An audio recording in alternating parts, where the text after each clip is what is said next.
The committee will come to order. The chair notes the presence of a quorum. Pursuant to committee rules, members of the committee may submit written opening statements for the record. I ask that members may revise and extend the remarks on the measure to be considered at this markup and have those remarks included in the record. Without objection, so ordered. Without objection, the chair is authorized to declare recess of the committee at any time. Pursuant to Committee Rule 3I, the chair announces that I may postpone further proceedings today on the question of approving any measure or matter or adopting an amendment on which a recorded vote is ordered. I now recognize myself for an opening statement. Well, good morning, everyone. I'm excited to be here to mark up the committee print under consideration today, which responds to the committee's instructions under Concurrent Resolution 14, the concurrent resolution on the budget for fiscal year 2025. More than any other committee, we have a tremendous opportunity to promote access to America's abundant resources, steward them well, and harness their vast potential to benefit the American people and to impact the budget. Before we get into what I'm sure will be a robust discussion on the legislation before us, I want to take a few minutes to step back and first examine what brought us here today. America is in a fiscal crisis. Our national debt currently clocks in at a staggering $36.8 trillion, and it's growing every second. In a city where money is allocated and spent without a second thought, some may lose sight of just how huge a trillion really is. If you stacked $1 trillion $1 bills, it would reach about 67,000 miles, almost 3 times around the earth. The 36.8 trillion would wrap around the earth nearly 110 times. Our founders signed the U.S. Constitution in 1787. If the government had started borrowing $1 million every single day since then, our debt would only be about $86 billion. In fact, borrowing $1 million a day, our nation would be approaching its 1,753rd birthday before we would hit the $36.8 trillion mark. I say all this to illustrate the near insurmountable uphill battle we are currently facing. The federal government has been wasting taxpayer dollars at breakneck speed and borrowing against itself, and make no mistake, our time is running out. The American people know this, and that's why they handed us a mandate last November. It's time to get our fiscal house in order. House Republicans have once-in-a-generation opportunity to deliver on President Trump's agenda by passing a reconciliation bill that unleashes the full power of American energy and innovation, builds upon Tax Cuts and Jobs Act tax cuts to grow our economy, and set our nation on a more responsible fiscal path into the future. Under the Biden administration, we witnessed rampant waste, fraud, and abuse of taxpayer dollars. Our constituents have seen enough and are demanding long-term change here in Washington. For too long, politicians in Washington have been content to spend like there's no tomorrow without a single thought to the fiscal ramifications. That's why this bill takes a hard look at the programs under our jurisdiction, cuts wasteful programs, and incentivizes resource production to generate revenue. Today, the committee will have a chance to act decisively. No one innovates or harnesses natural resources better than we do here in the United States. We're working to bring production back to America, where we do it more safely, cleanly, and efficiently than anywhere else in the world. We have the opportunity to secure our supply chains and restore high-paying American jobs, all while ensuring we're wisely stewarding the natural resources with which our nation has been blessed. So today, don't let partisan politics distract you from the facts. We are delivering on the American people's mandate to restore common sense to the federal government and stop the fiscal bleeding. I look forward to the discussion of the bill before us, and I yield back. I now recognize the ranking member for any opening statement he may have. Thank you, Mr. Chairman. Mr. Chairman, if you're concerned about trillions in debt, why are you giving trillions away to billionaires in tax cuts? Let's be clear about what's happening today. This markup is one of the most consequential proceedings this committee has ever seen, and not in a good way. We're considering the most extreme anti-environment bill in American history. It's not about deficit reduction. It's about powerful groups that fund GOP campaigns, and they have decided this is the moment to strike, to dismantle protections for our environment, wildlife, and public health, make it impossible to challenge or even question polluting projects, mandate a massive expansion of offshore drilling, putting communities from Alaska to Florida at risk of catastrophic oil spills, auction off millions of acres of pristine public lands to industry, including wilderness areas and sacred tribal sites.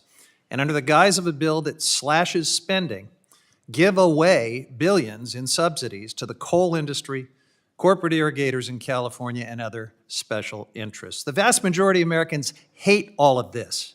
They cherish our public lands. They value clean air, and clean water, and wildlife. They oppose corrupt special interest giveaways. The unpopularity of this bill is why Republicans are jamming it into budget reconciliation. It's the only way that they have a chance of passing it. Americans will see this for the betrayal that it is. We all remember Trump promising to deliver the cleanest air and water, bragging on the campaign trail that he was an environmentalist. Mr. Chairman, your tagline on the website for this committee is putting conservatives back into conservation. Your Earth Day messages sound like Teddy Roosevelt, promising to champion outdoor recreation and conservation, to steward natural resources for future generations. When Republicans say things like that and turn around and jam through a bill like this, Americans rightfully feel betrayed. It's the same with Trump's promises to lower costs, grow the economy, and to protect Medicaid. He must have had his fingers crossed because he's crashing the economy, driving up costs for American families, and pushing House Republicans to jam through this bill that makes all of it worse. The Natural Resources title, which we call the Environmental Liquidation for Billionaires Act, is a massive betrayal of anyone who cares about clean air and water, wildlife, outdoor recreation, protection of pristine wilderness areas, and sacred tribal sites, especially disadvantaged communities and tribes who are blocked from challenging or even questioning projects that could devastate them. That's why my Democratic colleagues and I will fiercely oppose this bill. We'll call out these betrayals all day, maybe into tomorrow. Our amendments will give Republicans every opportunity to step back from the abyss of their extremism, to show some moderation, compromise, and thoughtfulness. We'll highlight the central betrayal of this bill, paying for massive giveaways to billionaires by sticking it to ordinary Americans, helping the world's richest people get richer by slashing vital services families depend on for basic needs, and even charging the public a new fee to comment during environmental review processes. The Congressional Budget Office estimates that this Environmental Liquidation for Billionaires Act will produce something around $15 or $17 billion, if you believe it. I don't, but it's breathtakingly reckless. Gutting bedrock environmental protections, condemning vulnerable communities to long-term pollution impacts, turning public lands and waters into industrial sacrifice zones just to finance a tiny portion of your giveaway to billionaires. I predict most Republicans will skip this markup. For months, they've been hiding from constituents, canceling town halls. They know how furious people are over the chaos of Trump's first 100 days. So they'll probably hide in their offices and file in at the last minute to vote in lockstep the way Trump wants them to. I hope I'm wrong. I hope they prove me wrong. I hope they hang around for the course of this debate. I hope there's still some Teddy Roosevelt conservationists over there. Today's the test, though, because anyone who claims to be a conservationist has to show up at our only hearing and participate in the debate before this bill goes to the floor. Explain why you support the most extreme environmental wrecking ball in American history. For the American people watching, Democrats are going to fight tooth and nail against this anti-environment, anti-community, billionaire boondoggle.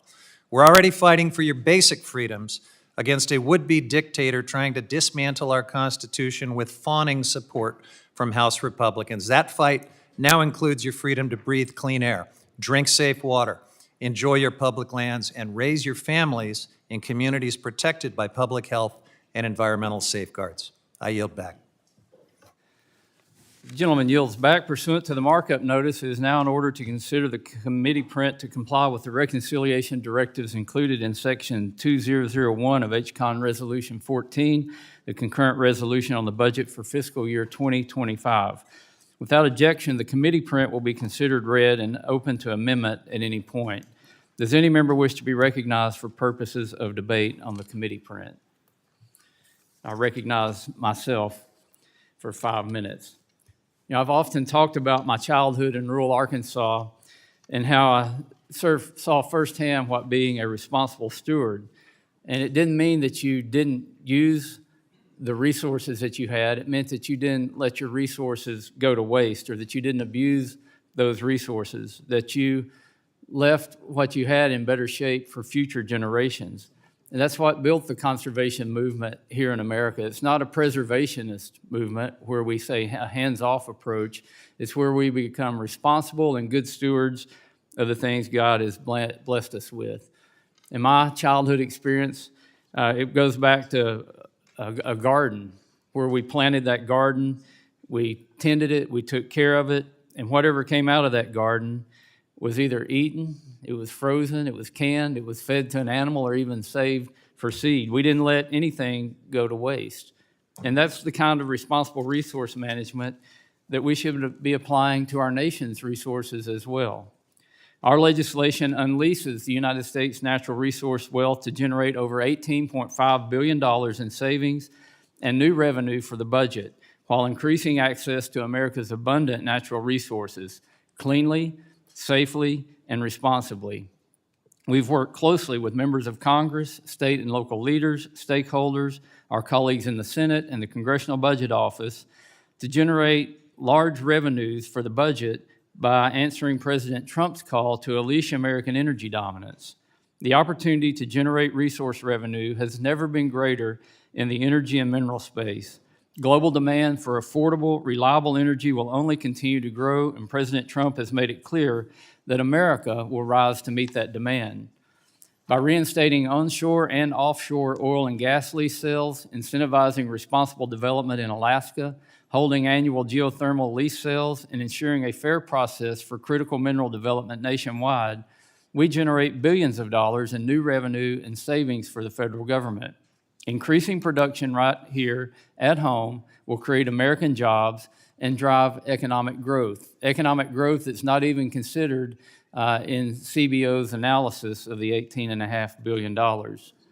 Demand for energy resources is increasing exponentially, and the United States can develop its energy and mineral resources responsibly rather than relying on foreign nations that lack meaningful environmental safeguards, while adding to our coffers at home instead of exporting our wealth overseas. To monetize our resources efficiently, we must ensure producers aren't subjected to years of bureaucratic red tape. The main reason our permitting process lags years, sometimes decades, behind other developed countries is that litigious environmental groups have weaponized well-intentioned laws, costing taxpayers billions of dollars and delaying much-needed development and innovation while doing nothing to actually protect the environment. We're taking steps to create new revenue sources for federal government, restore common sense to federal permitting processes, and rein in frivolous litigation. We're also reining in bureaucratic slush funds created under the IRA. This is exactly the kind of government waste President Trump and his administration have committed to rooting out within the federal government, and we will do the same here in Congress. We've also directed the Forest Service to utilize long-term timber sale contracts to generate income by ensuring consistent timber supplies to our forest products industry while supporting economic investment and job creation in rural America to exceed their current timber harvest levels. In the short term, timber sales will generate significant revenue for the federal government. In the long term, these provisions will enhance the health of our forest, increase their resilience, and thus save millions of dollars on future wildfire suppression costs. Finally, we've invested in water storage and conveyance projects across the country. We are unlocking the full potential of American energy, American resources, and American ingenuity to save billions of dollars for the federal government, create jobs, and grow our economy. I look forward to today's discussion and to getting the legislation across the finish line. I yield back. Does anybody else wish to be recognized? Ranking Member Huffman, you're recognized for 5 minutes. Thank you, Mr. Chairman. The central betrayal in Republicans' Environmental Liquidation for Billionaires Act is the way it turns our environment into industrial sacrifice zones to enrich billionaires and sticks everyday Americans with trillions in costs. Republicans say this is about deficit reduction. Really? Then why include billions in new handouts to special interests Why give corporate irrigators $2 billion for a controversial dam project in California that floods sacred tribal lands and violates state law? Why slash royalties that oil, gas, and coal companies pay to the federal government? Why expand non-competitive oil and gas leasing and give the secretary discretion to literally give some leases away for nothing? No wonder Republican leadership has told members to stay quiet and not participate in this debate. No wonder, although they're here right now because they need to establish a quorum, we're going to soon see our Republican colleagues leave this room and head back to their offices. I hope I'm wrong. I hope they will be here to participate in the debate. But I think they've got some tough questions to answer if they do, because this bill is indefensible. Just look at the offshore drilling mandate. 30 massive new lease sales in the Gulf of Mexico, whether we need them or not. Never mind that 80% of current leases in the Gulf are not producing oil. The industry is sitting on nearly 2,000 unused leases across 10 million acres, but this bill says, here, take some more. And don't bother with environmental reviews. Don't evaluate oil spill risks to coastal economies. Don't consult tribes. Don't do any mitigation to prevent the world's most endangered whale, found only in these waters, from going extinct. It's just as cartoonishly extreme onshore. In addition to slashing royalties, the bill auctions off vast stretches of our public lands for pennies on the dollar, and even authorizes Secretary Burgum to give them away for free if he feels that is warranted. And then there's the new pay-to-play permitting scheme, a cauldron of corruption unlike anything we have ever seen. Instead of a serious NEPA review, polluters can write their own environmental impact statement, pay a special fee, and have it quickly rubber stamped, and then get total immunity from legal challenges. Even if their environmental review is fake, even if it consists of them writing in crayon, "I love corruption."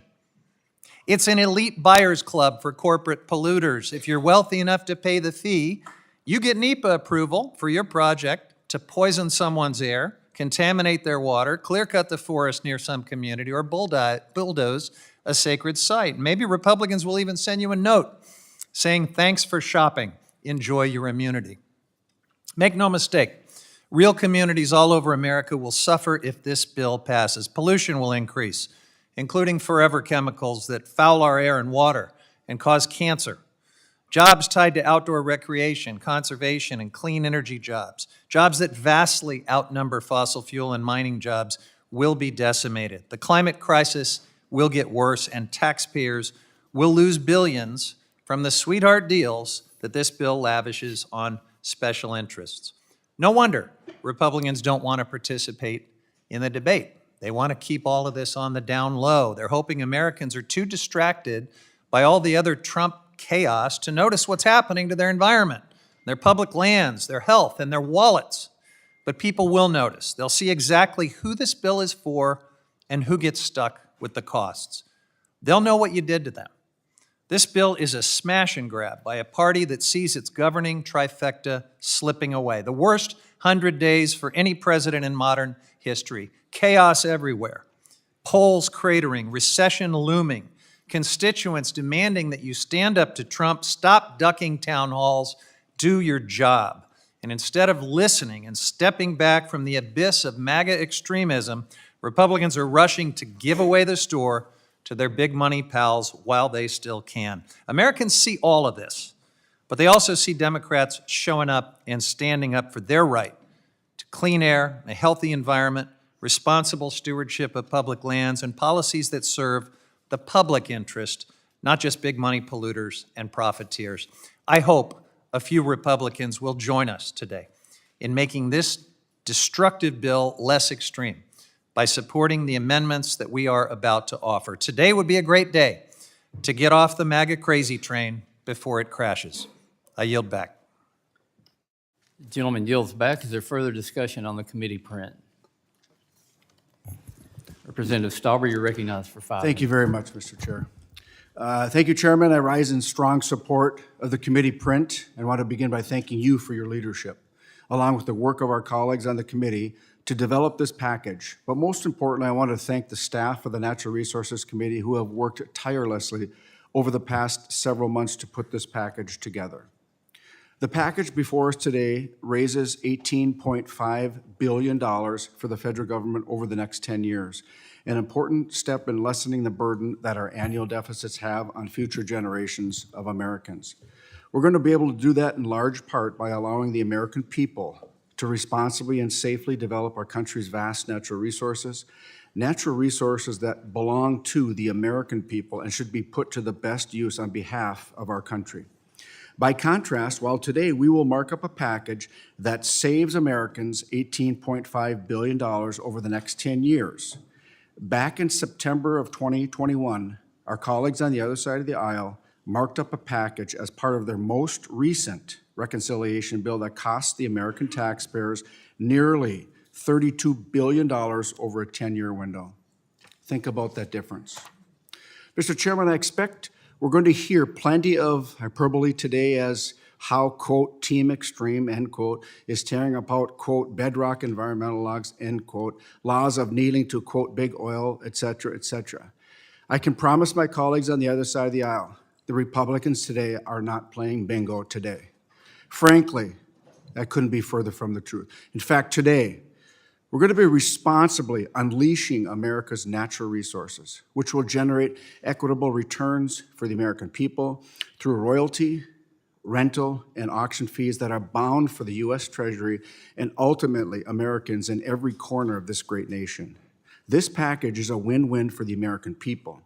This package achieves the goals of reconciliation by helping get our fiscal house in order. And as an added benefit, in the process, it will make us less dependent on foreign adversarial nations for our natural resources and help keep us from having to continue to export our environmental guilt to countries that utilize child and forced slave labor and have terrible environmental and labor track records. Mr. Chairman, I am proud to support this package today. This is a good package before us and one that will serve the American people for many years to come. I hope my colleagues on the other side of the dais recognize that and join me in voting to support this package, and I yield back.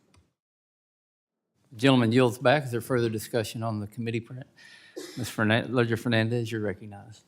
Thank you, Mr. Chairman, and thank you for pointing out your own childhood and how that informed your work. It made me think about my childhood.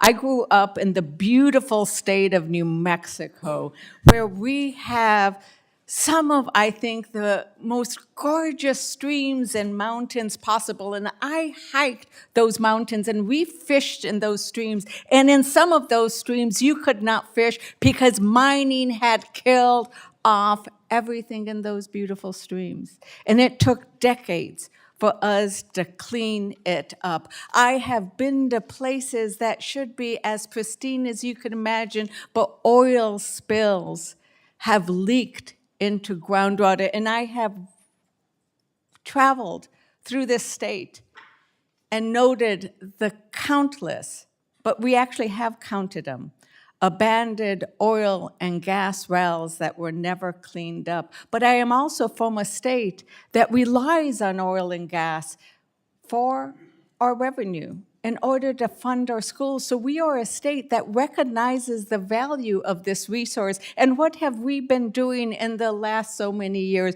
We have been saying, you know what? You can pass environmental laws and require that oil and gas companies do not leak methane into the air. You can increase the accountability so that they are not damaging your groundwater. And yes, indeed, you can increase royalty rates. And what happens when you do all these things? Oil and gas production can still go up. New Mexico has recognized some of the largest increases in oil and gas production, even though we have increased our environmental protection, increased our oversight, and increased our revenues and our royalty rates. So why can't we do the same thing here?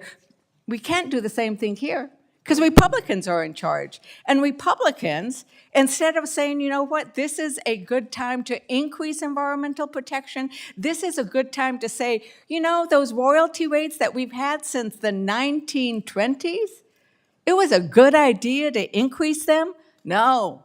Republicans are saying, no, let's go back to the 1920 royalty rate. Why would you do that? when the oil and gas companies have had some of their largest profits ever. Americans were suffering at the gas stations with those high prices.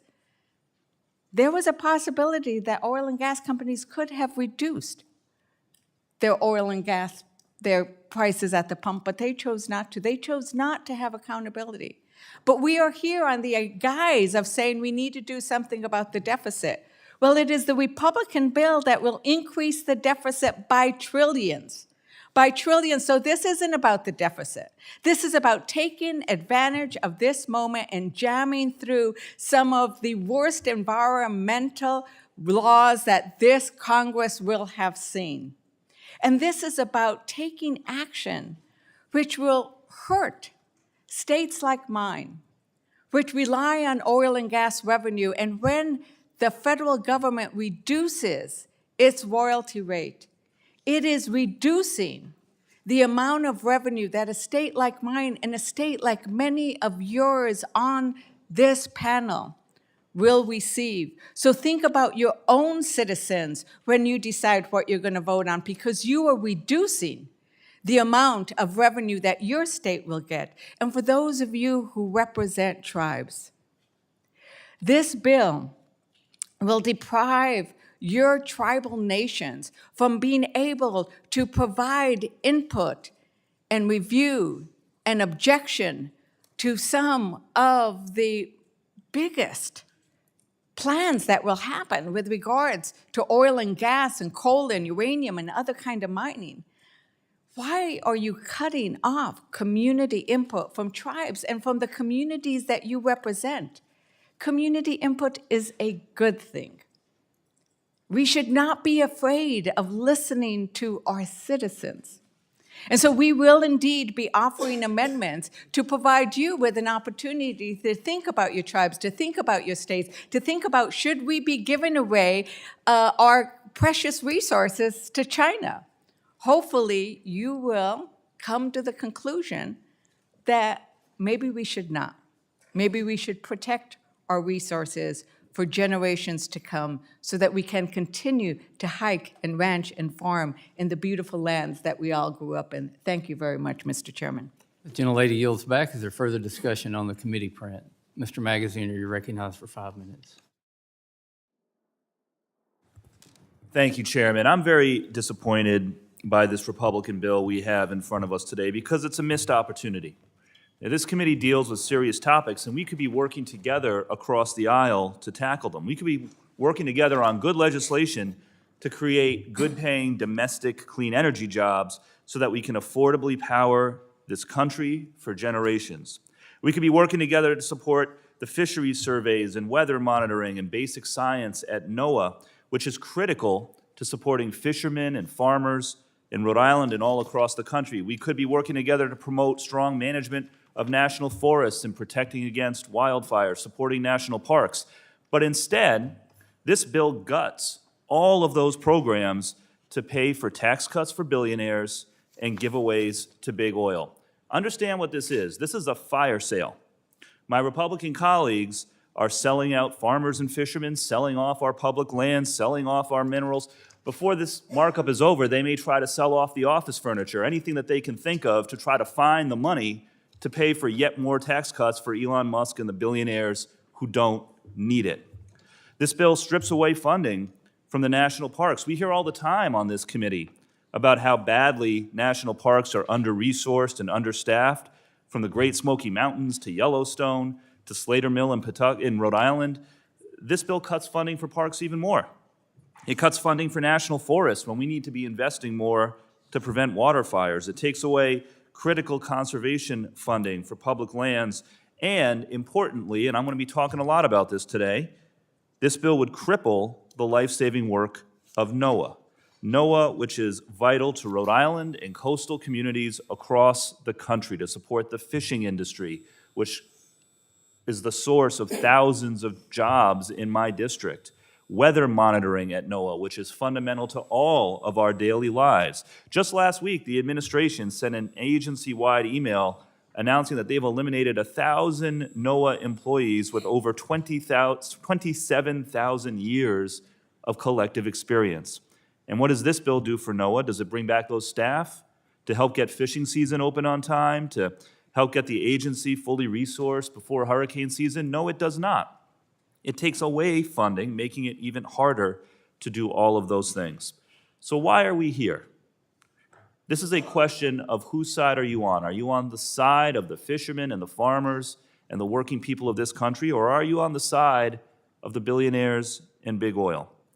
This bill brings back non-competitive leasing to benefit the big oil and mining companies. I heard the chairman talk about how the federal debt is out of control, and you know what? I agree with that. So why in the world would we get rid of competitive leasing, which ensures that the American taxpayer gets the best possible price for the resources that we lease out to the big oil and gas and mining companies? If we're going to be opening up a market for big oil to drill on public lands, I think the very least we can do is ask for a fair price that actually raises revenue for taxpayers for these resources that belong to all of us. And the best way to get that price for the American people is through competition. But this bill doesn't do that. This bill has non-competitive leasing. So again, who does this bill work for? It doesn't work for the American people. It doesn't work for farmers and fishermen. It doesn't tackle the debt the way that it could. Instead, it is giveaway after giveaway to the billionaires and the big oil and gas and mining companies who are making plenty of money and do not need our charity. So I asked my Republican colleagues, and this is going to be a test today, work with us to make this bill better. I don't know that we're going to get it to a point that we can support it, but we have ideas for how to make this bill better. And I know a number of my Republican colleagues ran on and campaigned on their willingness to be bipartisan and their willingness to cross the line when it's the right thing for their constituents. So let's see. Let's see if any of our Republican colleagues vote even once with us on any of these amendments to improve this bill. Let's find out. And with that, I yield back. The gentleman yields back. Is there further discussion on the committee print? Mr. Chairman. Ms. Boebert, you're recognized for 5 minutes. Thank you, Mr. Chairman. I am proud to support this committee print for the budget reconciliation. The legislation we are considering today delivers on our promise to prioritize American energy dominance while generating $18.5 billion in revenue to offset critical investments in our nation's future.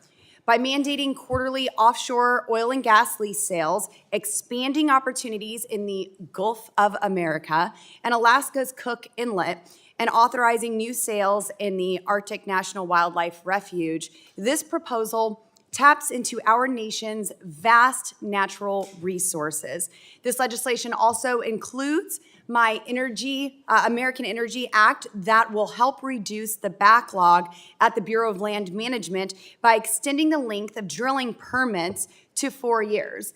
Unfortunately, the backlog is quite extensive due to the Biden administration's bureaucrats that were stonewalling energy permit applications.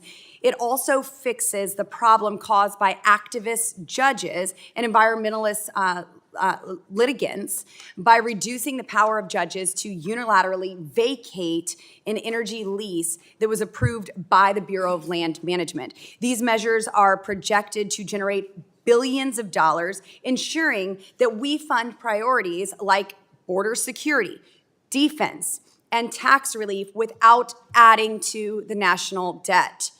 This plan slashes those ridiculous job-killing royalty rates from the so-called Inflation Reduction Act, because let's be real, the only thing that act inflated was the egos of Washington swamp creatures. By returning oil and gas royalty rates to their pre-Inflation Reduction Act levels, we reduce burdens on our energy producers, incentivize domestic production, and make energy costs affordable for American families. It also rolls back restrictive resource management plans crafted by Biden's bureaucrats, freeing up opportunities for responsible development that balances economic growth and environmental stewardship. We want to be good stewards of our land, and I believe that we are. By boosting domestic energy, we reduce reliance on foreign adversaries, strengthen national security, and create thousands of good-paying American jobs. Those jobs will be right here at home and not in China.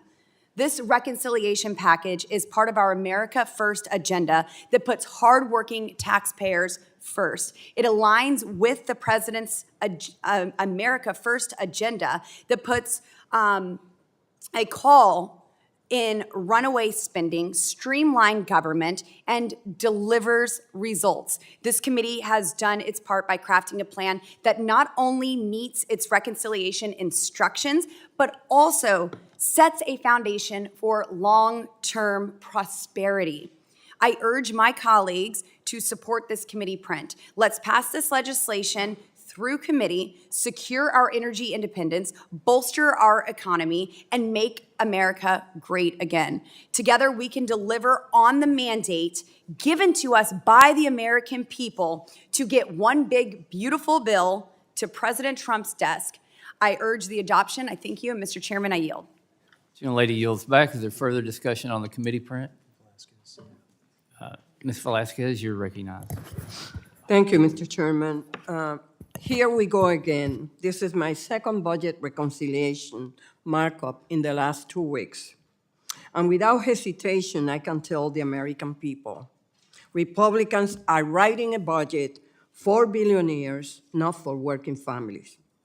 They are eliminating the low-income heating and energy assistance program, eliminating FEMA's shelter and services program, and slashing $2.46 billion in clean and drink water state revolving loans funds. In jurisdictions like Puerto Rico, where the water infrastructure has faced long-standing challenges, including aging system and financial constraint, reductions of these revolving funds will be catastrophic.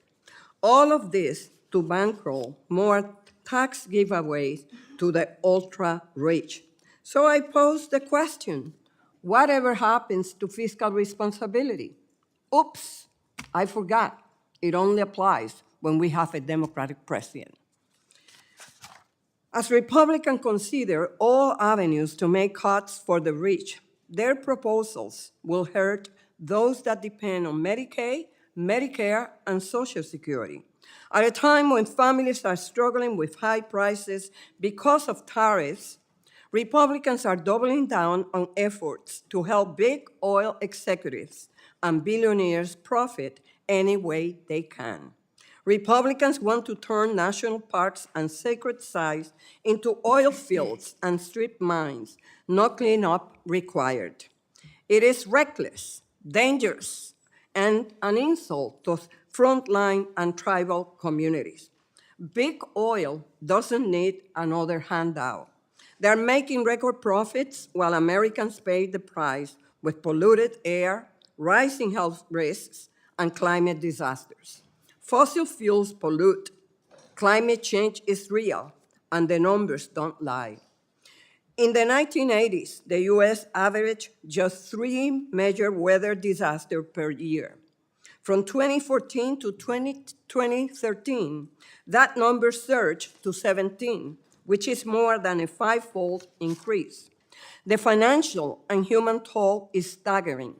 Since 1980, $395 billion disasters have cost the U.S. economy $2.77 trillion adjusted for inflation and claimed the lives of nearly 16,500 people.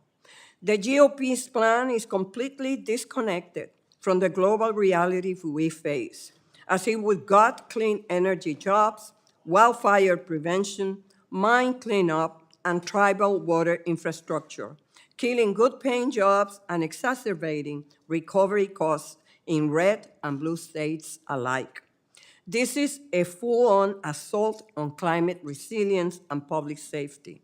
Democrats are fighting to protect the basic freedoms every American deserves: clean air, safe water, and a healthy planet to raise our kids on. Thank you, and I yield back. The gentlelady yields back. Is there further discussion on the committee print? The chair recognizes the gentleman from California, Mr. Min, for 5 minutes. Thank you, Mr. Chair. When I was elected, I didn't imagine that 4 months into my tenure, I'd be voting on what I think is very clearly the most destructive legislation in U.S. history when it comes to our environment and public spaces. This is a huge giveaway to big oil, and I know that a number of my colleagues on the other side of the aisle have made a lot out of the fact that this ostensibly will raise $18 billion, but it gives away many more dollars to the big oil companies that primarily benefit to the mining companies out there. And we've heard the different ways in which it does that through the reductions in royalties, through a lot of the giveaways, the lowest bidder provisions. This is a bill that is just packed with giveaway after giveaway. And I think that it's important for us to recognize the context in which this is taking place, because climate change is happening right now, regardless of what we think of it. In districts like mine, we worry all the time now about the threat of wildfires.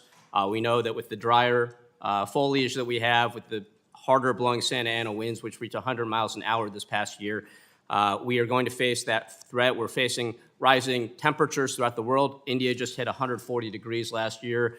We've seen disasters arise throughout the world right now.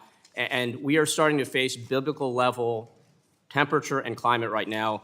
And the sad thing about this all is that when we look back in 100 years, we are going to say that the temperatures that we experience right now, the extreme weather events, these were extremely benign, that these were the most benign and coolest temperatures that we experienced in the last 100 years.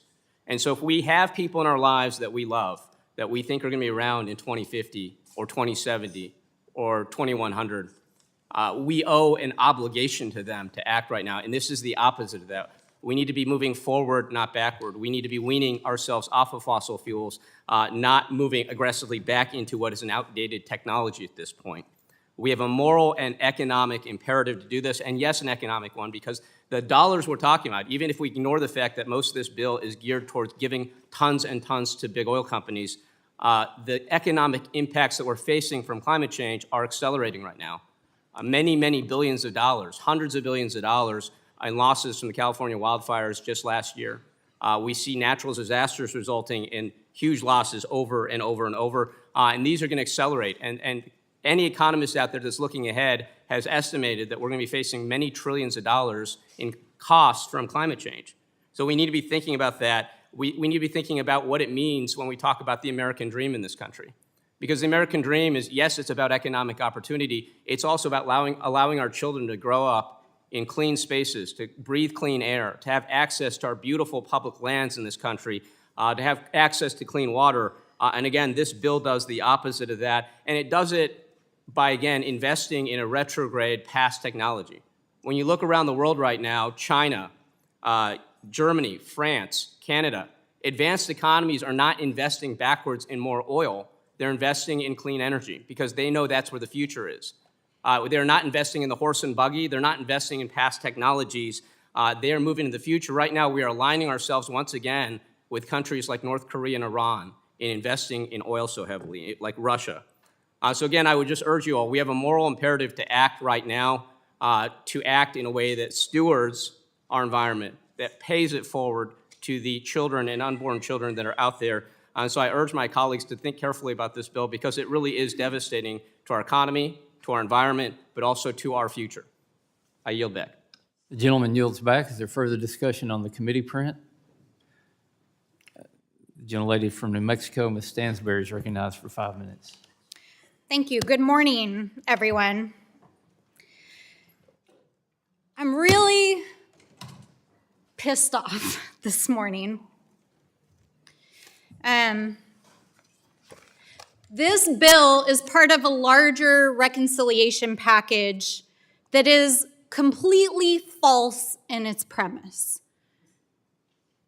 The GOP is trying to pass a massive tax break to billionaires by re-upping 2017 tax breaks that went to billionaires, millionaires, and corporations. Except for this time, it will cost the American people $7 trillion.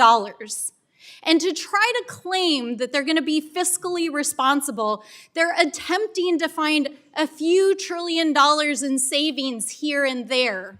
And the way in which they're going to try to find that $1.5 to $2 trillion savings is by cutting Medicaid, They're saying they're not going to, but they already passed a resolution twice that would cut Medicaid by $880 billion in the Energy and Commerce Committee. They want to cut food assistance and SNAP, and they want to open our public lands to massive amounts of drilling, mining, and mandatory logging. And the committee print that is here today is that piece of the reconciliation bill. But it's entirely BS. You're going to hear for hours today about how this is about balancing the budget, because let's do some basic math here. The tax breaks are going to cost $7 trillion, and they're only proposing about $1.5 trillion in offsets. Well, that doesn't add up. And that's why this reconciliation package is actually going to cost $4 to $5 trillion just this year in debt spending. It's going to blow a hole through the deficit of $37 trillion over the next 30 years. So don't buy the BS you're going to hear today that this is about balancing the budget, because that is a lie. It's not true. And do not buy the BS that you're going to hear today that says that this is not about policy, because that is exactly what this reconciliation package is here in this committee today. That is exactly what they're trying to do. Because inside this bill, which dropped on Friday, I have to say, I got this at 6 a.m. I was actually on the West Coast, and I read it, and I was shocked.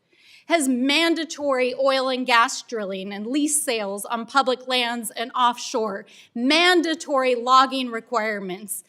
It gives away public lands, not to the highest bidder, but the lowest bidder.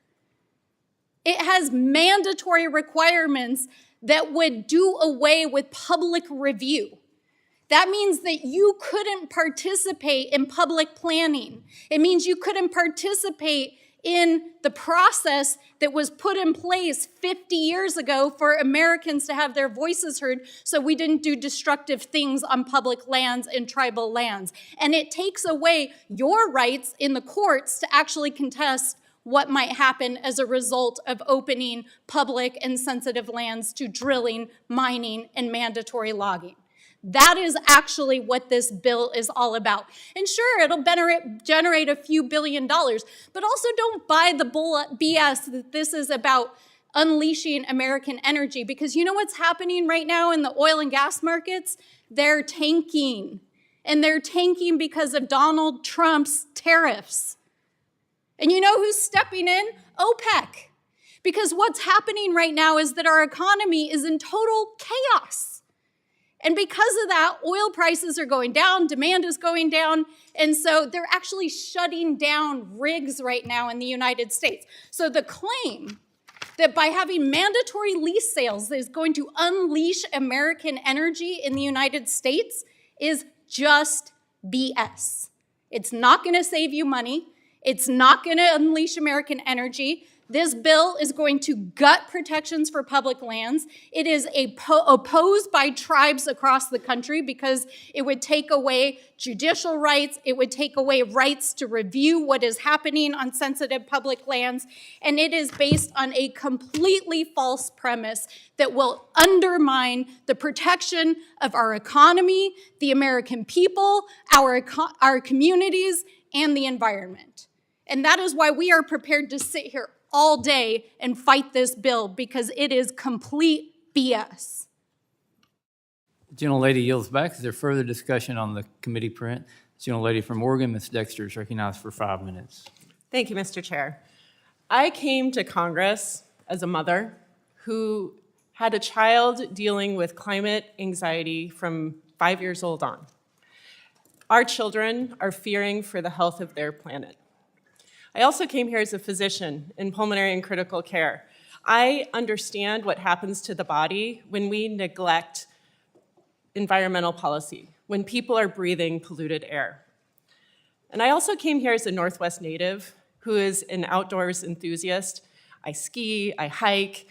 I cannot believe that we are putting our public lands at risk for the benefit of some billionaires and some stockholders. These places are treasured, they connect us to each other, to our heritage, and they tell us something about ourselves, and they deserve our protection. This fight is deeply personal today, and it should be for all of us. I'm not alone. Oregonians and the American people expect us to protect our federal lands. Yet today, this committee is considering a bill that will let corporations and billionaires basically take the land that we own ourselves, the people, and love to enrich themselves.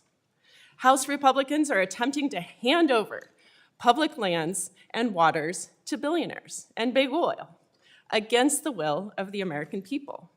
3 out of 4 Americans oppose closing off access to public lands. We've had that debate here, but that doesn't seem to matter to my colleagues across the aisle. Let's talk now about what this bill actually does. It raises energy prices for working families by doubling down on dirty fuels, oil, gas, and coal, while making clean energy like wind and solar more expensive. It strips $250 million from our national park staff at a time when our parks are already stretched far too thin. And it does something even more dangerous. It allows rich companies to pay handsomely so that they can write any environmental assessment or impact statement they wish and be immune to any tribal, judicial, or administrative review. Let me say this again. This bill gives rich companies a green light to pay off the government and avoid any accountability for keeping our environment safe, and the American people will have no say about it. These are the people's lands, not the lands of the rich. And who pays the price? Everyday Americans, the communities downwind from a refinery, the families living next to a drilling site, the tribes who have fought to protect their sacred land for generations, and our children, who will inherit a world where profit was prioritized over protection. As the ranking member of the Oversight Subcommittee, I am alarmed at how brazen these efforts are to exclude the public from decisions that will define the health of our planet for generations to come. This bill isn't just environmentally reckless, it's anti-democratic. It locks out the voices of the people, it erodes our ability to hold polluters accountable, and it hands over the keys to corporations who see our public lands not as places of beauty or biodiversity, but as commodities to be extracted and sold. In Oregon, we know better. We know that protecting our lands is not just about having a conversation. It is about protecting our climate, public health, and fighting for generational justice. We know that true stewardship means listening to communities, honoring tribal sovereignty, and investing in a clean energy future that is both sustainable and equitable. I didn't come to Congress to watch public trust erode and our environmental legacy to be auctioned off. I came here to build a better, healthier world for our children. And I also came here to be a voice for people who don't have lobbyists or legal teams.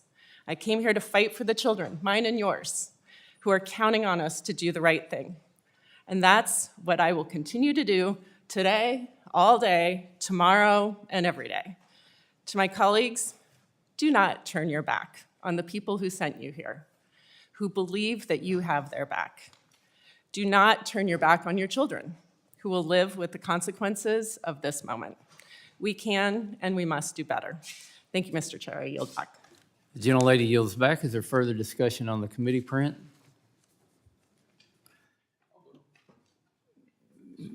Mr. Lamalfa, you're recognized for 5 minutes. Thank you, Mr. Chairman. Man, the rhetoric flying here today, I knew it was going to be a fun one, but we talk a lot about billionaires in this meeting here. The Democrats have the vast majority of the billionaires that love what they do, so all the money seems to be flying in that direction, and all this talk about energy and where it comes from. You know, everybody that isn't within driving distance probably got here on an aircraft that consumed a form of energy that they're bad-mouthing here today, and it has to come from somewhere. Fascinating. As far as BS, my neighbor was applying it to his rice field the other day here in order to grow organic crops, so I think that even has a positive side effect too there. Unfortunately, he only gets about 1/3 of the yield of the neighboring rice fields, but that's all right. You know, it has its niche. That all said, let's really get to the point on air quality and the quality of our lands, and that would be the forestry provisions in this package that do actually save money They make money for the federal government by increasing timber harvesting by 25% on 117 million acres of overgrown forest lands, either identified as an extreme fire danger or having a severe insect infestation that will eventually lead to that. These are high-risk lands that have been identified that need work. We're taking the real steps in this legislation to reduce the billions of taxpayer dollars we have to waste every year fighting catastrophic wildfires.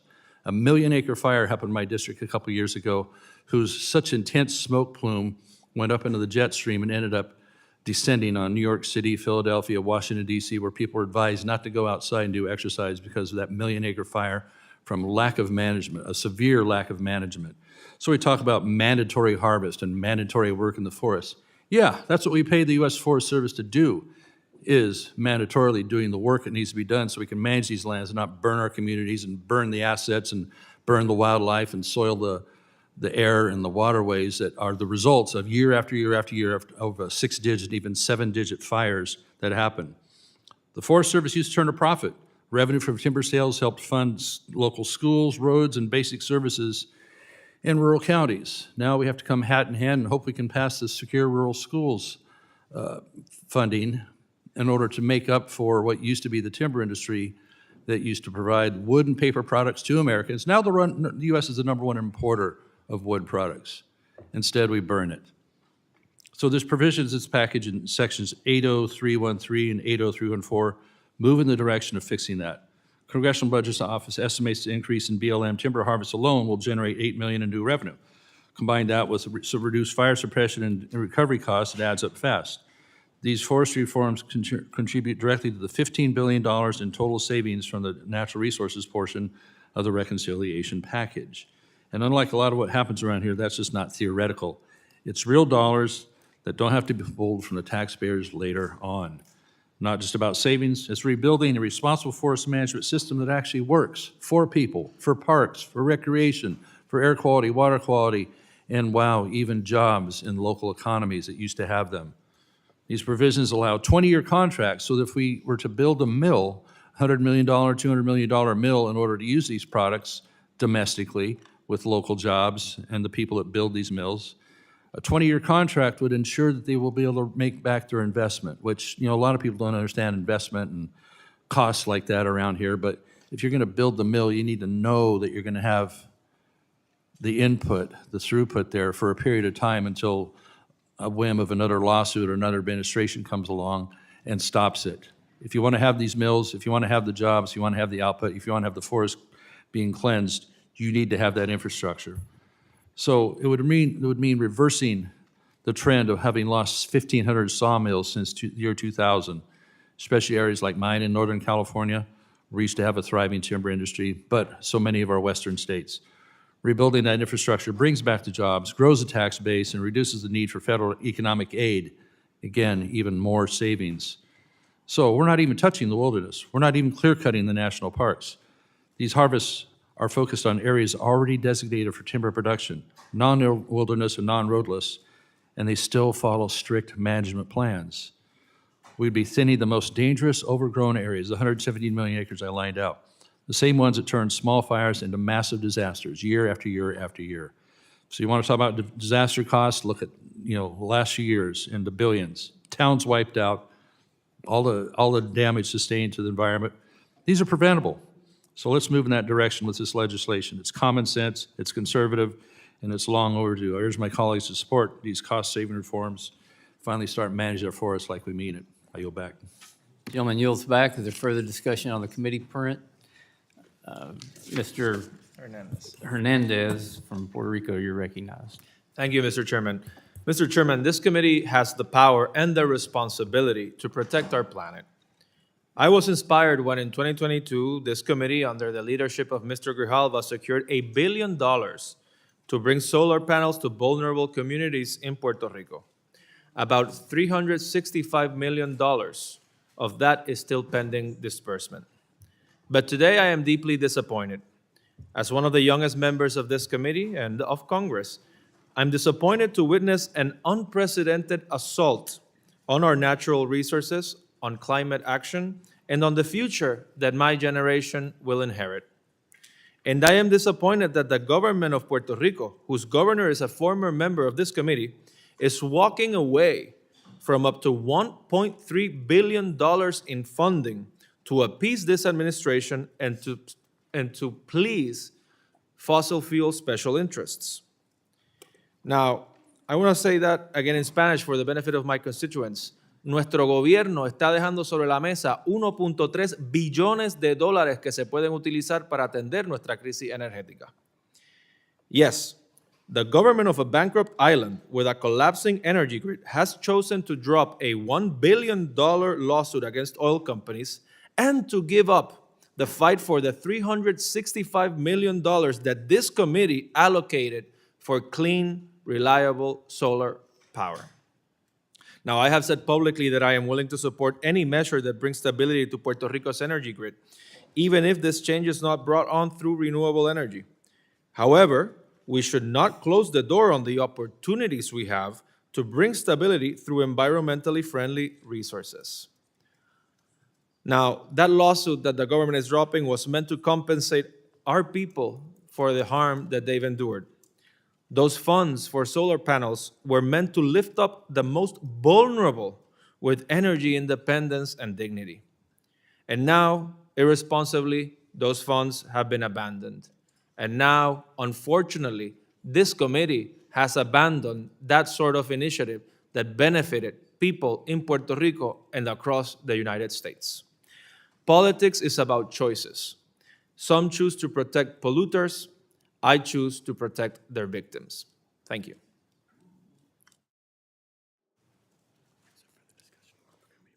Is there further discussion on the committee print?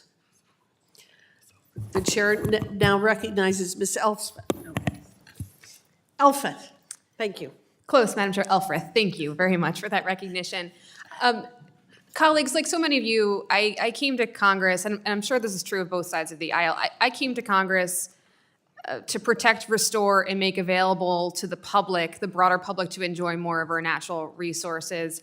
I came here to have honest conversations, and obviously we're going to have policy differences about the best approaches to balance the needs of our constituents. We're going to talk about that a lot today, but also our deep and sincere obligation to steward our natural resources, not just for our time here in Congress or even our time on this planet, but frankly for generations to come. I am not here to engage in hyperbole, so I'm just going to dive right into the facts of this bill and why I share so many of my colleagues' concerns over where it will take this nation and our natural resources. So let's just get into the facts. It's a fact that the United States produces more oil and gas than any country in the history of the world. This has been true since 2009 through administrations of both parties and remains true today. The U.S. Energy Administration's data from 2023 indicates that U.S. total petroleum production averaged about 21.691 million barrels per day. In that same year, the U.S. exported 10.15 million barrels per day of petroleum to 173 countries and 3 U.S. territories, resulting in net petroleum imports that were 1.6 million barrels per day, which means that the United States was a net petroleum exporter of 1.6 million per day. So we are here. Why are we here when we're talking about exporting and importing so much oil if the goal is energy independence? And again, I share many of my colleagues' sincere wish to make sure that our constituents can afford the energy that they use. But this bill is not going to result in that because the problem is in the chemistry. The crude oil that is extracted in the U.S. is lighter than the oil we import from other countries, meaning it needs to be processed differently. It cannot be processed in the same refineries as process the heavier crude, and refineries in the U.S. are simply not built to process the light oil extracted from the U.S. So while I share, again, the chairman and the committee's policy goal of lowering energy costs for our constituents, I hear about it every single day, we simply don't have a supply problem, we have an infrastructure problem. So if the goal is actually to make sure that we are truly energy independent, we should be having that conversation. The infrastructure problem aside, it is the fact that oil companies don't need new leases. They have millions of acres leased already that they aren't using. In 2023, the Bureau of Land Management managed over 34,000 federal onshore oil and gas leases covering 23.7 million acres. Nearly half of the acreage is producing from about 90,000 wells, and over 11 million acres are non-producing or leased, but these leasers have not chosen to develop them. That's 47% of all leases that are not currently being used even before we get to this reconciliation bill. Offshore is just the same. Just in the Gulf of Mexico alone, only a fifth of the 2,200 active leases in the Gulf are producing oil, according to the Bureau of Ocean and Energy Management. So now we have this sincere conundrum. We're producing more oil and gas than any other country has ever produced, but we can't refine it ourselves, and so our constituents aren't benefiting from it, and this bill doesn't get us any closer to that sincere policy goal. In fact, it takes us further away from the stewardship of those natural resources and puts our precious natural resources further at risk. All of this, as has been said, and I sincerely agree, is a fire sale on our federal lands and waters. It's a reduction in corporate fees. It eliminates environmental and judicial safeguards that our constituents deserve, and all for what? There's no guarantee that any of these resources, again, will benefit Americans or lower the cost of energy for our taxpayers. We're still exporting oil just like before. We're still importing oil to our refineries can process. We're putting at real risk the natural resources and national security assets that I'll address with my amendments later this afternoon. And taxpayers will once again be footing the bill for large corporations from all over the world who score a lease or pillage our land with no recourse. I believe that our taxpayers simply deserve better, and with that, I yield back. Is there further discussion on the committee print? Ms. Ansari. Thank you. This legislation is completely out of touch. I truly cannot believe that right now, in the midst of the president's defiance of the United States Supreme Court, with our economy teetering on the brink from self-inflicted wounds, including a reckless tariff policy, and as lifelines like Medicaid and Head Start are on the chopping block, we are sitting here talking about giveaways to big oil to pay for tax cuts to billionaires. Honestly, this bill will do nothing for everyday Americans. It is a bill chock full of giveaways to big oil and polluting industries who absolutely do not need them. From unfettered offshore drilling, even more subsidies to big oil, to auctioning off precious public lands, pay-to-play NEPA reviews, and even clawing back money that's going to hiring national park rangers and coastal resilience in Republican districts just to pay for more tax cuts, this bill is extremely out of touch. And one point that I believe continues to be glossed right over, even by the staunchest Republican budget hawks, is that this House bill will increase the deficit by as much as $3 trillion over the next 10 years. Gimmicks like oil and gas development in the sensitive and fragile Arctic will not balance the budget. Giving away the entire Gulf of Mexico to BP, Exxon, and Chevron will not balance the budget, especially not if you're sending the revenues to billionaires as a tax handout.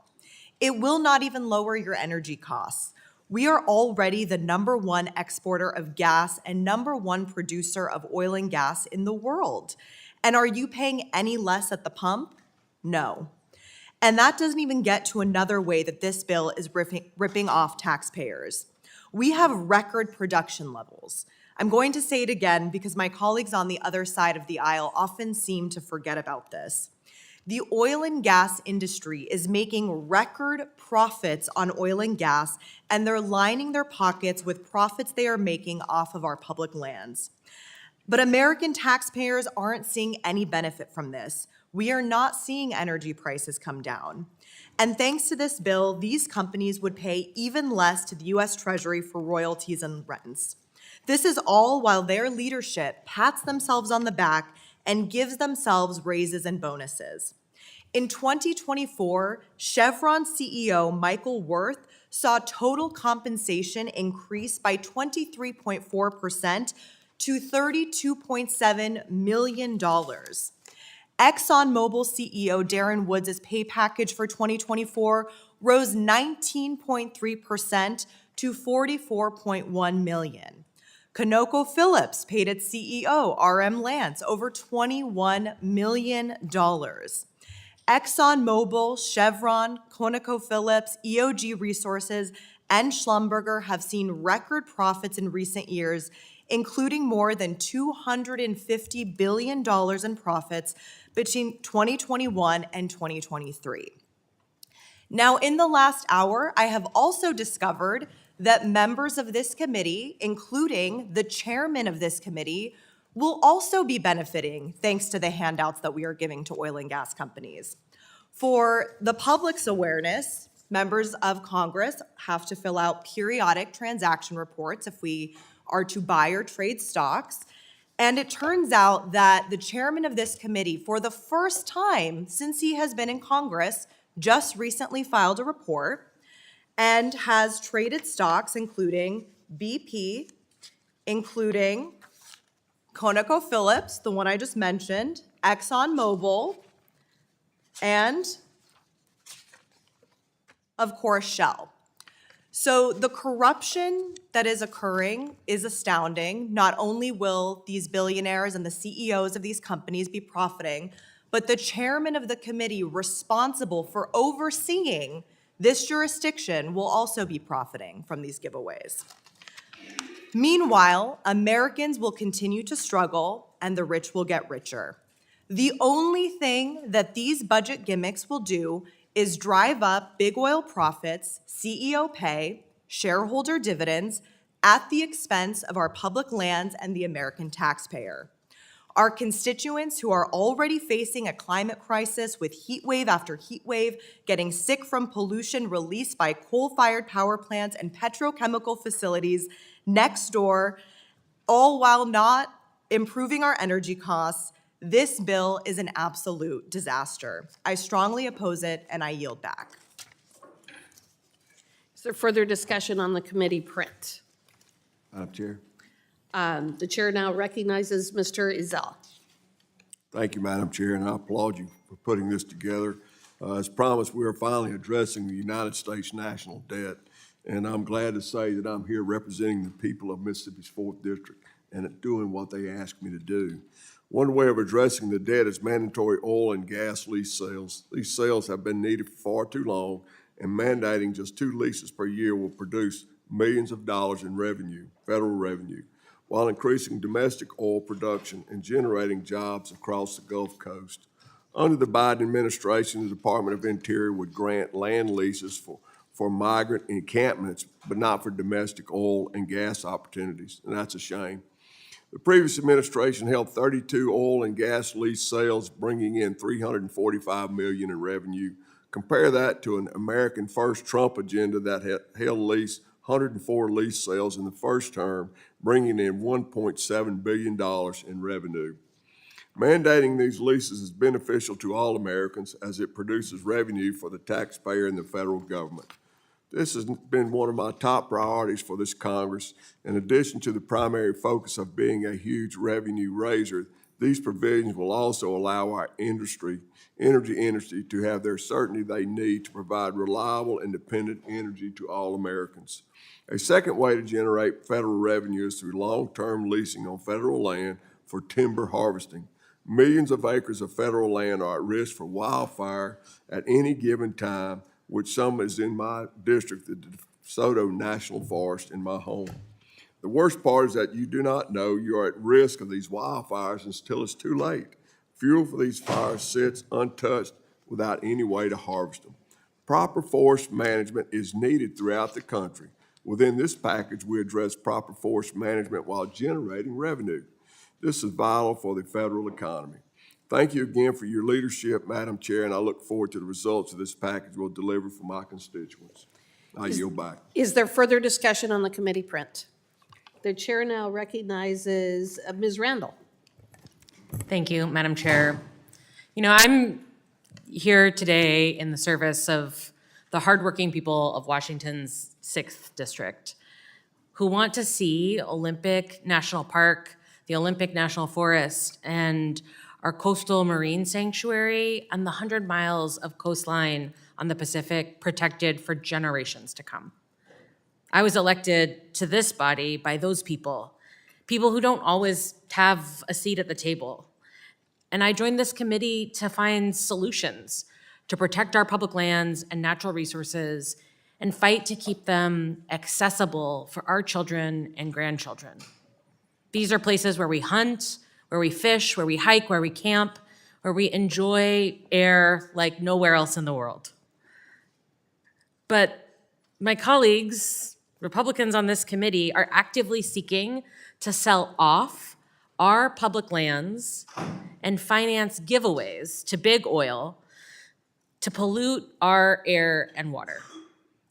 And remember, this bill is just one piece of broader legislation that will seek to gut Medicaid and destabilize rural hospital systems like mine, strip away the fresh food benefits that allow not only folks to eat healthy food, but support our local farmers.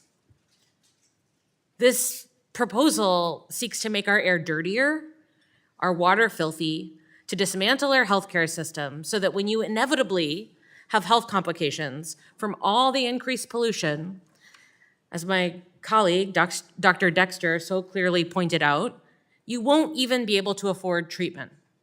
So that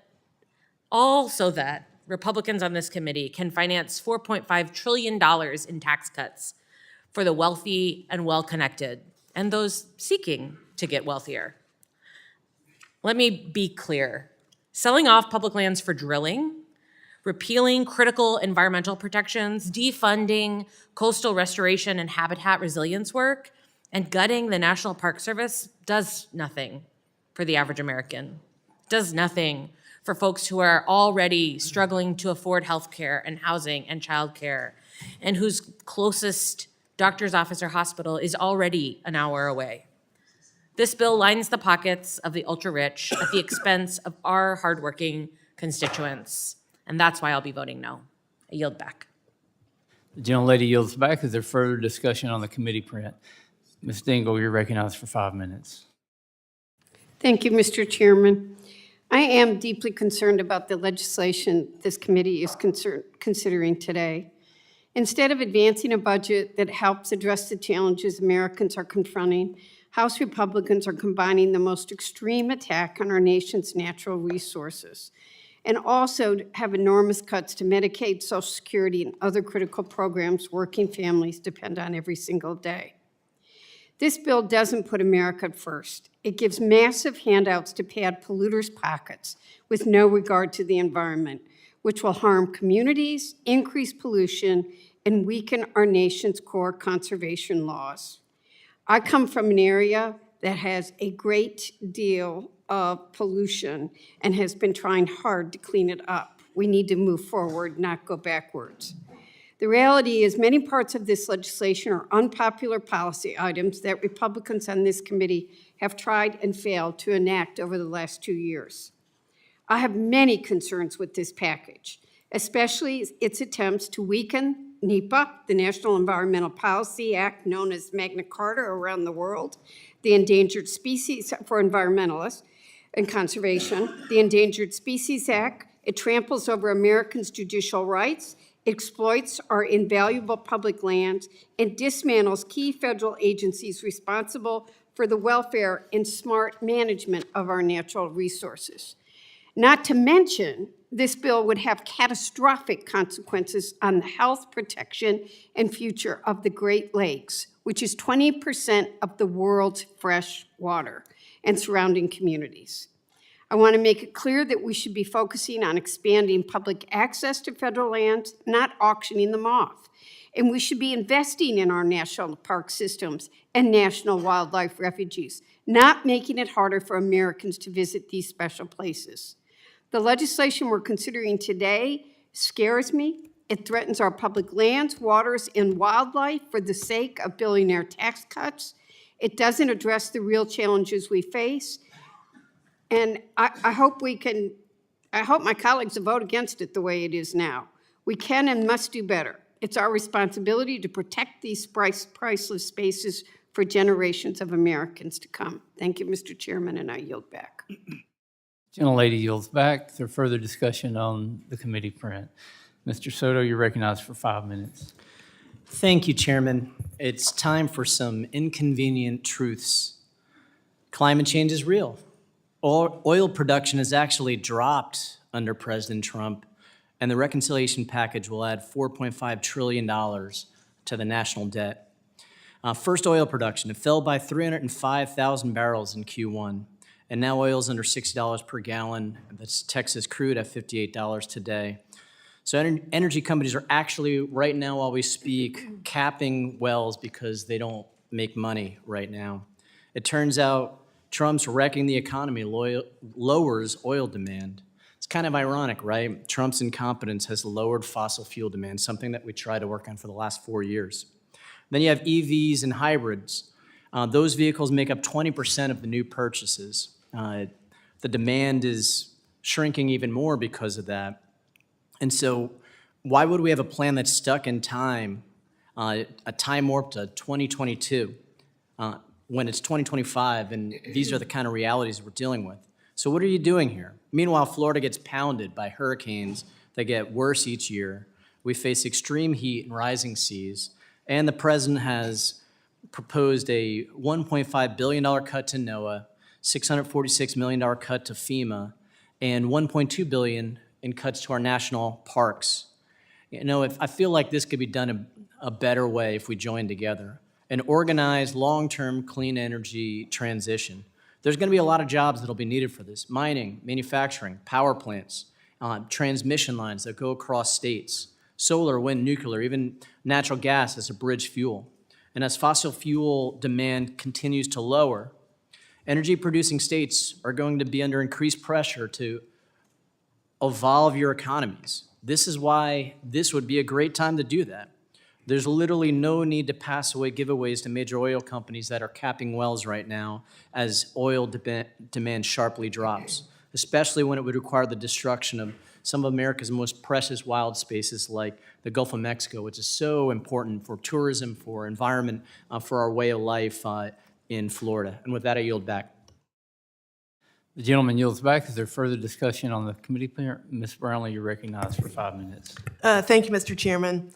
So here we finally are to discuss the natural resources portion of President Trump's big, beautiful bill to pay for $4.5 trillion in billionaire tax cuts at the expense of everyday Americans' health care, grocery bills, and energy prices.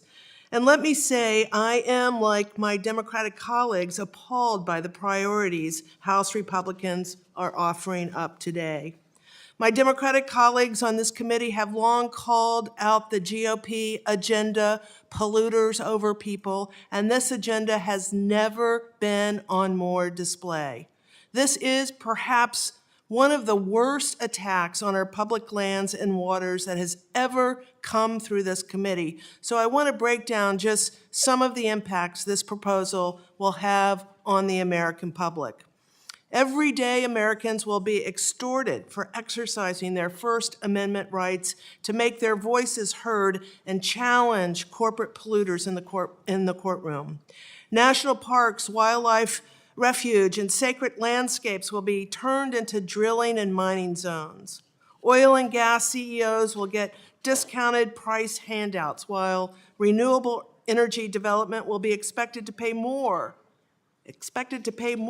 to operate on federal lands. Endangered species protections will be entirely sidestepped so that oil and gas operations can race to pollute our environment the fastest. Investments made in our National Park Service and coastal habitats will be clawed back, damaging our recreation economy along with our natural spaces. And in the end, more oil and gas leasing on public lands will lead to more pollution, more carbon emissions, more health risks for all of our communities. The public lands and waters that Republicans want to sell off to corporate polluters belong to the American people. The proposal before us would auction off these natural resources to line the pockets of billionaires and big oil, giving away our wild and open places to polluters for pennies on the dollar. House Republicans don't care that this is so unpopular by the American people. They don't care that it will force Americans to lose the wildlife, outdoor recreation, and clean air and water that they all rely on. It seems all they care about is bowing down to the reckless and chaotic whims of President Trump and boasting the profits of billionaires and corporate polluters while they're at it. Our constituents deserve to have their elected officials fight for their future and their right to live in healthy, resilient communities. My Democratic colleagues and I are committed to this fight, and I hope the Republicans will change their mind and join us. And with that, I thank you. I yield back, Mr. Chairman. Gentlelady yields back. Is there further discussion on the committee print? Ms. Rivas, you're recognized for 5 minutes. Thank you, Mr. Chair. The bill that we are debating today is a direct attack on the mission of this committee and on every American who depends on our public lands and resources for clean air, clean water, and a clean environment. This bill sells off our public lands in order to pay for $4.5 trillion in tax cuts for billionaires. Even as big oil posts record profits and production, Republicans want to give big oil another handout, courtesy of the American people. As we speak, millions of Americans are wondering how they can buy groceries, afford rent, pay for gas, and go to the doctor's office for a routine checkup in Trump's economy. This bill is not the answer to their questions. In fact, it makes them more fearful, and it's easy to understand why. Millions of Americans are in fear that Republicans will cut Medicaid, including the over 370,000 people in my district who rely on Medicaid for primary care. Republicans are doing nothing to lower the cost of living or protect Medicaid, nor are they doing anything to protect the air we breathe and the water that we drink. The bill Republicans are forcing through this committee saddles Americans' families with trillions more in debt and leaves current and future generations with a more polluted and expensive world, all while polluters can continue to operate unchecked. I have a series of amendments that will rein in polluters and champion environmental justice in communities like mine by protecting access to clean air, clean water, and a clean environment. My amendments will also protect access to affordable health care by forcing polluters to pay instead of collecting the giveaways Republicans want to give them. When we are finished voting at the end of this markup, the record will show that Democrats fought to protect communities across the country from Republicans' sale of our public lands and giveaways to big oil. We will continue to stand with the people and against this tax scam for polluters. Thank you, and I yield back. Gentlelady yields back. Is there further discussion on the committee print? Hearing none, it is now in order to consider amendments to the committee print, and I recognize myself for the purpose of offering my amendment in the nature of a substitute designated Westerman 012 ANS.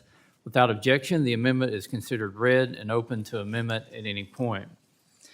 I urge my colleagues to support this ANS, which makes a few minor technical changes to the committee print. The ANS ensures that we bring forward the solutions in the committee print that will generate as much as $18.5 billion in savings and new revenues. These savings come through spurring great energy production, rescinding wasteful Biden-era spending programs, and increasing productive access to our public lands. I thank my colleagues for their tireless work on this legislation, and I yield back. Is there further discussion on the amendment? Mr. Huffman, you're recognized. Thank you, Mr. Chairman. You know, there's an old saying, show me your budget, I'll show you your values. And I guess when your budget coincides pretty closely with your recent stock trades, it also tells you a lot about your values. But certainly a budget is an elegant statement of values. And for years, we have heard our colleagues on the other side of the aisle talk a big game about protecting communities from wildfires. They say they care about protecting coastal communities from the ravages of rising sea levels, extreme storm surges, from flooding. Some of them claim to care about wildlife. The tagline on their committee website says putting conservatives back in conservation But when Democrats propose bill after bill to advance these values, we hear the same thing. We agree with you on the goal, we just can't afford it. Our Republican rules won't let us spend that money. We are too fiscally responsible. Which makes today's hearing that much more remarkable, not only because of the breathtaking policy betrayals in the Environmental Liquidation for Billionaires Act, but for the way it spends billions on new giveaways to Republicans' favorite special interests. Now, I know most of my Republican colleagues are declining to participate in the debate today, which is really unlike them. These are outspoken gadflies in most circumstances across the aisle. But it's especially curious that the fiscal hawks, those champions of deficit reduction in the Freedom Caucus, are falling silent and falling in line right now. Because this bill that Trump says they have to support isn't just an environmental wrecking ball. It's part of the largest, most corrupt, most profligate national debt increase we have ever seen. The latest Republican tax scam would explode the debt, costing more than $7 trillion over the next decade. That's trillions in handouts to billionaires and big corporations, paid for by ripping away health care and food assistance from millions of Americans. It is a reckless fiscal boondoggle on ketamine.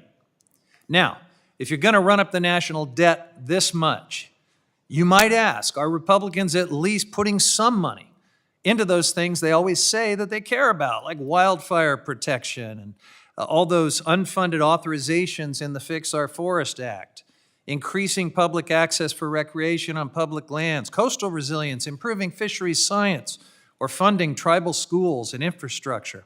And the short answer is that none of that is in there. Again, show me your budget, I'll show you your values. This bill is the biggest sellout of our American environment in history to net a small portion of the cost of the billionaire tax cut. A much bigger portion comes from deep cuts to services that struggling families depend on for their basic needs like Medicaid, Head Start, and food assistance, and the rest of the cost is just put on the national credit card. This fiscal recklessness is paid for in part by environmental recklessness. In the long history of this committee, we've never seen a bill this environmentally destructive, and all of this is to offset a tiny portion of their massive giveaways to the world's wealthiest corporations and billionaires. You know, Billy Graham once said, "Give me 5 minutes with a person's checkbook and I'll tell you where their heart is." Well, Republicans' checkbook shows you where their heart is. We see a lot of tithing to the Church of Big Oil, to the cathedral of foreign-owned mining conglomerates, to the temple of billionaire oligarchs. But for ordinary Americans, for our kids and grandkids, there is nothing but debt and environmental destruction. This bill shows Republican fiscal conservatism is dead, along with any semblance of Republican conservationism. But there will be an opportunity to prove me wrong, to show that there are still some Teddy Roosevelt conservationists and fiscal conservatives, to show that Republicans will actually put money where their mouth is. During this markup, we will consider numerous amendments that would, for example, prevent new royalty discounts and subsidies from going to mining companies owned by China and other foreign adversaries. We'll have amendments to ensure tribal consultation, to direct revenues to wildfire prevention, offset Medicaid cuts instead of funding billionaire tax cuts, and much, much more. They won't fix everything in this bill, but they will make it a lot more reasonable and responsible. The best time to get off the MAGA crazy train was yesterday, but we'll give you a bunch more chances today. I yield back. The gentleman yields back. Is there further discussion on the A&S? If there's no further discussion on the amendment, it is now in order to consider amendments to the A&S to the committee print. I recognize Ranking Member Huffman for the purpose of offering an amendment designated Huffman number 20. Without objection, the amendment is considered read.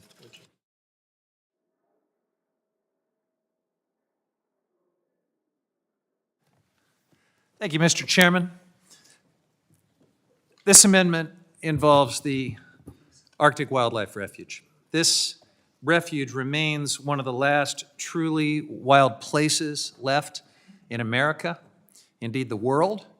The coastal plain, known to the Gwich'in people as the sacred place where life begins, is the calving ground for the porcupine caribou herd and the foundation of the Gwich'in way of life. For decades, this fragile landscape has been targeted for oil and gas drilling, despite unproven reserves and a certainty that it would damage this area irreversibly. And that's why I'm offering this amendment that strikes Arctic refuge leasing provisions from this bill.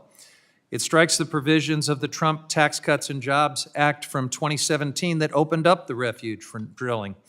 And in its place, it inserts my bipartisan Arctic Refuge Protection Act. My bill would prevent this reckless oil and gas push and restore critical protections to the Arctic National Wildlife Refuge by designating the coastal plain ecosystem as wilderness under the National Wilderness Preservation System. Now, back in 2017, during the first Trump administration, the Republican Congress opened the refuge for oil and gas development in their tax bill to pay for tax cuts to the wealthiest Americans and the biggest corporations. They had to do it in budget reconciliation because there was bipartisan opposition to despoiling the Arctic refuge in this way. And at that time, the American people were lied to. They were told that lease sales would generate nearly $2 billion in revenue over 10 years. And now, almost a decade and two lease sales later, the reality speaks for itself. Oil and gas leasing has brought in just a few $1 million, nowhere close to those inflated numbers. In fact, the most recent lease sale in January generated no interest from any bidders. And the leases that were sold, well, they're all held by a state-backed development corporation with no experience in oil and gas development and no real plan to move forward. It's a sham. Yet here we are again. Fool me once, shame on you. Fool America twice. Congressional Republicans are proposing new oil and gas leasing with fairy dust financial estimates to fund even more billionaire tax cuts. This time, they're proposing to do it with no permitting and no judicial review. The Arctic refuge should never be auctioned off to be despoiled by fossil fuel corporations. It's not a commodity. It's America's last wild place. It's the source of the Gwich'in people's way of life for generations. It's home to rare and threatened wildlife. Auctioning off the wildest place left in America is not only morally corrupt, but fiscally irresponsible. If we want to drill in the Arctic, let's at least be honest about the consequences. Deepening the climate crisis, locking in decades of carbon emissions in a region already warming 4 times faster than the global average. The Trump administration's reckless and thoughtless push to sell off the refuge isn't about lowering energy costs. It's about sacrificing your public lands for his billionaire buddies. And that's why I urge support for this amendment. We should be voting to permanently protect this special place rather than auctioning it off to the highest bidder. I yield back. Make an announcement for the committee. Soon we'll have lunch in the back. We're not going to recess for lunch, but if you want to go have lunch, you can go in the back room and have lunch. We will continue working through up until votes, which are expected at 1:30. At that point, we will recess, and then we will come back after votes because we've got, I believe we're up to 121 amendments that we plan to address in this markup. With that being said, is there further discussion on the amendment? Ms. Brownlee, you're recognized.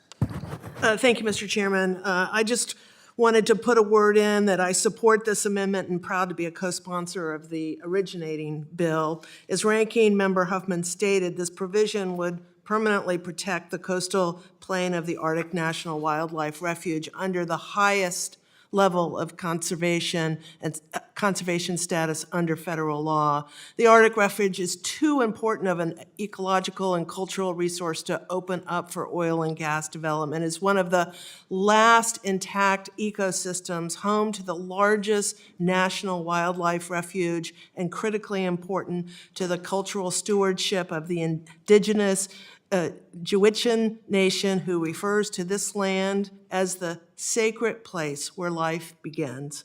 We should not allow Republicans to again move forward with this flag-waving exercise and open up our most sacred lands to polluters. I urge support for this amendment and yield back. Gentlelady yields back. Ms. Stansberry, you're recognized for 5 minutes. Thank you, Mr. Chairman. I want to just take a moment to engage the sponsor of the amendment, because what I find really peculiar about the inclusion of drilling in ANWR in the reconciliation bill is that, first, I think it's always important to give a little bit of historical context. So it has been the dream of oil and gas companies in Alaska for decades to try to drill in the coastal plain. And for those of you that were around during the second Bush administration, it was like this thing that they held up. We're going to drill in ANWR. We fought it. And in the 2017 reconciliation package, there was a dirty deal cut in the dark of night. And a little provision was included in that reconciliation package that would open ANWR to drilling. And so they did. It passed in 2017. And then the lease sale was held. And to our sponsor, Ranking Member Huffman, can you tell us here today how many oil and gas companies bid on that lease sale? The most recent one, none. Zero. So, first of all, let's talk about this bill is purporting, as we heard our friends across the aisle today say, to try to generate income for the federal government, right? They want to generate offsets, and they're claiming billions of dollars of offsets. And we have the CBO score here, and I'd say it's pretty inconclusive on a lot of these provisions because a lot of these provisions don't even make sense. Like the mandatory drilling lease sales, and there's just a whole list of states. I mean, first of all, there are states where even if they do mandatory lease sales every year, you're not going to get any bids on them. And that's because what drives oil and gas, just like any private company on global markets, is the cost of the commodity and whether or not it makes sense to invest the billions of dollars of infrastructure it takes to do the extraction, to export it, to refine it, and then get it to markets. And the problem with this proposal, I don't have that beautiful picture, I just have some pictures of polar bears here, but they live in that space, is that this particular place is not near any infrastructure. If you go up to the Arctic Plain in Alaska, there's no infrastructure there. It's one of the farthest away places that you can go. And so the economics of drilling and transporting crude oil out of ANWR literally don't make sense. That's why there was no lease sales. The oil and gas companies don't even want them anymore. This is just prospecting on the idea that maybe one day it might be economically possible to drill up there if climate change totally melts the permafrost and we open international shipping into the seas up there. But we actually have laws on the books that prevent prospecting.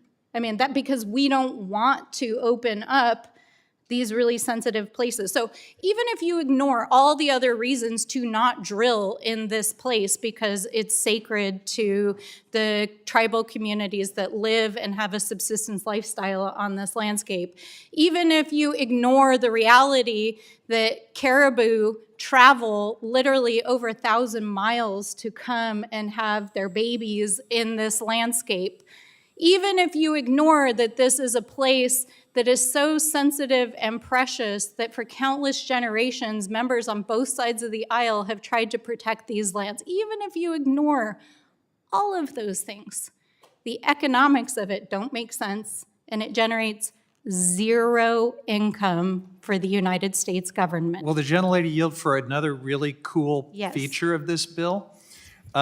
This bill allows for situations where there's just not enough interest in an auction and gives the secretary the ability to do non-competitive auction, to just pick a winner.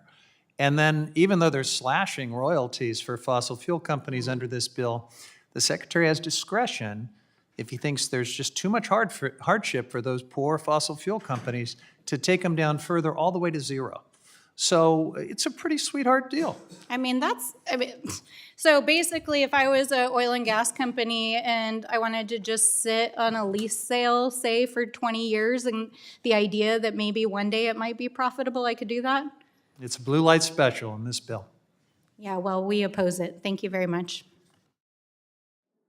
Gentlelady yields back. Is there further discussion on the amendment? If there's no further discussion on the amendment, the question is on the amendment offered by Ranking Member Huffman, designated Huffman number 20. All those in favor say aye. Aye. Those opposed, no. In the opinion of the chair, the noes have it. A recorded vote has been requested. Further proceedings on the amendment designated Huffman number 20 will be postponed. I do have an update. There are sandwiches and salads in the back for anybody who needs nourishment. And I recognize Ranking Member Huffman for the purpose of offering an amendment designated Huffman number 21. Without objection, the amendment is considered read. Thank you, Mr. Chairman. My next amendment is simple. No more fake oil companies bidding on leases that they will never develop. If you don't have experience getting oil out of the ground, you shouldn't be allowed to speculate, especially in one of the world's most sensitive landscapes in the Arctic. Now, the most recent Arctic refuge lease sale didn't just flop, it flatlined. In January, the Biden administration held its latest lease sale as required by that 2017 law, and not a single company bid, not one. That's how uneconomic the drilling scheme in the Arctic refuge actually is. Even the state entity that used to posture about development in the refuge didn't bother showing up. Now, the Arctic National Wildlife Refuge is not a playground for political stunts or just another oil field. It's one of the last truly wild places on Earth, home to the porcupine caribou herd, polar bears, sacred lands of the Gwich'in people. And we should treat it with some respect, with the seriousness that it deserves. And though we shouldn't be discussing oil and gas development at all in this sacred place, if we are going to do it, we should at least agree that only real companies with a demonstrated track record of successful oil and gas development should be allowed to bid. And so this amendment protects the process. It's helping you to be more credible to my friends across the aisle. Protects the process from becoming a joke once again.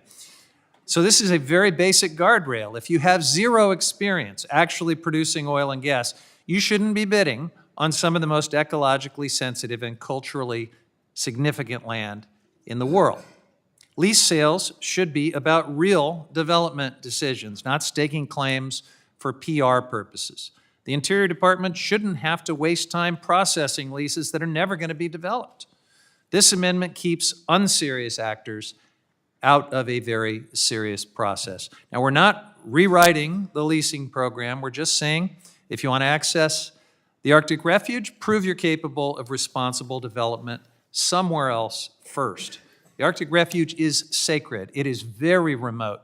It is a uniquely challenging environment to work in, and it's uniquely fragile, and that demands a high bar.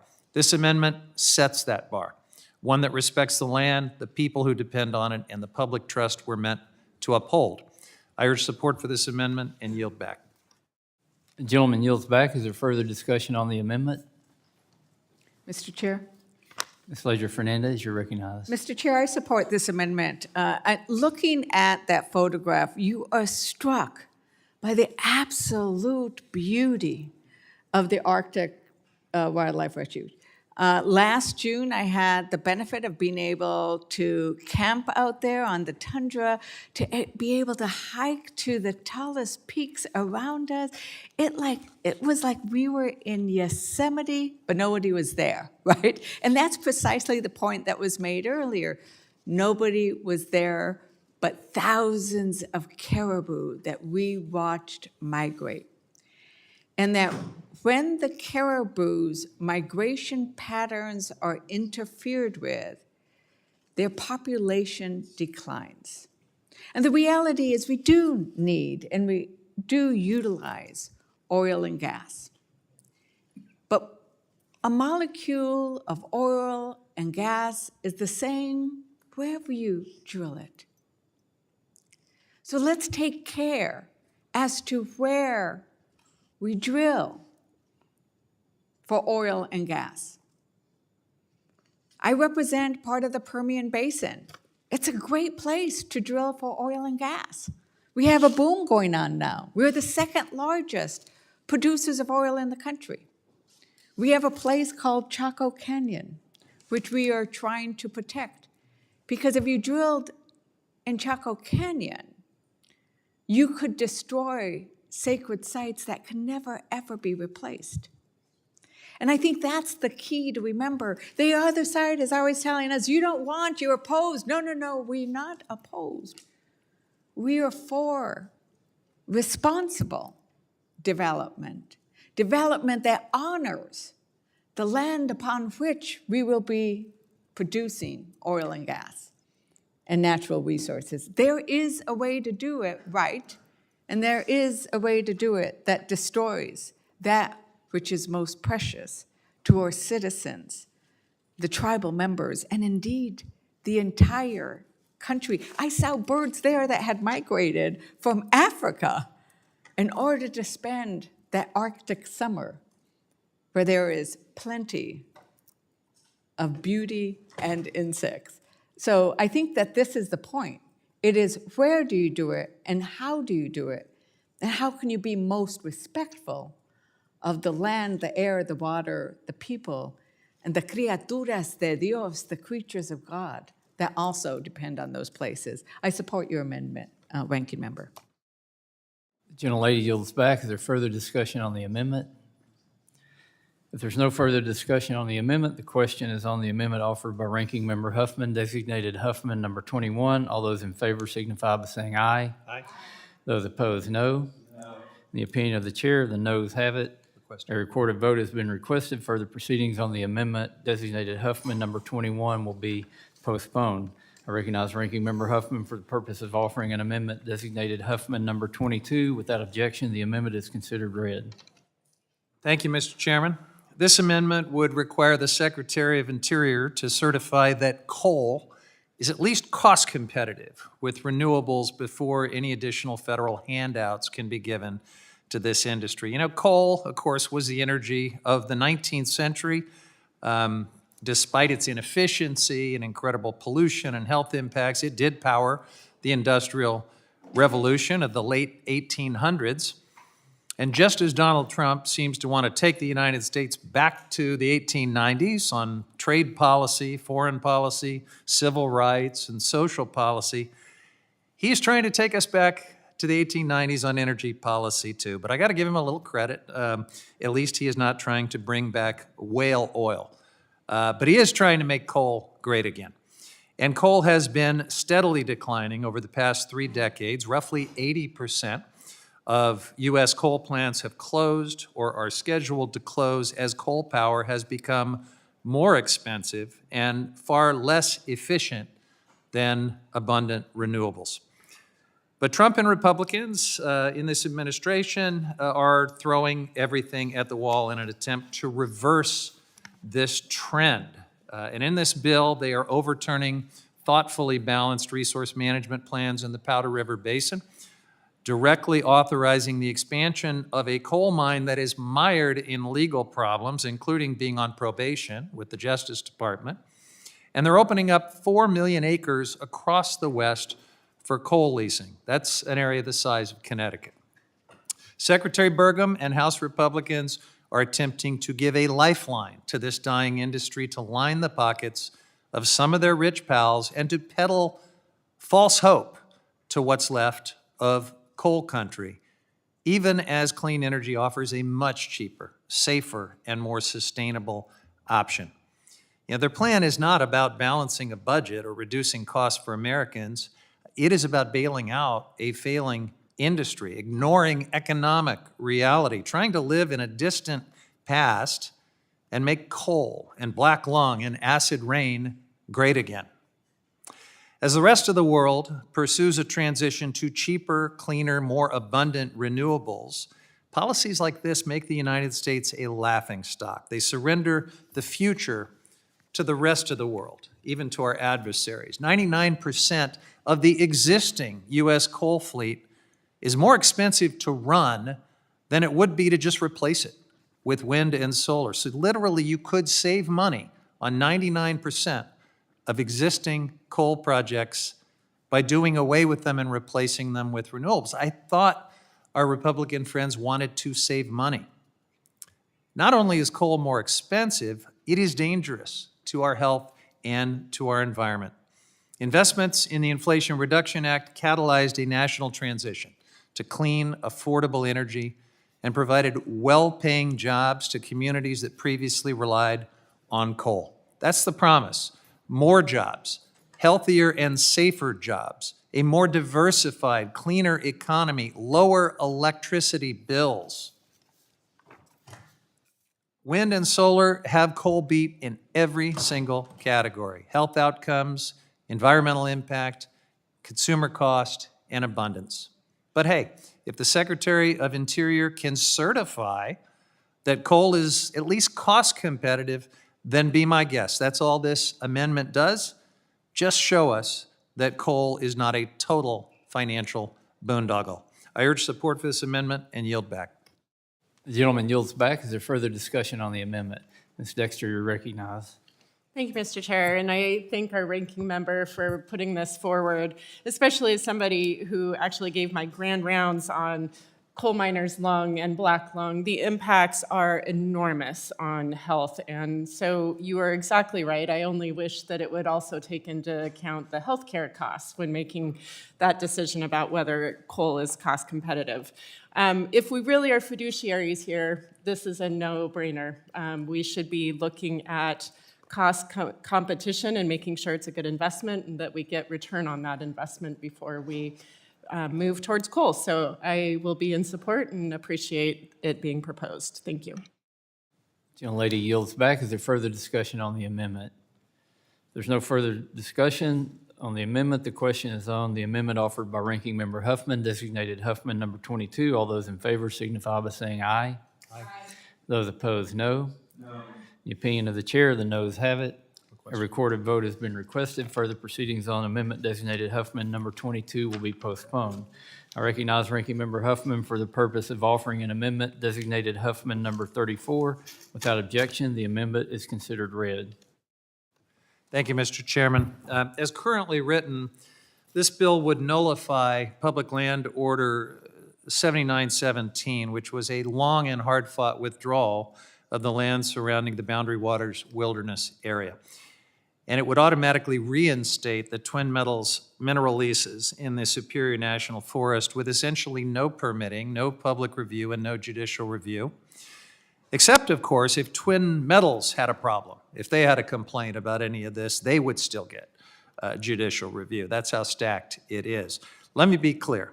This is a ripoff for the American people. The Boundary Waters in northeastern Minnesota is a pristine wilderness. It is a treasure beloved by the most visited wilderness area in the country. Crystal clear waters, breathtaking landscapes, abundant wildlife. These things draw people from around the world to the Boundary Waters, and it's no accident of nature.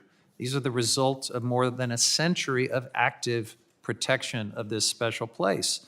Through treaties with Canada in 1909 and later the Wilderness Act of 1964, our country has long recognized the importance of preserving the Boundary Waters.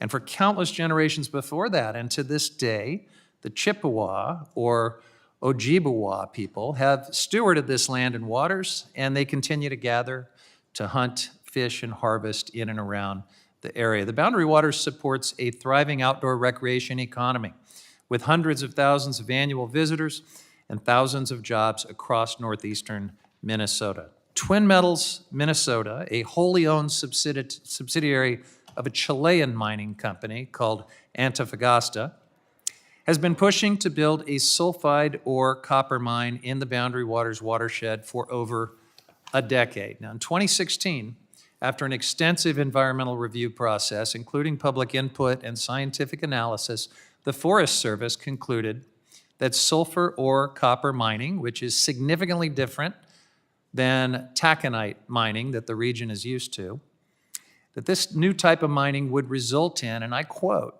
extreme and serious and irreparable harm in the watershed of this wilderness.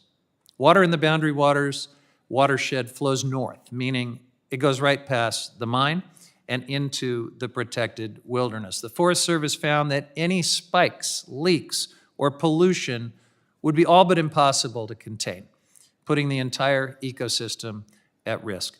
Now, that should have been the end of the story, the end of the debate, but of course it was not, because Donald Trump came into office in 2017, and the administration, his first administration, ignored all the science and input from the community and reinstated that Twin Metals lease.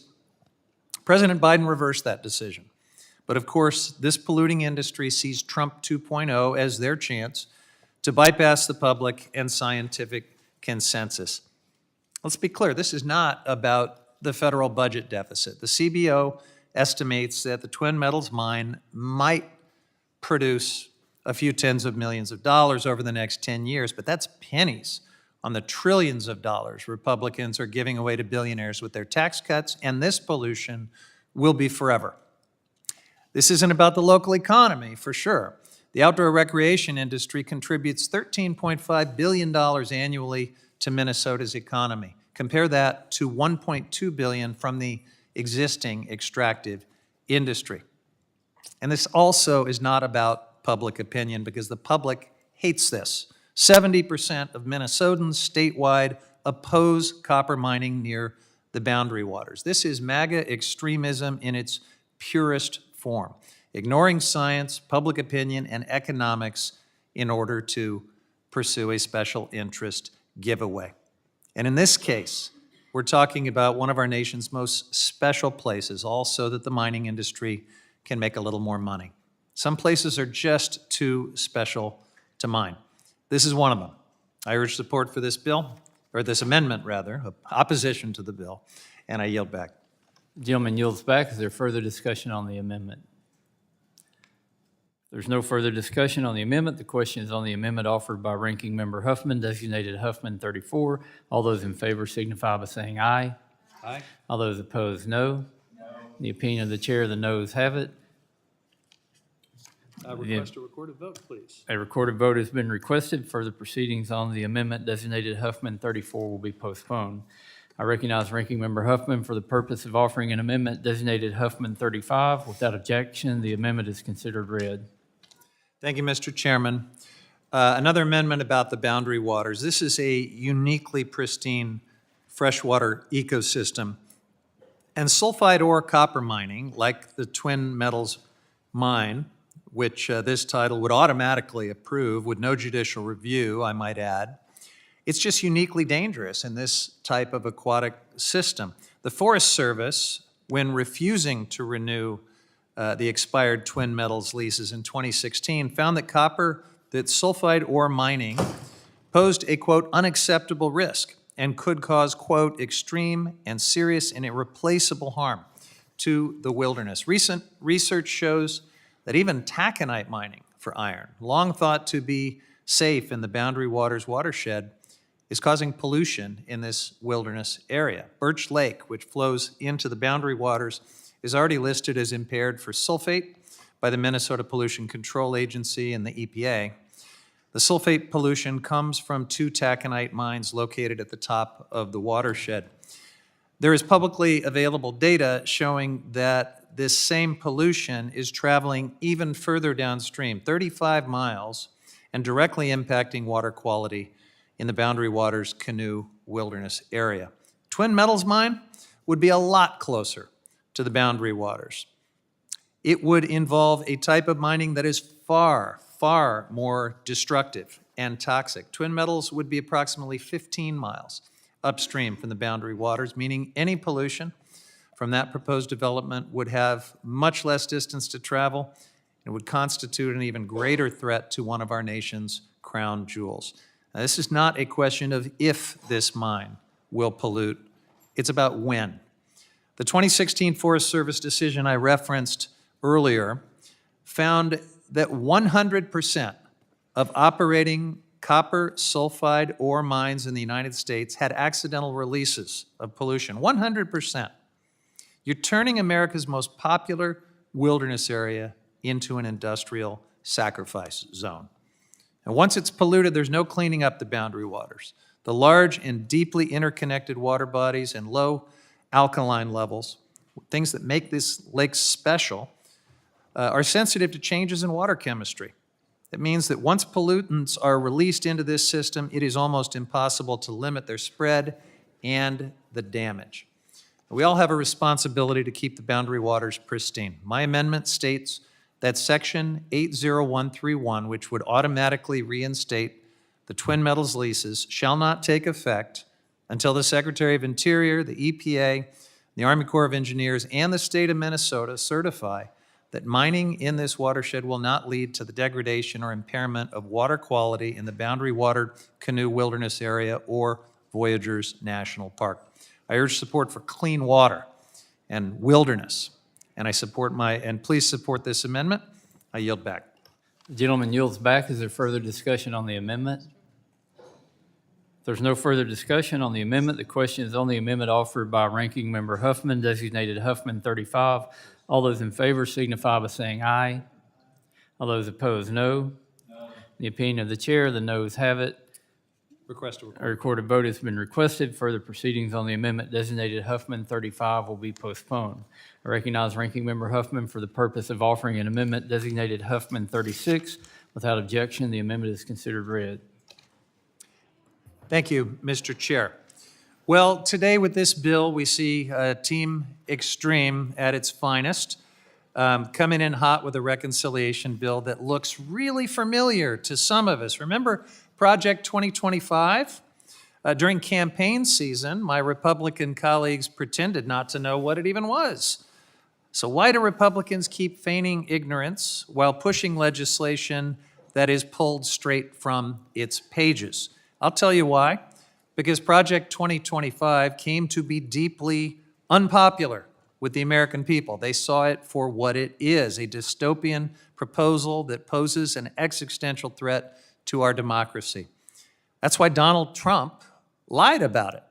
Lied by saying he knows nothing about it, that it wasn't really his plan. It's why a lot of Republicans tried to distance themselves from this dystopic plan that the American people resoundingly rejected. But if you read their bill, you'll see some striking similarities between its proposals and the Project 2025 goals. So my amendment would simply hold Republicans to their word. It would strike all the provisions in this bill that are parallel to Project 2025, and here's just a few of them. Project 2025 at page 522 has a section called Concerning the Coal Moratorium. And you will find a direct parallel of that in today's bill, Section 80142. On page 523 of Project 2025, we see provisions on offshore oil and gas that neatly match Section 80172 of today's bill. On page 523 of Project 2025, there's a section on reducing royalty rates, a nice match with Section 80105 in today's bill. There's stuff in Project 2025 on the Arctic Refuge and the NPRA in Alaska. That's at page 540 of the document, and it lines up very nicely with Sections 80121 and 80122 of the bill before us today. There's the coal leasing program, which you'll find at page 523 of Project 2025. It's in Section 80141, 80302, and 80303 in today's bill. And the Twin Metals mine, of course, on page 523 of Project 2025. Here in this bill, it's Section 80131. Oh, there's also fake NEPA reforms in Project 2025 at page 533. In today's bill, we have that at Section 80151. Look, the American people made it pretty clear. They want nothing to do with this cartoonishly extreme agenda. They deserve to know that Republicans were not telling the truth about Project 2025. Neither was Donald Trump. They knew what it was, and they knew it was their agenda all along. So here's an amendment that holds them to their word. I urge adoption of the amendment and yield back. The gentleman yields back. Is there further discussion on the amendment? Ms. Stansberry, you're recognized. Thank you so much, Mr. Chairman. I really appreciate the ranking member bringing this amendment forward. And I know, ranking member, you have been really the tip of the spear in helping to reveal the ways in which Project 2025, not only in the jurisdictions of this committee, so Department of Interior, U.S. Department of Agriculture's Forestry Department, NOAA, is implicated all over Project 2025, but the entire federal government. And as you were presenting your amendment this morning, I was remembering, do you remember last summer during the height of the election, the now president did a debate with Vice President Harris, and he totally disavowed Project 2025. And do you remember in this very hearing room, we were in this hearing room and we tried to enter Project 2025 into the record, and multiple members of the committee objected to putting a document that was online at the time into the record because they at the time were trying to claim, oh, Donald Trump has nothing to do with this, we have nothing to do with this is not what our policy plans are. And now here we are, and literally the bill in front of us is Project 2025. And the thing that I find particularly wild about all of it is like the authors of Project 2025 are now in the administration. The director of OMB, the director of SCC, like the dudes who wrote the document that you guys objected to putting in the record, except for now you're trying to pass a bill to do it, literally are there. And now you're executing and abdicating your constitutional authority by trying to pass a bill that does that bidding. So, ranking member, I really, really appreciate what you're doing here. And, you know, the other thing that I appreciate about your description of your amendment is the ways in which Project 2025, if you haven't read the chapters on Department of Interior, EPA, Forest Service, highly, highly, highly recommend everyone out there who's watching this do that. Because not only is it nefarious in its sort of broader implications for opening public lands to the lowest bidder, this isn't even highest bidder, it's to the lowest bidder, it actually proposes opening lands that have been protected for generations. And amongst the lands that are included are the boundary waters included in this bill today. And I just keep going back to the idea that, you know, the GOP keeps trying to claim that this reconciliation bill is just about the budget. It's just about balancing the budget. Well, then what the hell does opening the boundary waters to international mining have to do with the budget?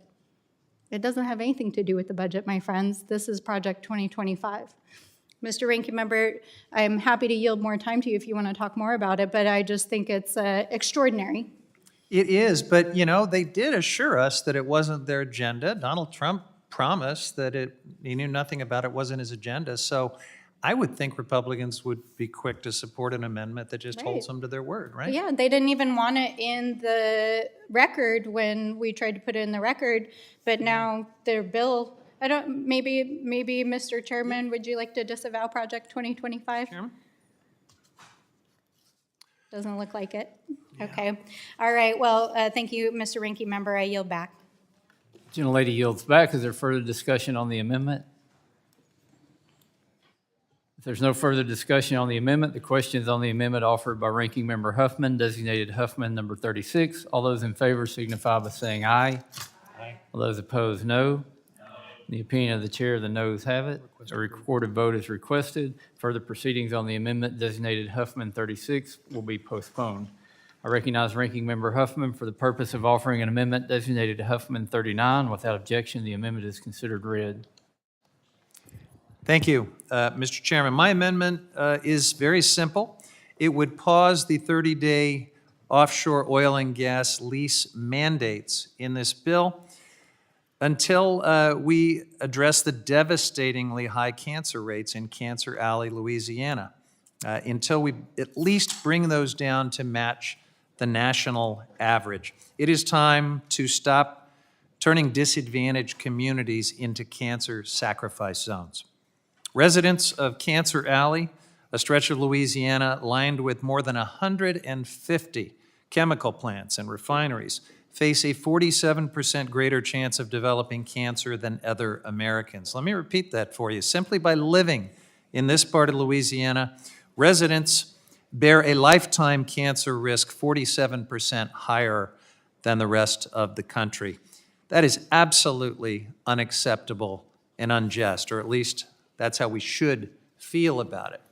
This is a fact that our colleagues across the aisle seem to want to deny or to ignore, but the health consequences are undeniable, and they're getting worse. And now Republicans want to pile on even more new cancer-causing pollution by mandating new offshore drilling in this region, which will undeniably make the problem worse. That is outrageous. The communities that live here are already severely overburdened by environmental hazards, but instead of offering any relief, any help, instead of even acknowledging it, this bill mandates more industrial pollution, more health risks, and worse. We should be directing federal agencies to weigh the cumulative harm from toxic air, contaminated water, cancer clusters, and climate disasters before they mandate new pollution sources in this overburdened area. This bill does the opposite. It forces leases while turning a blind eye to the human toll. And there's more. The Gulf Coast, of course, is one of the most hurricane-prone regions in the world. Storm surges, flooding, hurricane-force winds have damaged oil rigs, ruptured pipelines, and triggered disastrous spills, including more than 10 million gallons that was spilled into Louisiana waterways during Hurricane Katrina alone. But of course, Republicans aren't interested in protecting communities from pollution or climate risks. Just this March, the Trump administration halted an EPA enforcement lawsuit against a Louisiana chemical company that posed an imminent danger to residents in this area. That's whose side they're on. This amendment is simple. No new offshore leases in this area until Cancer Alley's rates fall to the national average. That's the bare minimum we should owe this community. If you care about public health, if you care about justice, support this amendment. I yield back. Gentleman yields back. Is there further discussion on the amendment? Ms. Dexter, you're recognized. Thank you, Mr. Chair, and thank you once again, Ranking Member Huffman, for putting forward public health-focused policies. Cancer Alley has been not just harmed disproportionately, but the Black and brown community in that area continues to have a lack of choices. People who don't have access to high-paying jobs and have no ability to move can't get out of Cancer Alley. So I very much appreciate your putting this forward. There are multiple environmental research. I'm just looking over a couple here. EPA itself has said that this is a stain upon the collective conscience of humanity in a UN, sorry, that was in a UN report, and that we continue to invest in this, and not just continue to invest, but mandate investing in making the public health in this area worse is astounding to me. So as somebody who cares deeply about public health, I just assert that we all should be supporting this amendment. Thank you, Mr. Chair, for your time. Gentlelady yields back. Is there further discussion on the amendment? Ms. Leger-Fernandez, you're recognized. Mr. Chairman, thank you very much, and thank you very much, Ranking Member Huffman, for bringing this amendment, because it underscores the fact that when you look at environmental protection, that there is a cost. And the question that we must ask ourselves, and I hope answer, is who is going to bear that cost? Shall we place the responsibility for making sure that our development and our production is done in a way that protects human health? Or will we pass that cost on to the innocent bystanders, the innocent workforce that has had nothing to do and should not be condemned to a life of cancer and of death because of the manner in which development has occurred? There are 50 toxic chemicals that pollute the air in Cancer Alley, 50 toxic chemicals. And as noted, the cancer risk in Cancer Alley is more than 7 times the national average. Now, when you combine what they are doing in this bill with what Trump is doing to the Health and Human Services, cutting research into cancer care, cutting the researchers, doctors, scientists at the National Institutes of Health, it is going to be devastating. In fact, it is estimated that there will be 200,000 premature deaths from the Trump administration's environmental protection rollbacks by 2050. 200,000 people are going to die because of this agenda. 200,000 people will die. I think we should choose life, and we should make sure that the cost of this kind of development is borne by the corporations and not the innocents. With that, I yield back, and thank you very much, Mr. Lady yields back. The chair recognizes the gentleman from Colorado, Mr. Neguse. I thank the chairman, and I want to thank the ranking member for introducing what I think is a very thoughtful, practical, common sense amendment. I guess I might ask my Republican colleagues, I suspect they oppose this amendment. I wonder if any of them might be willing to explain the rationale as to why. And I'm happy to yield to the chairman or to any of my colleagues, all of whom seem to be studying the paperwork that they've brought to the committee today. No one? No takers? Okay, here's why I ask. This oddity of a strategy that House Republicans have adopted for the reconciliation process is baffling, nonsensical, and I think inconsistent with the values that we all hold as members of this institution. And you might just imagine a split screen. Yesterday in the Rules Committee, I served with my distinguished colleague from New Mexico, Ms. Ledger Fernandez. She can attest to this. We spent a great deal of time debating a measure that this committee marked up, renaming the Gulf of Mexico. Member after member on the Republican side, eager to talk about the benefits of this renaming bill. Right now on the floor, there's a debate unfolding about the renaming of the Gulf of Mexico, which House Republicans have apparently decided is a top priority for the country. Meanwhile, when we have a substantive amendment that actually pertains to activities in the Gulf of Mexico, not renaming, but in this case, banning offshore leasing, oil and gas development in the Gulf, Republicans are silent. Mr. McDowell, please don't leave yet. I was going to ask you a question. No, because I know you're passionate about renaming bills, renaming institutions. I think you've introduced a bill to rename Dulles Airport after President Trump, if I'm not mistaken. So I was going to, if you'll indulge me, well, it sounds like my colleague is leaving. Look, I wish I could find a Republican member to engage in thoughtful debate about these policies. And what I would just suggest for the members who are here, this is not normal. Many of you are new members, you've served in state legislatures.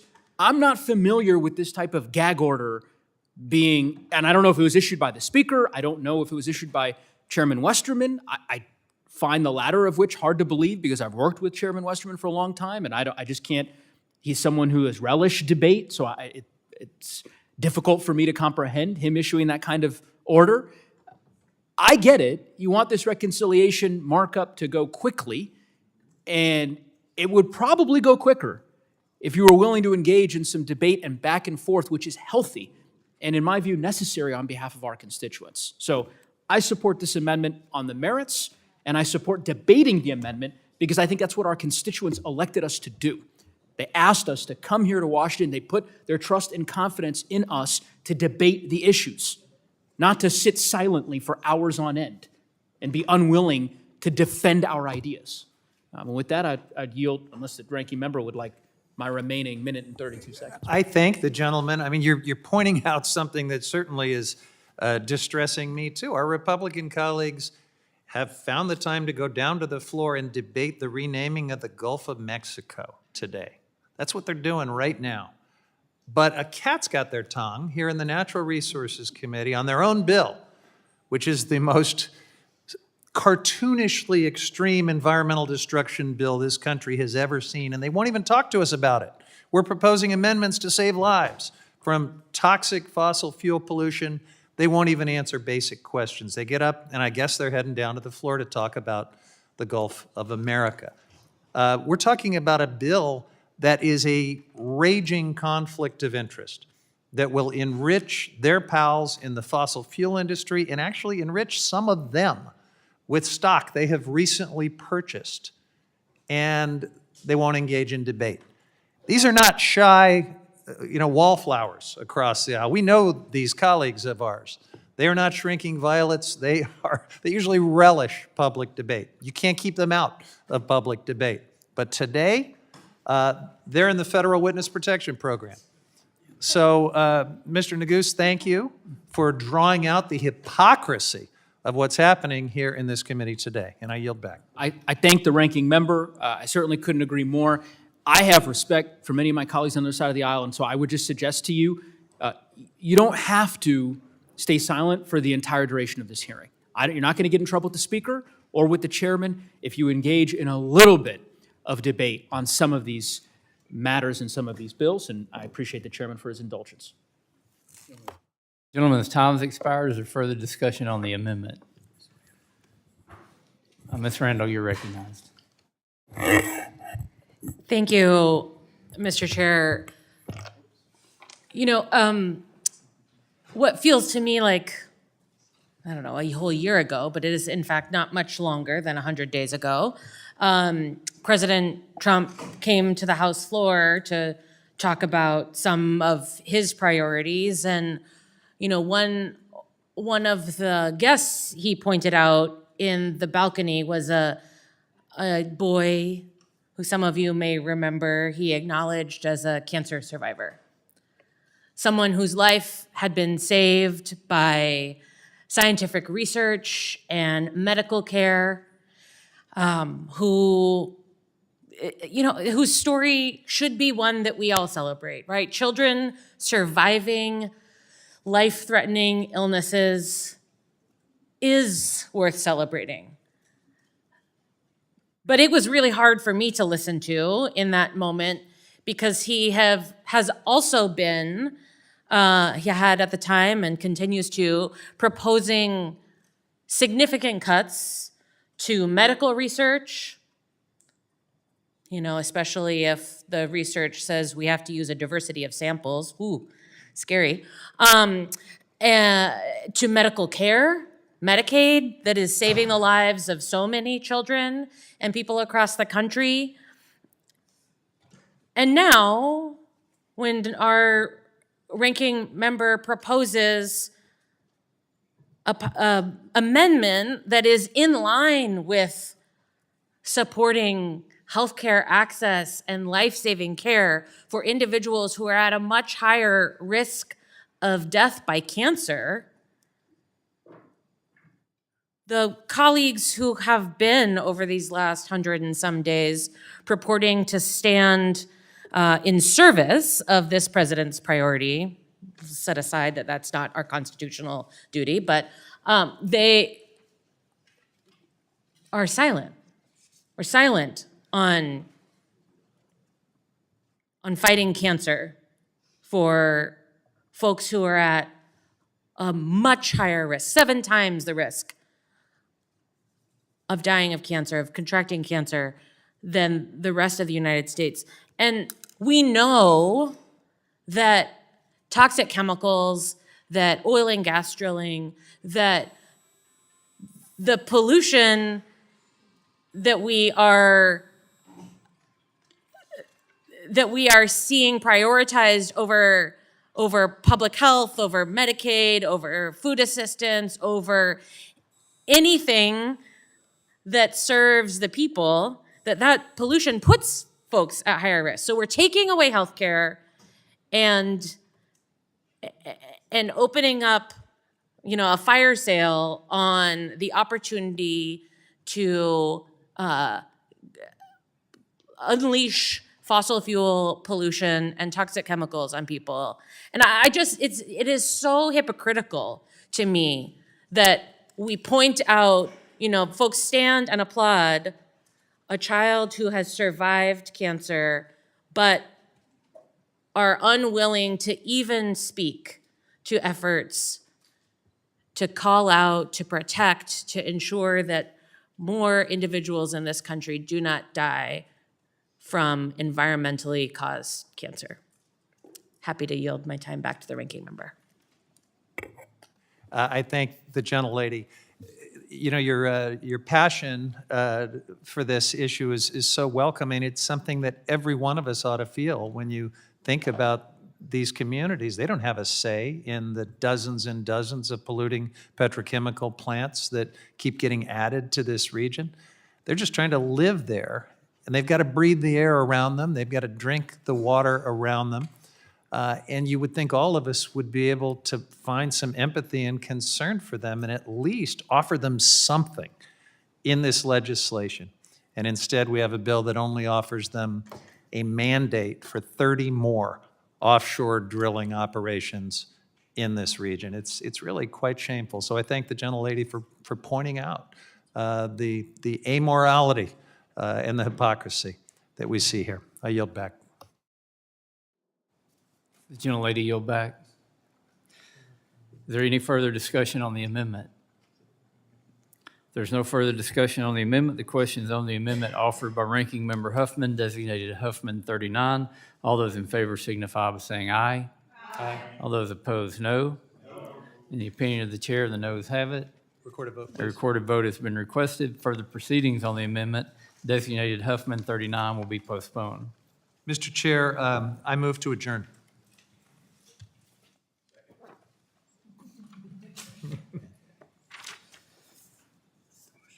The motion to adjourn is a privileged motion that is not debatable and cannot be tabled. The question is on the motion to adjourn. All those in favor signify by saying aye. Aye. All those opposed say no. No. In the opinion of the the chair, ayes have it. the noes have it, and the motion to adjourn is not agreed to. Request a recorded vote. A recorded vote has been requested. Members will record their vote using the electronic voting system. The clerk will set up the voting system.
Mr. Chair, are we having trouble with the system? It seems like the vote should be open. Certainly the Democrats are all here, ready to vote. We've been engaging in the debate I'm so proud of the way our side of the aisle has engaged in what is probably the most consequential environmental legislation this committee has seen in decades. It stands in sharp contrast to the silence we've heard across the aisle, but let's at least open the vote so we can find out if Republicans want to proceed with this hearing. Mr. Huffman, we buy you lunch and we give people a chance to go out and have lunch. And I think we need to let people get in from the I'm rooms not a here. cheap date, Mr. Chairman. Not as cheap as that. Not as cheap as the non-competitive leases they want to give out? Is that the issue? Mr. Chairman, for Is the it a- record, I do want to say those sandwiches were quite delicious, and we do appreciate I'm- your I'm- hospitality, and your member services are always excellent, even when we disagree with your policies. I'm glad you got a sandwich. Yes, Miss- thank Mr. you. Huffman and I are living on water today. Fasting. If we voted, then I could go. Is the system ready to go, clerk? Okay, the clerk will open the vote.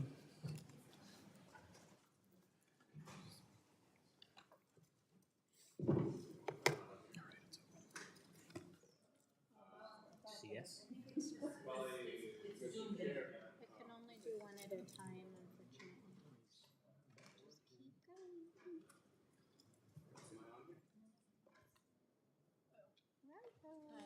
Men is not listed.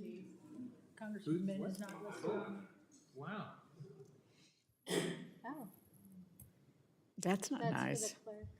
Can we, Yeah, some of our members are not listed. yep. We need all the Democrats listed. Oh, maybe it's, maybe the font is just like pushing it off the screen. I don't know. Is it on your computer?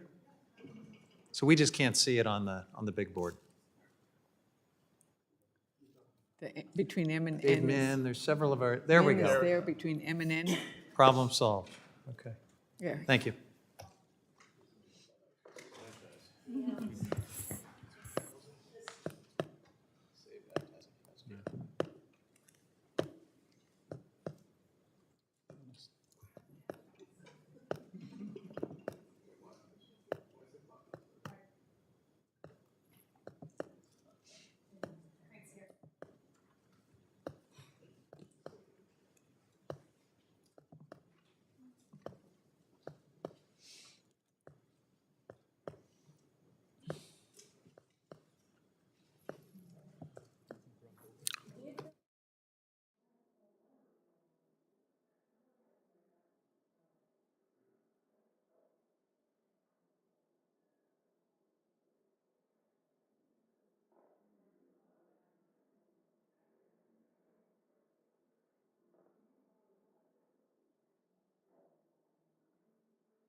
Mr. Chairman, how long are we going to leave the roll open? Because I would, okay. Tie go to us, tie go to us? No. All right.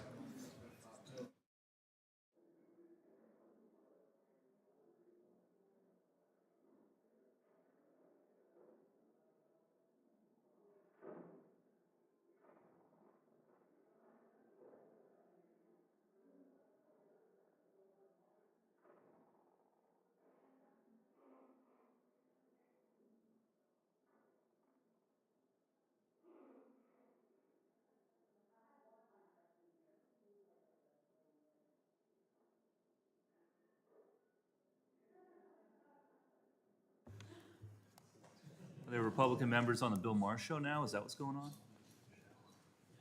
Why Bill Maher? Because when, you know, the,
Have all members voted?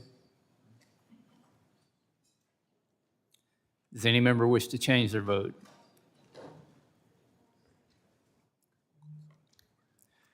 The clerk will close the vote and report. Mr. Chairman, on this vote, the yeas are 17 and the nays are 19. The motion to adjourn is not agreed to. I recognize Ranking Member Huffman for the purpose of offering an amendment designated Huffman 102. Without objection, the amendment is considered read. Mr. Chairman, could we?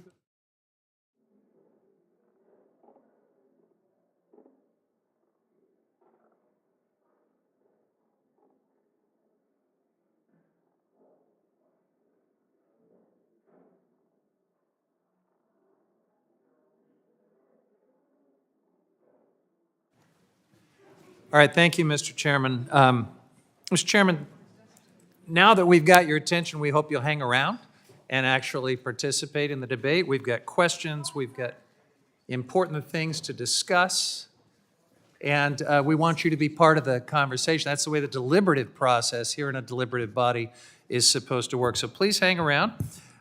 Some members of this committee are not participating in debate, perhaps to avoid defending parts of this bill that are quite indefensible. This amendment is about something that should be pretty basic. If a country is breaking the rules of global fisheries or violating human rights, they should not be rewarded with U.S. tax dollars. And this is now talking about seafood. The United States is one of the largest seafood importers in the world. More than 86% of our seafood is imported, and that gives us enormous power and responsibility to lead in cracking down on illegal, unreported, and unregulated fishing. American fishers play by the rules. They operate under some of the world's strictest, most science-based regulations. They work hard to protect their own livelihoods and ensure compliance and maintain transparent supply chains. But they're being undercut by foreign fleets that flout international law, often backed by authoritarian governments or linked to organized crime, and they sometimes use forced labor in the process. This is not hypothetical. The National Marine Fisheries Service's 2023 report names multiple countries for violating illegal fishing, shark finning, killing protected marine life. Countries like China and Taiwan are among those identified for these abuses, and yet nothing currently stops the U.S. government from buying seafood from these same countries. So my amendment would end that. It blocks federal procurement of seafood from countries identified in the report. It protects American industries, ocean ecosystems, and basic human rights. It gives consumers the confidence that they are eating seafood that's not caught with slave labor.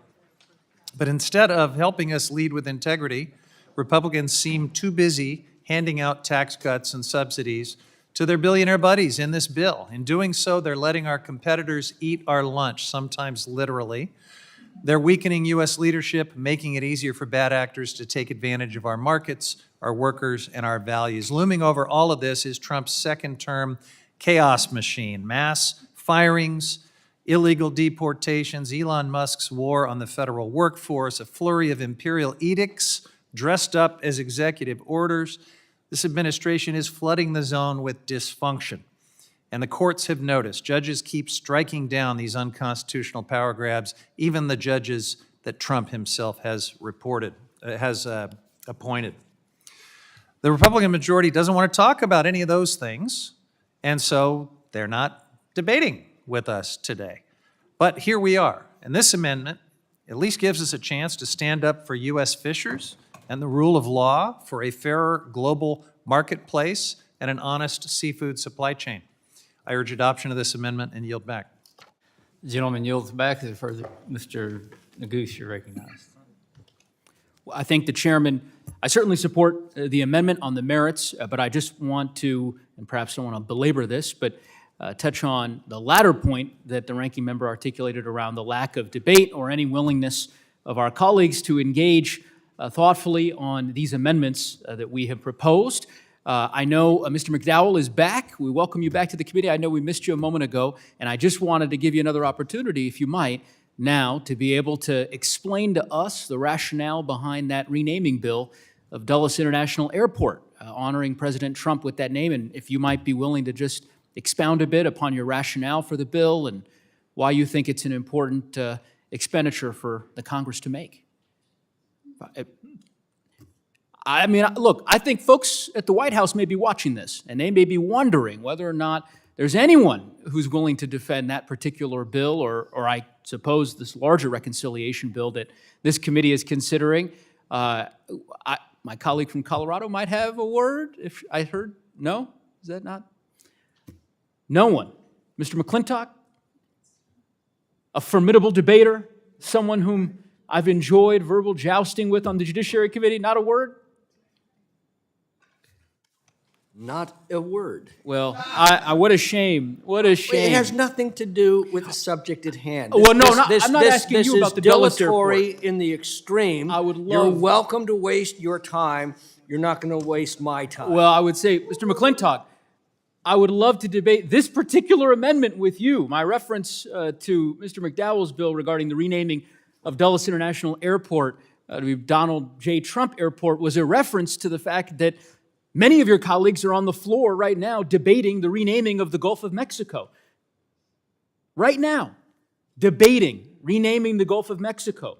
Verbose debate on the floor, and then come back to this committee and say not a word about any one of these amendments that we're proposing. And the larger point that I'm making, and I suspect Mr. McClintock would agree with me on this, maybe he'd disagree, is that the gag order that the Speaker has issued for all of the jurisdictional committees considering the reconciliation markup, in my view, does not meet the standards of this august body or this institution. And there are many members on the other side of the aisle whom I have heard debate at great length and have engaged in that debate with Mr. Gosar, Mr. McClintock, and others. And I think it's disappointing that my colleagues are unwilling to engage with us on substance.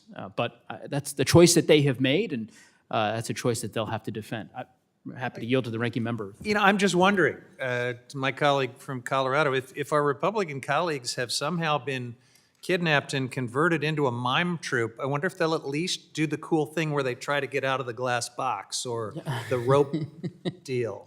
I mean, it's unspeakable, for sure, what they are trying to do with this legislation. Yeah, I mean, look, it's quite rich to be lectured about a waste of time. Why are you here? Why attend this hearing?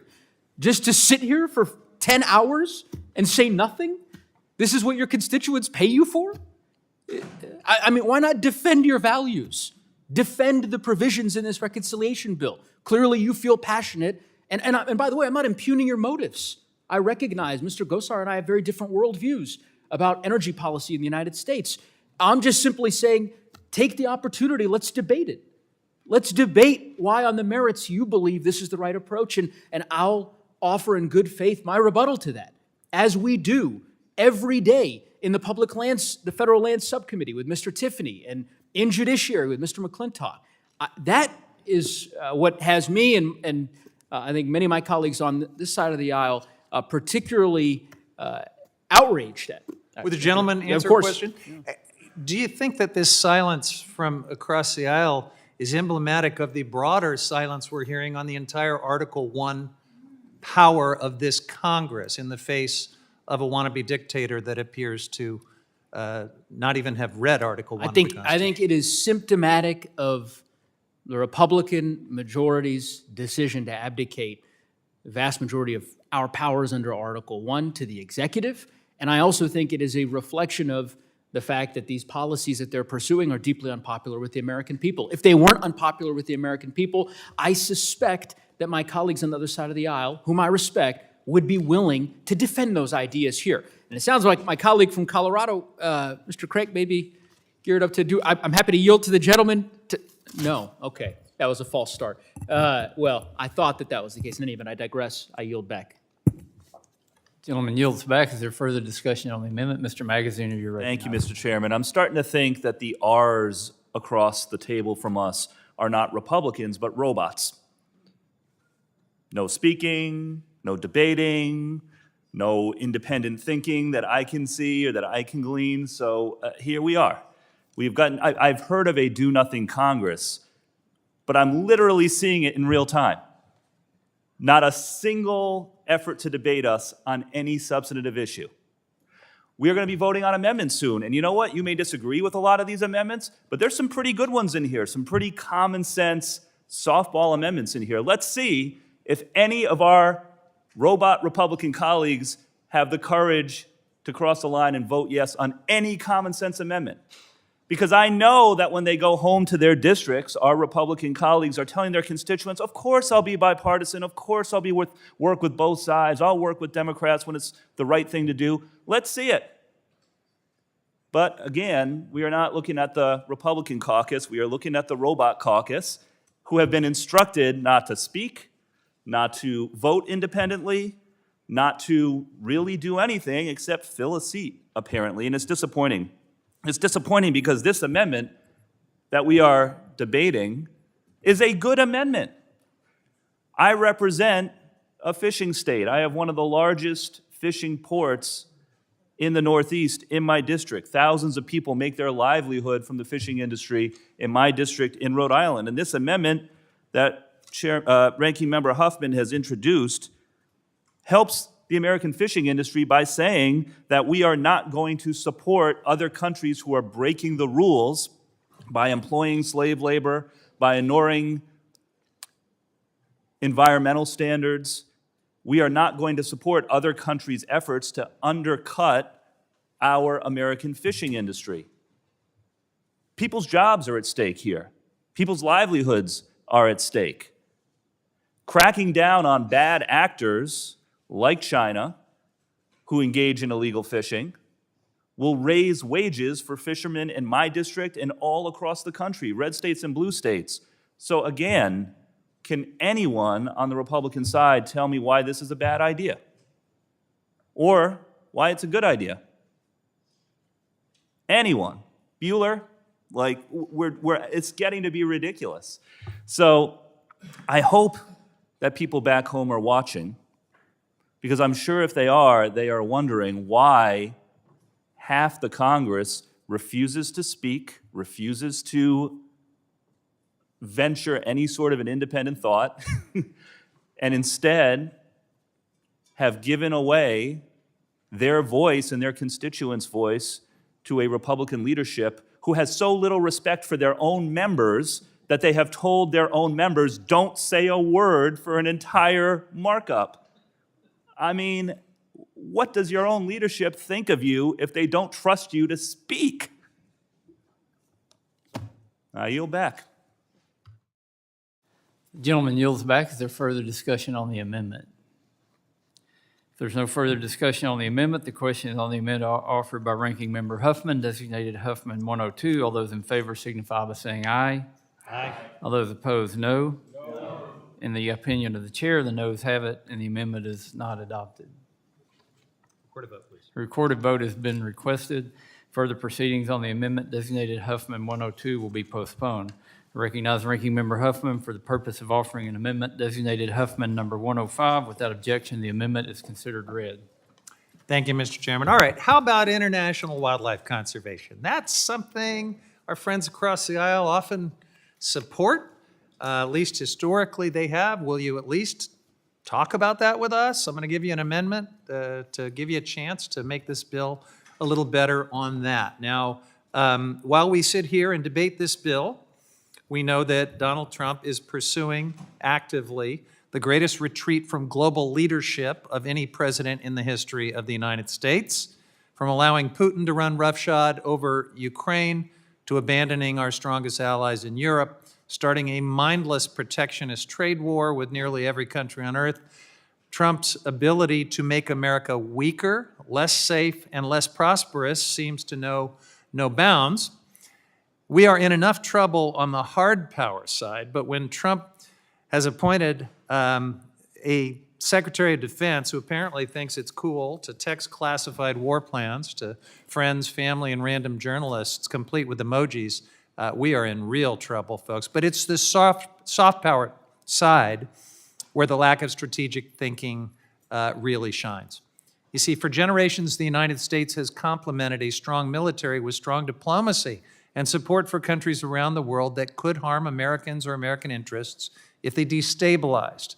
or became satellite states of our adversaries. Now, though, Trump has dismantled most of our soft power infrastructure. He's illegally dissolved the U.S. Agency for International Development, or USAID, the Millennium Challenge Corporation, the U.S. Institute of Peace, Voice of America. He's completely paused and then only partially reinstated the historically bipartisan, wildly successful President's Emergency Plan for AIDS Relief, or PEPFAR, and he's generally just alienated all of our friends in the world, who for decades have helped defend a world order that benefits the United States far more than anyone else. Because of this short-sighted, self-destructive approach, we are essentially competing with China with one arm tied behind our back. The Chinese government is everywhere, helping earthquake victims in Myanmar, building infrastructure in Africa, forging partnerships in Central and South America, and we are withdrawing.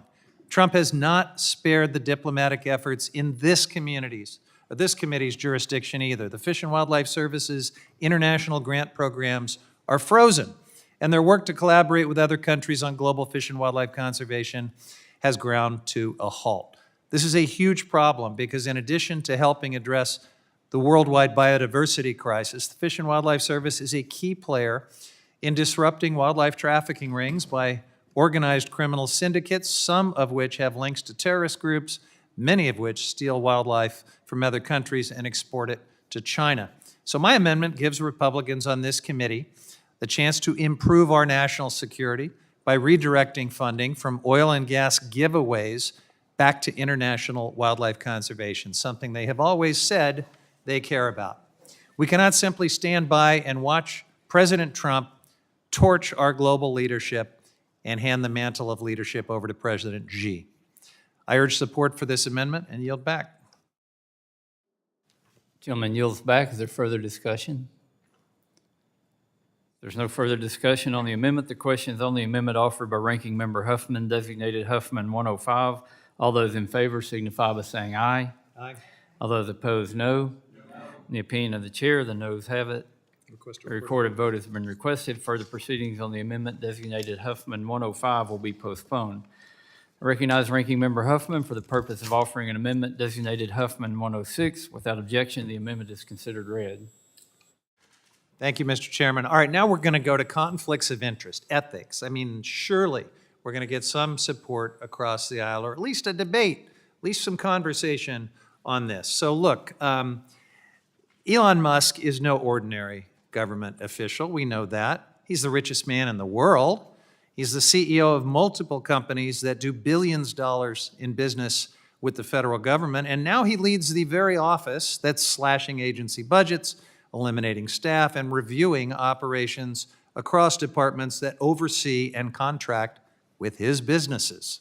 Under Musk's leadership, DOGE has reportedly laid off at least 1,300 employees at NOAA, an agency that provides critical climate and atmospheric data. At the same time, SpaceX, one of his companies, is expanding its footprint in Earth observation and weather satellite services. We've learned that DOGE officials have unrestricted access to NASA's personnel and contracting files, which could include the confidential and proprietary information of his competitors. If Musk's companies, like SpaceX, are able to use this access to gain an advantage over their competitors, it would not just be unethical, it would be illegal. Musk's companies have already received at least $20 billion in taxpayer-funded contracts and subsidies. SpaceX alone is NASA's largest private contractor. They've secured approximately $15 billion in awards. The Department of Defense and NOAA also rely heavily on SpaceX for critical satellite launches. And at the same time, Musk is working to dismantle the very oversight and accountability mechanisms designed to ensure that federal contracts serve the public interest instead of his interest. In fact, we've seen internal federal investigations into his companies simply go away. We've lost enforcement personnel. He's replaced career experts with individuals linked to his own companies. This stinks. I have to hand it to Elon Musk. He is an innovator. He's found entirely new ways to enrich himself off the back of working families, giving Donald Trump a run for his money. We cannot ignore reports that Elon Musk has been in communication with foreign leaders too, including Vladimir Putin. He's also doing business with and has received financing from China. That's two authoritarian governments with which the United States has adversarial relationships.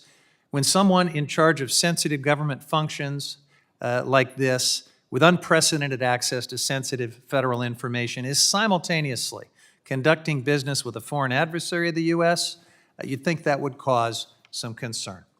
So my amendment would pause the goodies for big oil in this bill until the Department of Interior's Inspector General delivers a report on Elon Musk's conflict of interest. The amendment simply says, let's take a moment to do our due diligence. Let's make sure the richest man in the world isn't using our government to make himself even richer through corruption. That's not partisanship, that's basic oversight and good government. I urge my colleagues to support this amendment, stand up for transparency, integrity, and the public interest, and I yield back. Gentleman yields back. Is there further discussion on the amendment? Mr. Huffman, Mr. Neguse, I'm going to recognize myself for discussion on the amendment. What?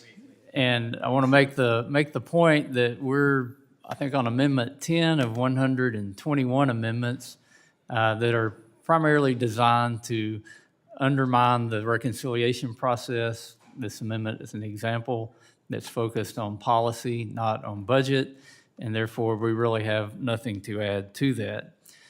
I yield back. Is there further discussion on the amendment? Ms. Randall, you're recognized. Thank you, Mr. Chair. And respectfully, I would disagree that this is entirely policy and not budget. You know, Mr. Musk has purported over these last few months to be rooting out budget efficiencies and waste, fraud, and abuse, saving taxpayer dollars. We have, in fact, seen the opposite in many cases, with the firings, indiscriminate firings of federal employees at Pacific Northwest National Labs, for example, who were then brought back at much cost to taxpayers to do jobs that are important to our country, to our energy system, to the ability of Americans to continue to innovate and to safely store nuclear waste. We had to pay for that mistake. I would like us to ensure that we are not paying for other mistakes or meddling, conflicts of interest, self-enrichment efforts that Elon Musk is undertaking, so that we can actually save taxpayer dollars and ensure that we are not wasting money for fraudulent or self-serving efforts on behalf of Elon Musk. We deserve to know whether or not any of the proposals in this reconciliation package will serve to enrich Elon Musk at taxpayers' expense. I yield back. Gentlelady yields back. Mr. Neguse, you're recognized.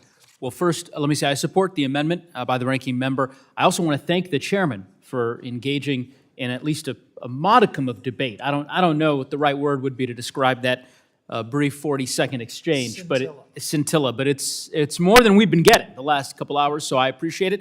And I wonder, of course, Mr. Chairman.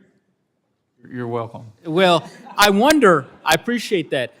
I wonder if I might make a request of you, which is if you could give permission to some of your members here to engage in a similar debate, because I actually thought that was really helpful. I thought your statement, while I disagree, but I understand now your rationale for opposing this amendment with respect to the distinction you made around budgetary authority versus policies for an authorizing committee like ours. So I just wonder if will you give them permission so that they can address in a bit of a healthy exchange? Mr. Neguse, you know they don't need my permission to speak. Well, they're acting like they do. I don't know. Mr. Tiffany, do you need Mr. Westerman's permission to speak, or Mr. John? Who is it that we go to so that you and Mr. Stauber can engage in this debate? The gentleman yield for a question. Well, I might Mr. Tiffany might be willing to respond. You're allowed to respond. Nobody is stopping you, I guess is my point. This is not, I don't think you're going to get in any trouble with the Speaker or the Majority Leader if this markup goes an extra 20 minutes because you've decided to engage in a little bit of healthy debate. So is it permission of the chairman that you're looking for? Or who do we, Mr. Stauber, my friend from Minnesota? Do you need the chairman's permission? Mr. Gosar, yes. I was looking for a mother, so I can ask the mother man. What? I don't know that I quite understood that, but yeah, but I hear you. I guess, Mr. Chairman, what I would say is you may not believe that you need to give them permission, but they clearly believe that they need permission from someone to speak in this hearing, which I think is a shame. Another thing I will just say, because I know there are a lot of fans of Doge on the other side of the aisle. Someone just sent this to me. This is on X, and this was in response to a question posed to Doge AI, which I think, Chairman, are you familiar with that? You can just nod your head if you're familiar with that. Do you know what I'm talking about? I guess there's an account called Doge AI, which will provide an AI answer on X for a particular question. And in regards to the vote that we just took on the motion to adjourn, I'm quoting, "The GOP's failure to maintain quorum in this reconciliation hearing is a textbook example of bureaucratic incompetence. With a razor-thin majority, every absence is a self-inflicted wound. The Committee on Natural Resources had 9 Republicans missing during critical vote. That's not just laziness, it's dereliction of duty. This isn't about Democrats outmaneuvering anyone." I disagree with that, but in any event, it's about Republicans not showing up to do the job taxpayers fund them to do. The reconciliation process requires discipline, something clearly lacking here. When committees can't even keep members in their seats for key markups, it's no wonder the 2025 reconciliation package faces delays. It goes on. Again, this is the Doge AI account, which I suspect many of you have used on X, and this was in response not to a Democrat. I guess this is a Republican or MAGA influencer online who posed this question because they were disappointed in the motion to adjourn vote. In any event, again, I will just simply say that while I appreciated the chairman's brief foray into debate, I would encourage him, perhaps when we break for votes, to spend some time with his members, perhaps on the floor, encouraging them so that when we come back, we can have a more rigorous debate about some of these amendments. I think that it would be healthy for this body. It's not going to hurt anybody. And I think your constituents will appreciate the fact that you didn't sit in a hearing silent for 10 hours, that you decided to speak on behalf of the great people of Colorado that my good friend and I represent, or the people of Utah, who we work closely with, down the line. I should say 2 Coloradans here. I forgot Mr. Hurd. So in any event, Seth, yes, I'm happy to. No, I'll yield to you. Okay, in that case, well, I'll yield to the ranking member. What do you like? Yeah, I would simply say that the silent treatment we're getting from our colleagues kind of reminds me of the absence and the silence that their constituents must feel because they won't have town halls either. And Mr. Neguse, have you been having town halls? People are fired up to participate? I mean, this is a great question. Yes, so I've had 10 town halls in my district across northern Colorado and western Colorado. We represent a really large district, larger than 8 states. And you're right. I mean, the question, right, begs the larger question. Where do constituents go if they want to hear their Republican congressperson's position on an issue? They can't go to a town hall. They can't watch this committee markup or committee hearings because their colleagues will be silent. And they very, very well may get gavelled down as I am now. So in any event, I'll yield. Gentlemen, Thank you, Mr. Chairman. time has expired. Is there any further discussion on the Mr. amendment? Chairman. Did you just go? No. Okay. I appreciate that. You're recognized. I know we're talking a lot on this. No, I have a question, and for my Democratic colleagues, actually. So I'm in my 3rd year here. Never once has our Democratic leadership, in the time that I've been here, instructed us to stay quiet and not use our voice. Now, I'm only in my 3rd year, so I'm curious, for those who've been around longer, perhaps when we were in the majority, was there ever a time when the Democratic leadership instructed our members not to speak? Year 13 here, never. So nothing even remotely close to that has happened on the Democratic side. So in all the years, Speaker Pelosi, who famously, ruled with an iron fist, I've heard, and passed all of this big legislation, including with a slim 5-vote margin in the House. Never once did Speaker Pelosi come into the caucus room and say, hey, everyone, don't use your voice, don't speak, don't debate. Did she ever say anything like that? Of course not. She thinks that we're actually smart and capable enough to engage and participate in the deliberative process. That just baffles me. Mr. Magaziner, Oh, yes, go ahead. if you yield, you know, this came up last night in rules because not only do we have silent from the Republicans, I did a town hall in a town that Ken Calvert has in his district on Saturday. And people showed up saying, we want to have answers. We want to have conversation. Where is our congressman? But the other piece is that Republicans seem terrified of criticizing their own president. I mean, you have to give it to us. Democrats, like you know, when Biden was in office, we were like, no, we want you to do this. No, we want you to do this. We constantly asked him for accountability. What is lacking from Republicans is any kind of two things, accountability or courage. I am not seeing them having the courage to stand up to Trump on the tariffs, as an example. That's a good point. No courage to say anything about the tariffs, which are the largest tax increase on the middle class in a generation. Even more basic, putting war plans into unclassified signal chats with reporters. The defense secretary who did this, not once but multiple times, is still in office. Have any of our Republican colleagues found the courage to say, maybe we could do better in a defense secretary? The list goes on and on. The silence is deafening. And it's not just a lack of willingness to use their own voices and speak up, but I will venture to predict that we're not going to have any Republican yes votes on any of these amendments, even the non-controversial, nonpartisan ones. I would also venture to guess you may get a few Democratic members who vote no on a couple of these.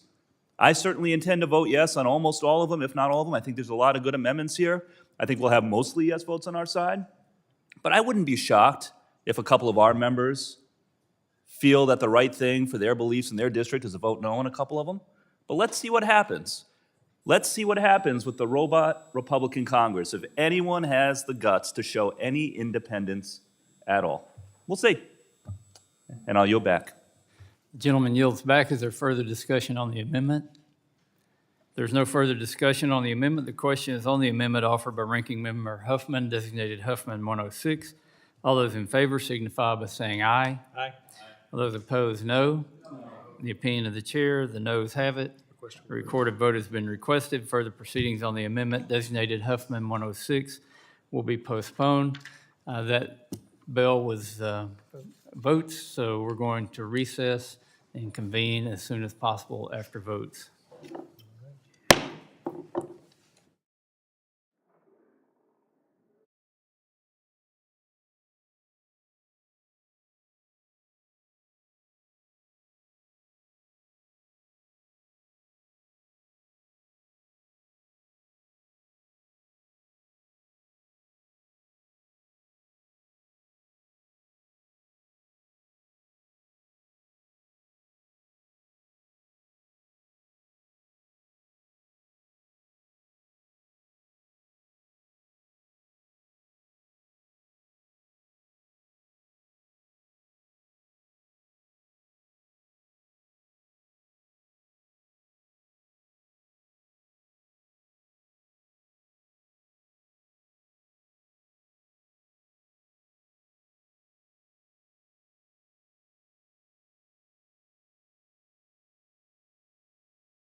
The committee will come to order. The chair notes the presence of a quorum.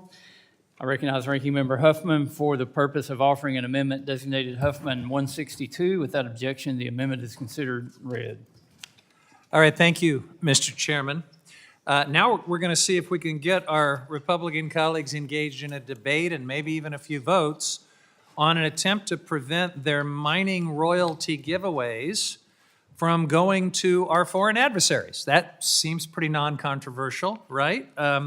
We know this bill is full of giveaways to polluters, including slashing fossil fuel royalties to subsidize big oil and coal with billions of tax dollars that should go to states, but that doesn't even get close to the sweetheart deal that the mining industry has gotten for over 150 years. Unlike oil, gas, or coal, hard rock miners have never had to pay a royalty at all for the publicly owned minerals that they extract. And they take minerals that belong to the American people, they take them for free, they sell them on the global market, and too often they try to pass the cost of cleaning up after themselves right back to the American taxpayers. By some estimate, the mining industry has extracted $300 billion worth of publicly owned minerals that belong to us since the mining law of 1872 was passed way back in the Grant administration. The American people haven't seen a single cent of that. But local, state, and federal governments have had to fund the cleanup of toxic messes the industry leaves behind.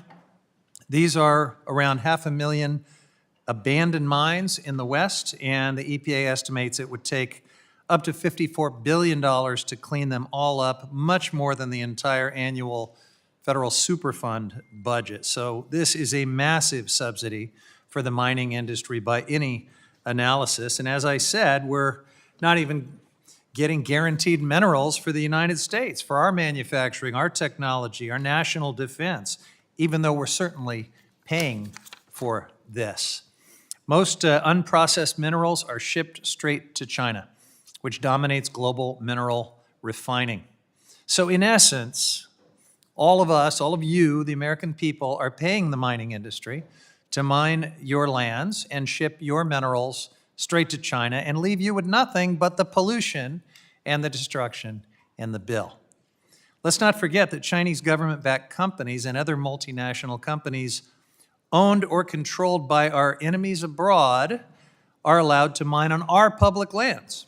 And I want to be clear here, I'm not talking about companies that happen to be based in China or other adversarial nations. I'm talking about companies that are state-owned, literally owned by the People's Republic of China or other adverse nations. This is a sweet deal for our rivals, but it does nothing for America's critical mineral security. And that's why I'm offering this amendment to require a royalty on foreign entities of concern who mine on our public lands. Who could be against that?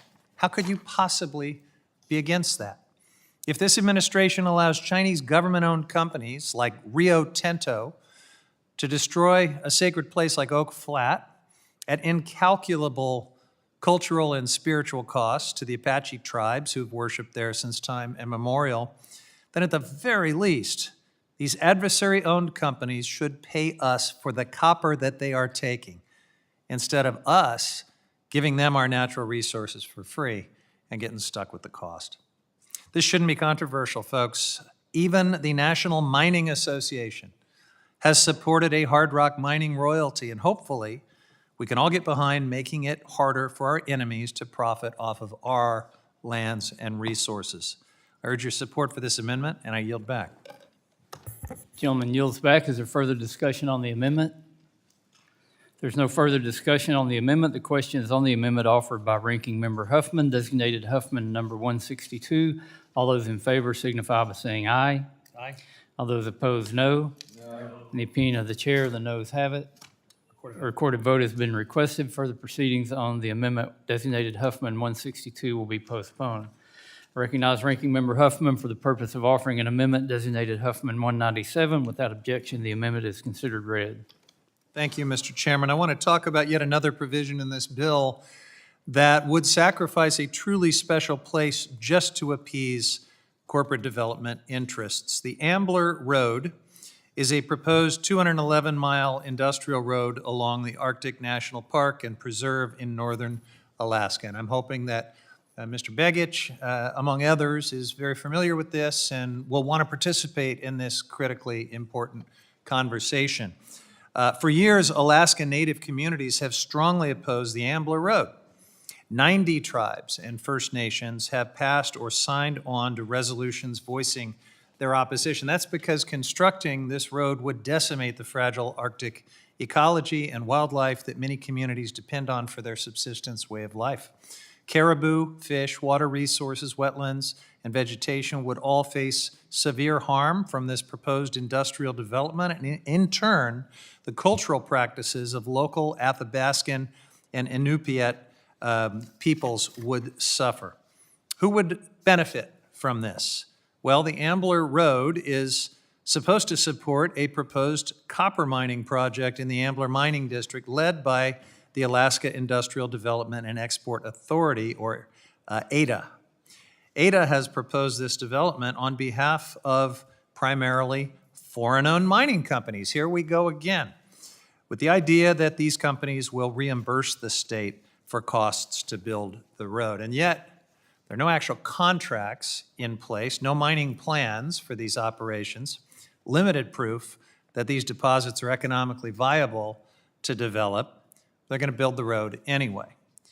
While we do need critical minerals, we also need to be strategic about where and how we develop. We have to consider that special places like the gates of the Arctic, which this road would cut right through, and a pristine region that many tribal communities depend on, where there aren't even proven reserves to develop on the other side, maybe this place is not appropriate to develop. In 2024, the Bureau of Land Management rejected Ambler Road because of the impacts to Alaska Native communities and the subsistence food resources, including Arctic caribou, sheefish, and salmon in Northwest Alaska. And those findings are based on science. They're based on traditional knowledge and a robust consultation process that involved directly impacted communities. If this road is built, it would cross nearly 3,000 streams, over 1,700 acres of wetlands, 11 major rivers, would impact more than 20 million acres of national park lands.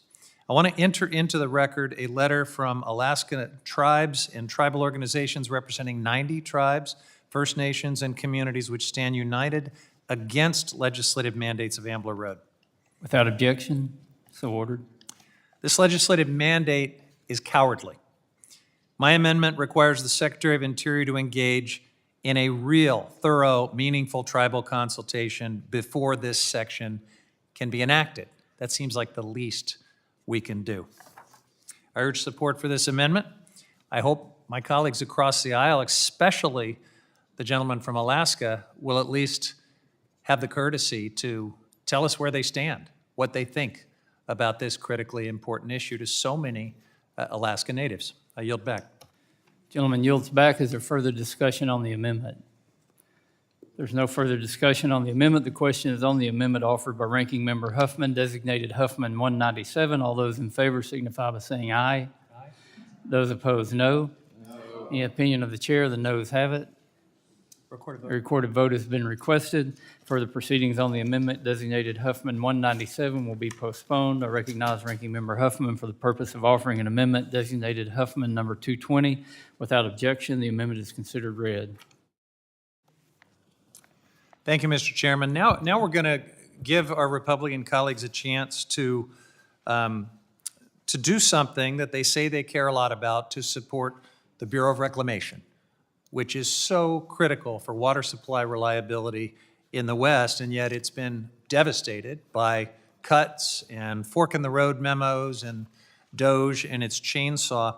I find it amazing that my Republican colleagues are proposing cutting health care, selling out our public lands, all of those things to pay for their tax breaks for billionaires and wealthy polluters. All of that's bad enough, but even the Bureau of Reclamation, it is especially irresponsible that they're going on this billionaire spending spree while ignoring all of this chaos and in some cases illegally dismantling vital services our constituents depend on and their constituents depend on, including basic safety. So this amendment would prevent the sections of this bill regarding water storage and conveyance from taking effect until the Bureau of Reclamation is made whole, until they rehire key dam safety and technical staff who've been casualties of Elon Musk and his Doge chainsaw. This isn't government waste that they're going after.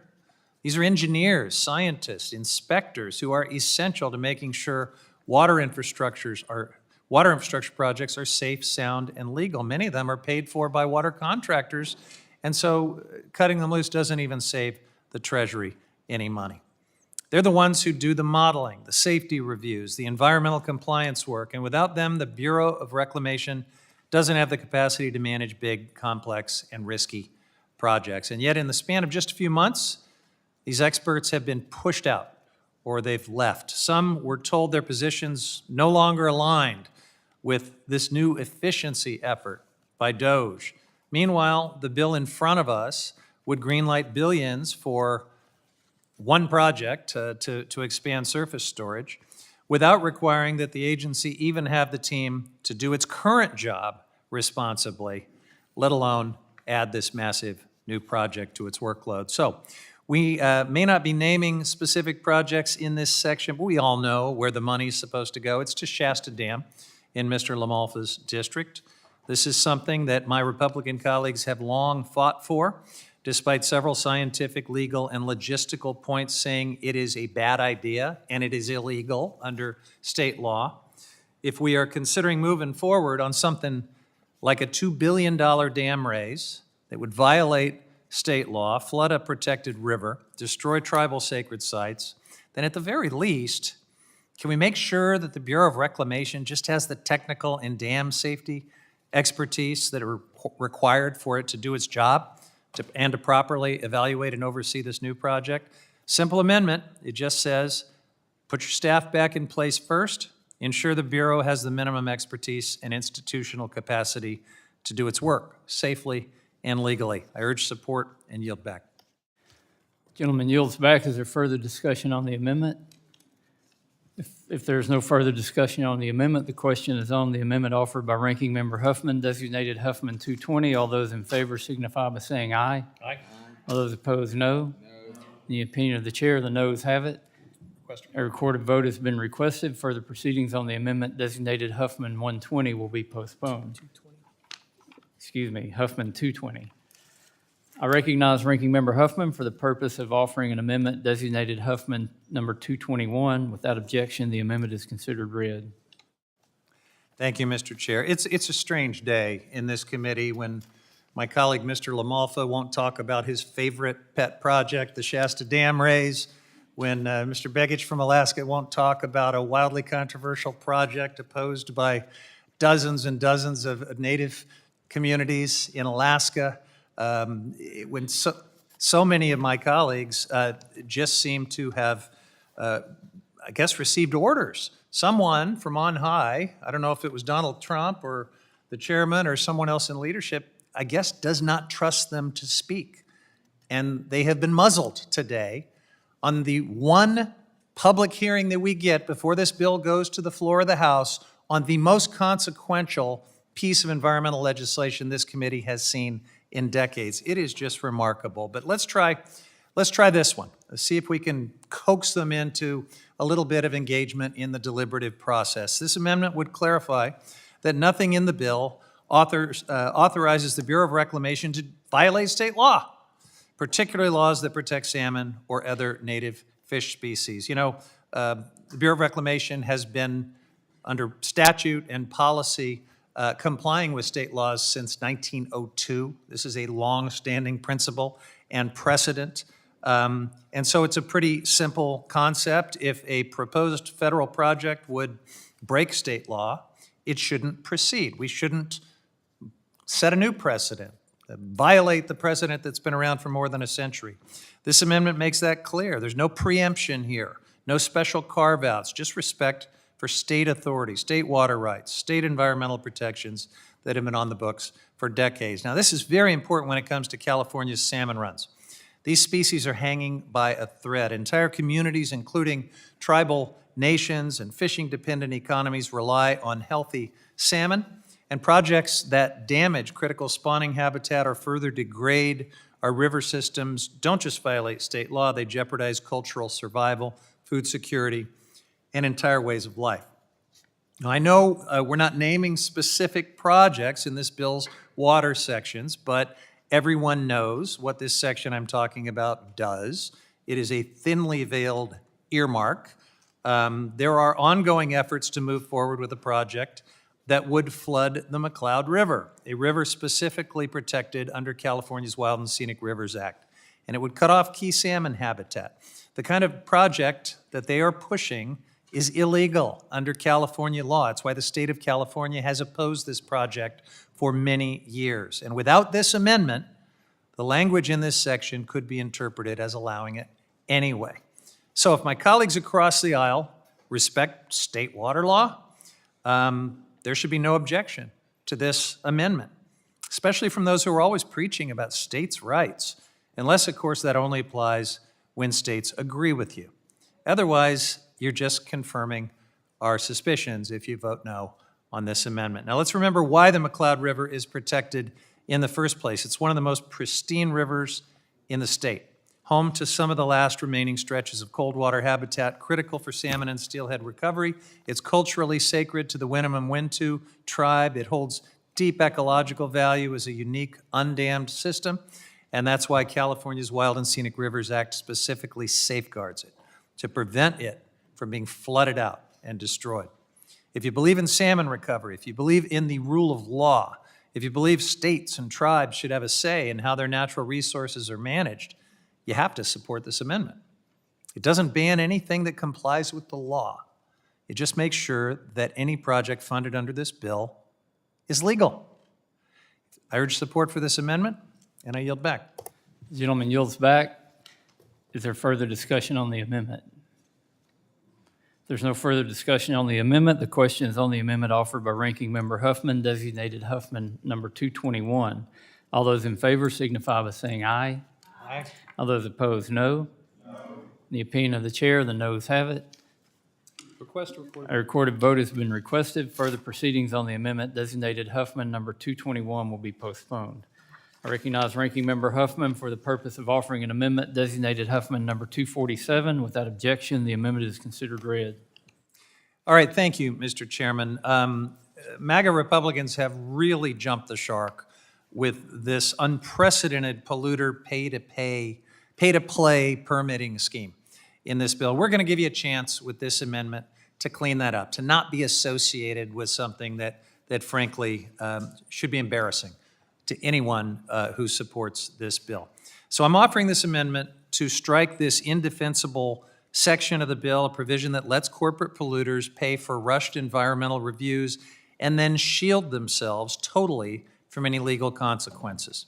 Under this scheme, companies with enough money can pay to have their environmental reviews completed on an arbitrarily short timeline, and once the payment is made, they're shielded from any lawsuits, even if the environmental review is flawed, even if the public never had a meaningful chance to weigh in, even if serious health or environmental concerns are overlooked and undisclosed, even if there was zero tribal consultation. So this guts NEPA, the law that ensures the public is informed about the consequences of federally approved projects. It's how communities learn if a proposed facility will worsen their air pollution. That's what NEPA does. Tells them if a project is going to threaten ecosystems or put public health at risk. NEPA requires transparency, scientific review, and accountability before damage is done, not after.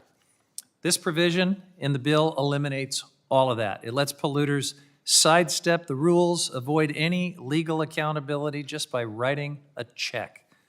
It shouldn't even be called a permitting provision. Let's call this what it is, a protection racket, a pay-to-play scheme that says if you have enough money, the law doesn't apply to you.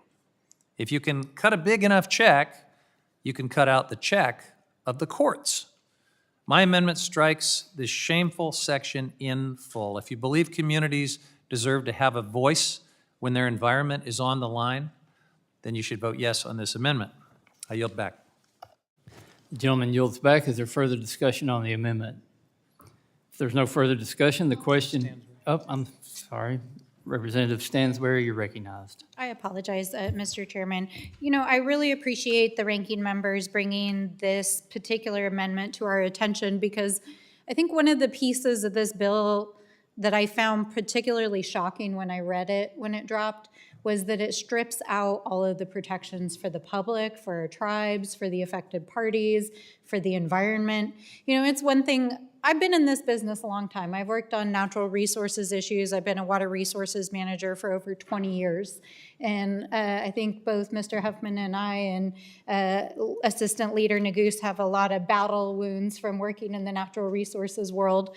But I have never seen a bill that has mandatory requirements for lease sales in states where they may not exist, that has mandatory logging requirements, that has mandatory mining requirements, and then has a pay-to-play scheme where the companies that would be given carte blanche to our public lands could buy their way out of the public review process for permitting, for planning, and strip away their judicial review rights to go to the courts if something bad happened. I mean, when we say this bill is bad, like, let's just talk about basic fairness, just fairness in general. So, you know, taking an example, you know, I have had some of my colleagues across the aisle the last several days say, oh, this bill doesn't really affect any communities or any tribes. Well, first of all, that's just blatantly untrue, because there's specific provisions in here that actually target tribal resources, including the ANWR and Boundary Waters provisions. But taking that extension just a little bit further, we all know that there are lands that are sacred, that have cultural and religious resources on them, that have wildlife resources, that are protected for any number of different reasons. And the provisions in this bill could essentially allow a Trump administration to do a lease sale, let's say, in a place like Chaco Canyon or Bears Ears, or a place that it doesn't believe that should be protected, that a previous administration protected using the Antiquities Act or some sort of protection of administrative law, while we're trying to get it permanently protected under the law. So that's one thing, right? Like, I kind of already expected the worst, but what I did not expect, which makes this bill particularly evil, is that they take away the public's rights to contest any of that. So there would be no standing for the public or a tribal member or a tribal nation or an entity to say, hey, that's our sacred lands. We do not consent to drilling on that lease sale. We do not consent to logging of that mountain. And that is what is so particularly insidious and evil about this bill. Is sure, it generates a little bit of revenue for the federal government, but again, we got to call BS on this, because the revenue provisions, like if this was really about generating revenue, they actually decrease royalty rates, not increase them. Let's be clear about that. It actually cuts royalty rates, which are a major source of revenue for the federal government and for states, because they want to give kickbacks to their oil and gas donors. But the particularly egregious part of all this is exactly what Ranking Member Huffman is pointing out, is that it strips away our democratic rights as a free nation to engage with the federal government in these efforts to give away the public lands, tribal lands, and sacred places of our people. And that's why we're so opposed to this bill. And I thank the ranking member for your amendment. I yield to the ranking member. I thank the gentlelady. You're spot on. And, you know, you really see with provisions like this who you're for and who you're against. You know, for big corporate interests who are wealthy enough to cut the check, thank you for shopping. Enjoy your absolute immunity from any legal challenge. But elsewhere in this bill, if you're just a member of the public, I guess they must hate the public, because you now, for the first time ever, have to pay a fee. There's a penalty for participating in the public comment process. And I can't imagine anything that more starkly illustrates who you're with and who you're against. It is corporate polluters, blue light special throughout this bill. The public either gets nothing or they get charged simply to have a voice in what happens in their own community. With that, I yield back. Gentlelady yields back. Is there further discussion on the amendment? There's no further discussion on the amendment. The question is on the amendment offered by Ranking Member Huffman, designated Huffman number 247. All those in favor signify by saying aye. Those opposed say no. In the opinion of the chair, the noes have it. A recorded vote has been requested. Further proceedings on the amendment designated Huffman 247 will be postponed. I recognize Ranking Member Huffman for the purpose of offering an amendment designated Huffman number 248. Without objection, the amendment is considered read. Thank you, Mr. Chairman. So this is an amendment that would actually protect funding that has dramatically sped up the permitting process, something that our colleagues across the aisle have long talked about, but it took Democrats a couple Congresses ago to actually do something about it. I'm offering this amendment to prevent a harmful provision in this reconciliation bill that repeals funding from the Inflation Reduction Act that has helped agencies complete environmental reviews far more efficiently and effectively. And again, Republicans talk about speeding up permitting all the time. But this bill would rescind that funding specifically provided to help agencies do what Republicans say they want, to provide staffing and science and technology upgrades so that environmental reviews go faster, so that they're more accurate, so that there's greater public confidence. And these provisions have given agencies the tools they need to beat deadlines without skipping science or shutting out communities. It shows what a false choice we sometimes hear on this conversation about permitting reform. And that's why the Biden administration what the Biden administration was able to accomplish with this IRA funding is worth fighting for. It's worth protecting. For final EISs issued in 2024, the median time from notice of intent to final EIS was 2.2 years. And despite that, this reconciliation bill pulls the rug out from under people doing permitting work, rescinds investments that will only result in slower, worse reviews, and then, I suspect, Republicans will blame the whole process for the delay and try to blow it up further.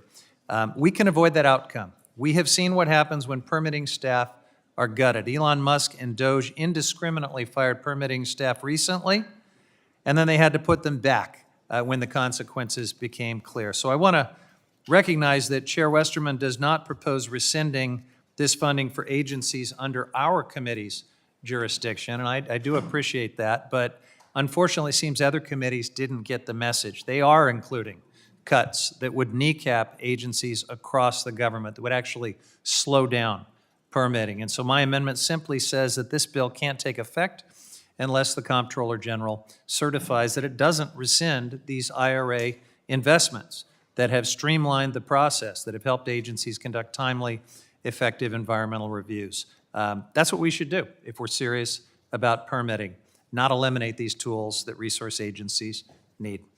Urge support and yield back. The gentleman yields back. Is there further discussion on the amendment?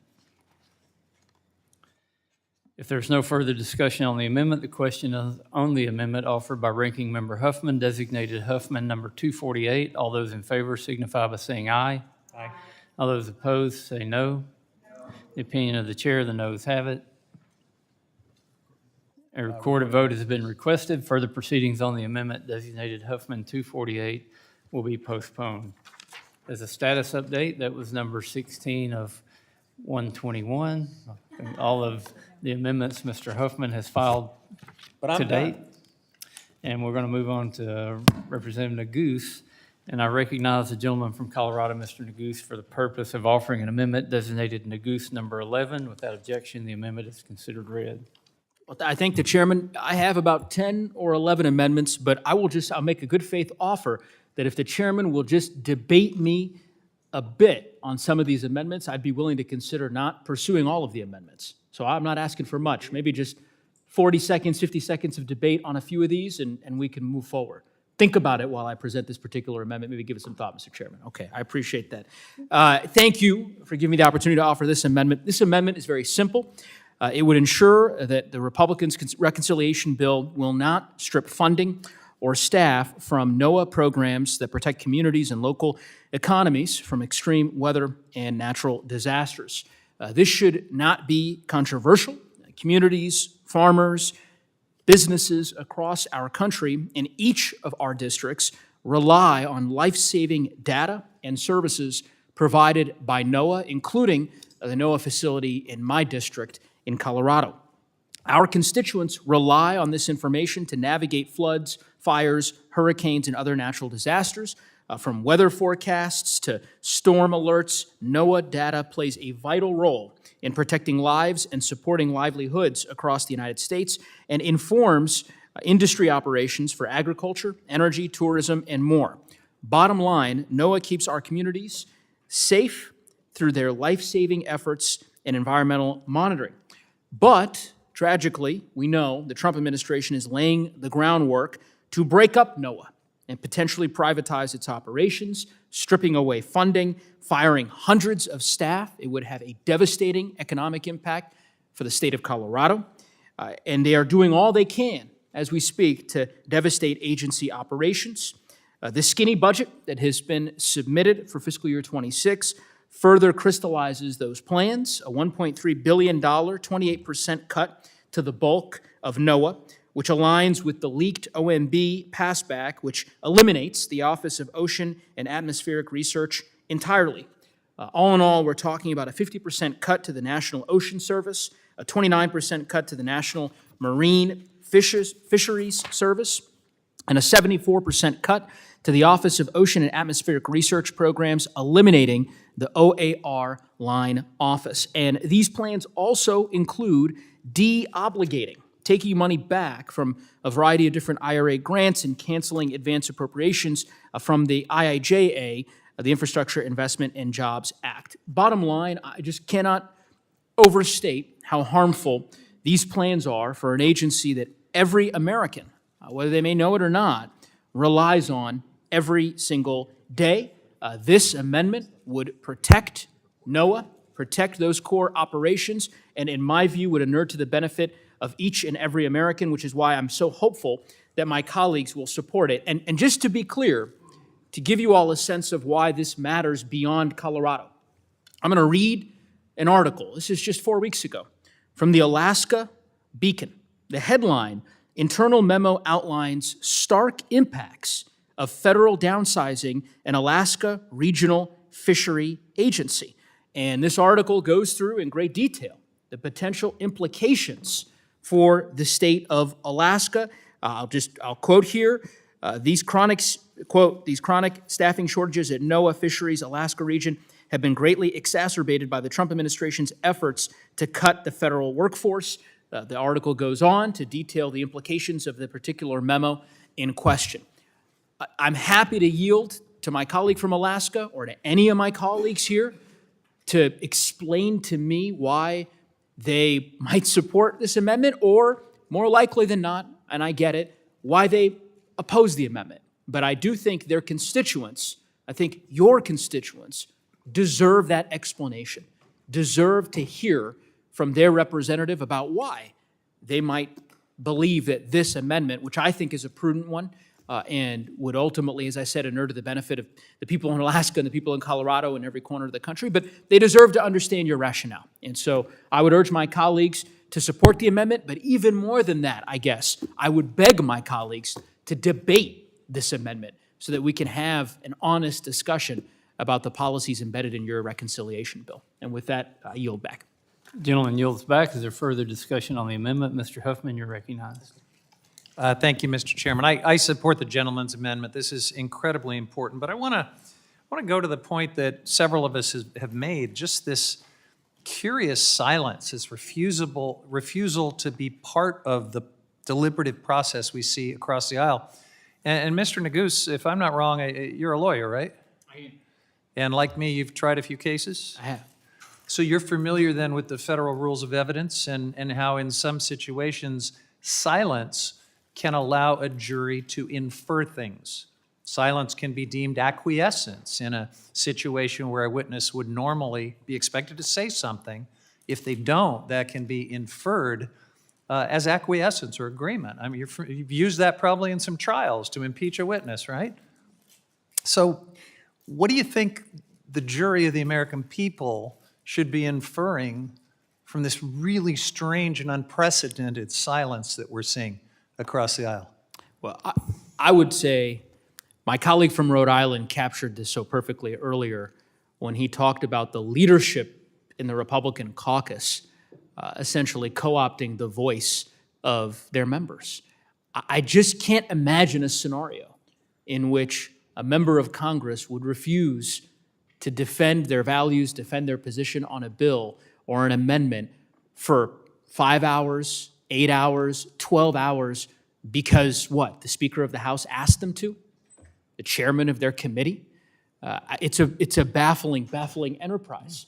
And no matter how much, Mr. Fulcher, any opportunity to respond? We sat next to each other on the plane here to Washington, from Colorado to Washington, D.C. We had a great conversation. He wasn't silent on the plane? plane? He was not silent on the plane, but, refuses to say anything here, nothing. I mean, what are some of the inferences that the public would start to draw from this weird silence? I mean, is it that they don't care, that they are hostile to these amendments that we're offering, they don't want to fund NOAA, they want to support toxic pollution causing cancer, all of these different amendments? Silence. Yeah, I think it's, the conclusion I draw is that it is a mockery of the way in which this body is supposed to function. And I think my view is that maybe not all members on the other side of the aisle, but I think some members are going to come to regret engaging in this exercise of just taking the position that we're not going to respond or we're not going to comment, we're not going to opine, we're not going to engage in any debate whatsoever. I just think it's silly, and I think your constituents, I suspect, are going to feel the same way, but you'll have to defend your positions on that. I could not agree more, and I will just say that the people are watching, your constituents are watching, and just like a jury in a federal trial under the federal rules of evidence, they will draw inferences from your silence, and those inferences will not be favorable. With that, I yield back. The gentleman yields back. Is there further discussion? Ms. Stansberry, you're recognized. And I would remind members that House rules prohibit impugning another member. I'm not saying we're doing that, but I think we're getting a little bit close to the line. Just a reminder. Stansberry, you're recognized. Thank you, Mr. Chairman. Well, speaking of criminal enterprises, I want to talk for a moment about Elon Musk and Doge as it relates to the Weather Service and NOAA, because I think one of the more shocking revelations that we've had over the last several months is that not only is Elon Musk and Doge not up to making the government more efficient, rooting out waste, fraud, and abuse, but that there's been a tremendous amount of pavement laid for self-dealing. And one of the areas that we see this in is a huge conflict of interest between Musk, Doge, and these other folks who are serving in these special government roles inside the federal government who have conflicts of interest with our space agencies. And what a lot of people may not realize, they may know that Elon Musk owns a major space company that manufactures and puts satellites into space. And they may have heard that Mr. Musk is seeking to potentially take over billions of dollars in federal contracts for DOD. But do you know who else is a space agency? The Weather Service. Because that's actually how a tremendous amount of the data that underpins how we do weather forecasting and produce the science that's needed for actually telling Americans what's happening with the weather comes about. And because of these concerns, a number of public entities have actually made requests to the administration requesting information about Musk and Doge's interactions with NOAA and the Weather Service. And in fact, in March of this year, so just 2 months ago, or last month, sorry, there was a FOIA request that went in from Peer to NOAA about communications that Musk and Doge had with the branches of NOAA that are involved in doing space and weather and all of that. And they received a reply to their attorneys that said there were over 216,000 documents that were responsive. 216,000 direct communications between Elon Musk and the Weather Service that were responsive to this FOIA request. And because of the sheer volume of them, the administration refused to produce those documents. Guys, something really shady is going on here. And I think, the discussion that was just had about what does silence say about your, unwillingness to implicate what is actually going on. I think as the assistant leader is indicating, your silence isn't just about allowing this big giveaway to happen to oil and gas companies, mining companies, and logging companies. It's the larger criminal enterprise that's happening inside the White House right now, in which billions of dollars in federal contracts are being either penned or prepared to be penned. It's the meme coin stuff that's going on between Trump and his family members and the extortion that's happening there. It's the more than 220 pieces of federal litigation and over 140 restraining orders against the Trump administration. I mean, in its totality, all of these things are implicated everywhere in this bill. And the refusal to even engage in a debate to defend what you're trying to do here as you're trying to put into law the things that will enable all of these nefarious bad actors to do what they're doing is not okay. And the American people are not okay with it either. In fact, the polling shows that 2/3 of Americans are completely opposed to what Doge and Musk and what Trump is trying to do, even in this very bill. So I do think that many of you will regret your decisions to support this bill, and I'd like to thank the assistant leader for bringing forward this really important amendment to protect the Weather Service, guys. We should protect the Weather Service. Thank you, and I yield back. Gentlelady yields back. Is there further discussion on the amendment? Ms. Randall, you're recognized.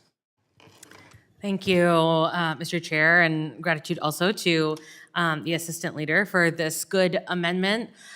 I talked earlier about the hypocrisy and, real dangerous danger of both passing policy and investing in programs or decisions that will cause worse health outcomes while we are also cutting healthcare.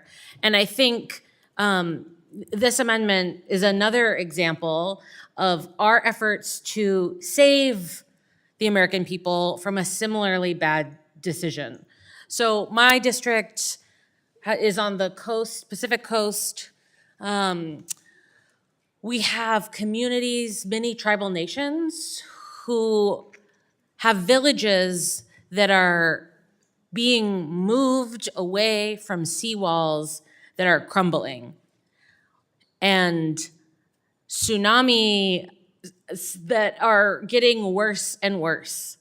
Dangerous weather that is costing people's homes and potentially lives. And, there are some opportunities to get some warning when these storms are brewing off the coast. Opportunities that are aided by NOAA's buoys in the Pacific that help us to anticipate dangerous weather, more extreme weather. So not only are we eliminating our ability to be prepared for increasingly dangerous storms, but we are also seeing this administration and this budget reconciliation plan strip funding from FEMA so that when a dangerous tsunami does hit our coastal communities, they have the opportunity to rebuild. We're seeing FEMA and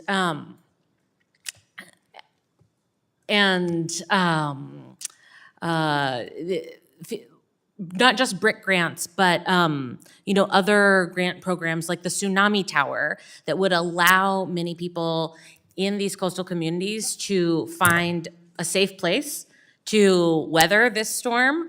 That funding mechanism is being paused, being pulled from the communities that need it the most. And the Army Corps, which repairs these seawalls, ensuring that these communities have a line of defense, is no longer doing preventative maintenance for some of these coastal communities. They're only coming in once the wall is breached. And these are budgetary decisions that could cost people their lives. And all this amendment does is ask that we preserve some of the early warning system, some of the information gathering that will allow our communities to know when they need to seek higher ground, which seems to be the bare minimum. But instead, we're just seeing our colleagues on the majority side of this committee silently sit back and sacrifice our communities in order to support this president's agenda. I yield back. The lady yields back. Is there further discussion on the amendment? Ms. Leger-Fernandez, you're recognized. Mr. Chairman, last summer, as many of my colleagues have similarly done, I had to head down to a community that had been ravished by floods. Roswell, New Mexico, and Chavez County experienced flooding to a degree they had never witnessed before. In their beautiful museum, the flood waters had risen 6 feet, almost destroying a Georgia O'Keeffe. But more than that Georgia O'Keeffe, there were businesses destroyed, and home after home after home was reduced to a shell filled with muck. And for those of you who have gone to your communities that have experienced flooding, you know what it's like to walk in those homes where the muck grabs you and doesn't want to let go, and where everything inside of that home has now been taken to the front of the house to be picked up and thrown into a landfill. And these communities, like Roswell and Chavez, and especially in rural areas, depend on NOAA, depend on having accurate forecasts about what is coming. And so it especially grieves me to know that my colleagues who have rural communities will not stand up for their people, will not stand up for their voters. Our rural communities depend especially on NOAA so that they can know when to expect the rain, the floods, the winds, the snow.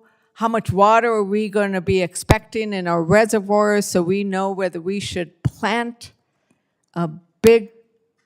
anticipating big crops, or whether we should pull back, whether the drought will impact us.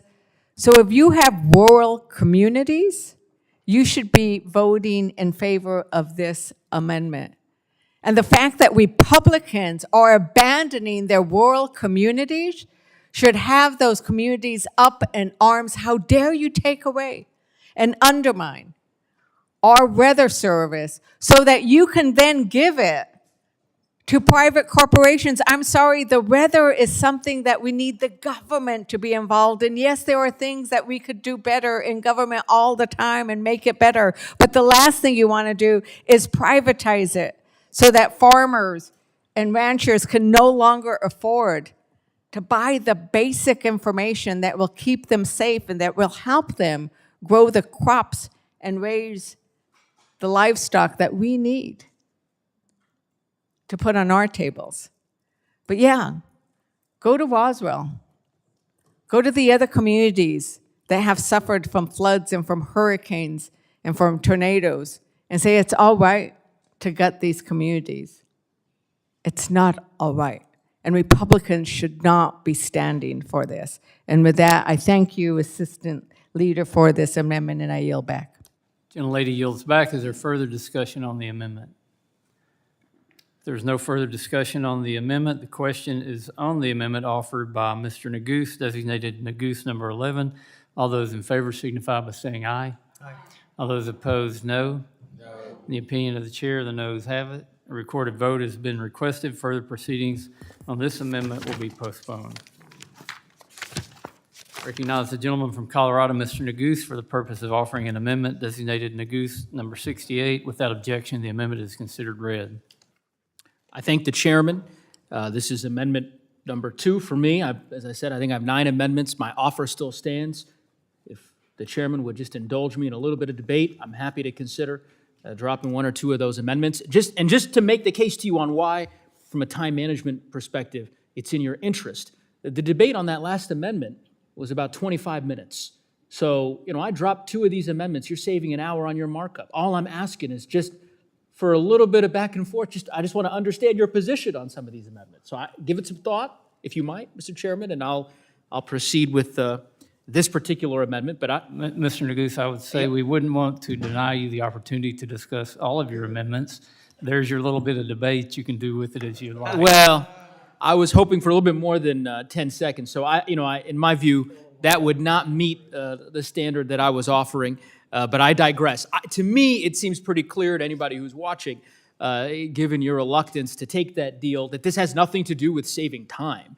It's because you all don't really want to engage in a debate on these issues because, as I said, the positions you're taking are deeply unpopular with the American public. If you felt otherwise, I think you'd take me up on the offer, which I thought was a generous one. But in any event, with respect to this particular amendment, we know that the so-called Department of Government Efficiency has reportedly been engaged in plans to close federal offices across the country that provide essential services to our constituents.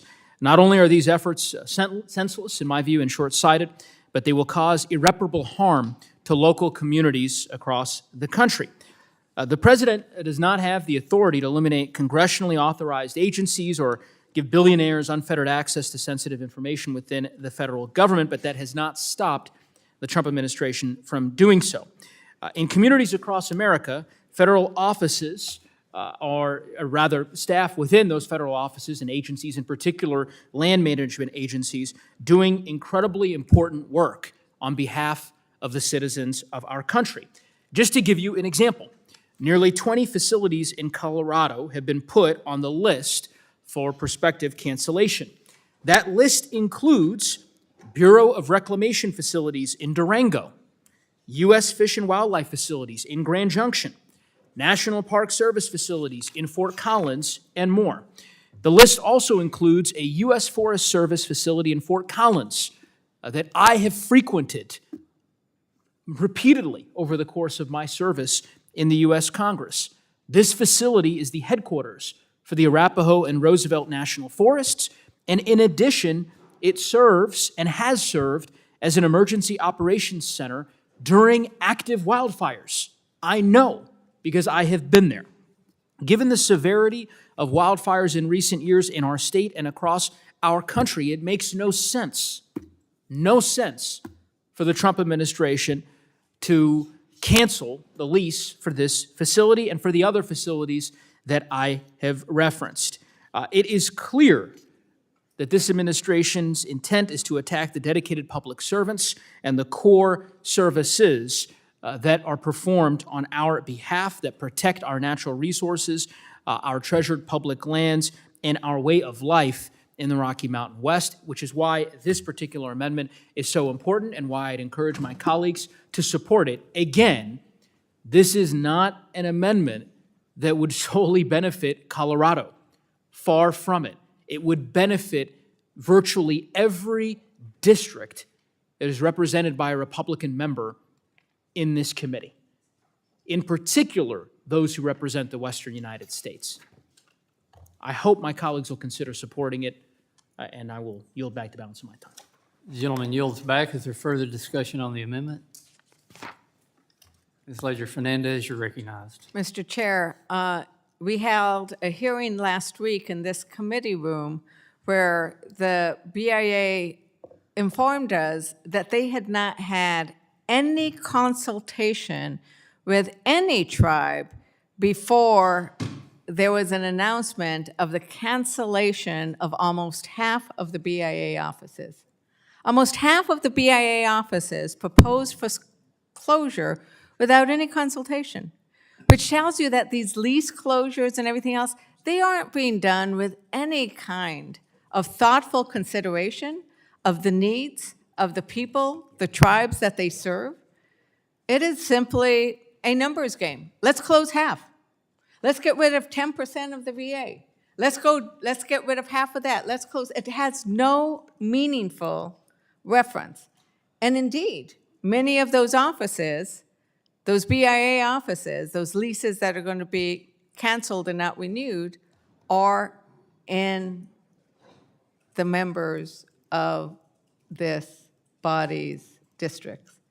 And I don't know, I think that's actually unpatriotic when any member of Congress fails to fulfill their oath by refusing to engage in legitimate debate on important legislation that affects your own communities and affects this nation. So let's be patriotic. Let's be patriotic and let's engage in debate.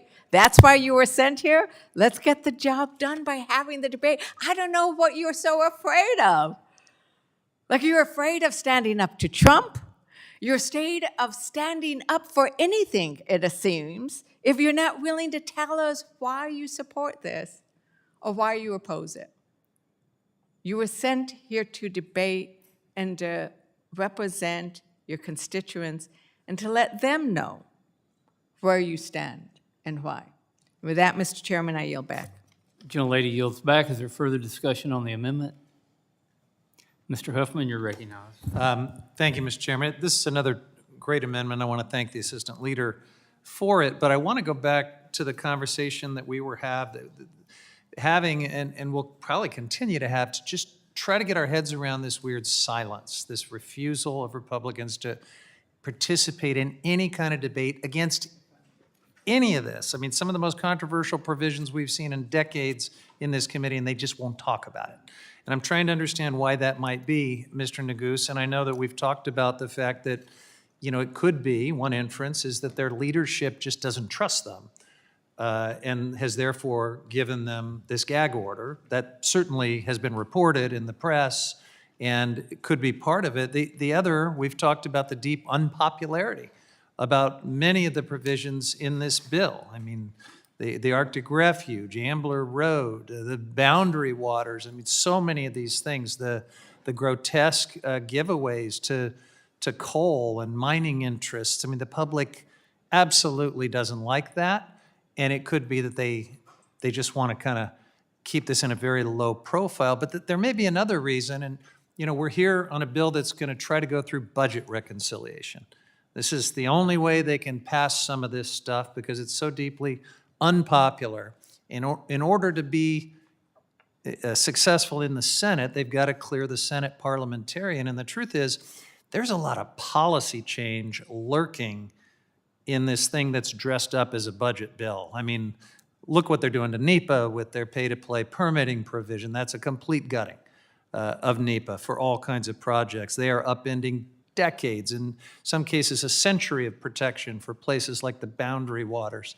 Talk about that agenda that may be one of the reasons this silence is playing out. It's a sage observation, ranking member, one that I think my Republican colleagues are probably did not want us to discuss in greater detail in this particular markup. Because of course, all of the factors that you described are true. I think Republican leadership clearly does not want to have their members engaged in debate. They believe that if they were to do so, that both it would expose an agenda that's deeply unpopular, but also that they may make mistakes during the course of that debate, and that's obviously a shame. But to your point, I do believe there is a fear on the part of my Republican colleagues that much of their bill would become quote-unquote unbirdable. That is to say, would not meet the propriety of a parliamentarian's ruling as to whether or not it satisfies the requirements of budget reconciliation. And as a result, the word has come from down high to Republican members that they should not utter a single word explaining or defending these policies, because then it would reveal the plot that these are in fact policy changes, not budgetary ones. And specific funding giveaways. I mean, Correct. there's $2 billion for Shasta Dam in Mr. LaMalfa's district, the many millions for the Franklin Canal upgrade. We all know that that would be a big problem for the Senate parliamentarians, so they don't want to talk about it.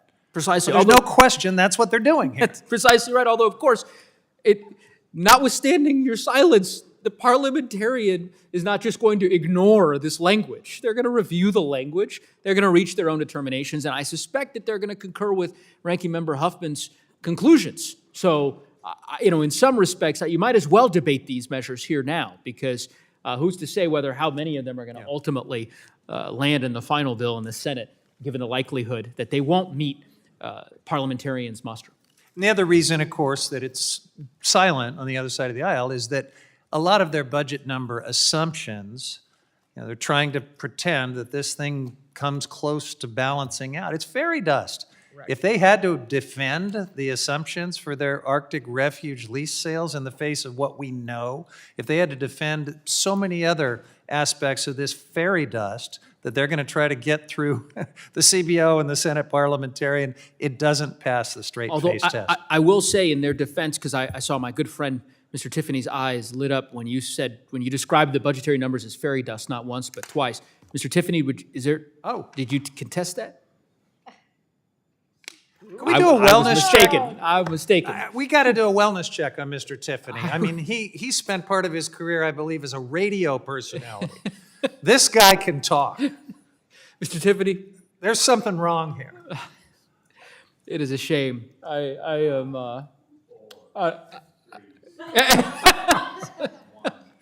I yield back. Ms. Stansberry, you're recognized. Thank you, Mr. Chairman. Well, I think this is such an important part of the conversation, and I always think it's helpful for the folks back home who are watching who might not understand some of these terms to kind of explicate it a little bit more. So, kind of zooming way out to help put this in context, it's really important for everyone back home to understand what's going on here. So the normal budget process, every year the president submits a budget to Congress. The normal process is Congress is supposed to review the budget. We make our own decisions because we represent the people. There's a constitutional separation of powers. And then Congress holds the strings, we pass the budget. And the job of the executive is just to execute on that budget. That's their job. And so that's Congress's purview. But Donald Trump this year, to try to get his executive agenda through Congress, has asked the GOP for one big, beautiful bill. Our friends across the aisle referred to that in their opening statement. And it's not just a tax bill, though the tax provisions are really the feature for them here. So if you guys remember, there was a big tax package passed in 2017. A lot of those provisions are expiring this year. The ones they care about the most are these tax breaks for billionaires and millionaires and mega corporations. And as we said here at the beginning, that's going to cost the American people $7 trillion. They're trying to generate some way of offsetting some of the funding here. But here's the thing. From a process standpoint, the only way you can get big changes like this through when you have a Senate that is not going to consent to this is by doing a budget gimmick. And that's what reconciliation is really about. So that's what this whole enterprise is all about. Because they don't have 60 members of the Senate that would vote for any of this. There just aren't. They don't have the votes. And so what they're trying to do is use a budget process that was meant to streamline getting Congress's budgetary authority through Congress by trying to pass Trump's bill using reconciliation. But here's the thing. The parliamentarian of the Senate, she will not allow policy to move through the Senate through reconciliation because the Senate requires a 60-vote threshold to change any policy. So it has been widely reported that the reason why the Republicans are completely silent in here today, we're not seeing the normal fireworks that you see, is because they are deeply afraid that if anyone in this room utters a sentence that calls into question the 96 pages inside this bill as being non-budgetary and policy in nature, the parliamentarian in the Senate will say, you can't move this through reconciliation. So as was explained by Assistant Leader Neguse, the silence reveals the plot. Now, if any of you are actually wondering if this is in fact an appropriations bill, crack it open.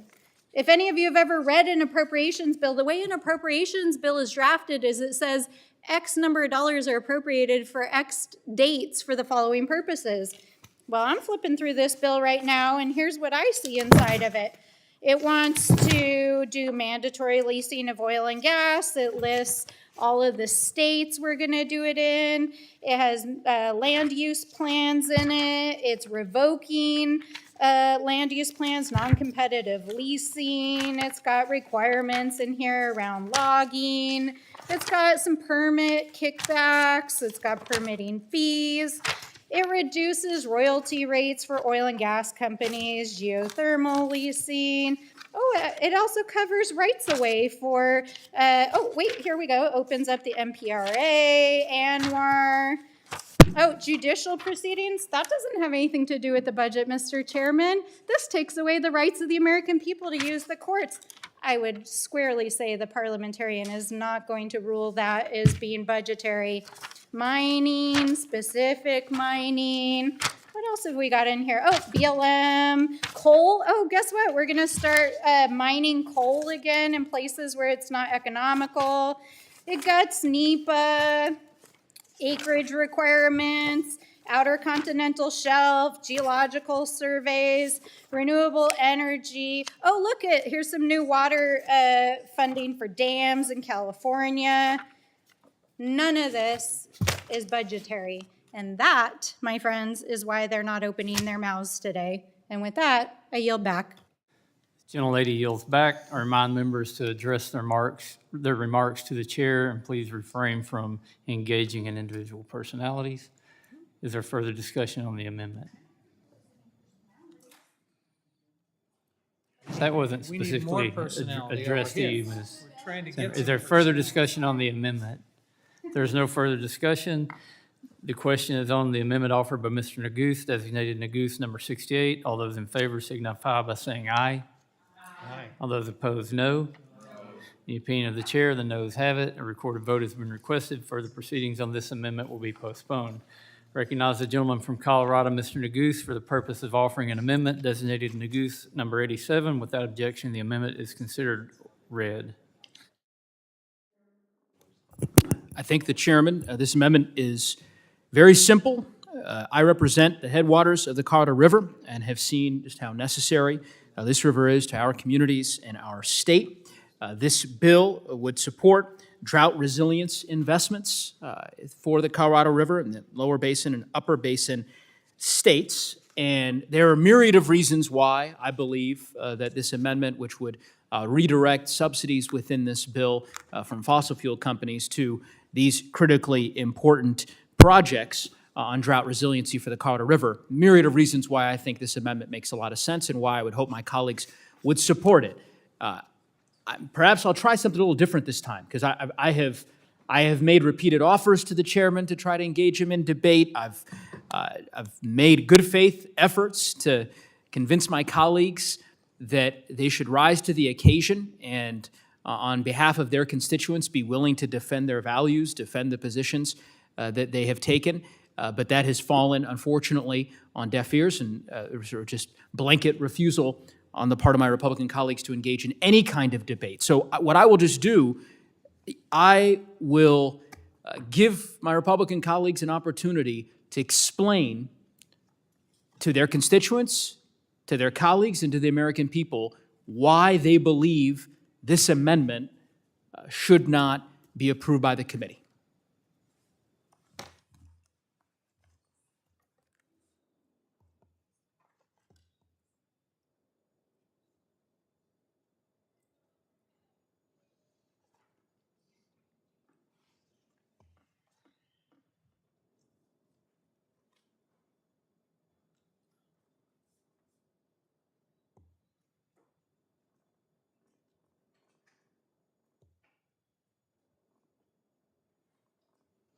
Well, I see I have 3 minutes left. Long 3 minutes. Any of my colleagues to just explain why. I know you're all going to vote against the amendment. Just explain to the American people why.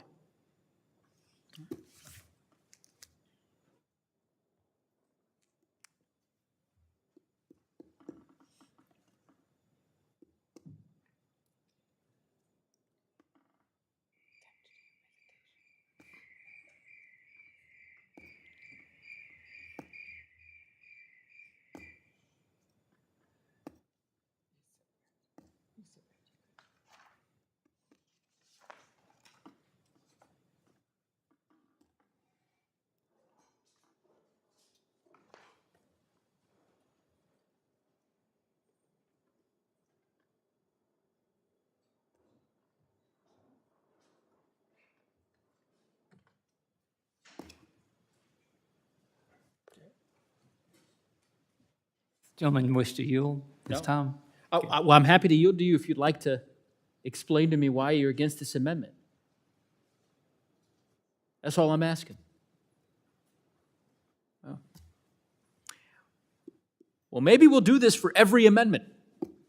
I see we have some visitors who've arrived, and, I think they ought to understand what the Congress has devolved to, where you essentially cannot have your colleagues debate you in any meaningful way. Forget meaningful, debate you, period, where they will just outright refuse. So just so the folks who have arrived understand, we're debating a really important amendment, in my view, to protect water rights in Colorado.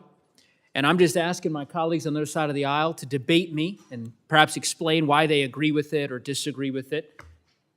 And the silence you hear is that they refuse to explain it. So we're just going to let the time on that clock behind you, you'll see there, 55 seconds left, we're just going to let it draw down, unless any of my colleagues wish to intervene and explain why they disagree with my idea.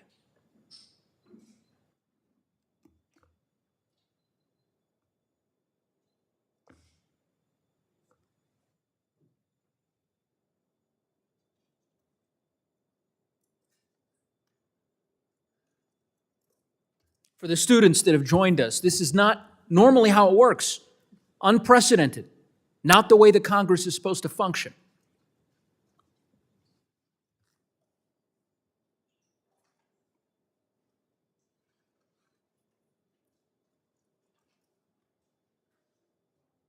Well, I see my time has expired, Mr. Chairman. I yield back. The gentleman yields back. The chair reminds members to address their remarks to the chair and not the audience. Does any member wish to claim time to speak on the amendment? Ms. Anasari, you're recognized. Thank you, Mr. Chairman, and thank you so much, Assistant Leader Neguse, for this incredibly important amendment. My district relies heavily on water that is supplied by the Colorado River, which is experiencing a prolonged drought exacerbated by the climate crisis, which of course we know that the climate crisis is a result of our own actions, our investment for decades in oil and gas, and our refusal to move beyond the oil and gas industry. And of course, this bill that we're discussing today and the changes that are being proposed here by my Republican colleagues are simply a giveaway to the oil and gas industry. We know that President Trump, during his campaign, asked directly to the oil and gas sector, said to them, give me $1 billion, help me win this election, and I'll make sure you get everything that you want. And that's exactly what's happening here. And you would think that when there are so many members on this committee from both sides of the aisle who represent districts and states who are experiencing drought, who, typically water has been, water security and securing our water future has been a bipartisan issue. But yeah, it's baffling to me that Republicans are unwilling to support an amendment that simply redirects funds to Colorado River drought resiliency. It's also important to mention that the pausing of funds through the IRA, the Inflation Reduction Act, also have taken away funds from our water resiliency efforts. So thank you, Assistant Leader Neguse, for this amendment. I really wish that my colleagues would be willing to debate this or support this very simple amendment. Again, in Arizona, it is difficult to even talk about our future beyond a couple of decades, let alone longer than that, because of the drought that we're facing and the ongoing challenges with the Colorado River. So I look forward to supporting this amendment, and I hope my other colleagues will as well. Thank you. I yield back to you. Would the gentleman? Yes, yield to Assistant Leader. Well, I thank the gentlewoman from Arizona for her remarks, for her support of this amendment, and she articulated so well the rationale behind protecting the Colorado River, Upper Basin, Lower Basin states in these drought contingency projects. I just, wanted to, well, I guess it won't be a colloquy because I don't think the chairman will engage me in that. But nonetheless, into the chairman's admonition, which I appreciated about addressing the audience, and so perhaps I could just convey to the chairman what I was attempting to convey to the audience, which I will not do here, which was to simply say, Mr. Chairman, as you know, that this is not the normal way in which legislative debate typically materializes here in the House of Representatives, and that ultimately what I was attempting to convey for the benefit of you, Mr. Chairman, and for all of those who might be observing these proceedings is that in a normal legislative debate, there is a give and take. There's a debate, an amendment is introduced, the amendment that I've introduced on the Colorado River drought resiliency, and I state the reasons for the amendment, and then my colleagues who might disagree with me, as you know, Mr. Chairman, explain the rationale for why they believe the amendment is not the most prudent way forward. What makes this process unique is that the Speaker of the House, I believe, we haven't yet figured out who issued the order, but some order came down to my Republican colleagues that they should not utter a single word during this entire debate. And so that's why, Mr. Chairman, if there were people in the audience, they would see that only members on this side of the dais are speaking. It's not because our colleagues on the other side of the aisle are muted. They all have microphones. Here, you can see. They are free to engage in debate. They won't. They refuse to say a word. It's very odd, something that most of us on this side of the aisle have not observed before in this chamber. And in my view, a diminution in the way in which this body is supposed to function. So that is what I was hoping, or rather was attempting to provide contextually, Mr. Chairman. And I thank the gentlewoman from Arizona, who I believe has stepped out, and so I will yield back the balance of her time. The gentleman yields back. Is there further discussion on the amendment? There's no further discussion. The question is on the amendment offered by Mr. Neguse, designated Neguse number 87. All in favor signify by saying aye. All those opposed, no. In the opinion of the chair, the noes have it. A recorded vote has been requested. Further proceedings on this amendment will be postponed. I recognize the gentleman from Colorado, Mr. Neguse, for the purpose of offering an amendment designated Neguse number 138. Without objection, the amendment is considered read. Well, I want to thank the chairman. I know the chairman has denied my offer about pulling back on some of these other amendments to engage in debate. I want to clarify the terms of that offer. They extend to any member of the Republican caucus on this committee. So I did not mean to limit it to the chairman. Any member that's willing to engage me in just a little debate, 30 seconds, 60 seconds of debate, I'd be happy to drop one of these amendments so that we can proceed with committee business. So I just want to make sure that that's on the record. The ranking member says it's a generous offer, and I agree, I concur. This amendment, again, very simple. Coloradans treasure our public lands.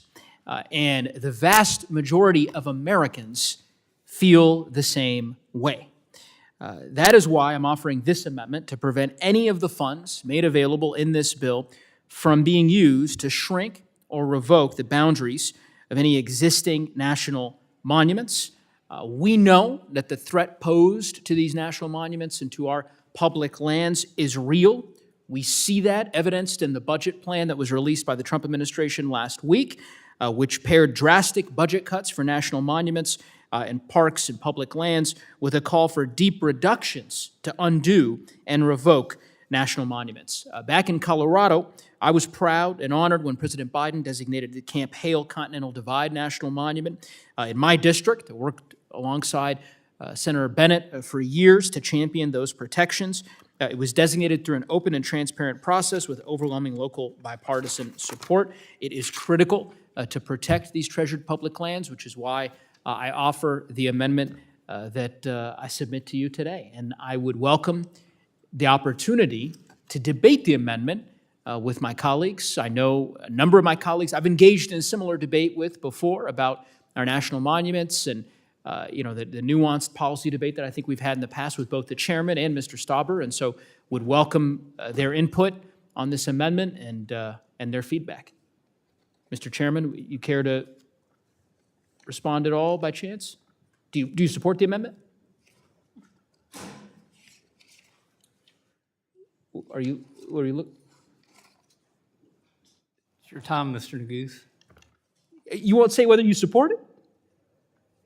No, I do not support the amendment.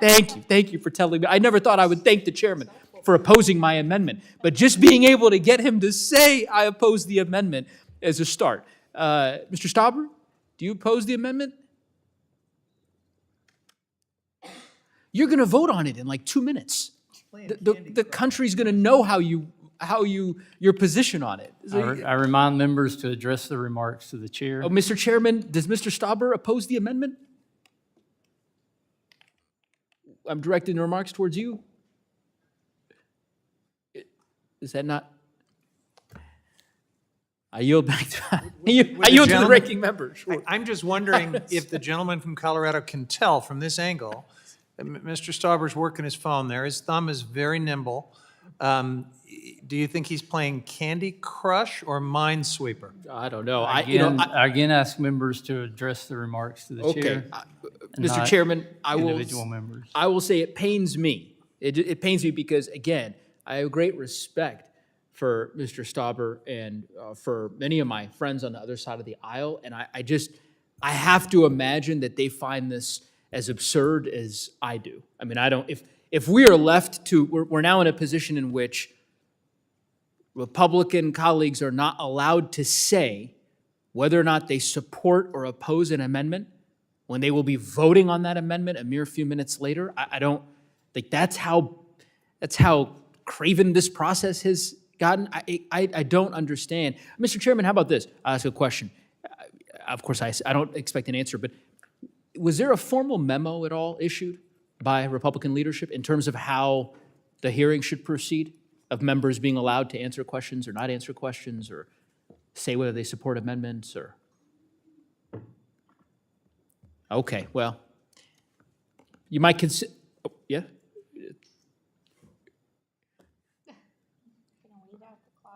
Okay, well then I guess I'll just let the time wind down. Fascinating hearing. Nothing quite like this. And I yield back the 4 seconds of my time. Gentleman yields back. Ms. Stansberry, you're recognized. Thank you, Mr. Chairman. This is indeed a very bizarre hearing. But, I think one of the things that I find particularly strange about the failure to engage in the debate is, you don't even need to be a parliamentarian to see that like 90% of the bill is not budgetary and doesn't make sense in terms of germaneness to the budget. And I believe that the parliamentarian is going to see through this secret plot that's happening here, because I do believe that the parliamentarian has eyeballs and can read, and the language is very clearly not budgetary language. And since, Mr. Chairman, we're not getting an engagement on the other side of the aisle, since we have a lot of expertise on our side of the aisle, what I'd love to do, Mr. Chairman, is I'd like to go down the line. I'd like to yield time to Mr. Huffman, then I'll yield time to Mr. Neguse, then to Congresswoman Ledger-Fernandez, then to Representative Hoyle, and then to Representative Randall to ask, do you believe that this bill will be found to be germane to the budget and only appropriate for reconciliation? Mr. Chairman, I yield my time to Mr. Huffman. Oh, I'll lead off. Well, look, I thank the gentlelady for the question, and, you know, the truth is, their mum today, they're not saying a word because they're under orders not to talk, but it's a little bit late for that, because that parliamentarian in the Senate can also watch the news and read the newspapers. And from Speaker Johnson down to members of this committee, they have been talking about this big, beautiful bill in policy terms all year long. They've been saying it's Trump's domestic agenda, it's Trump's policy agenda. But today, I guess we pretend it's a budget bill. It's about appropriate. Who are they kidding? What a joke. No wonder they won't say a word today. So yeah, I would say the chances are slim to none that a lot of this survives the parliamentarian. The question is whether, in the age of MAGA, parliamentarian rulings still mean anything. Right. And does Mr. Ranking Member yield back to me? I do. I'd like to yield to Assistant Leader Neguse. Do you believe this bill is germane to the budget and will be found to be germane in its majority? I don't think there's any doubt that it is not germane. I concur with the ranking member's assessments. I will just say, though, if and when the parliamentarian determines that it's not germane, it won't be because my colleague, Mr. Stauber, declined to say whether or not he supports this amendment. I mean, this is kind of the fallacy of all of the absurdity, theater of the absurd, that you're allowed to opine on the propriety of an amendment and whether you agree with it or disagree with it. That's not going to get you in trouble with the Senate parliamentarian. What gets you in trouble with the Senate parliamentarian is writing a 94-page bill that is littered with policy changes. That is probably the fatal defect in the approach. The approach you're taking now of just not responding to anything and everything, I think it's just a little too late. Does the gentleman yield? I do. Ranking Member Ledger Fernandez, do you believe that this is germane to the budget and not a bunch of policy changes? Well, you know, I yield. In answering that question, what you really come back to is, I think, a sense of priorities. And where Democrats have stood with their priorities is, how do you make sure that we protect our public lands? And the way you protect our public lands is through protection. They don't like the word protection, right? Oh, preservation is bad, conservation. But conservation means protecting. And what they have done in this bill is remove protections. And when you're removing protections, that is not a budgetary issue. That is an issue of both values and morality. And policy. And policy. And all of that does not go to, is this going to solve your deficit problem? Because if you wanted to solve your deficit problem, you know what? Get rid of all those tax breaks for the billionaires. That would solve it. Exactly. Does the I gentleman yield back. And to our next member in line, Representative Hoyle, do you believe this is germane and not a bunch of policy changes? I concur with the previous statements, and I yield back to Ms. Stansbury. Thank you. And with my remaining time, Representative Randall. Thank you so much, Representative Stansbury. This is my first go-round with budget reconciliation here at the federal level, but in the state legislature, we had very clear rules about what had to go through budget committee and what bills were policy. And it is clear to me that what the majority party is trying to do in this budget bill is a lot of policy that's going to impact our communities. I yield back. Thank you, and I yield back. Thank you, Mr. Chairman. We've done your job for you. This bill is policy, not budget. Time has expired. Is there further discussion on the amendment? Ms. Ledger Fernandez. Mr. Chair, one of the reasons why I'm in favor of this amendment, and I'm willing to speak about it, even though many of my colleagues have monuments in their districts, because they come from beautiful places that have archaeological and historical sites that have been designated monuments. And the reason they were designated monuments is after actually a very extensive process. And that extensive process included input from the local community, from environmentalists, from tribes, from people who do outdoor recreation. And what they are refusing to stand up and speak to right now is they're refusing to stand up for the beautiful places that must be preserved and conserved in their own districts. In my district, 2 monuments in my district and 3 monuments in the state of New Mexico are targeted for elimination. One is tent walks. Tent Walks is a place that has been listed as one of the most incredible places in the earth. I forgot what the real name of it is, but it is like one of those Times World's Greatest Places of 2025. World's Greatest Places of 2025. It is, as somebody described it, surreal. Surreal, almost as surreal as this committee hearing where we don't actually have a debate, right? But it is a place that is surreal that you will feel awe. And what we are trying to do is preserve those places where you go to and you feel awe, A-W-E, because they are so incredible that your breath is taken away, that you learn something new, that you are so glad that you were alive in that moment. And they want to get rid of places like this. They want to get rid of the Rio Grande National Monument. They want to eliminate an outdoor industry that brings about $3.2 billion to the state of New Mexico. And because you guys actually come from beautiful places too, you are also going to suffer when you eliminate the places that produce awe and that actually generate an amazing amount of beautiful tourism and economic benefit.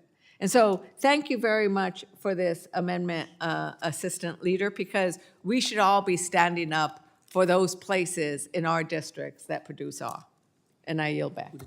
No, I don't yield back. I'm going to yield to Mr. Negus. Well, I just would say thank you to the gentlewoman from New Mexico because she spoke so eloquently and from personal experience about the long, robust, difficult, sometimes difficult stakeholder process that is required to build the kind of consensus that ultimately leads to these kinds of designations. And it's yet another reminder of why it's so important to preserve these monuments because of the very thorough processes that underpin those decisions. And the gentlewoman spoke, I think, so eloquently on that front.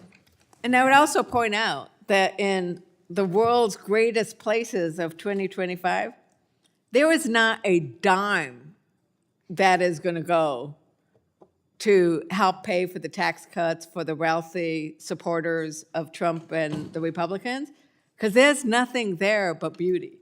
There isn't oil and gas. There isn't coal. There are not rare earth minerals. There's a lot of sand sculptures that time has eroded.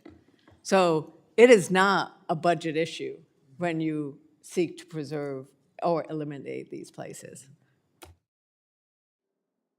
The gentlelady yield back.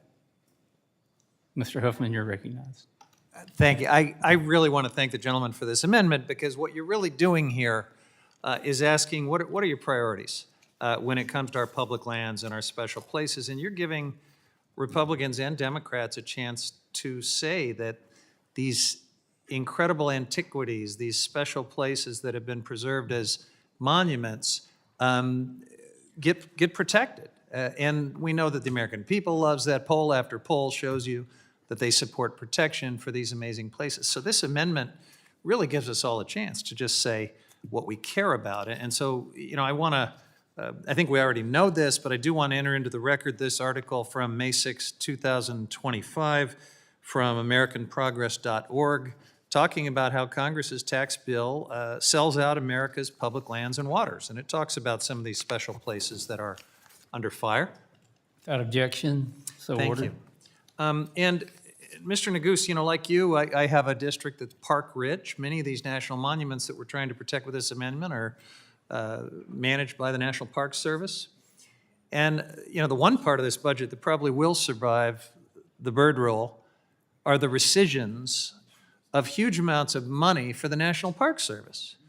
So I find that interesting because everybody says they support our national parks. They say they support these special places and the agency that runs them.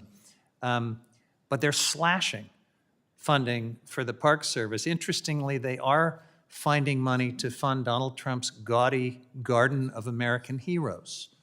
So the Park Service may be laying off rangers and wildlife specialists and experts. They may have a hard time protecting public safety at our most visited parks this year and into the future. But they're being told to go build a new gaudy Garden of Heroes because Donald Trump wants that. I mean, what does that say, Mr. Neguse, about priorities? Well, it tells you a whole lot about their misplaced priorities. And look, my view has always been that talk is cheap, right? Actions speak louder than words. We hear a lot from our Republican colleagues about their support, so-called support for our national parks. And yet, when the time comes to fund those priorities, they are missing in action. They are decimating the National Park Service. And it's one of the reasons why my next amendment speaks to this precise issue, particularly around the rescission around NPS staffing. But what I would also just say is I know my colleagues, with respect to the national monuments piece of this particular amendment, that at least they've historically had very impassioned views. Mr. Gosar, I know, just arrived, and I know, I mean, if there's one member on that side of the aisle who's not going to follow the edict from the speaker, I think it's you, Paul. So do you mind just giving us a sense as to would you support my amendment? What was that? You have to press the red button there. We'll have to see. Well, that's the first Republican member.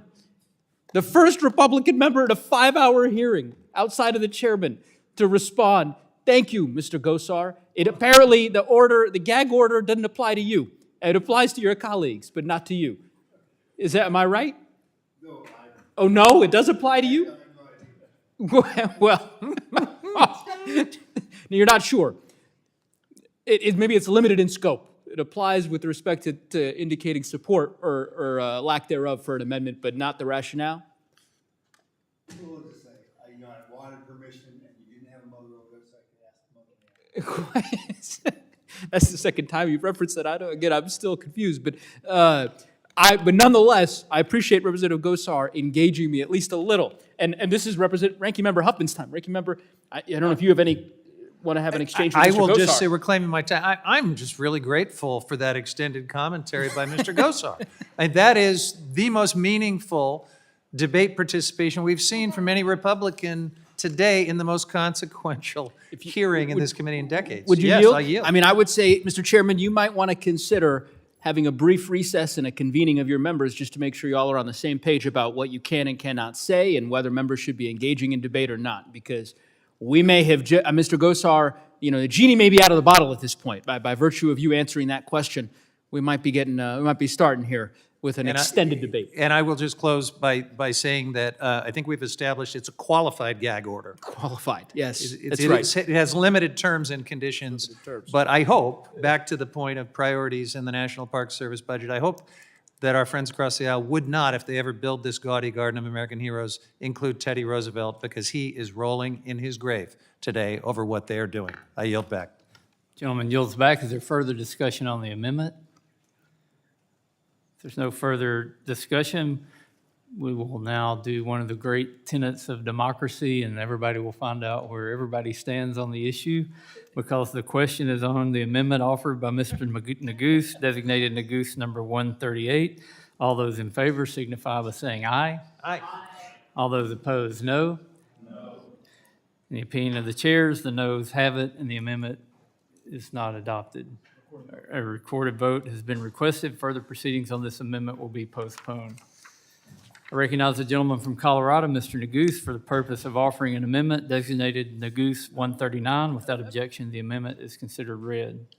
I thank the chairman. Mr. Gosar was not here before I don't believe he had an opportunity to hear my offer to the chairman. So, because I could see your surprise and dismay that the volume of amendments I'm offering. I made an offer to the chairman, which I thought was a fair offer, which was to say that if he would just engage with me in a little debate on a few of my amendments, that I would withdraw the bulk of my amendments.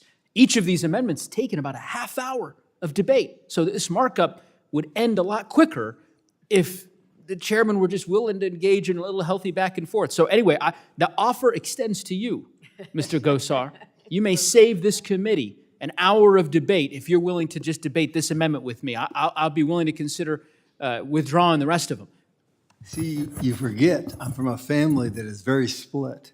So we do this all the time. So I doubt that I can save us any time. Well, no, but I appreciate that back and forth. It's nice to be able to, again, I haven't been able to talk to a Republican member here for 5 hours. No one on this side of the aisle is willing to say one word. So so let me explain the bulk of my amendment, and I would welcome if you'd be willing to maybe share with me if you agree or disagree with the amendment. And you know what? You might inspire Mr. Stauber and my other colleagues here, Mr. Begich from Alaska. I don't know. This could be contagious. As you'll see, Mr. Gosar has not gotten in any trouble. Speaker hasn't called, right? He's not getting pulled out of the committee hearing for just responding to my, engaging in this colloquy. So anyway, we'll go to the substance of this amendment. This amendment protects critical funding for National Park Service staff. It shouldn't be controversial. Again, quite perplexed why this amendment is even necessary, but as you all know, Section 50222 of the Inflation Reduction Act included a critical investment to hire employees at the NPS. The money is available, or rather should be available, through 2030. Couldn't be more important as the Trump administration is actively working to dismantle and undermine federal land management agencies. 12.5% of the entire workforce has left the agency, the National Park Service, and it's only been a little more than 100 days. We're already down 2,000 rangers and park employees at many national parks in your districts, including my own, Rocky Mountain National Park in Colorado.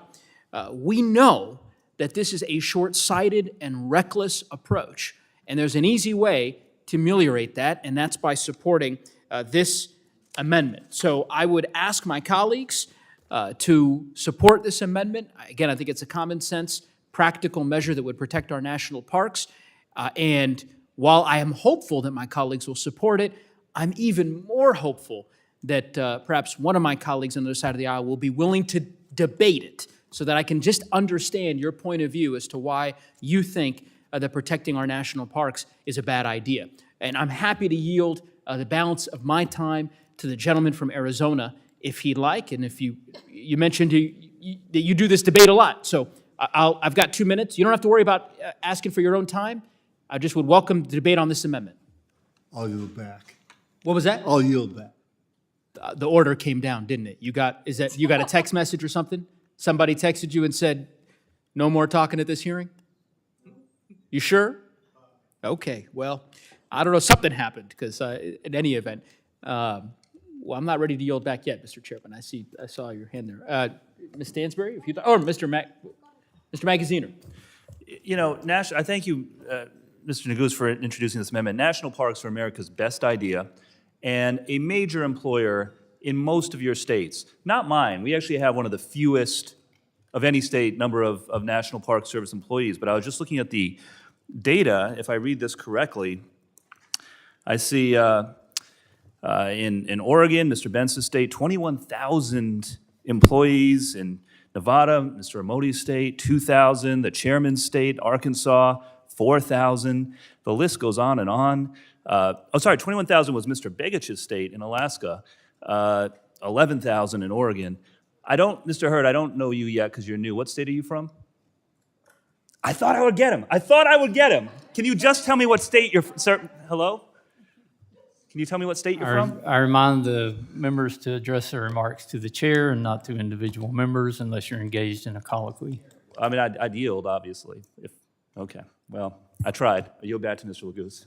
I mean, I think, Mr. Magaziner is certainly allowed to ask you where Mr. Hurd is from.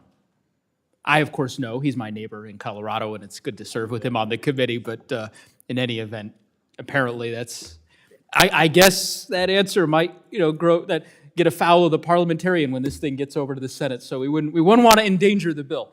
I'll yield back to balance of my time. Ms. Stansberry, you're recognized. Thank you, Mr. Chairman. One of the things that's weird about what's happening here in this committee, well, there's a lot of weird things going on, but among the weird things, and I really do appreciate the Assistant Leader's amendment to restore funding to our Park Service workers. One of the things that I think folks don't realize is that our federal public lands workers do all kinds of stuff. They fight fires, they collect your fees when you go to the parks, They empty the trash cans. They make sure you don't get eaten by bears. Like, they do all kinds of things on our public lands, right? And among the things they do is actually help make sure that the infrastructure in our public lands is maintained. And I think it's interesting because a few months ago, when I was serving as the ranking member for the Oversight Subcommittee, we had a bipartisan hearing that was led by Ranking Member Gosar, looking at why we still had a huge deferred maintenance backlog in our national parks, even though we passed a huge public lands package on a bipartisan basis a number of years ago. In fact, I hate to admit this, but Donald Trump is actually who signed that bill. It was the America Great Outdoors bill. And that bill allocated a significant amount of funding through LWCF, through public lands funding to address this long-standing, multi-decadal backlog of infrastructure maintenance on public lands. And what Mr. Gosar and I heard in that bipartisan hearing was that what was impacting their ability to spend down those balances was a lack of staffing. And so you're proposing to rescind the funding for the staffing that would address the issue that you guys advocated to pass on a bipartisan basis just a few years ago. And the other thing that's weird to me too about this is, like, again, you know, we know the jig is up. This is not actually about the budget, but let's pretend like it is. Like, part of how you generate income on public lands is by collecting fees. And as we all know, at the very beginning of this administration, when Elon Musk was given access to the White House and hacked the federal OPM website and database and sent out a mass email firing literally 200,000 probationary staff, huge numbers of national park staff were laid off. And during those weeks before they were forced by multiple court orders to rehire staff, not only did the Secretary of Interior not know how many of his own staff had been fired, there were national parks that did not have staff collecting fees at them. Because people went to parks and there was literally nobody working there. Because people who were supposed to be on their shifts had received an email telling them they were fired without cause. So there's so many things about this bill that are bizarre, but I especially appreciate that, you know, Assistant Leader Neguse has brought forward this amendment, because we can't do the things we want to do as a federal government if we don't have staff who can do them, including the things, Mr. Chairman, that you all want to do. So I appreciate and I yield back. Gentlelady yields back. Is there further discussion on the amendment? Mr. Chairman. Mr. Magaziner, you're recognized. So look, all fun aside, on the amendment, national parks are our national treasures, and we hear over and over in this committee how our national parks are under-resourced. So why in the world would we be cutting nearly $300 million from the national parks budget in order to pay for tax cuts that are largely going to go to billionaires and big corporations? Like, this is not necessary. It is not what the American people would want. And just to put this in context, I also sit on the Homeland Security Committee. We had our markup last week, where, again, the Republican members had been instructed not to speak. But in that markup, they included a plus up of $300 million, roughly the same amount of money, $300 million for enhanced security for President Trump's golf trips. President Trump golfed, I believe, 24 out of his first 100 days in office. And so Republicans, at the same time that they're adding $300 million for security for President Trump's golf trips, are cutting almost $300 million from the national parks, just to give everyone an idea of where their priorities are. Now, my Republican colleagues in this committee may have been instructed not to speak, but certainly they can still listen. And I hope they will listen to their constituents who do not want cuts to the national parks, and listen to us when we say it's not necessary. In the context of a $1.5 trillion bill, you can find the 200-odd million to at least keep the national parks at their current level of funding, if not even do better than that. So unless anyone else on our side would like to weigh in, I'll yield back. Gentleman yields back. Is there further discussion on the amendment? Ms. Randall, you're recognized. Thank you. Mr. Chair, I have one of the jewels of the United States National Park Service in my district, the Olympic National Park, that draws tourism dollars from not only across the state, but across the country and around the world. And it is important for the local economies of small towns all around the Olympic Peninsula. But it's also a really magical place where people get to see, ancient trees draped in moss and waterfalls and views that are unlike anywhere else, where people begin to understand what it means to love nature. And, ours is not the only national park like this, where people have truly magical experiences. Standing along the edge of the Grand Canyon is one of those special places, those places that are unlike any other. But, I don't purport to know a lot about the national parks in all of the districts of my colleagues around the country, but our national park staff is essential not only to the Park Service and the maintenance of those lands, but also to our treaty obligations. Now, if we cut funding for our National Park Service and we lose employees in the Olympic Mountains and in the Olympic National Park, then what we have is unsupervised use of our wild lands. And, my brother was a state park aide one summer, and I got to hear all the stories about the messes that people would leave behind at a park. And when folks leave messes behind them, when they go to the bathroom in the woods, when they leave trash, in the mountains of the Olympics, those streams and rivers find their way down to the tribal nations around the Olympic Peninsula, the Lower Elwha Slalom Tribe, the Jamestown Slaloms, the Hoh, the Quinault, who we had the president of in a subcommittee, the Indian and Insular Affairs Subcommittee not long ago.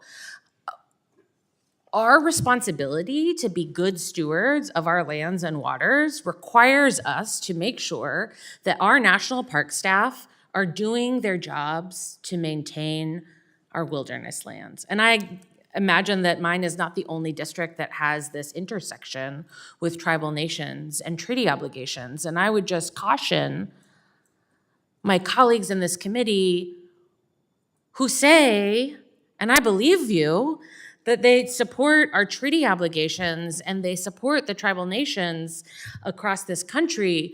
But just because something doesn't say tribes or sovereignty or treaty rights in it doesn't mean it doesn't impact the nations that have stewarded this land since time immemorial and to whom we are obligated to be good partners and co-managers. I yield back.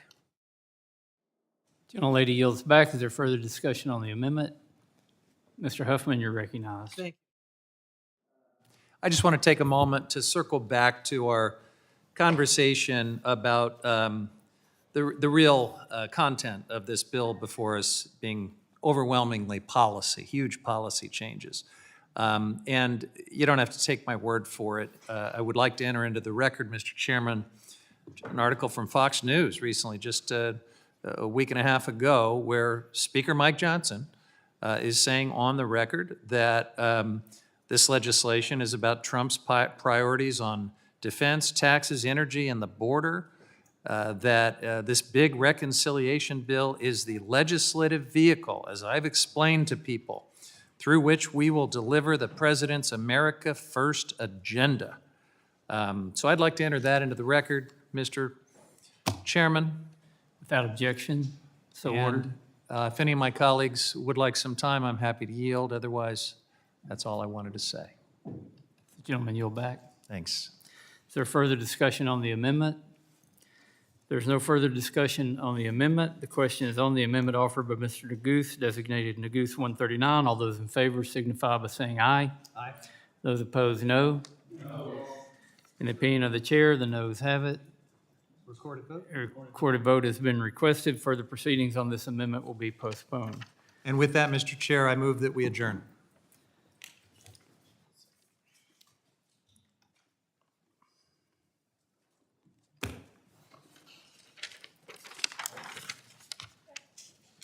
The motion to adjourn is a privileged motion that is not debatable and cannot be tabled. The question is on the motion to adjourn. All those in favor signify by saying aye. Aye. All those opposed, no. The opinion of the chair, the noes have it, and the motion to adjourn is not agreed to. Request recorded vote. A recorded vote has been requested. Members will record their votes using the electronic voting system. The clerk will set up the voting system.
Inside the room. The clerk will open the vote.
Have all members voted?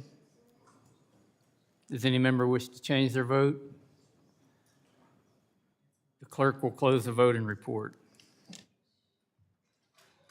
Mr. Chairman, on this vote, the yeas are 12 and the nays are 16. The motion to adjourn is not agreed to.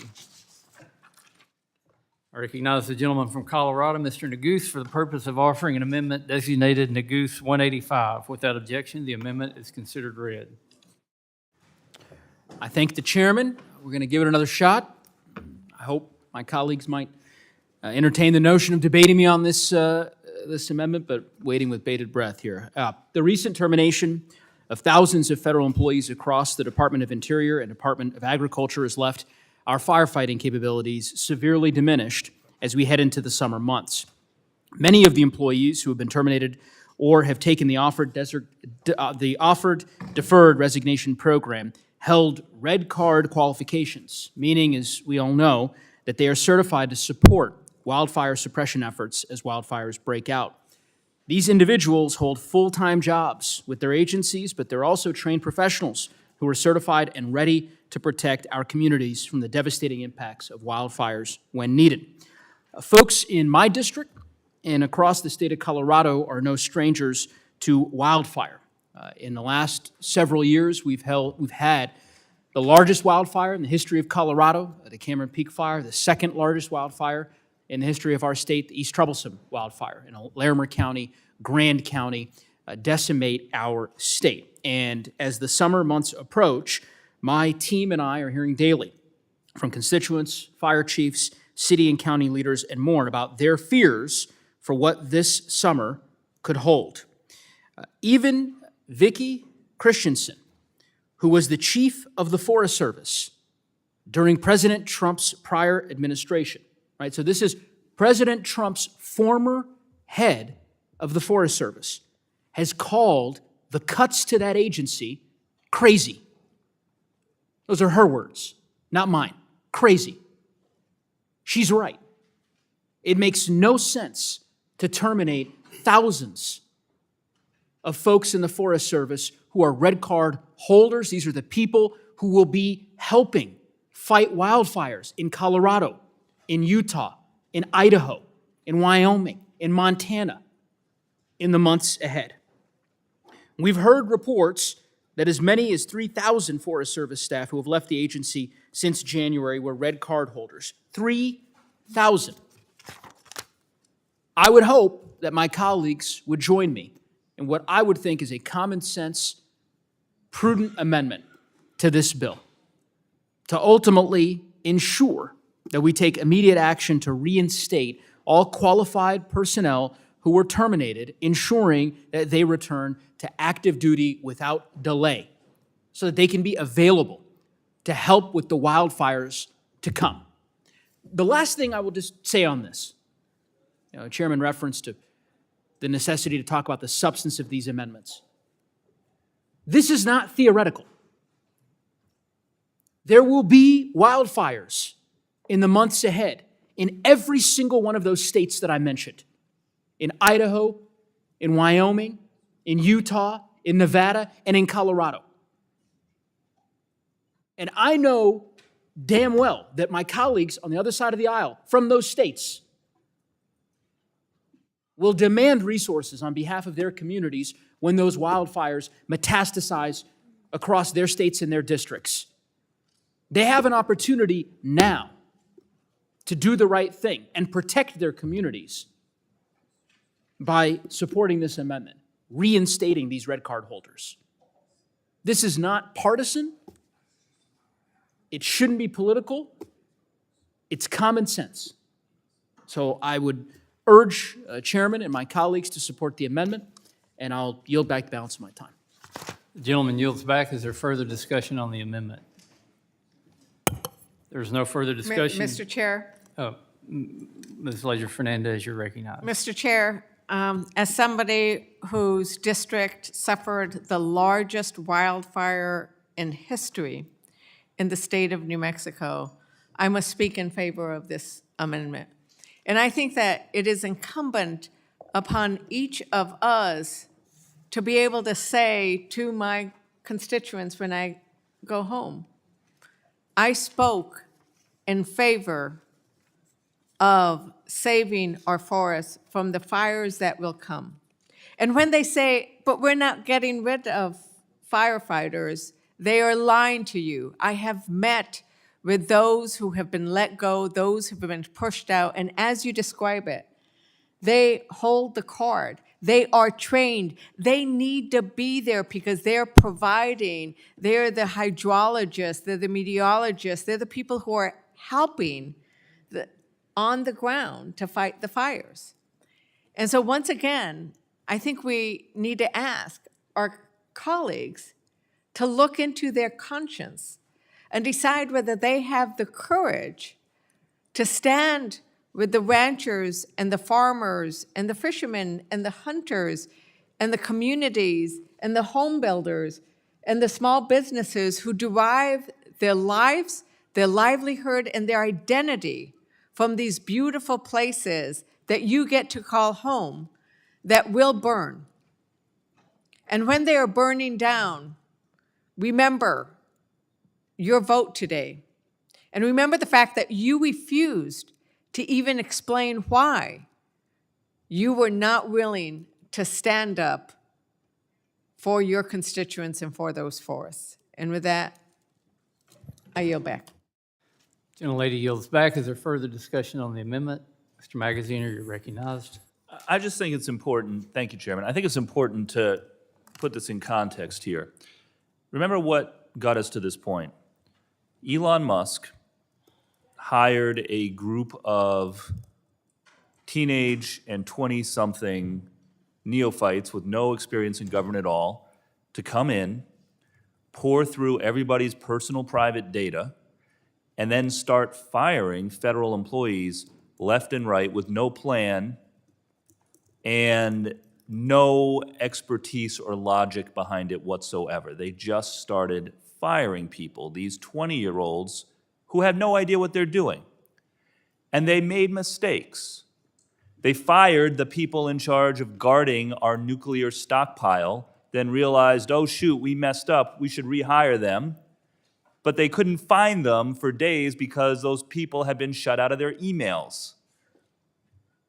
They fired people at the VA. They fired the people at the VA who run the Veterans Crisis Hotline, the suicide hotline for veterans. They fired them and then realized, oh, we messed up, and had to hire them back. Left and right, these Doge kids are going through the federal government, firing people from sensitive positions, and then realizing, oh, whoops, we made a mistake. No one's guarding the nuclear weapons anymore. And then they had to hire them back. So here, at a time when Americans are more at risk to wildfire than at any time in any of our lifetimes,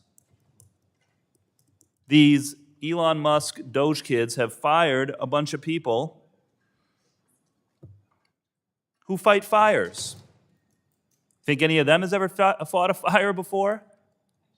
Or know anything about firefighting or anything about forest management? No. So this amendment is a common sense one, a simple one. Let's hire back those employees who fight fires. That is a basic government service. And I would just ask any of my Republican colleagues, take a step back and think about what you're doing here. Because your constituents will not forget about this. Next time wildfire hits any one of your districts, you're going to have to explain why you voted to put your stamp on the administration firing these people. And why, when it came up in debate, you wouldn't even say a word about why.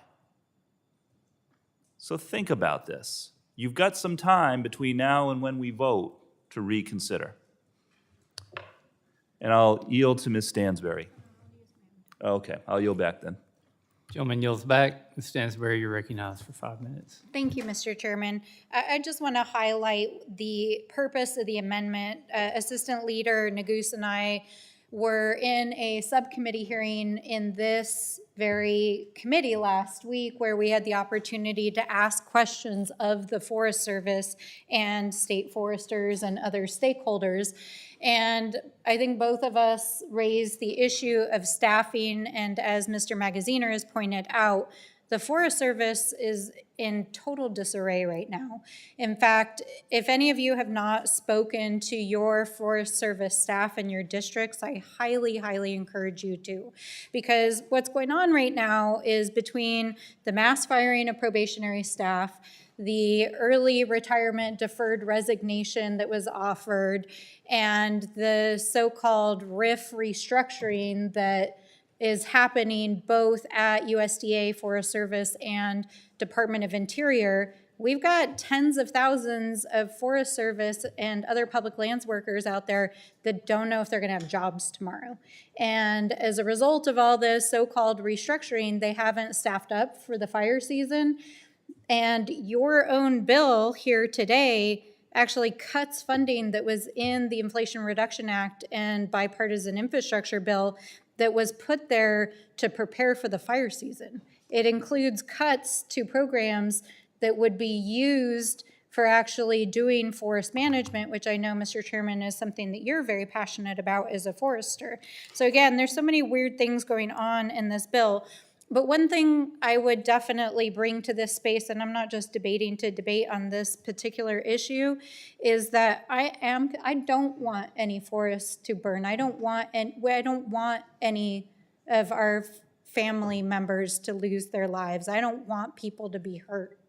And so even though you're not using your voices here today in this committee, I hope that you'll engage with the administration to address the concern that Mr. Neguse is raising with this amendment. I hope that you will contact the Secretaries of Interior and USDA and raise the issue with them, because we have been. But you all are on the same side of the aisle as them, and we really need them to fix the situation on the ground with staffing for the fire season. So with that, I yield back. No, I'll yield to Mr. Magaziner. I just want to make one last point. Thank you to the gentleman. Y'all aren't going to meet this Memorial Day deadline. Like, everybody knows that, okay? Like, Ways and Means, E&C, all these other committees, they are having a hard time, and you're not going to meet this deadline. That gives all of you on this committee, I would say, an opportunity to take a breath and say, wait a minute, do we really want to own cutting the National Park Service? Do we really want to own laying off, firing all of these people who fight fires and prevent wildfires? Do we need to do all of this? You have an opportunity here to use this extra time, which you're going to have either way, because these other committees are not going to meet their deadlines. You have an opportunity to take a step back and refine this, and at the very least, take out some of these cuts that you know your constituents are going to have a lot of questions about come election time next year. So I just offer that as a reality check here. You have the time to perfect this natural resources reconciliation bill, and this amendment is a good example of how you can refine it. So I'd encourage all of you over the next day or two, take a moment. Don't let these other committees that are missing their deadlines put you in an awkward situation that you're going to have to deal with on this committee. And with that, I'll yield back. I believe it's Representative Stansberry's time. Gentlelady yields back. Is there further discussion on the amendment? No further discussion. The question is on the amendment offered by Mr. Neguse, designated Neguse 185. All those in favor signify by saying aye. Aye.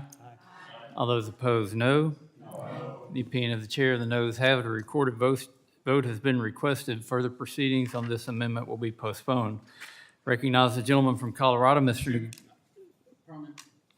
Parliamentary inquiry, if I might.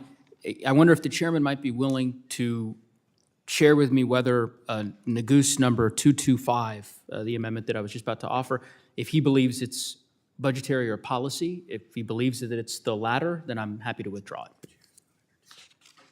The chair is not entertaining questions.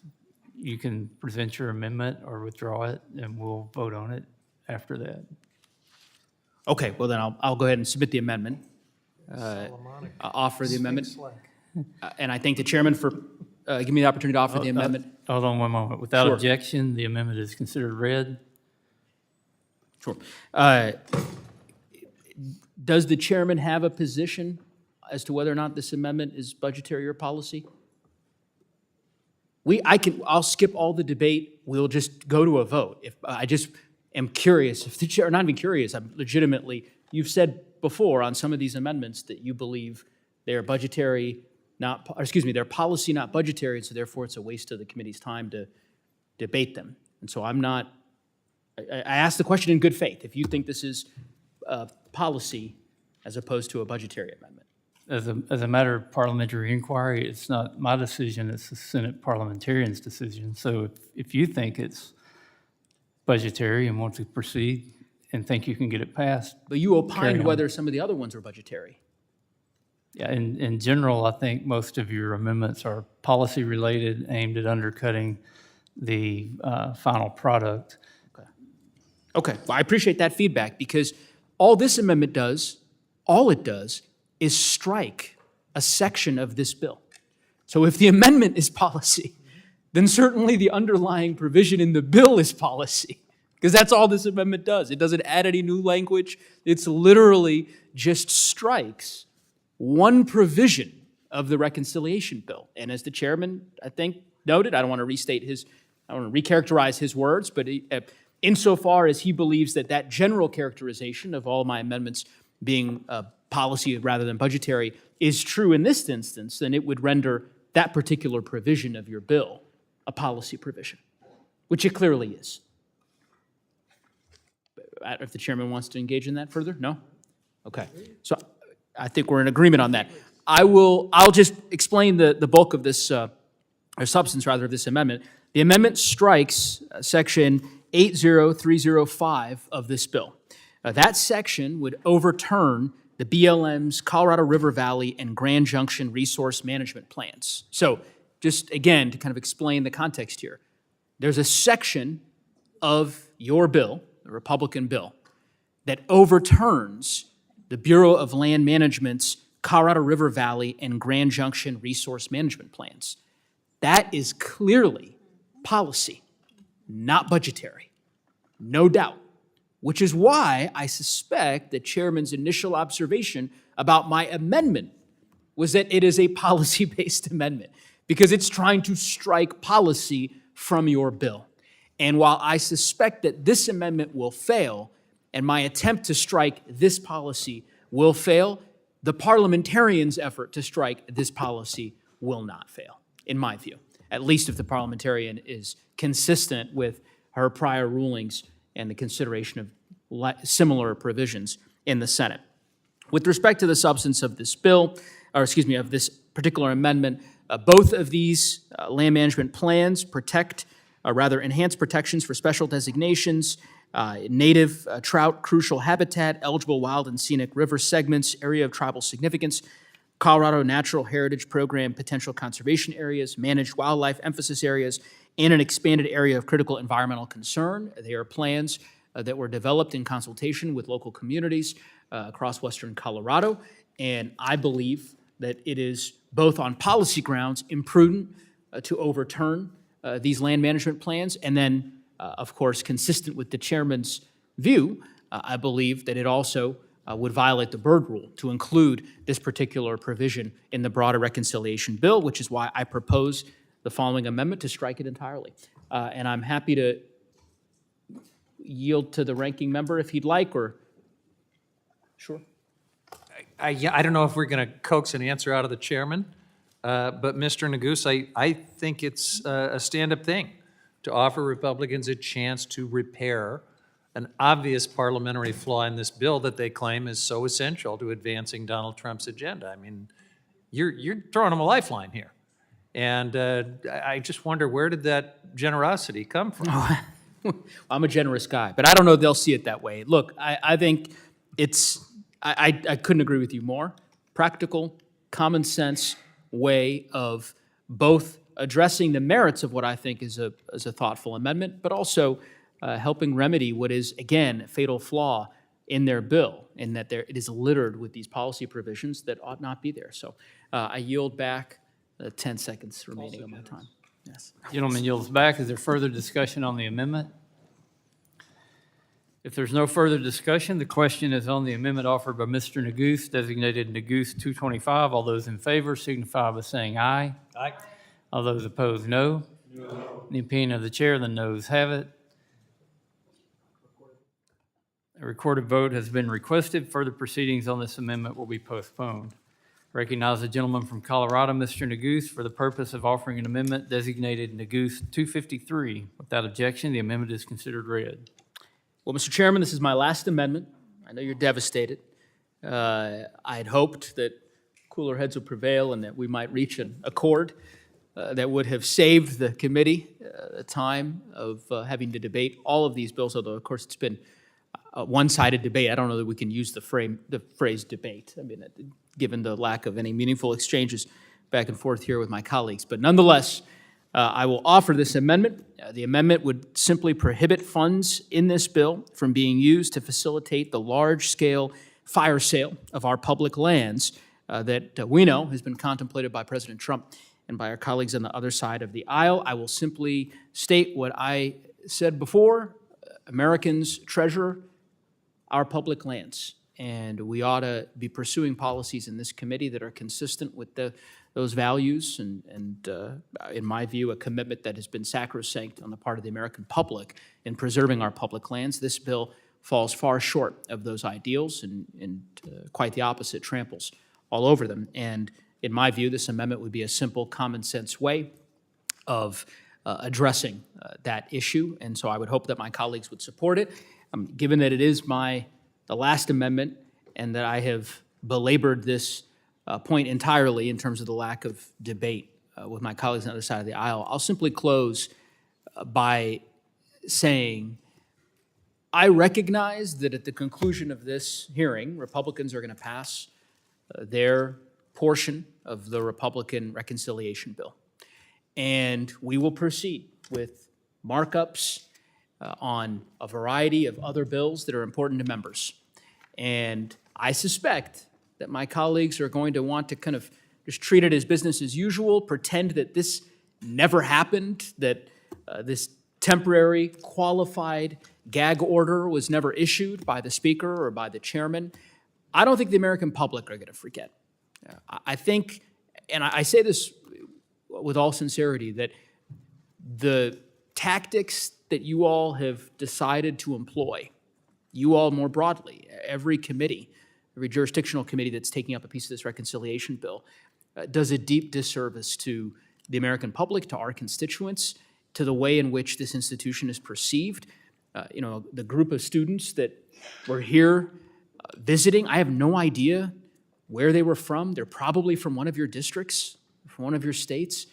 And I wonder what message they're going to take back to their communities, that they came to Washington and saw a Congress that's just completely broken, a Congress that has decided that they don't owe the American people the benefit of even a modicum of debate and fair exchange of views.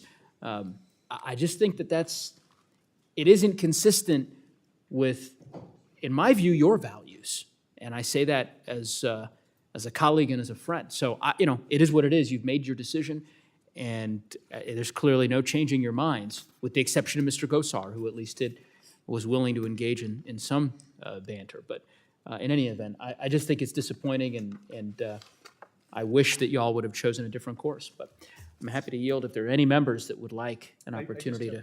The ranking member. I thank the gentleman. So I appreciate this final amendment on public lands. And the last polling I saw, Mr. Neguse, showed that 71% of the American people across every category in every part of the country oppose selling off public lands to the highest bidder. Now, I've heard it reported that the chairman has said, well, we're not selling public land. In other words, fee title is not being transferred. But we're auctioning massive tracts of public land and areas of the ocean, in some cases not even to the highest bidder, to very low bidders or even no bidders. Do you see any functional difference there? And what is your sense of what the Americans think about this little distinction without a difference, auctioning away the public estate versus selling fee title? You stole the words that I was literally going to use that same phrase, a distinction without a difference. And I think it's too cute by half, and the American people will see through it. At the end of the day, our shared constituencies treasure these public lands that we're blessed to have in our country. And I think when they realize that they are being auctioned off to the highest bidder by virtue of the leasing decisions that are being made, as the ranking member so eloquently put it, they will know who stood in the breach to defend public lands and who was unwilling to do so. And I think that distinction has been made abundantly clear during the course of this hearing.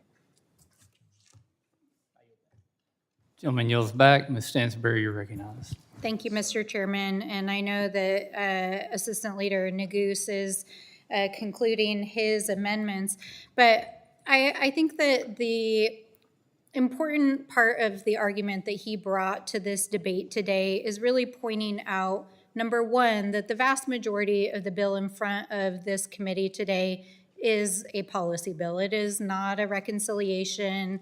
It is not a appropriations bill. It is not germane to the budget. And it's not going to pass the Senate test as it is. But the fact that members on the other side of the aisle are not engaging in the debate in front of the American people to defend the bill because of this concern over germaneness in the budget is ironic. And I find it particularly ironic because actually members of the committee today tweeted directly from this room, kicking off a packed morning in natural resources with my fellow patriots, unleashing American energy dominance, standing up for rural Americans, and rolling back Biden-era regulations that lock up our resources. So you won't engage in conversation here today, but you put the plot online for everyone to see.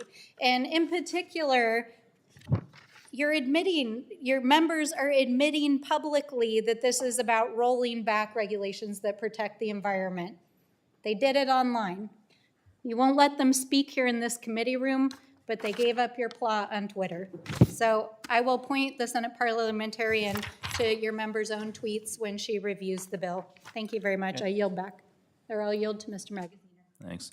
And thank you again to Mr. Neguse, who I think has done a terrific job. On the one hand, standing up for public lands, for environmental protection, for federal workers, and arguing the substance, but also pointing out just the ridiculousness of our Republican colleagues' approach to this whole process. And let me just remind all of you, when Democrats were in control, Democrats passed major legislation, the Inflation Reduction Act, the Bipartisan Infrastructure Law, the PACT Act, passed reconciliation bills, and never once had to tell their members, don't say anything.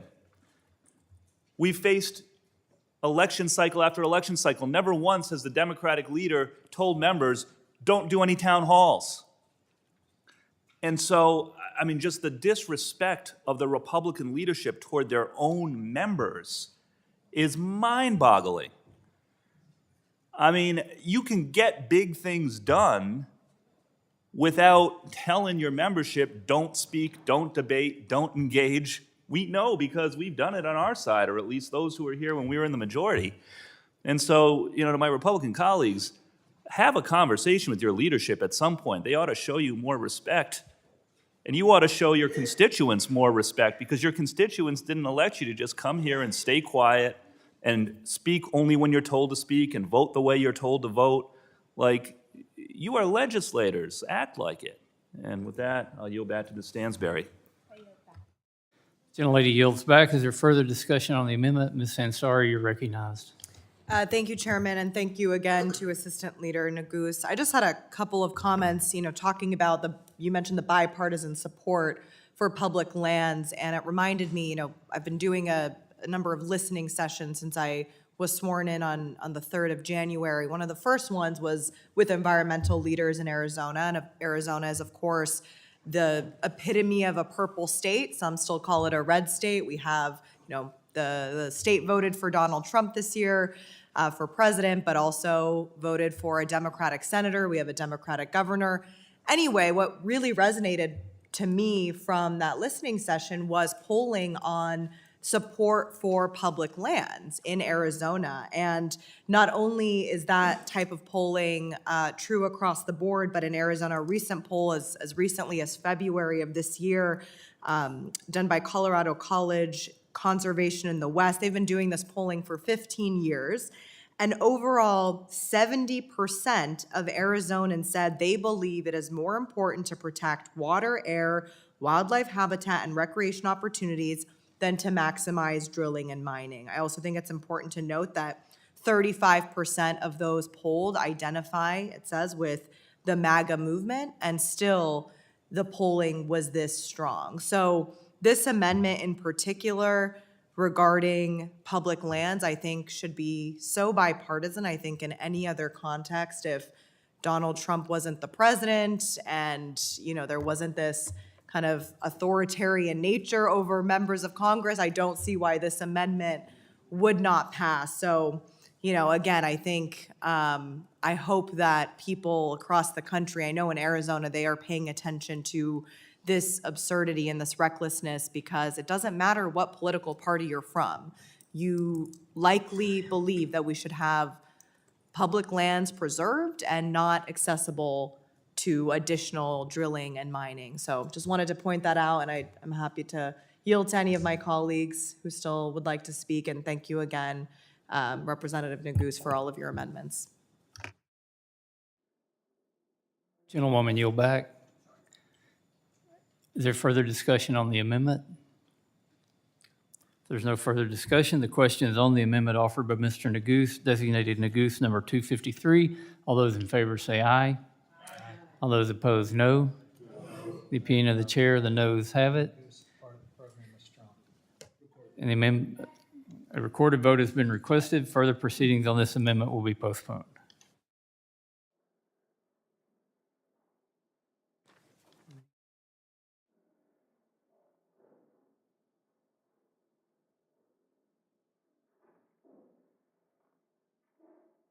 We've got 24 out of 121 down. We'll move down to Ms. Ledger Fernandez. I recognize the gentlewoman from New Mexico for the purpose of offering an amendment designated Ledger Fernandez number 2. Without objection, the amendment is considered read. Thank you, Mr. Chairman. This amendment would provide that onshore oil and gas provisions cannot take effect if they do reduce revenues to states, including for schools and police. Mr. Chairman, we're here because Republicans have to raise $1 billion from this committee to help pay for trillions of dollars of tax cuts for the billionaires that helped elect President Trump. In this committee, we could easily do this by raising the royalty rate on oil and gas companies, especially since this industry already enjoys so many subsidies. Democrats did this in our reconciliation process. We raised the royalty rate in oil and gas companies by a little over 4%, a rate that hadn't been changed since the 1920s. So when we brought the royalty rate into the 21st century, we were expected to generate $12.7 billion for federal and state taxpayers between 2023 and 2042. That's about $1.27 billion a year. It would have been a great thing, right? It was a great thing. Because the other thing we said is, what are we going to use this revenue for? We didn't say we're going to use this revenue for to give it to the wealthiest people in this country. No, we're going to use this revenue to help improve Americans' everyday lives, like helping farmers get equip funding to withstand drought conditions and do water conservation. But Republicans, they want to go the other way. They don't stand with the little guy. They don't stand with the little girl, the women who are doing work in farms too. They stand with the billionaires and the wealthy corporations, so they want to take the royalty rate back to the 1920 level. In the 1920s, you could buy a house for $4,000 if you ordered it from the Sears catalog, while the average worker earned 40 cents an hour. So why should we be charging the same royalty rate we did in the 1920s now in 2025? And this is the kicker. We need to remember that states receive roughly half of all revenue from the leasing process and production, like auction bids, rent, and yes, royalties. In states like New Mexico, Colorado, and Wyoming, we use this money to fund services like public schools and police departments. When leasing revenue drops, school kids and public safety suffer. In fact, New Mexico State Land Commissioner sent a letter opposing this bill precisely because it will eliminate approximately, get this number, $484 million of additional revenue the state had anticipated from those increased revenue rates. She notes that the bill would, and I quote, increase industry profits at the expense of taxpayers, reduce much-needed federal revenue, and harm oil and gas producing states that rely on the revenue share to fund education and other public services. Indeed, I need to remind everybody again that New Mexico is the second largest producer of oil, so we come here with knowledge of the importance of oil and gas production. In fact, New Mexico produces about 15% of any oil, and so instead, unless you're from Texas, don't go talking to us about oil and gas because we know it. So the land commissioner, who knows the importance of oil and gas revenue, says this is a really bad bill for states. Because under the GOP plan, you're going to be rolling back the money that states receive in order to pad the profits of the CEOs. And you might argue that the increased lease sales will make up the difference, but no, they're not.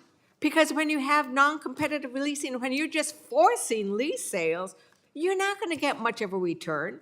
The oil and gas is already sitting on close to 10,000 leases on federal lands that they're not using.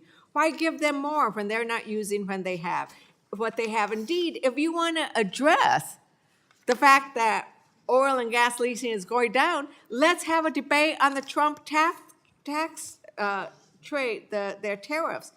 This is a headline: Trump trade war uncertainty threatens U.S. oil production. That's what we should be debating if you wanted to really increase revenues, if you wanted to address the issues that Americans face. But you seem too scared to be able to even speak up in this committee or address those tariffs. My amendment would ensure that states do not suffer under this bill. And with that, Mr. Chairman, I yield back. The lady yields back. Is there further discussion? Mr. Magaziner, you're recognized. Thank you, Mr. Chairman. This is such a good amendment, and I want to thank my friend from New Mexico for offering it, because this is a question of whose side are you on? Are you on the side of the American taxpayer, or are you on the side of the big oil companies? The chairman rightfully opened this markup by speaking about the problem of the national debt, and it is a problem. So why in the world are we saying we're going to accept less revenue in royalties when we've got this exploding national debt? Because we care about the national debt in Congress, apparently, but not as much as we care about padding the pockets of the big oil companies. The big four oil companies made $100 billion of profits last year. That's not revenue, that's profits. $100 billion with the existing royalty rates. They don't need any more money in profits. And as my friend from New Mexico so eloquently stated, it's not just the federal government that would be losing out on this revenue, but the states as well. So apparently, we only care about the national debt if it doesn't come from asking the oil companies to pay their fair share. We only care about funding public safety and education if it doesn't come at the expense of asking the oil companies to pay their fair share. Whose side are you on? That is what this is all about. And I don't know how anyone could vote against this. Look, we've had these royalty rates for the last few years. The sky hasn't fallen. I hear Donald Trump out there saying that gas is only, 16 cents a gallon or something. He makes it up, but according to him, everything's going great. So why are we going to ask the oil and gas companies not to pay their fair share for minerals that belong to the American public? This belongs to the taxpayers. These minerals belong to the taxpayers. The taxpayers deserve to be fairly compensated for them before the oil and gas companies get their $100 billion of profits. So with that, I'll yield back. Go back.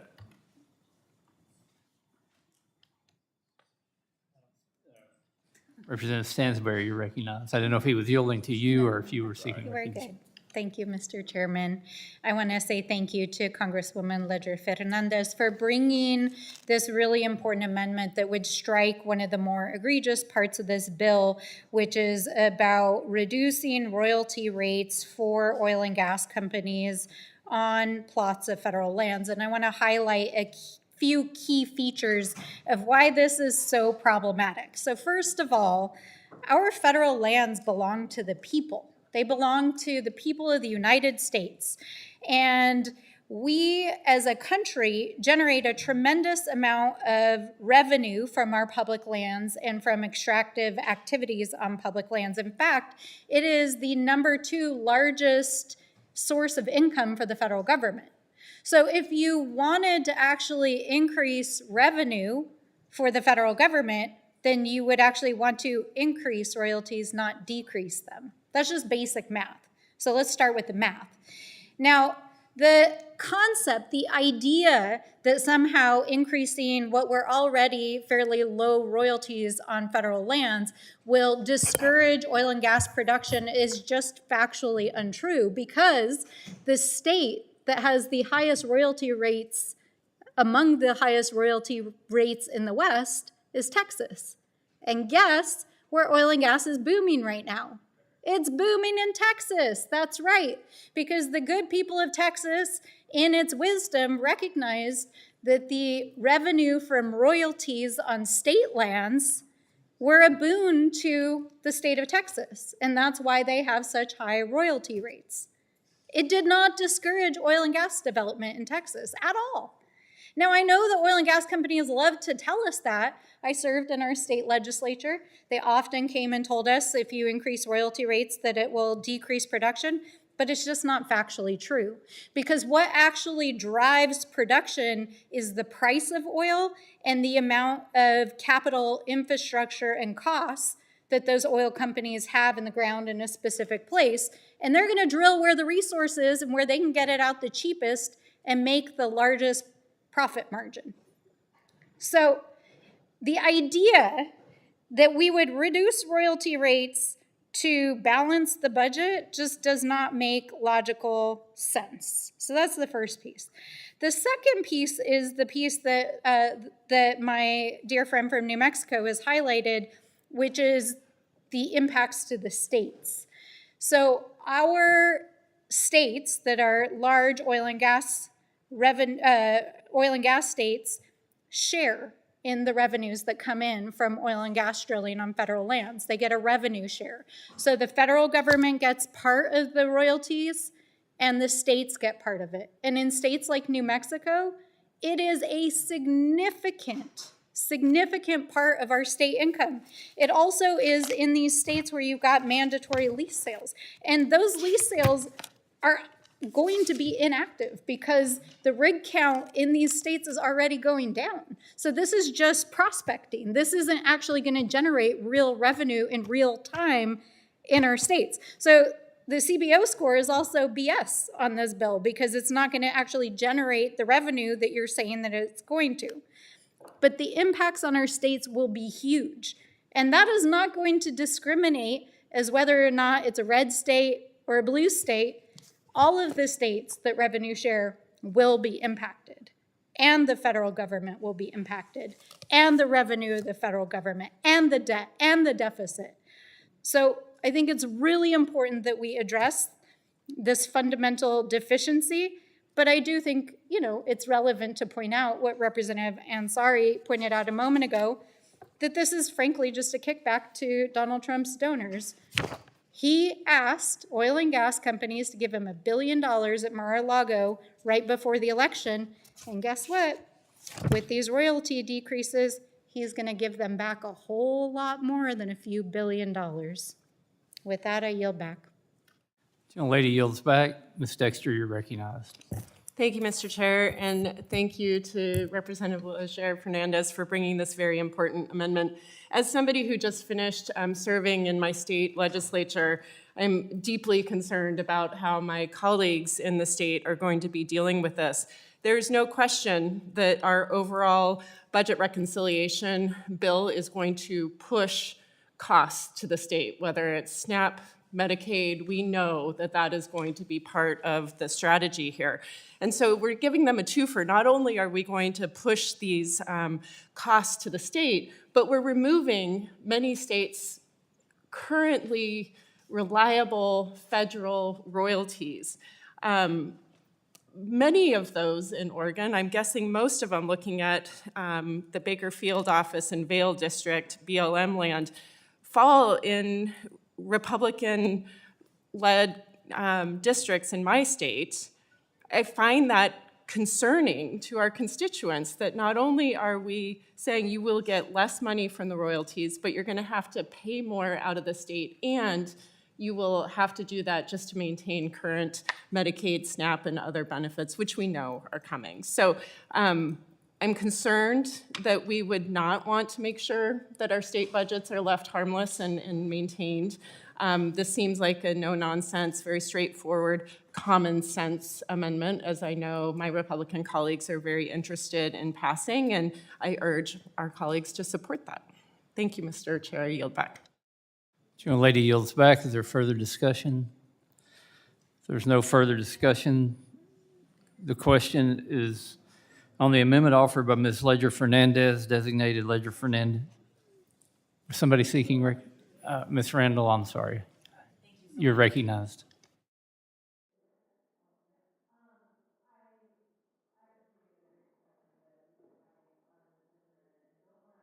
Ma'am, your microphone. Thank you. I appreciate the great discussion that we've been having on this amendment and don't want it to end too soon, so I'd like to yield my time to my colleague, Congresswoman Ledger Fernandez. And since we're willing to actually have a conversation about these things, and it's the same way that we are willing to be able to go out and have town halls about these things, because we are willing to actually answer questions from our colleagues and from our constituents. And when I go back home, I will be able to say, I fought for you. I fought to make sure we keep the revenue that we had anticipated. And for those of you who are from oil and gas producing states, and that's many around this table, you are going to be hurting your own state. And I know that in New Mexico, we use this revenue for our public schools.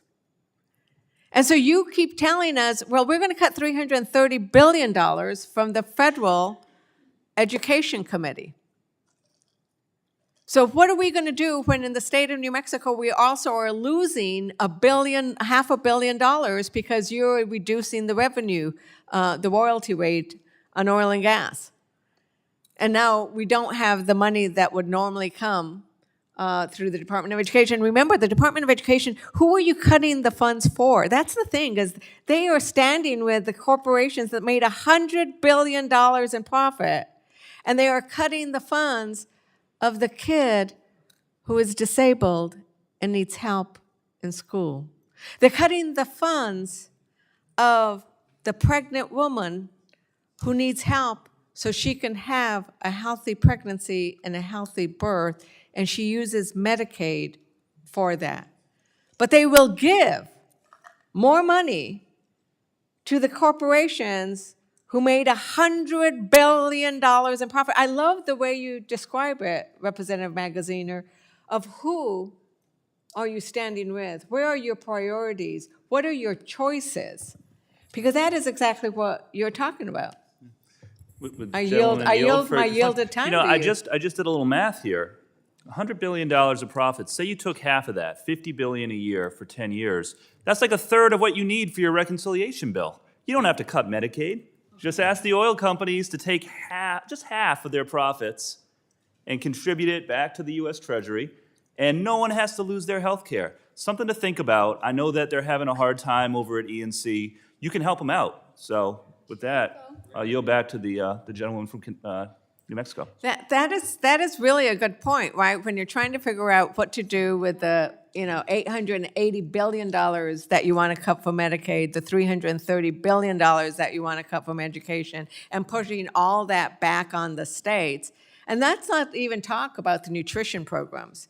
So when you talk about who you're standing with, the $100 billion of profit for the oil and gas corporations versus that hungry kid who's going to go to school and not have a school lunch because because this is going to be on you. Republicans are the ones who want to cut that funding and then say that states should pick up the tab when you're then cutting the revenue that is flowing to the state. And that's why my state land commissioner has sent a letter outlining all of the different problems with this. And as I said again, this is a state land commissioner that has great relationships with the oil and gas companies, because she knows that they are helping provide the funding for our school kids. And I'll bring up some of her points later on, but with that, I yield back to the representative who's so generously gave me time so that we could continue the debate. Thank you so much. And I yield back to the chair. The gentlelady yields back. Is there further discussion on the amendment? If there's no further discussion, the question is on the amendment offered by Ms. Ledger Fernandez, designated Ledger Fernandez number 2. All those in favor signify by saying aye. Aye. All those opposed, no. In the opinion of the chair, the noes have it. A recorded vote has been requested. Further proceedings on this amendment will be postponed. I recognize the gentlewoman from New Mexico, Ms. Ledger Fernandez, for the purpose of offering an amendment designated Ledger Fernandez number 17. Without objection, the amendment is considered read. Thank you, Mr. Chairman. This amendment would redirect funds to the Bureau of Indian Affairs Office of Tribal Justice. In this very room, we often sit and listen to the tribal leaders from across this country, and invariably they always show up and say, we do not have enough money. The Congress is failing us in their appropriations. We are not receiving the money we need to provide law enforcement. One reservation at the Mescalero Apache Nation has 2 officers for the entire reservation, which encompasses tens and thousands, hundreds of thousands of acres. So if they have to take a prisoner somewhere, they have nobody to respond to anything else. No wonder we have such a crisis of missing and murdered Indigenous women and missing and murdered Indigenous people. And I know that many Republicans are willing to work on this issue. But here's an opportunity, because if you really want to work on these issues, every time we pass a budget, we have an opportunity to fulfill our trust and treaty obligations to tribal nations and advance tribal sovereignty by providing funding for services like public safety and justice.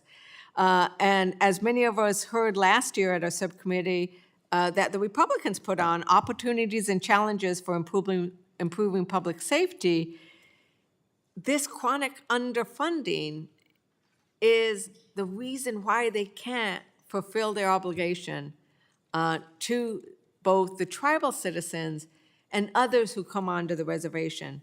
It was highlighted in the 2024 report to the Congress on spending, staffing, and estimated funding costs for public safety and justice programs in Indian country, which noted that the total Bureau of Indian Affairs spending for law enforcement in 2021 was $256 million, but the total estimated cost for law enforcement was $1.7 billion. That's a huge gap. And that's only 15% of the total public safety need in Indian country. It's no surprise that the committee continuously hears from tribal leaders that funding issues are impacting their ability to do their job. So despite the critical need to have positions at the BIA's Office of Justice filled, there's a 30% vacancy rate across all law enforcement offices due to the remote locations, lack of available housing, and benefit disparities. By redirecting funding in this bill away from giveaways and instead sending it to support tribal law enforcement, we will help increase the resources needed for law enforcement.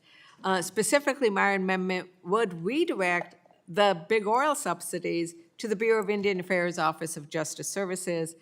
And I look forward to getting support from many of you who said you are in favor of making sure we have better funding and enforcement in Indian country.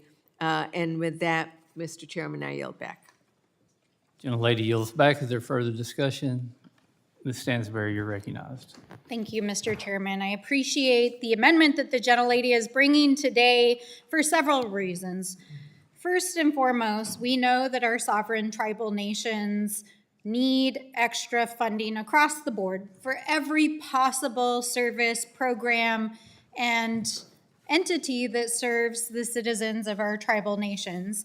And we know that justice services in particular are not only necessary for the safety and the well-being of our tribal communities.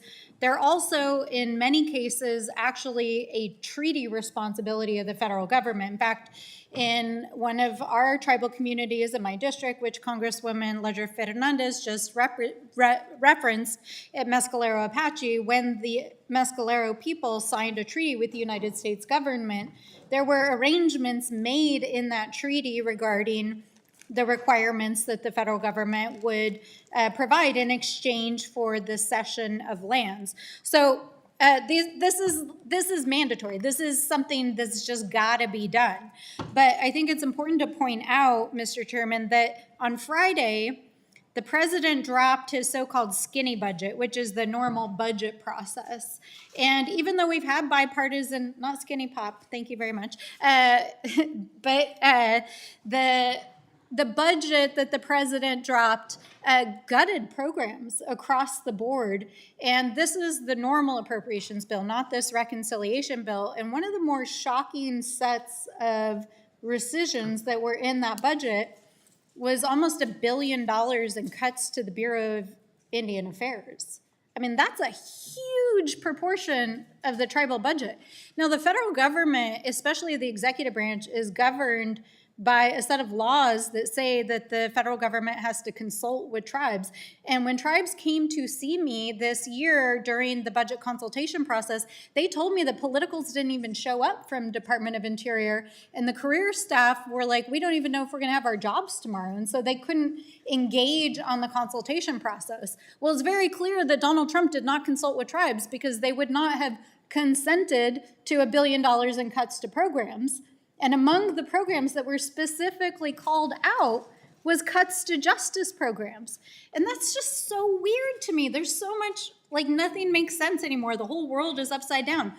We had multiple hearings here in this committee room. In fact, I remember one of them, now DHS Secretary Noem came and testified at, about drug cartels in tribal communities.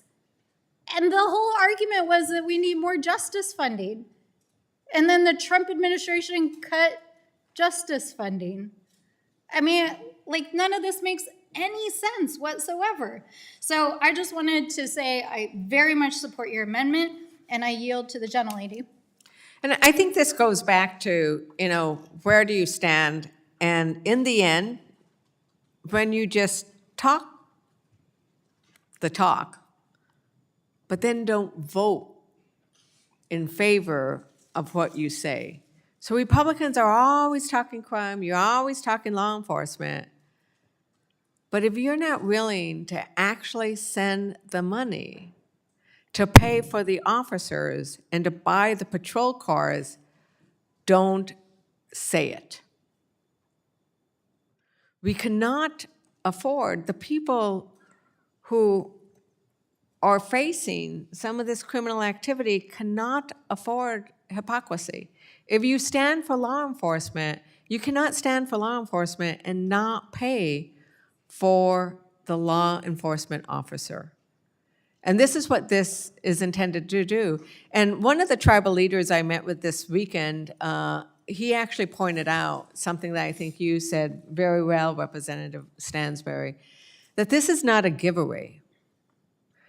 That indeed, the tribal nations across the United States already paid for these services when they agreed to cede their lands and to reduce their lands and enter into treaty after treaty in exchange for a promise of the United States to provide law enforcement, education, health care.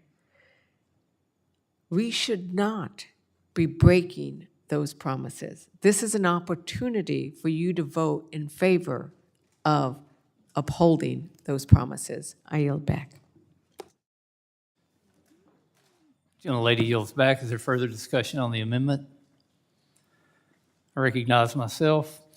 Much to your surprise, I'm sure, Mr. Huffman, but the committee print that's before us today has been prepared per the reconciliation instructions provided in the budget resolution.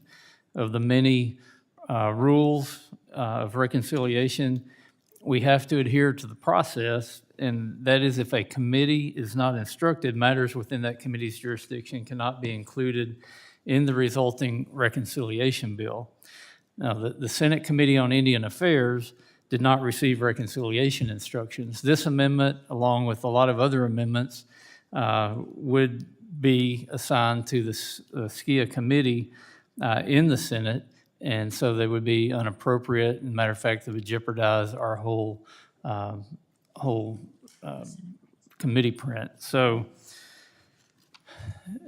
we can have a lot of work in the future on tribal issues and Indian affairs, but the committee print does not even go into the jurisdiction of tribal issues, and therefore I'm going to oppose this amendment and all the other ones that would be assigned to the SKIA committee in the Senate.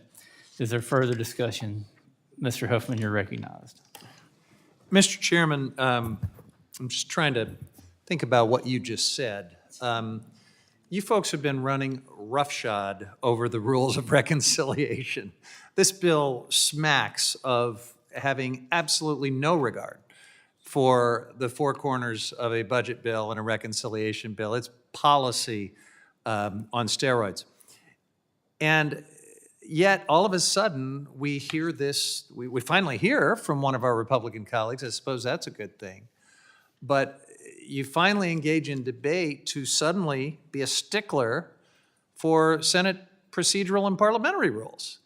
That makes no sense, and it's a little bit hard to swallow because obviously these tribal funding issues and tribal equities are squarely within the jurisdiction of this committee.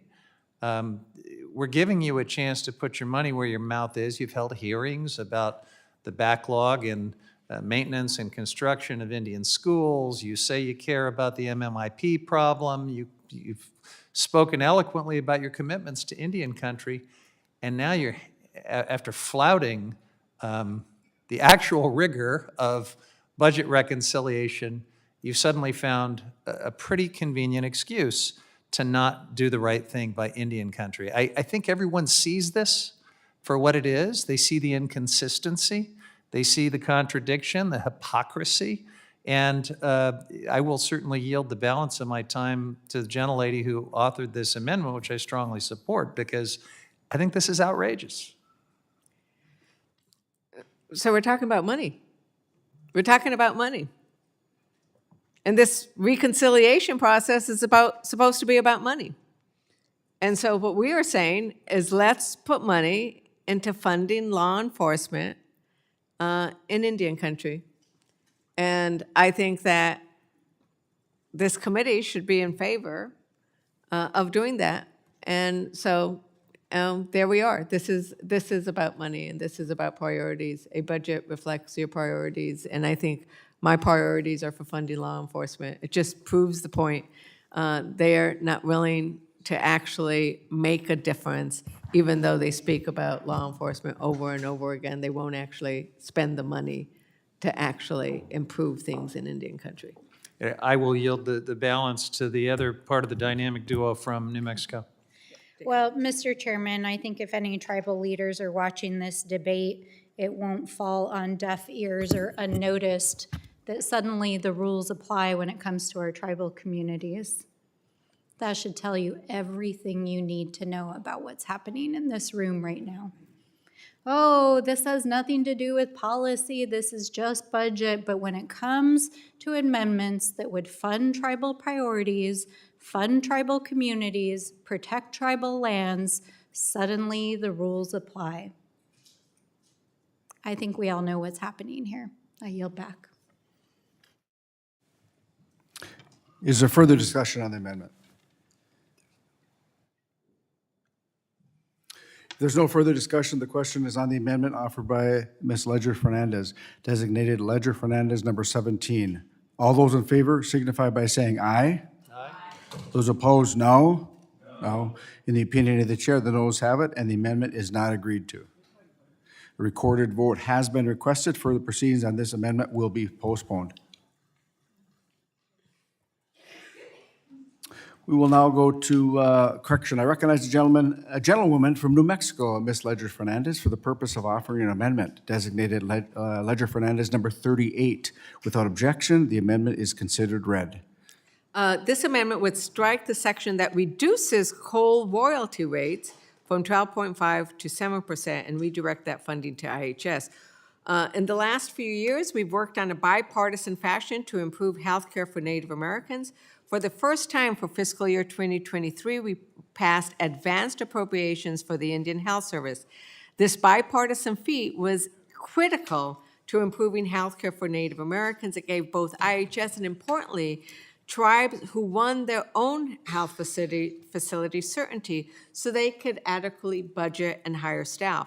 While we've made progress, there is so much more we must do to improve health outcomes for Native Americans, and that starts with IHS, which has historically been underfunded. The life expectancy for American Indians and Alaska Natives is 68 years old. That's 10 years less than that for non-Hispanic whites. It's the lowest of all racial and ethnic groups. 1 in 5 Native Americans reported being in poor health. That's higher than for any other racial or ethnic group. We should all feel the shame of these statistics. And we should recognize that we fund health care for Native Americans through IHS at half of what they are funded and what they are paid for all other Americans. So the only way to remedy this is to start investing more in the IHS, and that allows us to also support the tribally run health clinics that we visited on a bipartisan basis last month in Oklahoma. And you know what? Democrats know how to do this. When we were in charge, we used reconciliation to pass the American Rescue Plan, and we invested $6 billion in the Indian Health Service. I don't see anything like that in your reconciliation proposal. So we're going to help you out and allow you to put something like that now. And we're doing it by saying, do you really need to once again cut royalty rates? Wouldn't it be better if you instead said, let's invest in Native American health? So my provision would redirect $2 billion to the IHS, including for tribally controlled facilities. Tribes have waited long enough for the United States government to meet its trust responsibility and sufficiently fund IHS and tribally controlled facilities. I urge my colleagues to support my amendment, and I yield back. Is there further discussion on the amendment? Representative Dexter. Thank you, Mr. Chair, and thank you once again to Representative Leger Fernandez for this amendment. I represent Portland, which has the 9th largest urban Native American population in the United States, and it is very clear that we are not meeting the needs of our Native populations in Portland. It also is clear we're not meeting it nationally. The IHS received $8.2 billion in funding in 2024, despite asking for $60 billion to meet the needs. This makes total sense. This is a no-cost amendment to our oil partners. They are already paying these royalty rates. This moves the money where it is needed most. And I will also just acknowledge that 43 recognized tribes in Washington, Idaho, Oregon, and California are served by our Northwest Portland IHS clinic, which is potentially going to be closed. It's a horrendous situation that we find ourselves in, and it is incumbent upon us to address this in this committee. And I thank the representative and yield any time if there's a desire for any other members to use it. Thank you. Thank you. I would note that many of us attended that hearing in Oklahoma. We praised the tribal leaders who were there. We talked about how great is it that you are running these health facilities and that you are doing this good work, that tribes are able to run their health facilities so much better than the federal government. Makes sense. But then we also asked the tribal leaders there, what happens if they cut Medicaid? And we had understood that the Republicans are kind of into this. They don't really want people to talk about things, right? They don't really want to have conversations that they didn't really want to talk about those, and they had kind of given the hint to the tribal leaders, don't talk about these issues. But the tribal leaders are powerful voices for their constituents, and they answered the question, what would happen if the Republicans cut the $880 billion that they propose? And Chief Hoskin of the Cherokee Nation noted that because IHS is so underfunded, a cut to Medicaid is not, and this is his quote, a single injury, it's a double injury. And that's because tribes receive about 70% of their funding from Medicaid for these facilities. And any cuts could mean losing a doctor, losing a program, losing medical staff that support drug treatment facilities. This one always gets me. Half of American Indian and Alaska Native children rely on Medicaid for their health coverage. So if Republicans do what they want to do to Medicaid, tribes are going to need this extra money. And that's the point, is we have an oversight responsibility. We have a responsibility in this committee to actually not just talk the talk, but actually take the vote. Because Medicaid is the only mechanism tribes would have. But if we sent more money to the IHS that would be available to the tribally controlled facilities, that would make a big difference. I would also note that there was another tribal leader, when asked about this, said that these Medicaid cuts would be devastating. So I'm asking you here to help us prevent the devastation that will come if Republicans cut Medicaid as they have suggested they do. And with that, I yield back my time. Your time. Thank you. I have no further comments and yield back, Mr. Chair. Okay, is there further discussions on the amendment? Representative Randall. Thank you so much, Mr. Chair. My colleague from New Mexico really underscored the importance of not only Indian Health Services funding, but Medicaid funding on a broader scale to the country, to tribal nations, to our treaty and trust responsibility. But I want to talk a little bit about some of the stories that I've heard from folks who have accessed Indian Health Services and who have accessed Medicaid-funded health services in tribally funded facilities. So, my district takes about 5.5 hours to drive from one corner of it to the other. That's like halfway around the Olympic Peninsula. And a lot of this, the land is only accessible by one road. So you can't cut through the Olympic National Forests to get from Bremerton to Forks. You'd have to take the 101. And like many rural districts in the country, the 6th Congressional District has a real gap in healthcare access, in primary care access, in substance use disorder support, mental health support. We have a shortage of providers, like so many rural communities. What we have seen in my district, and we've seen in places around the country, is that tribal nations who are in the position to do so have stepped up not only to serve enrolled tribal members and the families of enrolled tribal members, but they've stepped up to serve communities that have no other health care. I spent 6 years on the Health and Long-Term Care Committee in the state Senate, and we dealt with huge shortages of beds for detox and substance use disorder treatment. There are folks who, when you're finally ready, say someone has struggled with addiction for a long time, they're finally ready to accept treatment, to go inpatient, but the closest bed for someone who lived in Kitsap might be Yakima, which is halfway across the state.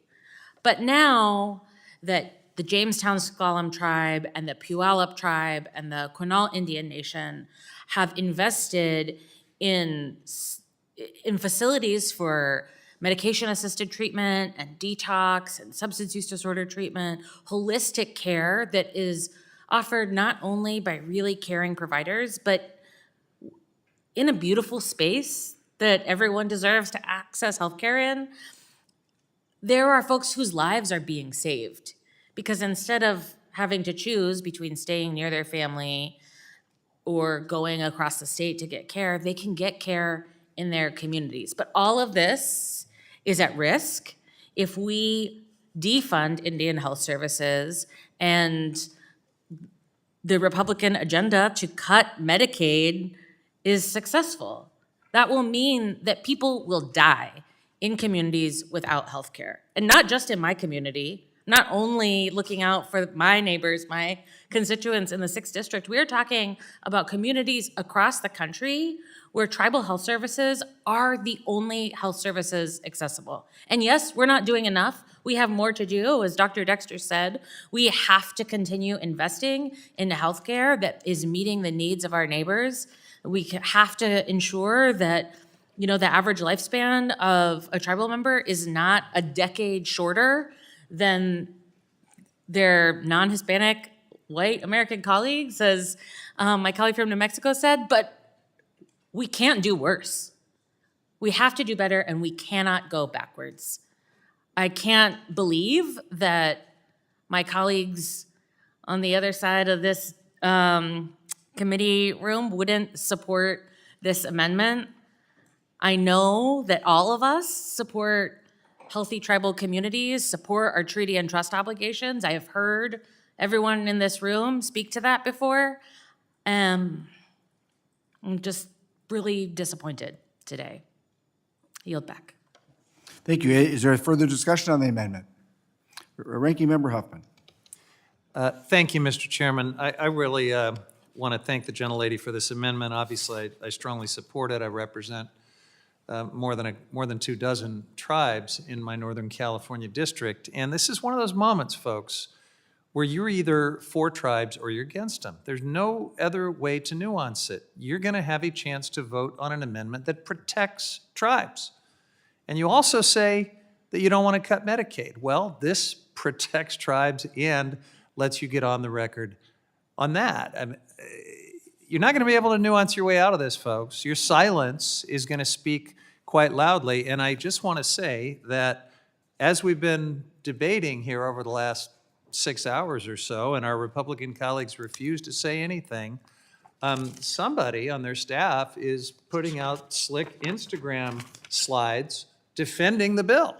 They won't talk about it here in the committee, but in real time, I guess someone has authorization from the White House to speak off the record through Instagram about their bill. Why not honor the public and your constituents by just being members of Congress, by doing your job here in this committee, the one public hearing we have to deliberate on this incredibly important bill before it goes to the floor, the one chance for you to explain yourself as you get ready sometime from now to vote on this amendment, which is going to tell your constituents and everyone else whether you're with tribes or against them. I yield back. Thank you very much. Is there further discussion on the amendment? If there's no further discussion, the question is on the amendment offered by Ms. Ledger Fernandez, designated Ledger Fernandez number 38. All those in favor signify by saying aye. Aye. Those opposed, no. No. In the opinion of the chair, the noes have it, and the amendment is not agreed to. Recorded vote, please. A recorded vote has been requested. Further proceedings on this amendment will be postponed. I recognize the gentlewoman from New Mexico, Ms. Ledger Fernandez, for the purpose of offering an amendment designated Ledger Fernandez number 59. Without objection, the amendment is considered read. Thank you, Mr. Chair.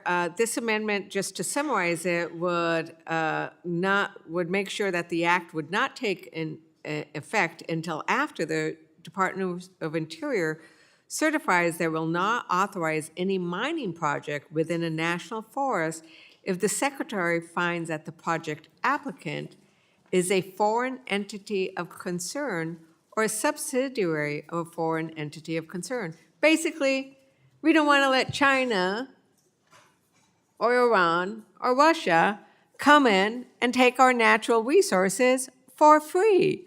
Now, I don't understand why any Republican would oppose this amendment. And in fact, something like this was bipartisan last Congress. But for some reason, Republicans seem to not be bothered by the fact that the Chinese, the Iranians, the Russians, their subsidiaries can come in, mine lithium in Arkansas, mine copper, rare earth. There's a couple of places where we might have some rare earth in the United States. Their subsidiaries can come in and take it for free. I think we should say no to that. And people might not know, the American public might not know that America gives away its minerals for free. For $10 an acre, you can reserve land to mine on. $10 an acre. Then you tie it all up. You could do this by establishing a shell company. And that happens all the time. And we do have Chinese companies seeking to mine in the United States. But we don't really know how many. We know of a couple of instances because the 1872 mining law that allows for this, that doesn't require royalties, so they don't require the paperwork where we would need to know that. And the reason I'm very interested in protecting our lands is that in New Mexico, we had a toxic waste from a closed mine spill into the Pecos River. It killed the fish, damaged the farming for an 11-mile stretch. Now, the Pecos River, you all heard about the Pecos River. It flows all the way up from New Mexico down into Texas and into the Gulf of Mexico. The cleanup took decades, and it cost millions of taxpayer dollars. So we need to get some reform going, and a small little piece of that reform is not letting the People's Republic of China, the Russian Federation, the Democratic People's Republic of North Korea, or any of these have access to our precious resources. Last night I asked, there was a Confucius bill that we were debating, and my Republican colleague who was there in support of the bill, Congressman Pfluger, he agreed with me that we shouldn't be giving up our resources for free to the Chinese Communist Party. Let's see if anybody here on this committee also agrees. With that, I yield back. Is there any further discussion on the amendment? If there's no further discussion, the question is on the amendment offered by Ms. Ledger Fernandez, designated Ledger Fernandez, number 59. All those in favor signify by saying aye. Aye. Those opposed, no. In the opinion of the chair, the noes have it, and the amendment is not agreed to. Recorded vote, please. A recorded vote has been requested. Further proceedings on this amendment will be postponed. I recognize a gentlewoman from New Mexico, Ms. Ledger Fernandez, for the purpose of offering an amendment designated Ledger Fernandez number 60. Without objection, the amendment is considered read. Thank you. This is a similar amendment to the earlier one. That one dealt with the Forest Service, but we thought we should have a very specific one for the national parks. Because mining in the Parks Act of 1976 actually was passed so that we could hold to a higher standard mining in national parks. Because as we all know, they're America's greatest idea. And we've all been, I hope everybody in this committee has been to a park. But you know what? We can't actually ask them that because they're not willing to talk in here. But what we do know is the Trump administration is willing to ignore this law, just the way they're ignoring so many other laws. Have we mentioned that there have been over 200 lawsuits against all of these executive orders and illegal and unconstitutional acts? Well, they ignored this one as well.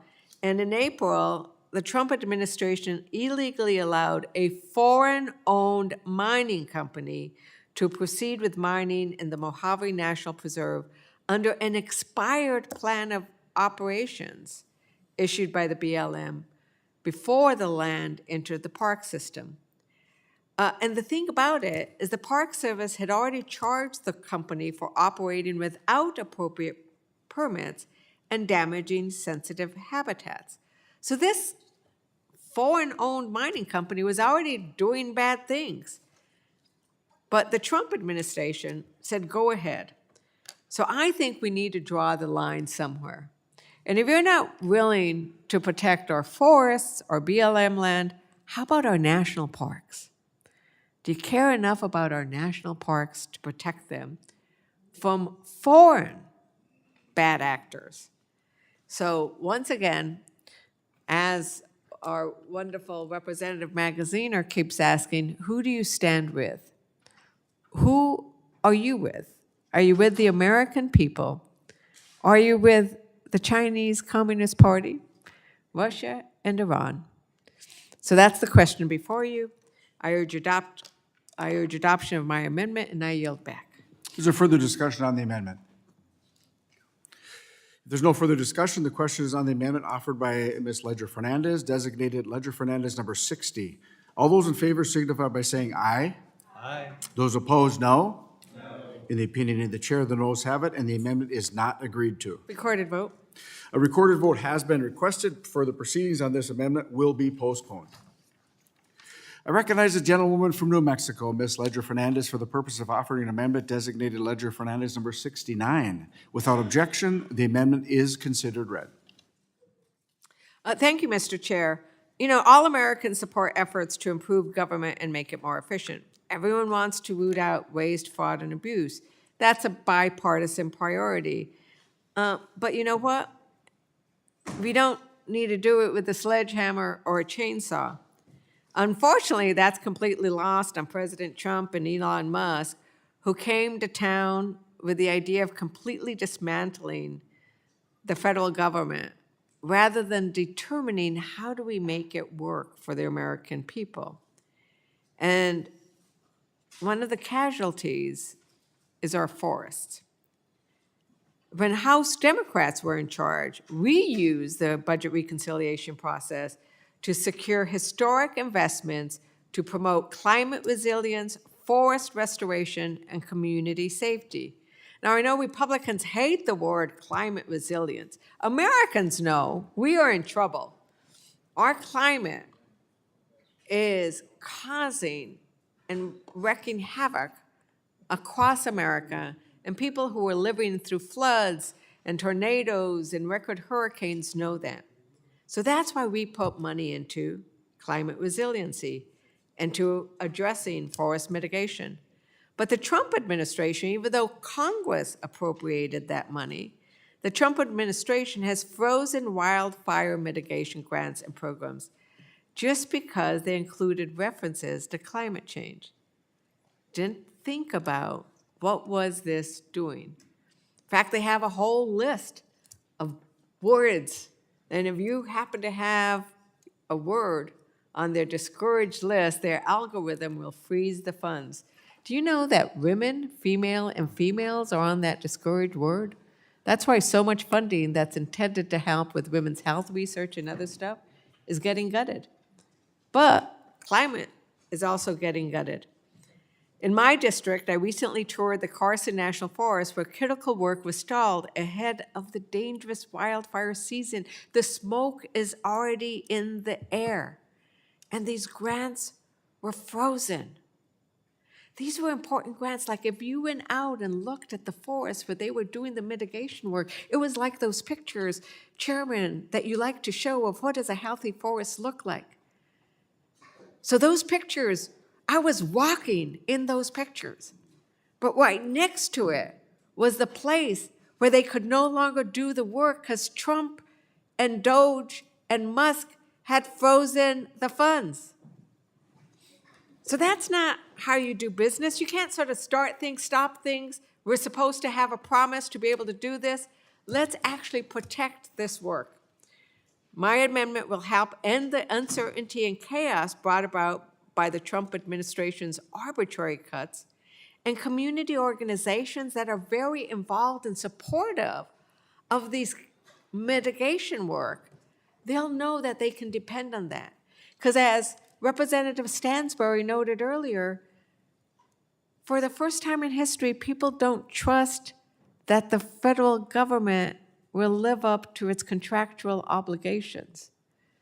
So they don't know if they enter into a contract with the United States, where the United States will honor that contract. One of the farmers that I met with said, a contract with the USDA used to be gold. Not anymore. We've so damaged the trust and reputation because of what Trump, Musk, and Doge are doing. So this would actually reestablish a certainty for these very important wildfire mitigation projects, and I urge a yes vote on my amendment, and I yield back. Gentlelady yields back. Is there further discussion on the amendment? Ms. Dexter, you're recognized. Thank you once again, Mr. Chair, and thank you once again to Representative Leger Fernandez for this. I would be remiss if I didn't speak in favor of this amendment, as Oregon had our most expensive fire season on record in 2024. $350 million, $200 million of which were federal funds, were used to fight almost 1.9 million acres of burned land in Oregon. We can be clear that climate change is increasing our wildfire risks and costs, and the chaos here with our budget reconciliation package is causing a lot of uncertainty for our states. The state of Oregon is not passing a bill to be able to fulfill its requirements to pay the contractors who fight fires, who actually went unpaid for several months last year because the state just ran out of money. And they don't know how much they need because we here at the federal government are not being clear about how much they're gonna get. And if we are gutting other entities, such as royalties and other things that are gonna fund the federal government, I'm very concerned about our ability to respond to disaster. So I very much believe that we need to certify, the comptroller needs to be able to certify that wildfire mitigation is fully funded in accordance with the law prior to this bill taking effect. It seems very straightforward. We just need to make sure that we can save our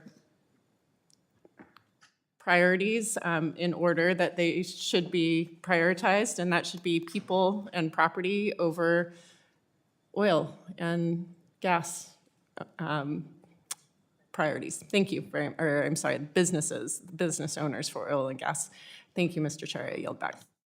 Lady yields back. Is there further discussion on the amendment? If there's no further discussion, the question is on the amendment offered by Ms. Leger Fernandez, designated Leger Fernandez, number 69. All those in favor signify by saying aye. Aye. Those opposed, no. No. In the opinion of the chair, the noes have it. The amendment is not agreed to, but a recorded vote has been requested. Further proceedings on this amendment will be postponed. As a status update, I believe we just completed 30 of our 121 amendments. So we're down in the double digits. Double digits, and we're, looks like we're going to have a long night, so we're having dinner delivered, and we're going to take a recess, planning to reconvene at 8 p.m. so you can get something to eat, stretch your legs, drink an energy drink, take a nap, and then we will come back and continue on as long as we need to. So I declare the committee in recess.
Will come to order. The chair notes the presence of a quorum. I recognize the gentlewoman from New Mexico, Ms. Ledger Fernandez, for the purpose of offering an amendment designated Ledger Fernandez number 84. Without objection, the amendment is considered read.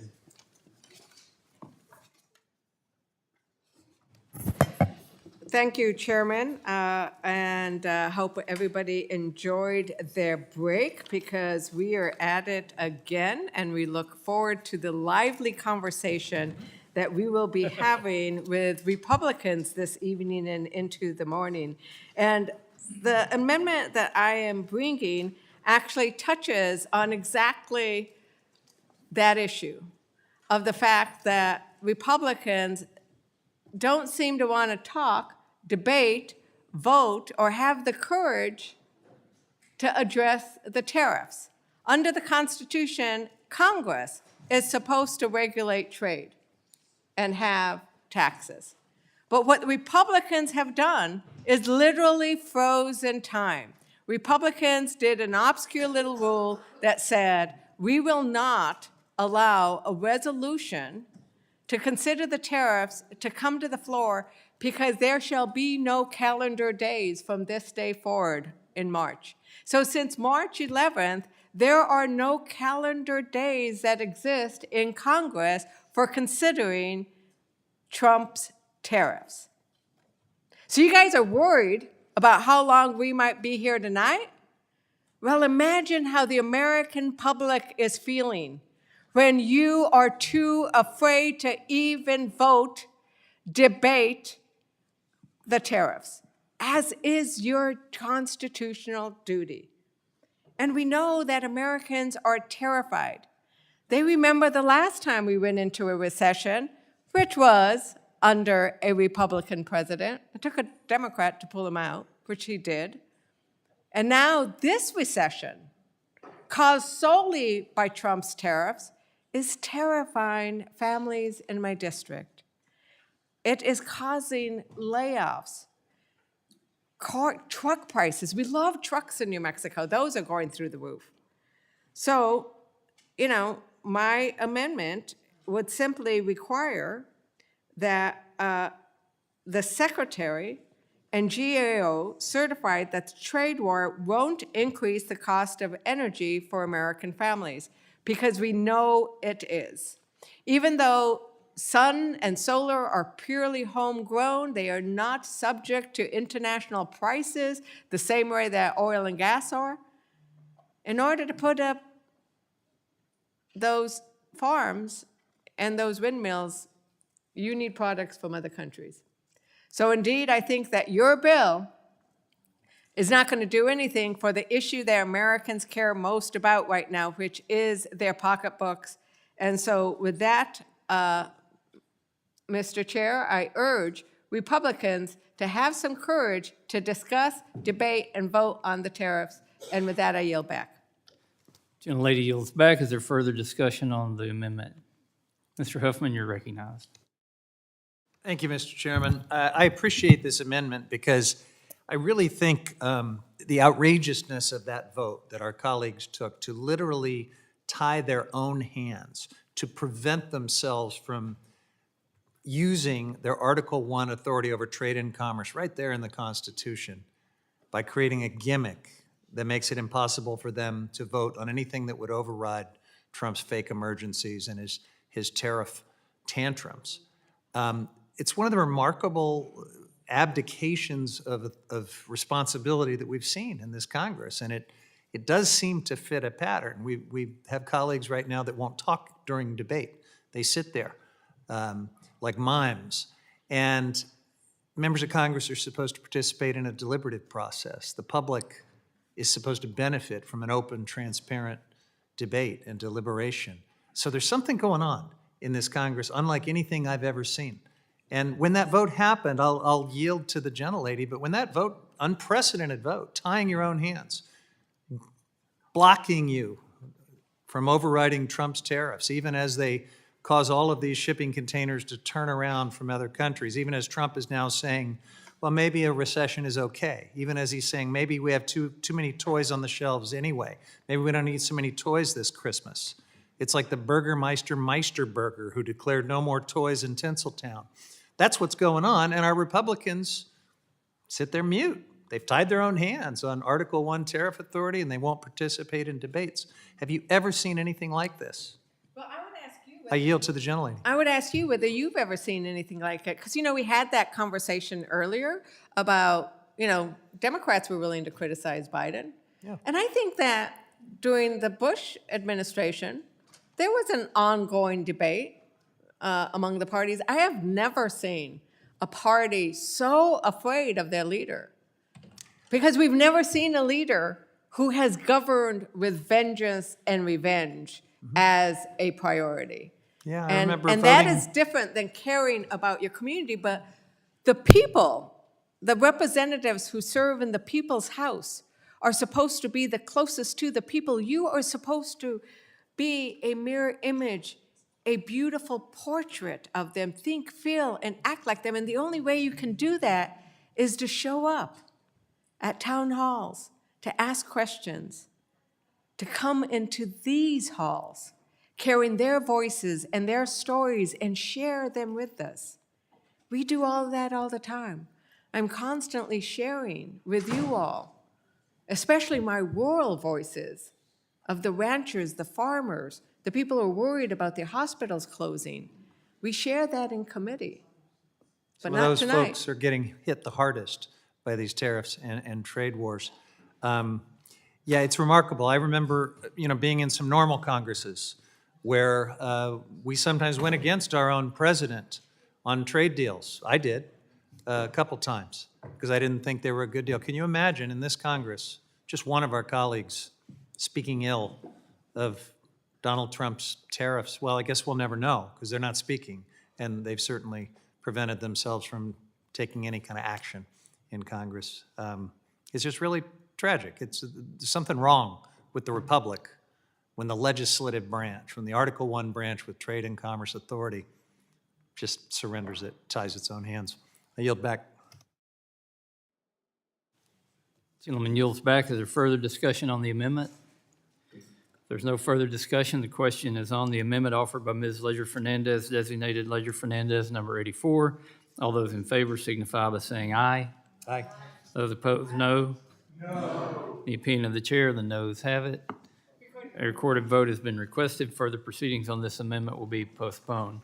I recognize the gentlewoman from New Mexico, Ms. Ledger Fernandez, for the purpose of offering an amendment designated Ledger Fernandez, number 88. Without objection, the amendment is considered read. The West is thirsty. Congress understands the need to send water to our cities, farmers, ranchers across our district, because we understand, especially those of us who represent states in the West, that the parched land in the dropping reservoirs need a government entity called the Bureau of Reclamation to do its job and finish the projects we've already authorized. 17 Western states rely on the Bureau. My amendment recognizes the urgent need for increased investment in water infrastructure and drought resiliency across the West by providing funding to the Department of the Interior to support water delivery. Reclamation also maintains both small and large infrastructure projects that deliver water across the West, from Tucumcari Project out in the plains in my district to the Hoover Dam. Furthermore, Reclamation supports rural water projects like the Eastern New Mexico Rural Water System and plays a key role in the negotiation and implementation of Indian water rights settlements.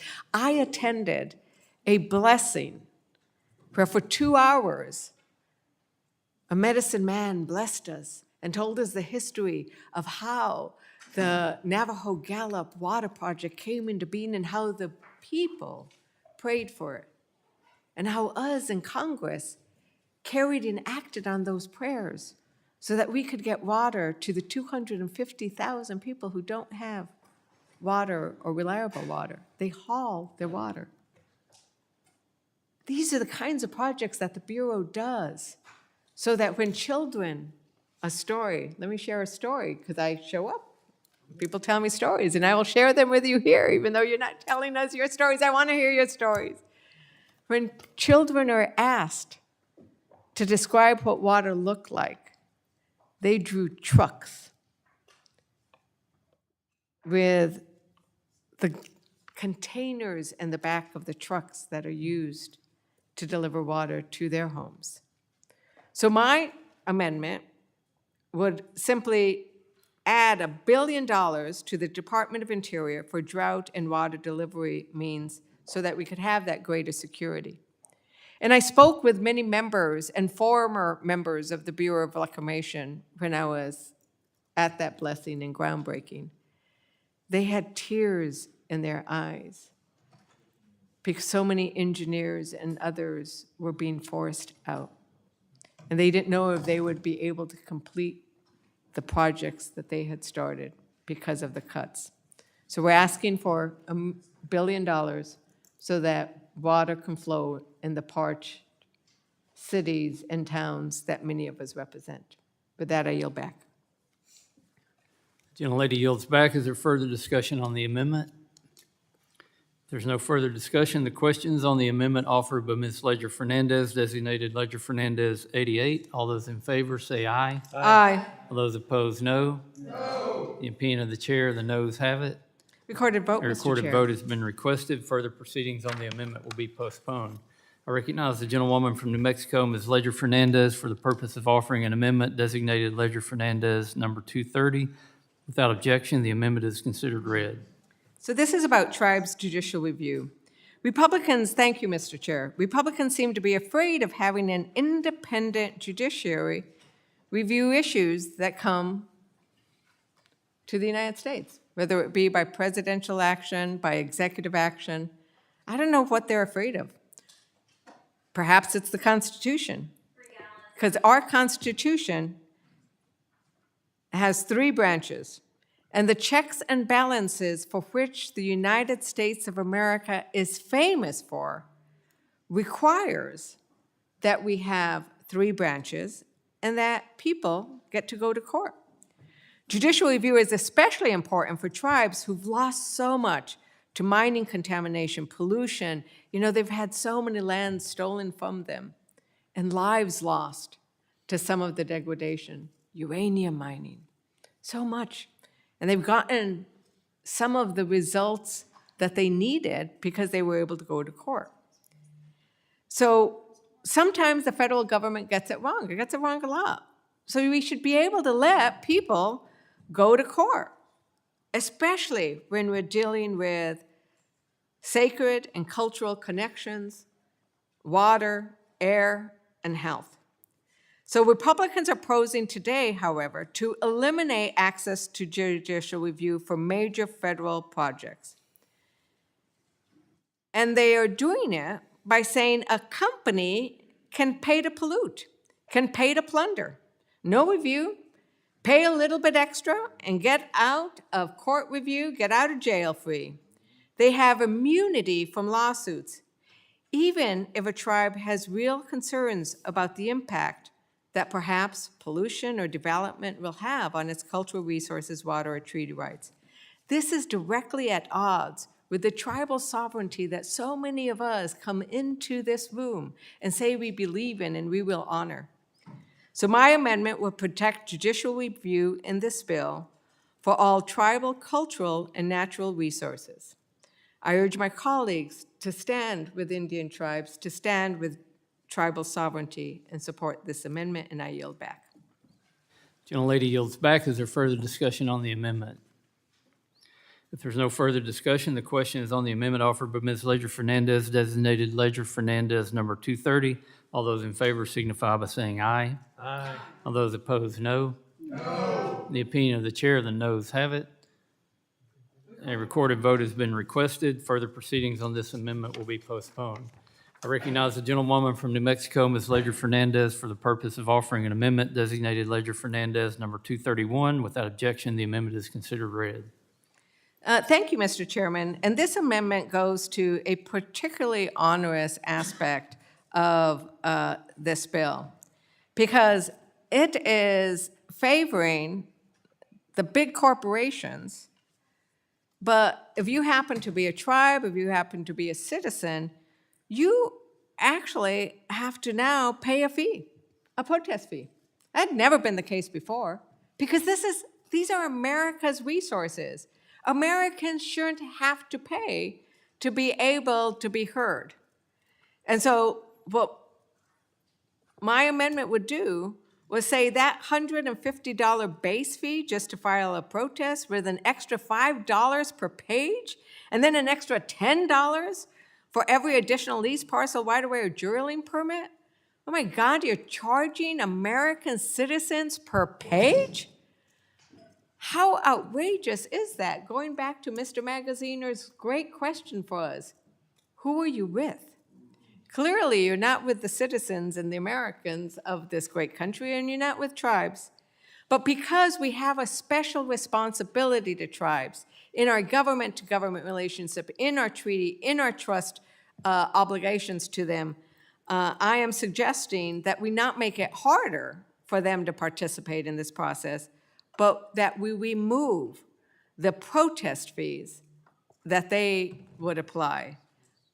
We must make sure that tribal nations are not priced out of their First Amendment rights, that they are not priced out of their treaty rights. I urge my colleagues to support my amendment, and I yield back. Gentlelady yields back. Is there further discussion on the amendment? If there's no further discussion on the amendment, the question is on the amendment offered by Ms. Ledger Fernandez, designated Ledger Fernandez 231. All those in favor signify by saying aye. Aye. All those opposed, no. No. The opinion of the chair, the noes have it. A recorded vote has been requested. Further proceedings on this amendment will be postponed. I recognize the gentlewoman from New Mexico, Ms. Ledger Fernandez, for the purpose of offering an amendment designated Ledger Fernandez 232. Without objection, the amendment is considered read. Thank you, Mr. Chair. And for those of you who have oil and gas development within your state or within your district, you know what it's like to walk around in the oil patch. And you also know what it's like to run across these abandoned wells. Orphan wells, they're called. I carried a bill to provide funding. We got about $40 billion of funding to help reclaim those mines. Because that's like what we're concerned about. Like, how do we clean up the mess that has been left behind? Now, that mess got left by companies who didn't want to do the right thing, because they are required by law to clean up abandoned wells, that they don't abandon the wells in the first place. And it is sad when you see these abandoned wells. They're stinky, they're leaking methane, they've left trash everywhere. So what I'm suggesting is, if you have been a bad actor, you haven't really done your due diligence and cleaned up after yourself, we make it, I mean, I hope that all of you make your kids clean up after themselves, but you sure don't seem to care about making oil and gas people clean up after yourself. I'm suggesting if they haven't cleaned up after themselves, if they are leaving to the taxpayer of the state, of the county, and at the federal level, the duty to clean up these wells, they should not be able to get this non-competitive leasing. We shouldn't have non-competitive leasing in the first place because, oh my God, I thought Republicans were all about competition. Not only are you not about competition, you are going to give away leases to people and corporations. You're going to give away leases to corporations without competition. But you should at least not do that for those corporations who have idle wells, abandoned wells. Because if they are not utilizing the wells that are on their leases already, they shouldn't be able to get any more. It's that simple. Clean up, don't speculate, and if you've been speculating and holding on to wells that aren't doing anything, you can't go and get more of our land for nothing. And so that's a basic summary of this, as they like to say on the other side, common sense amendment. And so with that, Mr. Chair, I yield back. Gentlelady yields back. Is there further discussion on the amendment? Seeing there's no further discussion, the question is on the amendment offered by Ms. Ledger Fernandez, designated Ledger Fernandez number 232. All those in favor signify by saying aye. Aye. All those opposed, no. No. The opinion of the chair, the noes have it, and the amendment is not adopted or not agreed to.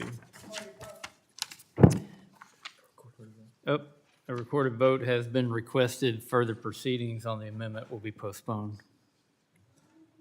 I now recognize the gentlewoman from New Mexico, Ms. Stansberry, for the purpose of offering an amendment designated Stansberry number 9. Without objection, the amendment is considered read.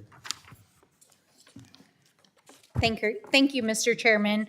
I have a series of amendments today to address some very serious structural issues in this bill. In particular, this bill, in addition to opening public lands to oil and gas development and forestry activities and setting mandatory requirements, seeks to open mining in sensitive areas, and we've introduced versions of this amendment on several bills that have previously been introduced, as well as on the floor when we had debates over many months about what to do around minerals development. And the amendment is very simple. It says mining by foreign adversaries, none of the funds made available or revenues raised by this title may be used to permit a mining project on federal lands that is, one, owned by or controlled by a company that is incorporated in, located in, or controlled by an adversarial nation, including through a subsidiary. Two, has a known record of human rights abuses, including the use of slave labor. Three, has knowingly operated an illegal mine in another country. Or four, has been found in a criminal or civil proceeding in the United States to have broken any law, including but not limited to labor, environmental, or any other law. And I mean, truly, barring bad actors from exploiting our public lands and conducting mining operations, should truly just be a matter of fairness. This is a no-brainer. We don't want bad actors being given access, especially under the permitting revisions that happens in this bill. And so that's what my amendment would do. It would prohibit bad actors and our foreign adversaries, which includes China, from participating in mining activities on American lands. And this is particularly an important piece of legislation because we know that some of the areas that this bill would open up to mining could involve major multinational corporations, of which the Chinese Communist Party has holdings in. And we know that actually one of those companies, which does have an American subsidiary, is one of the companies that has been lobbying heavily for some of the provisions of this bill and some of the other bills that have been put forward by the Republicans on this committee. And this is a big issue for many reasons, but in particular because we know the Chinese government is stockpiling these minerals. It has implications, especially under Trump's tariffs, for our ability to build electronics, to do American manufacturing, to address our energy needs. And so we need to be able to make sure that it's American companies operating on American soil, on American laws, and that where we are interacting with our foreign national partners, that we're doing so with good actors that are acting in good faith. And in particular, as we know in this committee, we've seen efforts by a particular company that would like to mine in an area that is sacred to the Apache people of New Mexico and Arizona in Oak Flat, and who is held in part by the Chinese Communist Party. And so we're here to propose this amendment to say, if you're a bad actor, if you're owned by a foreign adversary, if you've broken the law,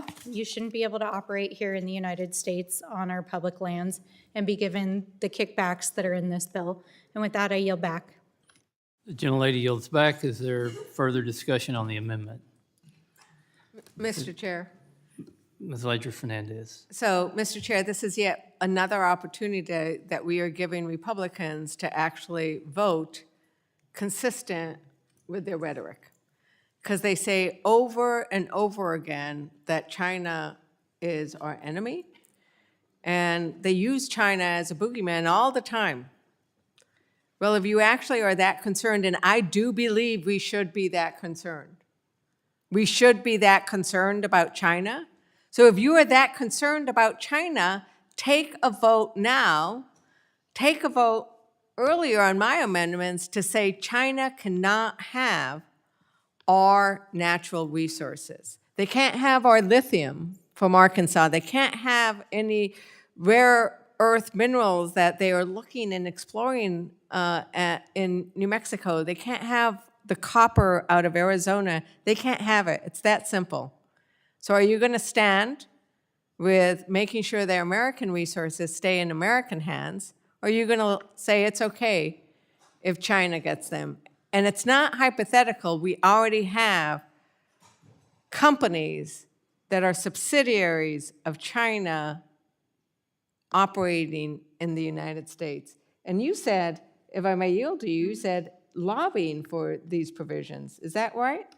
Yeah, I mean, one of the things we saw in the floor debate as we were wrapping up the last Congress was an effort by our friends across the aisle to try to open up and change definitions around what is a critical mineral. They wanted to designate copper as a critical mineral. And we know that one of the primary companies that is involved in the lobbying for those provisions and also for mining in some of these sensitive areas is a massive multinational corporation. I'm sure they're watching tonight. And what they would like is to go into places where there are large deposits of copper. And we know one of those places is sacred to communities that you and I represent, in fact, and also some others here on this panel. And it's a very sacred place called Oak Flat. It's in Arizona. It's a place that is of ancestral and cultural and religious significance to the Apache people. It's an ancestral homeland to the Mescalero and the other clans that are members of the Mescalero Nation. And it's a place that, in the wisdom of our national protections for public lands for generations, we protected, going back to the treaties that were negotiated with the Apache peoples and the Inde people. So I think it's very obvious that there's fingerprints of industry lobbyists all over this bill, and we want to make sure that if this is actually a reconciliation bill, if this is actually about the budget, if this is actually about offsetting deficit spending, which we all know, we've been here how many hours? 9 hours. It's very blatantly obvious that's not what this is about, that we want to prevent bad actors from having access to these lands. And I yield back to the gentlelady. I yield. Gentlelady yields back. Is there further discussion on the amendment? Seeing none, the question on the amendment offered by Ms. Stansberry, designated Stansberry number 9, is in order. All those in favor signify by saying aye. Aye. Those opposed, no. No. In the opinion of the chair, the noes have it. You want to record a vote? A recorded vote has been requested. Further proceedings on the amendment will be postponed. I recognize the gentlewoman from New Mexico, Ms. Stansberry, for the purpose of offering an amendment designated Stansberry 109. Without objection, the amendment is considered read.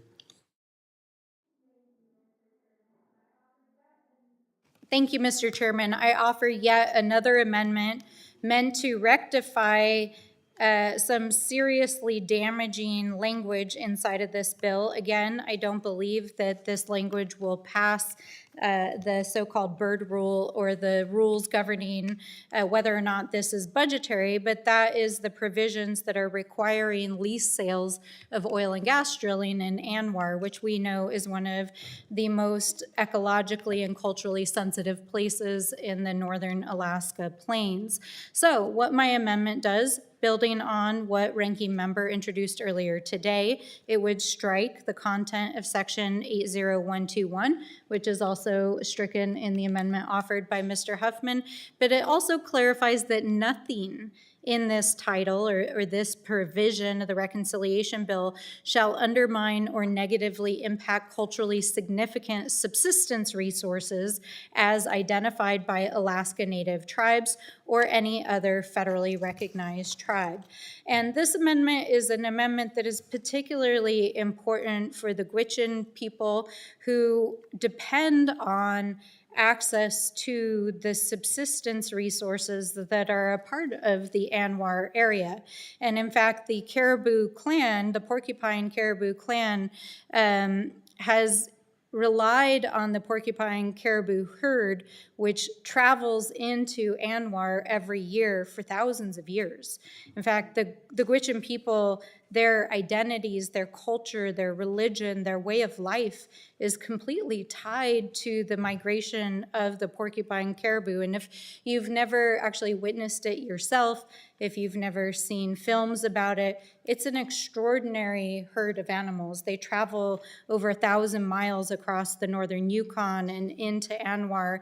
And this is one of the main reasons why we want to prevent oil and gas drilling in these sensitive lands. These caribou are not just a source of food and clothing, they're a vital part of the cultural landscape of Anwar. And, you know, it is interesting, as we mentioned earlier during the debate on Ranking Member Huffman's amendment to strike this section, that this has been a bit of a holy grail for Republicans for decades, trying to open up Anwar to oil and gas drilling.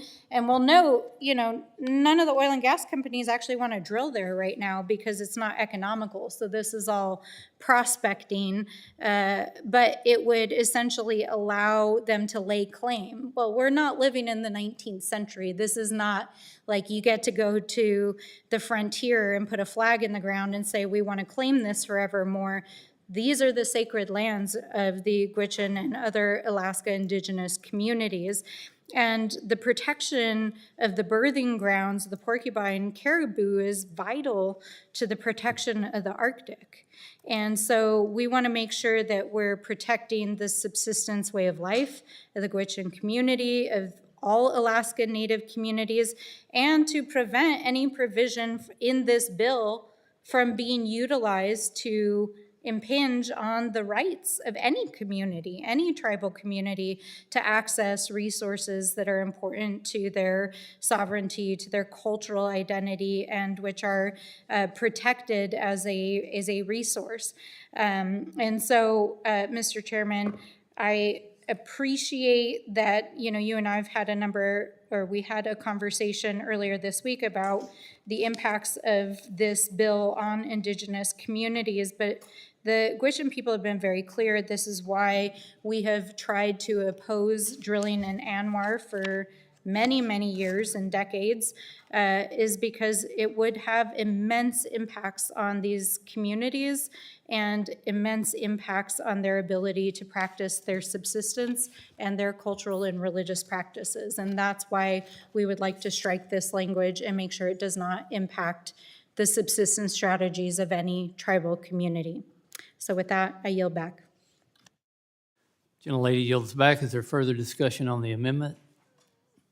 Seeing none, the question is on the amendment offered by Ms. Stansberry, designated Stansberry number 109. All those in favor signify by saying aye. Aye.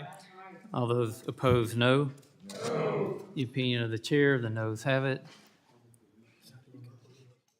A recorded vote has been requested. Further proceedings on this amendment will be postponed.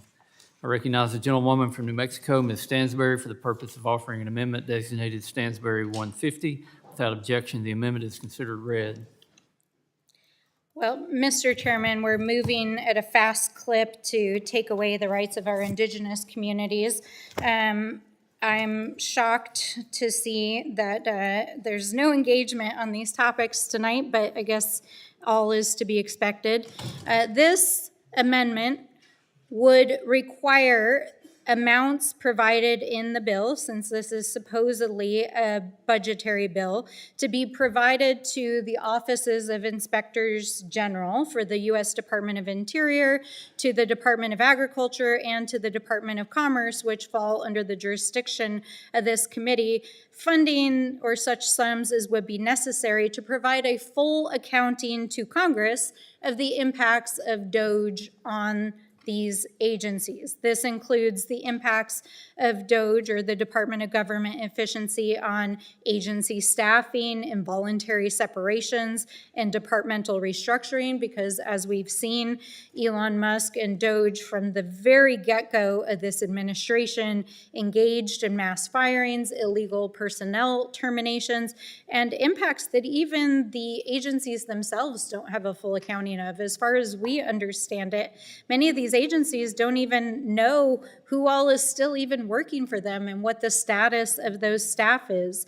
It would also require a full accounting to Congress and to the American people of the impacts of DOGE on the delivery of programs and services required by statute or other legal means. It would also require an accounting of how federal funding freezes, including grants and cooperative agreements and contracts, have affected communities, and it would provide or require the inspector generals to provide a full accounting of how the manipulation and access of these sensitive federal data systems has been impacted by DOGE. And while there's been a well-publicized wealth of information leaked to the press by folks who are whistleblowers inside places like Social Security and the IRS and the Treasury Department, we know that DOGE is inside of Department of Interior, and much of the data that Department of Interior holds is also highly sensitive because this includes data about oil and gas reserves. It includes data about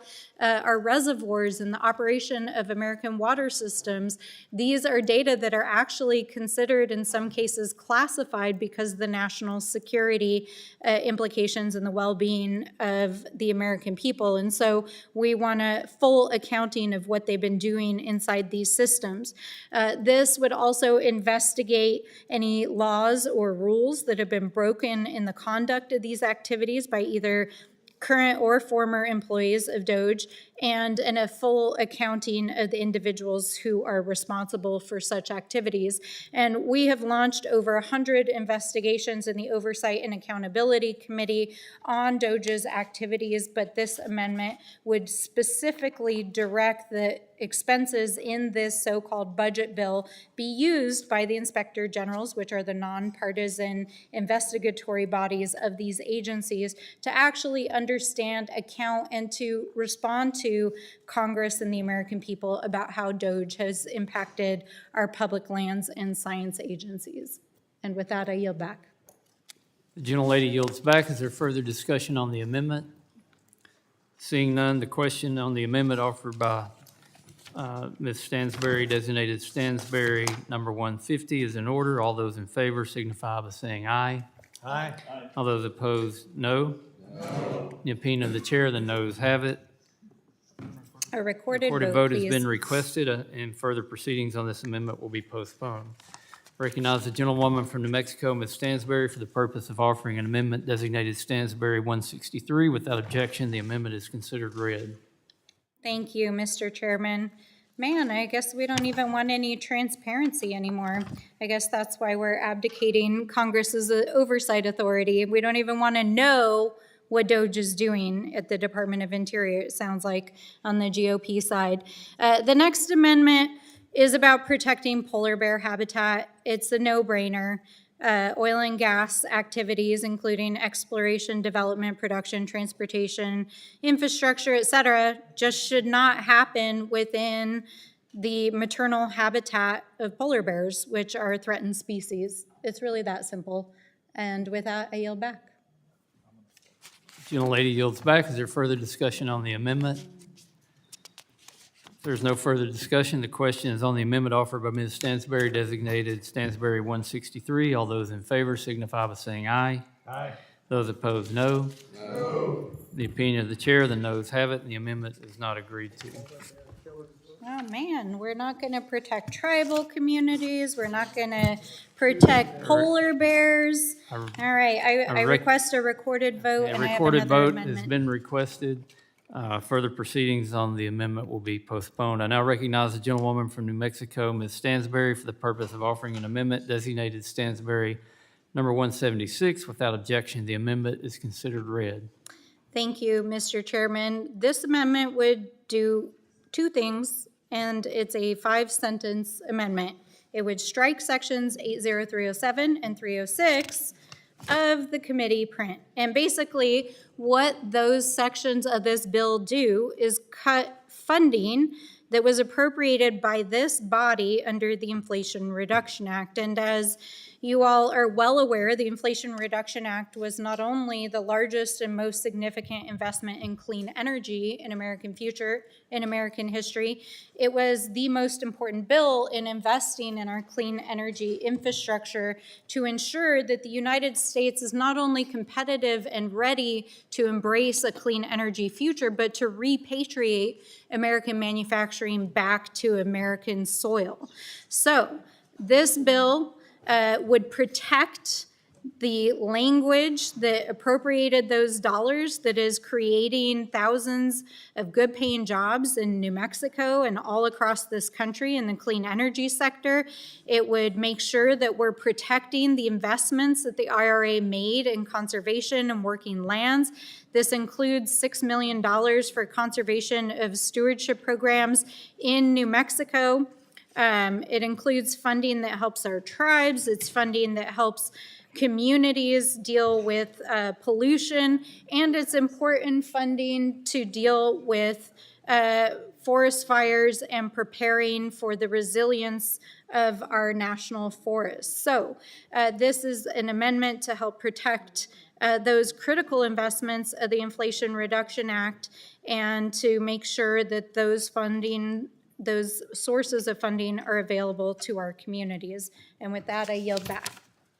Is there further discussion on the amendment? Mr. Huffman, you're recognized. I just wonder if I could ask the gentlelady a quick question. Please do. Because we're talking about the Inflation Reduction Act. Yes. As I recall, that was a budget reconciliation bill, and it did a whole bunch of good things, all these investments, created jobs, paid for itself, as I recall. That's why it was called the Inflation Reduction Act. It actually... And reduced inflation. It reduced the deficit. Because, yeah, reduced deficit, inflation started coming down, prescription drug costs for Americans came down, electrical bills came down. Just wanted to take a moment to point that out. There is a way to do budget reconciliation right, and I want to just see, maybe at this moment, if our Republican colleagues have any questions about how to do budget reconciliation without exploding the debt, without blowing up things. I don't see any. They don't want to debate on this either. I yield back. Gentleman yields back. Is there further discussion on the amendment? There's no further discussion. The question is on the amendment offered by Ms. Stansberry, designated Stansberry 176. All those in favor signify by saying aye. Aye. All those opposed, no. No. The opinion of the chair, the noes have it. Recorded vote. Recorded vote has been requested. Further proceedings on this amendment will be postponed. Recognize the gentlewoman from New Mexico, Ms. Stansberry, for the purpose of offering an amendment designated Stansberry 238. Without objection, the amendment is considered read. Thank you, Mr. Chairman. This is my most important amendment, and as you know well, I called you over the weekend. Myself and a number of members on this panel were meeting with tribal leaders and heard loud and clear that they were deeply concerned about the impacts this reconciliation bill could have on tribal trust and treaty rights, on their access to public lands where there are religious and cultural and subsistence resources, and in particular, the requirements for drilling, mining, and forestry activities, and the waivers against any kind of judicial review, the cutting out of NEPA and other planning processes that actually give a voice and the opportunity for our tribal communities to challenge an activity that is in abrogation of federal trust and treaty rights. And in our conversation, I know that it was communicated to me that there was a feeling that this reconciliation bill was not intended to impact tribal rights. I sincerely disagree with that sentiment because there are specific provisions in this bill, like the opening of ANWR, which we know will have a direct impact on treaty rights. But I do appreciate that the GOP did communicate that to me, and I want to say that in this space because I want to create a congressional record that because we know it's going to come, this bill passes and these abrogations of treaty and trust rights happen, it was not the congressional intent, according to my Republican colleagues, to abrogate tribal rights. They told me that. So I want that on the record. Mr. Chairman, would you like to state that on the record yourself? I would like to yield you the time to state for the record that it is not the intent of the GOP to abrogate the trust and treaty rights of tribes in this reconciliation bill. You don't want to correct the record and create a congressional record to tell all of the tribes of the United States that that is not the intent of your reconciliation bill?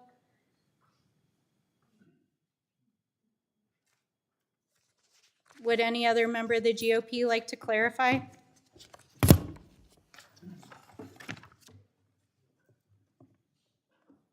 Well, Mr. Chairman, as you know, my staff have been speaking to your staff over the weekend.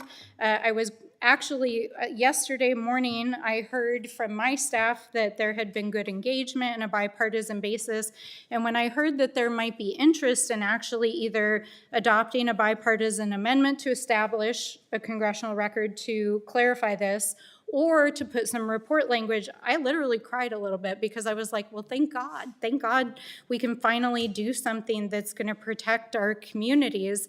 And unfortunately, I was informed later in the day that due to procedural and questions about reconciliation and jurisdiction and SKIA and all these things, we couldn't do it. So we went back, we provided some additional language to your staff that would make it germane to the budget, and we were told that unfortunately that also would not meet muster. And so what I would like to establish for the record is that tribes have rights. They have treaty rights, they have trust rights, they have religious rights, they have subsistence rights, they have cultural rights to all of these lands. And any provision in this bill that abrogates those rights, even though the chairman was not interested in engaging in and establishing that here in the committee record, I want that to be clear here today. And if and when this bill moves forward and it impacts tribal rights, we will fight, and we will join you in that fight against this bill. And this amendment would clarify that that is not the intent of this bill. And with that, I yield back.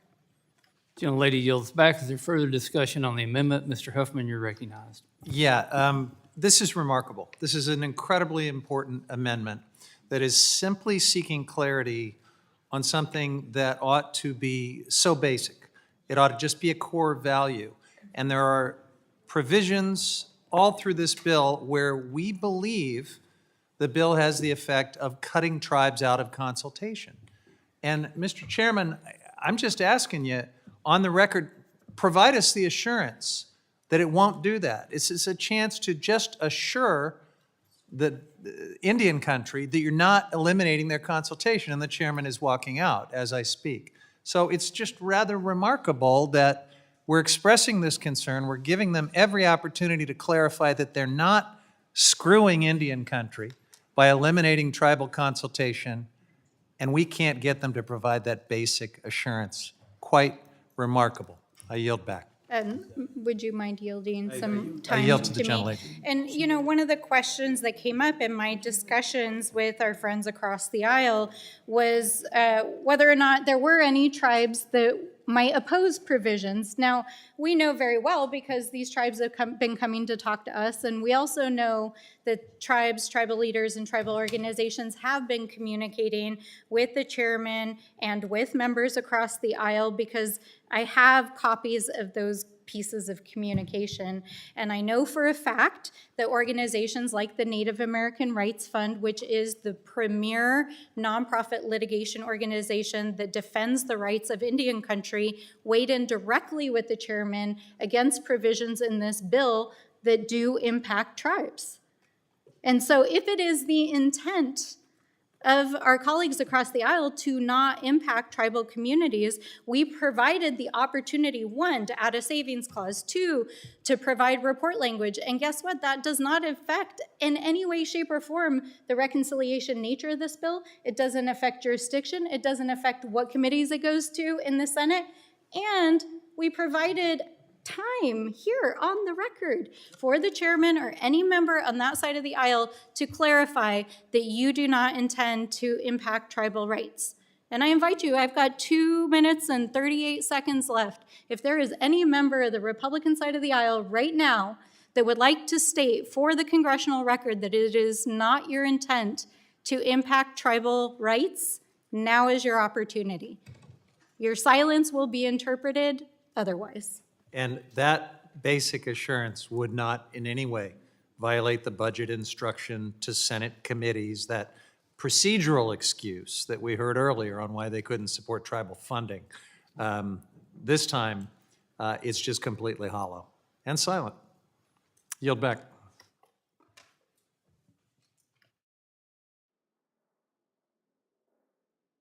Is there further discussion on the amendment?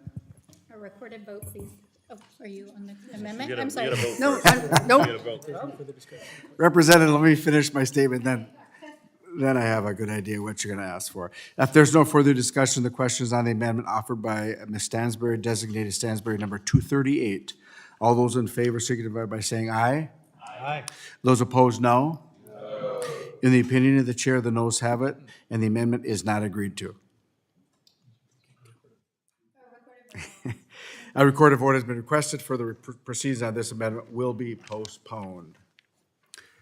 I recognize the gentlewoman from Oregon, Ms. Hoyle, for the purpose of offering an amendment designated Hoyle number 70. Without objection, the amendment is considered read. Thank you, Mr. Chair.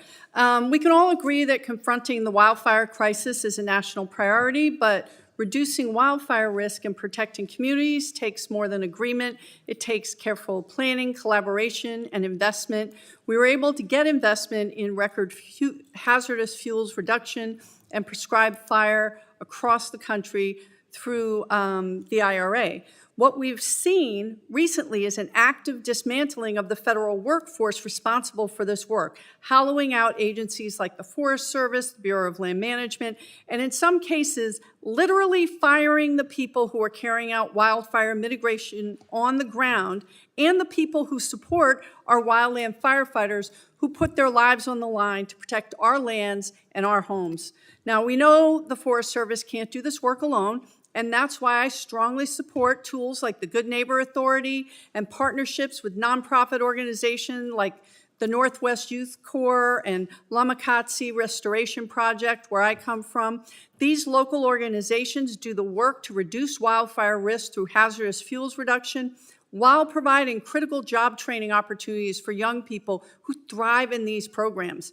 But recently, both of these small Oregon-based nonprofits had their Forest Service grants clawed back, even though we approved it. Now they're sidelined and unable to get out into the woods to do the work we all agree is necessary to keep our community safe from wildfire. It's pennies on the dollar for what we spend when things are burning. So if the Forest Service is short-staffed and our nonprofit partners can't do the work because federal funds aren't coming through, how do we get out of this wildfire crisis? My amendment is a step forward. It stops a giveaway for oil and gas companies from going into effect and instead invests those funds into real wildfire priorities like hazardous fuel reduction in the wildland-urban interface and environmental planning.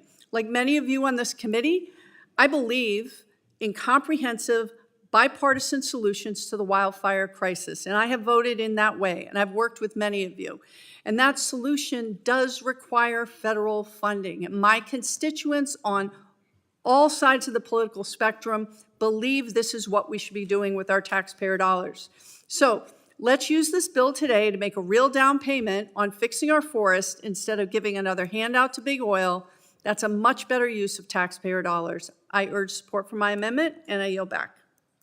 Is there further discussion on the amendment? If there's no further discussion, the question is on the amendment offered by Ms. Hoyle, designated Hoyle number 70. All those in favor signify by saying aye. Aye. Those opposed, no. No. In the opinion of the chair, the noes have it, and the amendment is not agreed to. Okay. I would like a recorded vote, please. A recorded vote has been requested. Further proceedings on this amendment will be postponed. I recognize the gentlewoman from Oregon, Ms. Hoyle, for the purpose of offering an amendment designated Hoyle number 186. Without objection, the amendment is considered read. Thank you, Mr. Chair. Nobody pays attention to where their electricity comes from until something goes wrong. And right now, some of the systems that keep our electricity on and affordable for millions are being quietly dismantled. The bill before us today does nothing to stop it. The Power Marketing Administration, PMAs, deliver affordable power across the West at no cost to taxpayers. These costs are borne by ratepayers. But that system has been thrown into chaos by firing the very people who keep the lights on. Engineers, line workers, and operations staff gone. These layoffs threaten grid stability, especially in our rural areas. And in my districts, constituents have shared with me that DOGE's mass firing at the Bonneville Power Administration means there are not enough linemen in Central Oregon to repair a high voltage transmission line if it went down. This is unacceptable. Also, again, these jobs are paid for, these salaries are paid for by ratepayers. This is not federal taxpayer dollars. This is not about government efficiency. And it's, as I said, utterly unacceptable. We've seen that under the guise of cutting waste, fraud, and abuse in the federal budget, this DOGE effort is recklessly undermining the backbone of our energy system. Again, and I've said it, PMA staffing is funded by ratepayers, not taxpayers. These cuts save nothing, risk everything. My amendment would block this bill from going into effect until the Energy Secretary certifies that the DOGE workforce cuts at the PMAs will not cause a power outage for ratepayers. This is basic accountability. It's common sense. I think this is something we can work on in a bipartisan way. I urge my colleagues to support this amendment, which would make sure the federal government is doing the bare minimum and keeping the lights on. I yield back. Is there further discussion on the amendment? If there's no further discussion, the question is on the amendment offered by Ms. Hoyle, designated Hoyle number 186. All those in favor signify by saying aye. Aye. Those opposed, no. In the opinion of the chair, the noes have it, and the amendment is not agreed to. Could I have a recorded vote, please, Mr. Chair? A recorded vote has been requested for the proceedings on this amendment will be postponed. I recognize the gentlewoman from Rhode Island. Correction, I recognize the gentleman from Rhode Island, Mr. Magaziner, for the purpose of offering an amendment designated Magaziner number 57. Without objection, the amendment is considered read. Thank you very much. The purpose of my amendment is to ensure that Congress's cuts to NOAA do not impact military readiness. The United States has the greatest military the world has ever known, and our military strength would not be possible without high-quality scientific data, particularly weather data.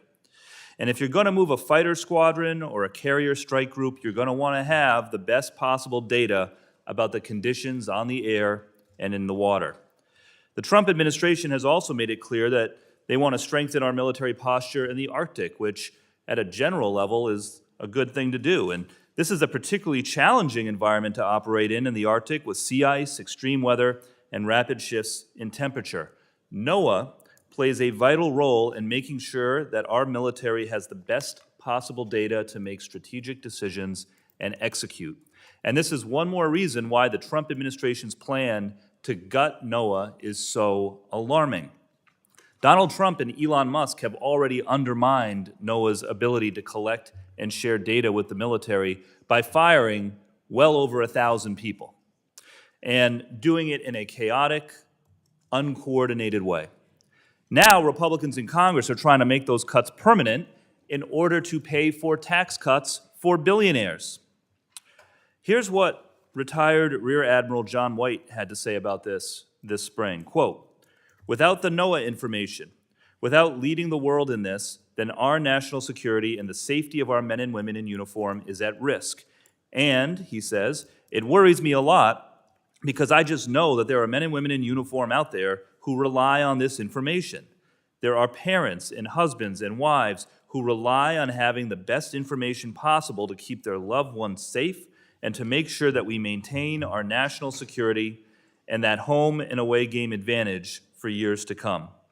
So I'm offering this amendment to require the Secretary of Commerce and the Comptroller General of the United States to certify that all NOAA programs, data, services, and cooperative agreements that contribute to military readiness are funded and fully staffed before this bill can take effect, because we cannot put the lives of American service members in danger just to pay for tax cuts for billionaires.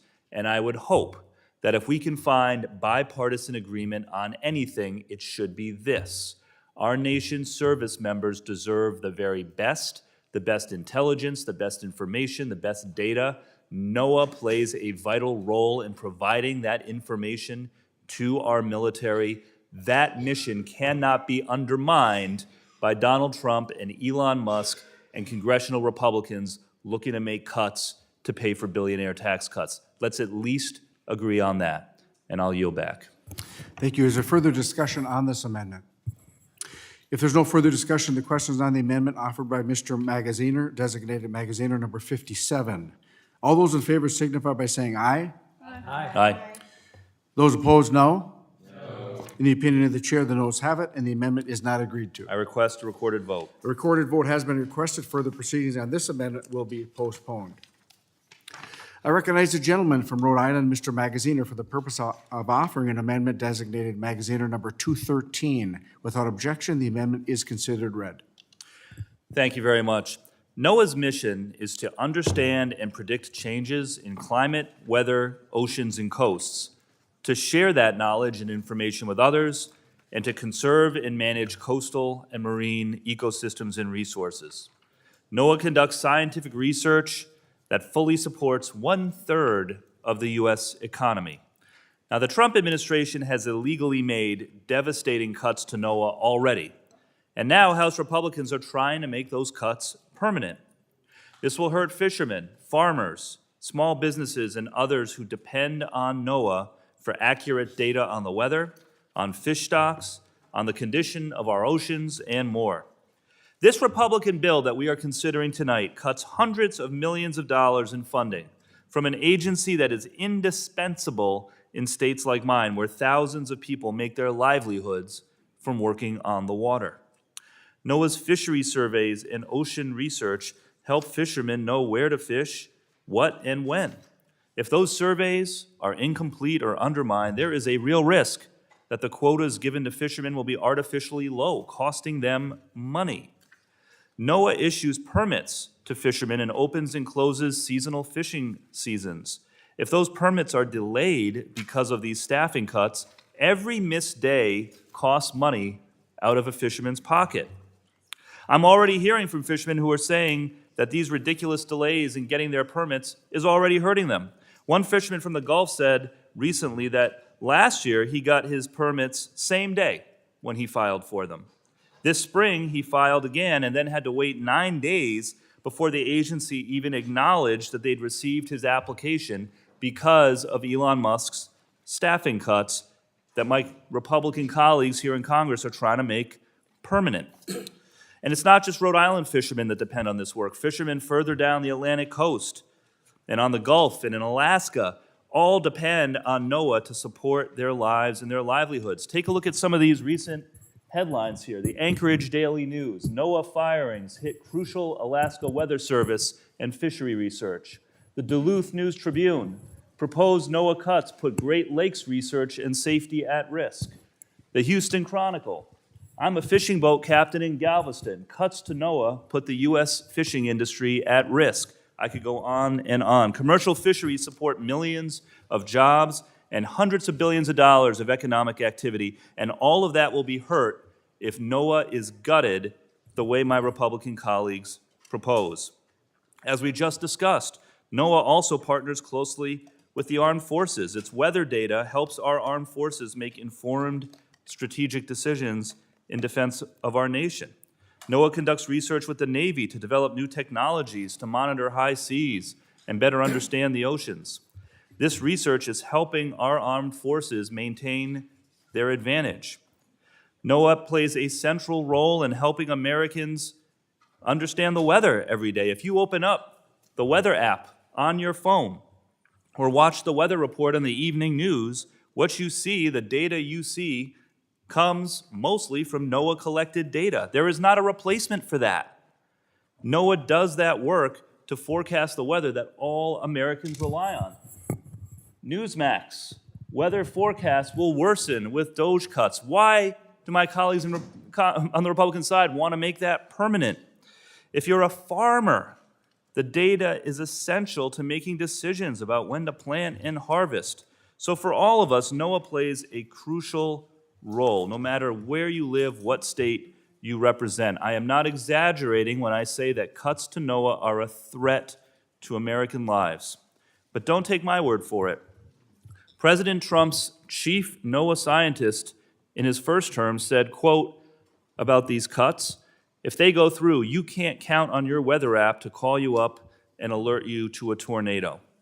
So to sum up, these Republican cuts to NOAA hurt all Americans, small businesses, farmers, fishermen, all to pay for tax cuts for billionaires. Whose side are you on? That is why I am introducing this amendment to take out these cuts for NOAA. You can still move forward and give plenty of tax cuts to your billionaire donors if you want, but you don't need to cut NOAA funding in order to do it. I ask you all to join me in supporting this amendment, and I yield back. Is there further discussion on the amendment? If there is no further discussion, the question is on the amendment offered by Mr. Magaziner, designated Magaziner number 213. All those in favor signify by saying aye. Aye. Those opposed, no. No. In the opinion of the chair, the noes have it, and the amendment is not agreed to. I request a recorded vote. A recorded vote has been requested. Further proceedings on this amendment will be postponed. I recognize the gentleman from California, Mr. Min, for the purpose of offering an amendment designated Min number 44. Without objection, the amendment is considered read. Thank you, Madam Chair. My amendment would block any deduction to oil and gas royalty rates until financial assurances ensure that leasing companies, not taxpayers, are on the hook for drilling risks, whether it's from oil spills or decommissioning costs. Oil and gas drilling doesn't just come with the environmental risks that we know occurs from releasing carbon into the atmosphere, but it too often also comes with an unacceptable price tag for taxpayers. The industry has a long history of abusing its privilege of leasing our public lands and then ignoring the most basic environmental protections to prevent runaway liabilities. We continue to see operators declare bankruptcy or simply walk away from their leases, leaving taxpayers to clean up the mess. As it stands, the bill makes no effort to prevent mandatory lease sales from following the same unfortunate path. Instead, it would cheat the American taxpayer by reducing royalties that companies must pay back to the government while still leaving them with the potential to declare bankruptcy, walk away, and leave taxpayers holding the bag. Just as one example, off the coast of my district, we have a number of offshore drilling operations. And recently we saw off the coast of I'm blanking, just to the north of us, a major oil company just walk away, declare bankruptcy, walk away from its obligations, leaving California taxpayers to hold the cost of decommissioning, which right now look like they will be several billions of dollars. This happens quite often, and this bill, in fact, pushes even more fossil fuel leases in the outer continental shelves, even though most of the existing operators there don't have the financial assurances to cover their liabilities. We have right now $35 billion in expected decommissioning costs that remain unmet, and if this bill goes forward without some additional language, such as it contained in this language, we're going to have even more liabilities for taxpayers that hardworking Americans will have to pay. So I respectfully ask for your aye vote on this. Is there any further discussion of the amendment? If there is no further discussion, the question is on the amendment offered by Mr. Min, designated Min number 44. All those in favor signify by saying aye. Aye. Those opposed, no. No. In the opinion of the chair, the noes have it, and the amendment is not agreed to. A recorded vote has been requested. Further proceedings on this amendment will be postponed. I recognize the gentleman from California, Mr. Min, for the purpose of offering an amendment designated Min number 45. Without objection, the amendment is considered read. Thank you, Madam Chair. This amendment is simple. It would prevent even more fossil fuel sales until the administration commits to a national energy policy that includes wind and solar. Energy affordability is one of the biggest drivers of the cost of living crisis, inflation, facing my constituents and many of yours. They deserve an energy policy that isn't just focused on tipping the scales, particularly towards an outdated technology that is one that people are looking to move away from, but on the facts. And the facts are clear that clean energy does lower costs, it expands economic opportunity, and strengthens our nation's energy independence. Despite endorsing an all-of-the-above energy strategy, President Trump has spent these past few months doing anything but that. He's tried and failed to supercharge fossil fuel production, instead angering his oil and gas donors with his own reckless tariff spree. Now Republicans are trying to use the reconciliation bill for massive giveaways to the oil and gas industry and to gamble away our taxpayer dollars on coal, something that is a relic of the past, an expensive, dying industry that we've moved away from for a reason. The economics of energy are very simple. We want to have as much energy as possible. There is no reason to take wind and solar off the table. They're the fastest growing energy sector in the country, the easiest to deploy. They're essential to meet surging energy demands and maintain the United States' economic and technological leadership while lowering costs. And there's a reason that the advanced economies around the world, whether it's China, France, Germany, or anybody else, are moving aggressively to invest in innovation in wind and solar right now. We should not be the outliers here, so I yield back. Is there further discussion on the amendment? If there is no further discussion, the question is on the amendment offered by Mr. Min, designated Min number 45. All those in favor signify by saying aye. Aye. Those opposed, no. No. In the opinion of the chair, the noes have it, and the amendment is not agreed to. I request a recorded vote. A recorded vote has been requested. Further proceedings on this amendment will be postponed. I recognize the gentleman from California, Mr. Min, for the purpose of offering an amendment designated Min number 48. Without objection, the amendment is considered read. Thank you, Madam Chair. This amendment would prevent offshore oil and gas leases to this, in this bill from going to any company that has outstanding decommissioning responsibilities or does not have the financial means to guarantee cleanup. Our natural resources are meant for the benefit of all Americans, not just to be whisked away to the lowest bidder. And according to the U.S. Government Accountability Office, the GAO, the Department of Interior still lacks clear standards for disqualifying operators from future offshore leases based on their performance. As a result, we too often see operators with poor environmental, safety, or decommissioning records that receive these leases and, of course, continue to leave taxpayers holding the bag for their failures to clean up after themselves. Right now, we do not have accountability in oil drilling. Instead, we have an industry filled with ticking time bombs. Many original leaseholders, particularly off the coast of California, have sold off their rights to small wildcat companies that lack the means or incentives to reinvest in their infrastructure or their safety, leading to lots of spills, methane leaks, and other liabilities. This was the case in 2021 when my district saw a major oil spill off the coast of Huntington Beach, which shut down our coastal economy, killed wildlife, and brought outdoor recreation and tourism to a halt. Now, the company that was responsible for this was a company none of us had ever heard of, Beta Amplify. They had a long record of safety and environmental violations. They had not invested in the alarm technology that would have warned them about the oil spill, which as a result left the oil going for over 24 hours before they learned about the spill. Companies like this do not deserve to have more leases. I think this is a common sense bill. I hope you will vote yes, and with that, I yield back. Is there further discussion on the amendment? If there is no further discussion, the question is on the amendment offered by Mr. Min, designated Min number 48. All those in favor signify by saying aye. Aye. Those opposed, no. No. In the opinion of the chair, the noes have it, and the amendment is not agreed to. A recorded vote has been requested. Further proceedings on this amendment will be postponed. I recognize the gentleman from California, Mr. Min, for the purpose of offering an amendment designated Min number 182. Without objection, the amendment is considered read. Sorry, Madam Chair. Thank you. This amendment would stop servicing contracts for Musk-owned companies with the federal government until the offices of the Inspector General at the Department of the Interior, NOAA, and the Forest Service determine that there has not been a violation of the federal conflict of interest statute. As we know, Elon Musk has taken an unprecedented role in our federal government.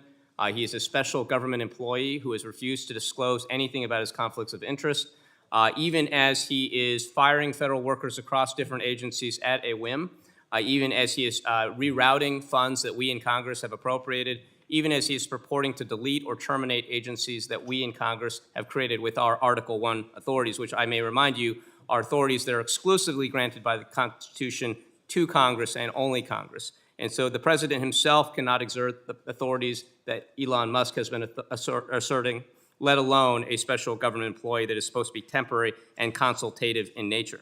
At the same time, Musk has racked up over $20 billion in federal contracts, a number that has just gone up and up and up since the election last year. As of October 2024, 7 federal agencies had more than 30 investigations into Musk's companies, and yet these have all seemed to magically disappear since he took this prominent role in the federal government. And so we right now need to assert oversight over what Musk is doing. We need to understand his conflicts of interest. We need to understand what we might be giving away in this particular bill that might go directly to line Elon Musk's pockets. I think this is straightforward. It is something that we would expect all of us to follow. Basic transparency and accountability. I would urge my colleagues across the aisle to vote yes on this. And with that, I yield back. Is there further discussion of the amendment? If there is no further discussion, the question is on the amendment offered by Mr. Min, designated Min number 182. All those in favor signify by saying aye. Aye. Those opposed, no. In the opinion of the chair, the noes have it, and the amendment is not agreed to. I request a recorded vote. A recorded vote has been requested. Further proceedings on this amendment will be postponed. I recognize the gentlewoman from Oregon, Ms. Dexter, for the purpose of offering an amendment designated Dexter number 15. Thank you, Madam Chair. Without objection, the amendment is considered read. Thank you, Madam Chair. This common sense, previously bipartisan amendment ensures accountability by allocating just 0.5% of any new funding to the Office of the Inspector General, an essential step to safeguard taxpayer dollars and strengthen oversight. The Watergate scandal involving President Nixon in the 1970s was a dramatic wake-up call for the nation.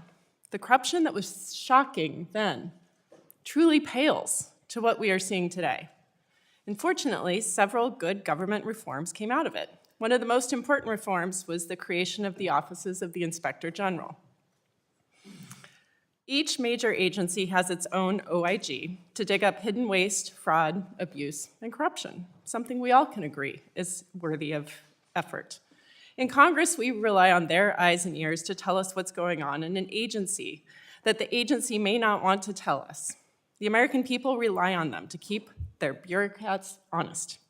The OIGs have done amazing work saving taxpayers billions of dollars and referring hundreds of people to the Justice Department when they found evidence of criminal activity. Support for the OIGs has historically been bipartisan, which stands to reason. Who could be against a more efficient government, a government that is able to identify problems and make suggestions on how to correct them? We know that the Democrats on this committee have consistently supported funding for the Interior OIG through Democratic and Republican administrations. Those who decline to support them or even attack them raise questions about why.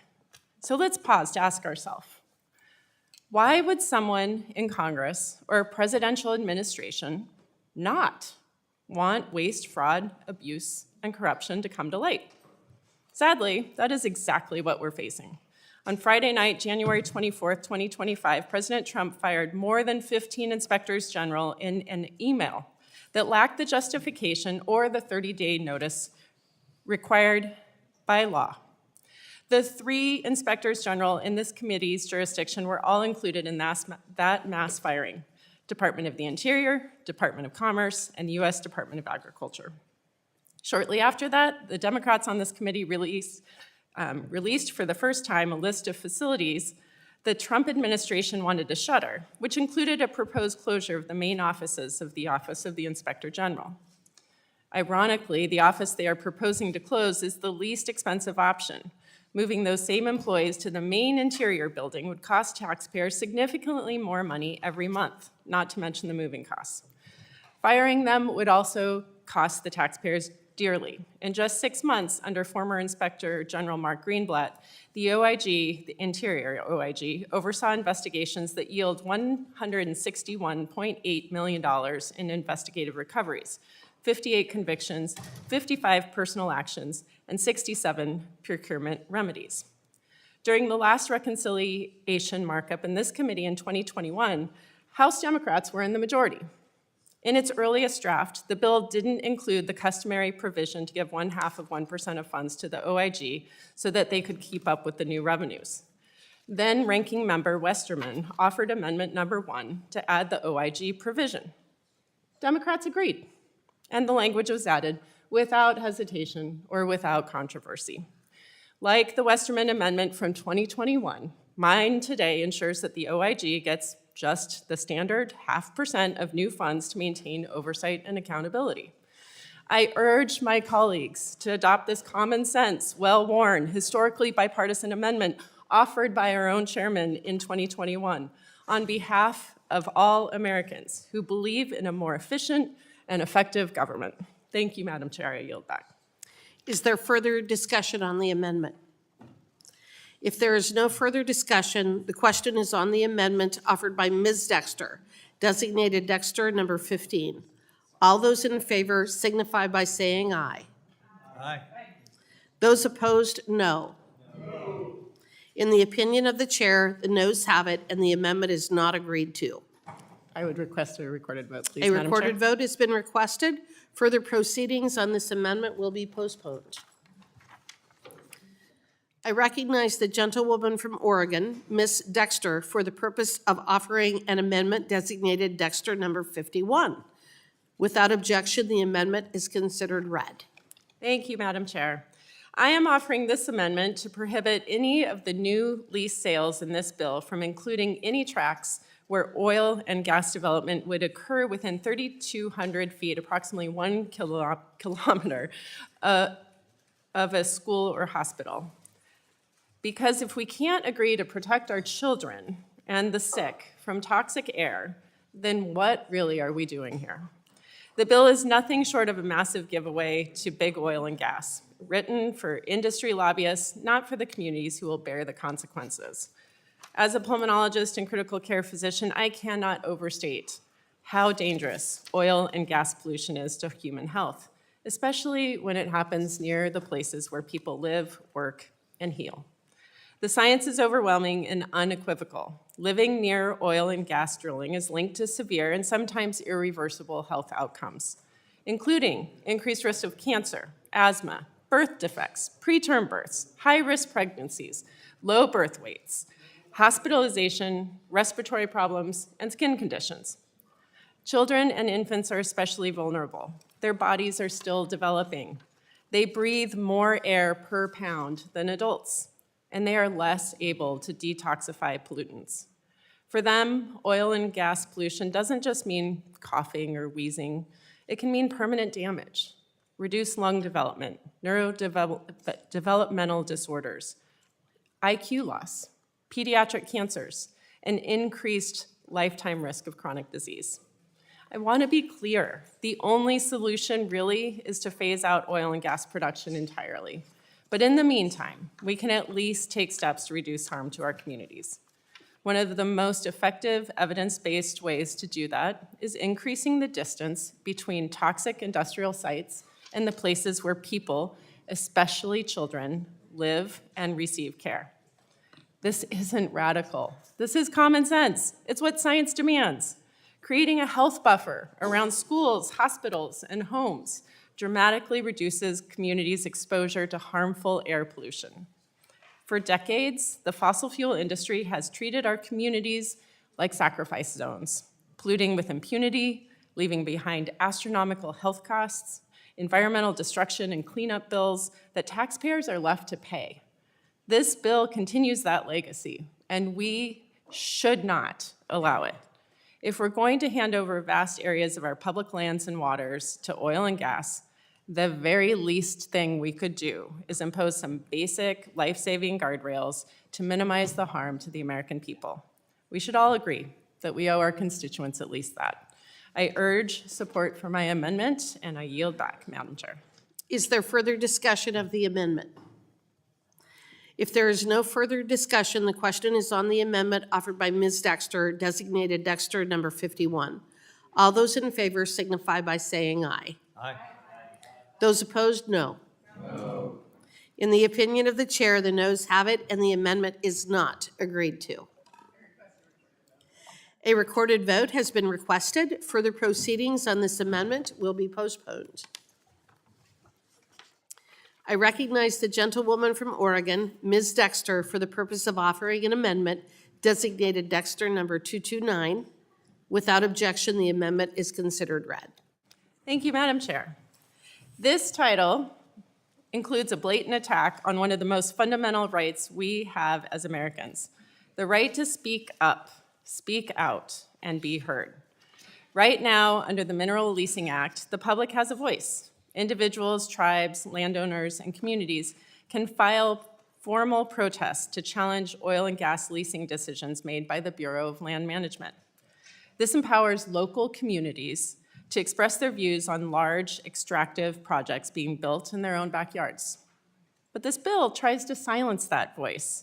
It would impose a $150 fee to just file a protest, with an additional $5 for every page over 10, and an additional $10 if the protest covers more than one lease parcel or drilling permit.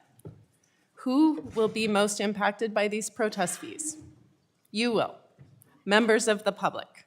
Those of you who are hunters and anglers, private landowners, even your local elected officials who simply want to voice your opinions on matters that impact you. If your concern is a sensitive wildlife corridor, a local watershed, or a community park, too bad.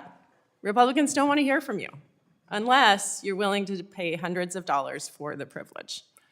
It may not be a lot in terms of federal revenue, but it is a lot for everyday Americans who may have to choose between public participation and paying their electricity bill or buying groceries. Meanwhile, Republicans are slashing royalty rates for oil and gas companies that are making billions of dollars every year. It is abundantly clear where the Republican priorities are. House Republicans are committed to lining the pockets of big oil billionaires, even at the public's expense. Huge tax breaks for billionaires and polluters, and new taxes on free speech are the themes today. Let's call this what it is: a tax on dissent, a toll on civic participation, an attack on free speech dressed up as a budget line item. This is an egregious provision, and I am offering this amendment to strike the protest filing fees from this bill. I urge my colleagues to support my amendment. It's time to stand up for your constituents, too.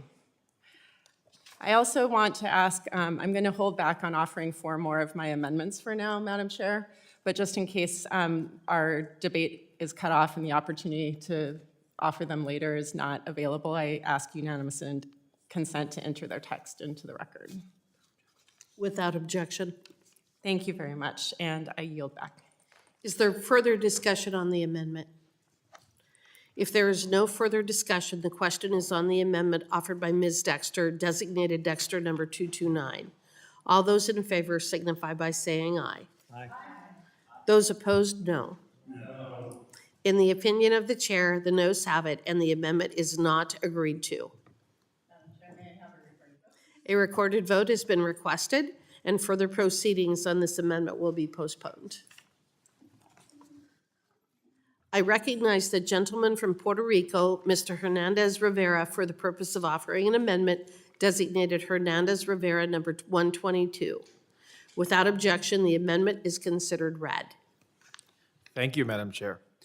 I came to Congress to prioritize the issues that Puerto Rico is facing. And it's disheartening to see this administration take actions that cause distress and economic pain for the island. The U.S. territories and commonwealths are facing devastating impacts of climate change, rising sea levels, and extreme weather and storms. As the resident commissioner of Puerto Rico, I know better than most how damaging climate-induced storms can be. One way to shield Puerto Rico from more intense hurricanes and tropical storms is to fund coral reef preservation. Coral reefs act as a barrier that can dissipate as much as 97% of wave energy, protecting communities from storm surges and flooding. Over 10% of Puerto Rico's coral reefs were damaged by Hurricanes Irma and Maria. And when reefs are damaged or destroyed, the absence of this natural barrier can increase future damage from violent storms. Coral reefs are also threatened by climate change and associated ocean acidification and rising ocean temperatures. Protecting coral reefs can help protect the island and build climate resilience. I will keep fighting to ensure that the people of Puerto Rico have the tools they need to recover and thrive, and I urge my colleagues to support this amendment and efforts to protect the territories and commonwealths from climate change and intense storms. With that, I yield back. Is there further discussion on the amendment? If there is no further discussion, the question is on the amendment offered by Mr. Hernandez Rivera, designated Hernandez Rivera number 122. All those in favor signify by saying aye. Aye. Those opposed, no. No. In the opinion of the chair, the noes have it and the amendment is not agreed to. I request a recorded vote. A recorded vote has been requested. Further proceedings on this amendment will be postponed. I recognize the gentleman from Puerto Rico, Mr. Hernandez Rivera, for the purpose of offering an amendment designated Hernandez Rivera number 201, revised. Without objection, the amendment is considered read. Thank you, Madam Chair. As this committee knows very well by now, Puerto Rico faces an unprecedented energy crisis. Since 2020, the Puerto Rican government has attempted to move towards a cleaner, more resilient energy future by procuring multiple tranches of utility-scale solar and battery storage projects. These projects are intended to supplement and ultimately replace the island's aging and unreliable fossil fuel-based power infrastructure with thousands of megawatts of solar energy and batteries. Yet despite these efforts, only one project has actually been built so far. Not a single megawatt of new utility-scale solar has been connected to the grid. The only utility-scale projects that have made it to financial closing have done so because of crucial support from the Department of Energy's Loan Programs Office. LPO financing is so essential for these projects that the Financial Oversight and Management Board, which I oppose and which this committee created, made it a requirement that developers apply for these loans. In January, the LPO announced $1.2 billion in loans and guarantees for projects to help Puerto Rico transition away from fossil fuels. These loans will build on earlier projects supported by the LPO to provide more than 400 megawatts of utility-scale solar and 740 megawatts of battery storage capacity, but only if they're allowed to move forward. Unfortunately, that progress is now in jeopardy. That's why my amendment is simple but critical. It ensures that any legislation we pass today does not undercut Puerto Rico's energy transition. Puerto Rico cannot afford another energy setback. Let's keep these projects moving and ensure a more resilient, affordable, and clean energy future for the people of Puerto Rico. With that, I yield back. Is there further discussion on the amendment? If there is no further discussion, the question is on the amendment offered by Mr. Hernandez Rivera, designated Hernandez Rivera number 201, revised. All those in favor signify by saying aye. Aye. Those opposed, no. No. In the opinion of the chair, the noes have it, and the amendment is not agreed to. And I would like to request a recorded vote. A recorded vote has been requested. Further proceedings on this amendment will be postponed. I recognize the gentlewoman from Washington, Ms. Randall, for the purpose of offering an amendment designated Randall number 18. Without objection, the amendment is considered read.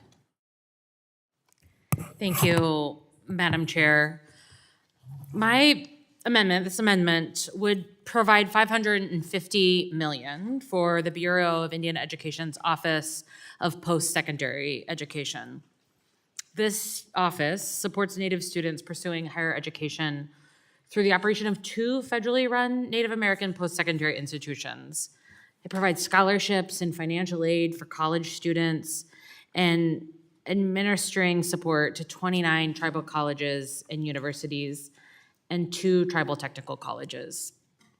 These institutions offer a full range of degrees from associates to doctorates and serve as accessible institutions for tribal communities. Despite access to quality education being a component of the federal government's trust responsibility, many Indiana and Alaska Native students remain the most underserved in higher education. In my time as chair of the Higher Education Committee in Washington State, we had about 0.8% Native students in colleges and universities in Washington State.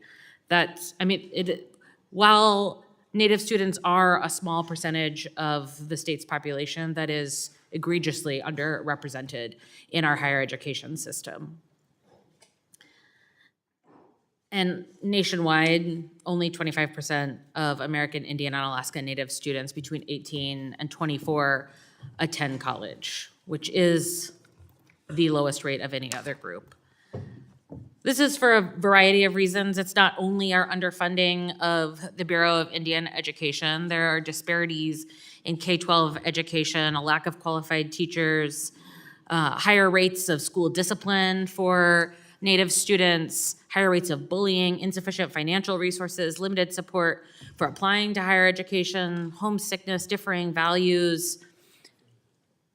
Many challenges which are being exacerbated by this overall budget reconciliation package, not to mention the attempts to completely dismantle the Department of Education, which provides IDEA funding and support for students with learning disabilities, among many other provisions. These barriers start in K-12 and are exacerbated as Native students complete their educational journeys. We know if you want students to enter into an associate's degree or a bachelor's program, or even go higher to get a master's or a doctorate or a medical doctorate, you have to give them their support in K-12. And this underfunding of education, this under-resourcing of Native students only contributes to the dramatic underrepresentation of Native Americans in medical fields, in engineering, in science and research. We are doing a disservice to all of us by not ensuring that Native American students are provided the support that they need from the very beginning. And we are completely abandoning our treaty and trust responsibilities. Now, given the challenges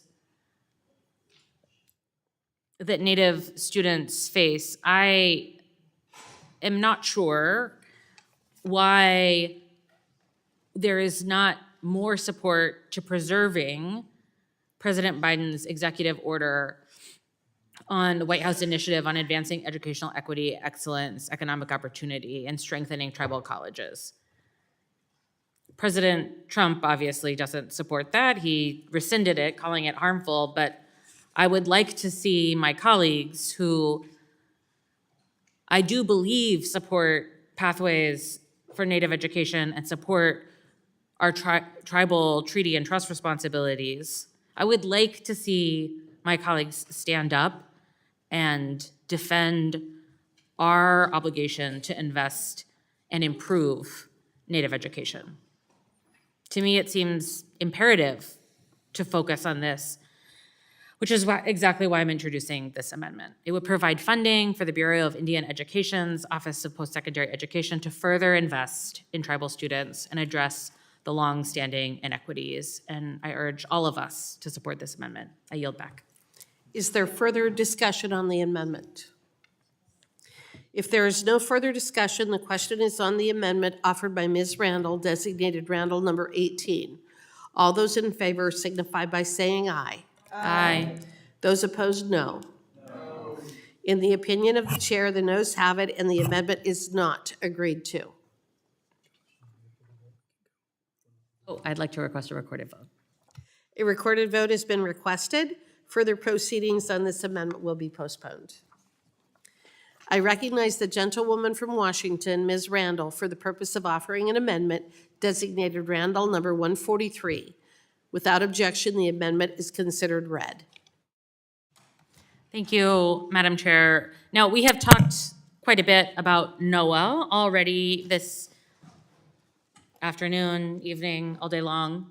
But I'd like to raise this issue again because this amendment particularly says that this title shall not take effect until the Secretary of Commerce and the Comptroller General of the United States certify that the staff necessary to process permits are there and funded and operational.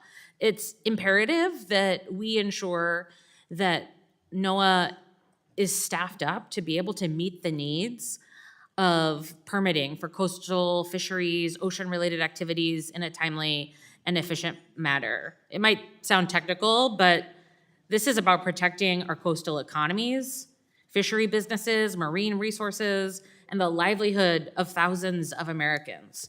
We cannot say that we stand for working people and small business owners if we are pulling the funding for the permitting that they need. I hear Republicans at every level of elected office say over and over and over that we need permitting reform, we need to ensure that we are cutting red tape, but eliminating the staff to process permits is only going to drag out permitting processes for these small business owners.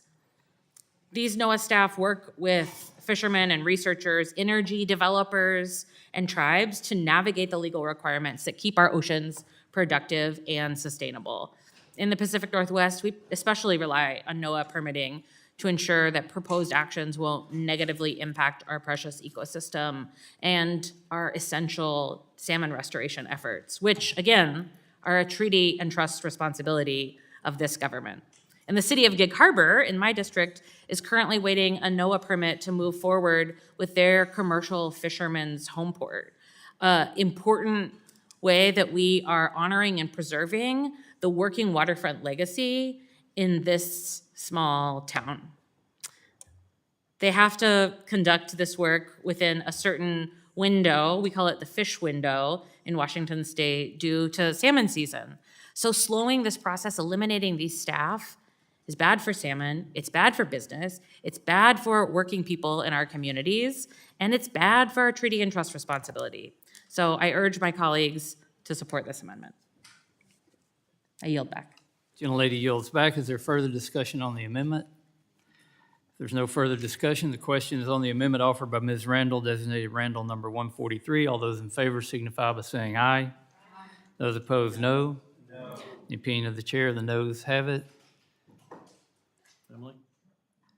I'd like to request a recorded vote, Mr. Chair. Recorded vote has been requested. Further proceedings on this amendment will be postponed.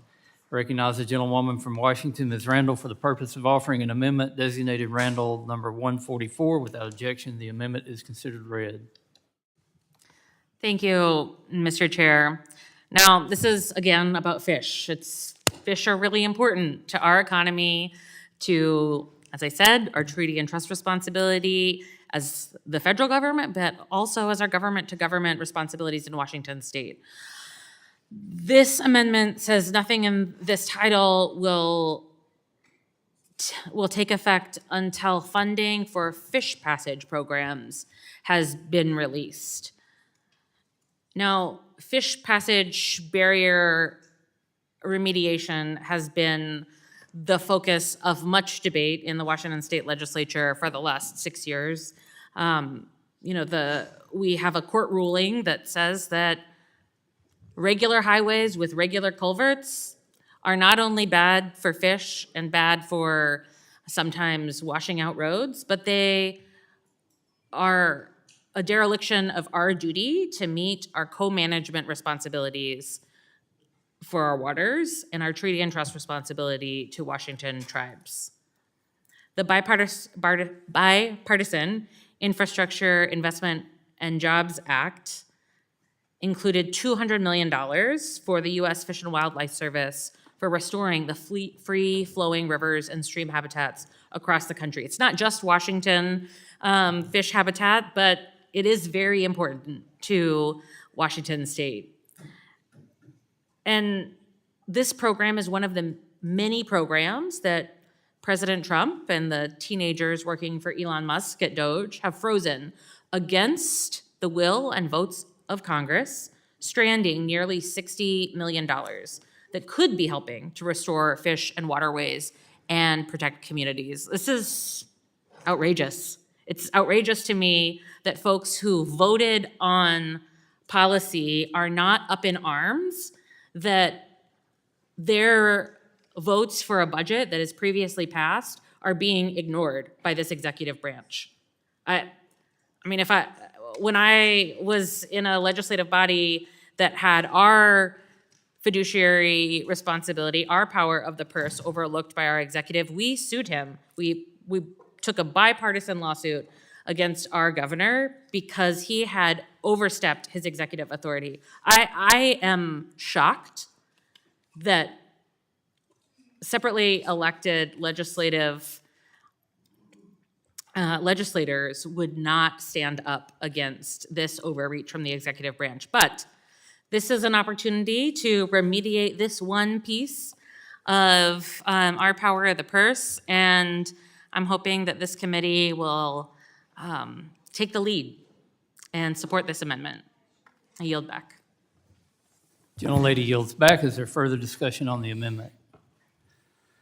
If there's no further discussion, the question is on the amendment offered by Ms. Randall, designated Randall number 144. All those in favor signify by saying aye. Those opposed, no. The opinion of the chair, the noes have it. I'd like to request a Recorded recorded vote vote. has been requested. Further proceedings on this amendment will be postponed. I recognize the gentlewoman from Washington, Ms. Randall, for the purpose of offering an amendment designated Randall 244. Without objection, the amendment is considered read. Thank you, Mr. Chair. Now, we had an incredible bipartisan hearing in the subcommittee on Indian and Insular Affairs a few days ago. And, you know, in that hearing, we had policies offered by myself and Republican colleagues to support land into trust on behalf of tribal nations. And we got to hear from the administration on some of the challenges to process those trust land transfers administratively without legislation. And, you know, one of the things that we heard was that it doesn't seem that there has been any forward-looking consultation as of yet between tribal nations and Doge or the president or the administration on which positions would be cut within agencies. And I think it's really important that the funds appropriated to the Department of Interior, Bureau of Indian Affairs, and Bureau of Indian Affairs are used to ensure that we have the staff necessary to process these trust land transfer applications. I'm gonna sound like a broken record here, it's our treaty and trust obligation to carry out this work, and eliminating the staff who processes these applications is egregious. And I know that my colleagues, my Republican colleagues, support these trust land transfers and would want to ensure that they are carried out effectively. And so I can't imagine that not a one of my Republican colleagues would not vote yes. It feels like a great opportunity to stand up for our verbal commitments in committee hearings and put our money where our mouth is. But I guess we'll see. I yield back, Mr. Chair. Gentlelady yields back. Is there further discussion on the amendment? If there's no further discussion, the question is on the amendment offered by Ms. Randall, designated Randall number 244. All those in favor say aye. Aye. Those opposed, no. The opinion of the chair, the noes have it. Recorded vote, please. A recorded vote has been requested. Further proceedings on the amendment will be postponed. I recognize the gentlewoman from Washington, Ms. Randall, for the purpose of offering an amendment designated Randall 246. Without objection, the amendment is considered read. Thank you, Mr. Chair. I know this is an issue that is important to you. Last Congress, the Natural Resources Committee and the House Education and Workforce Committee came together in a bipartisan hearing to shine a light on the deeply troubling conditions at Haskell Native Indian Nations University. Now, Haskell is one of only 2 post-secondary institutions operated by BIE, and that hearing made clear that Native student staff and alumni are in crisis, something that they have been saying for years, and that the university is in desperate need of reform. The warning signs have been there. 2018, the Department of Interior's Office Inspector General released a damning report highlighting serious mismanagement at the school. It's sexual assault and domestic violence, cases that were grossly mishandled, leaving students traumatized and without justice. The then university president reportedly underreported crime statistics to conceal these incidents, creating a hostile environment for staff, and used her position to help secure employment for a relative. Last year, under threat of litigation, the Bureau of Indian Education also released a heavily redacted report, trying to hide the mishandling that had happened long after the investigation was completed. The report uncovered even deeper dysfunction, student grievances ignored, bullying, harassment by administrators, theft, nepotism, sexual misconduct, workplace abuse, and evidence of fraud and waste. 2 words I know my Republican colleagues are opposed to. The report also suggested that Haskell leadership worked to influence the scope of these investigations, steer witness testimony, control narratives. And these allegations of misconduct go back at least 17 years. The Department of Education, still standing when it did this, had separately verified claims of academic fraud dating back to 2007. And just last year, a former regent was federally indicted on multiple felony assault charges.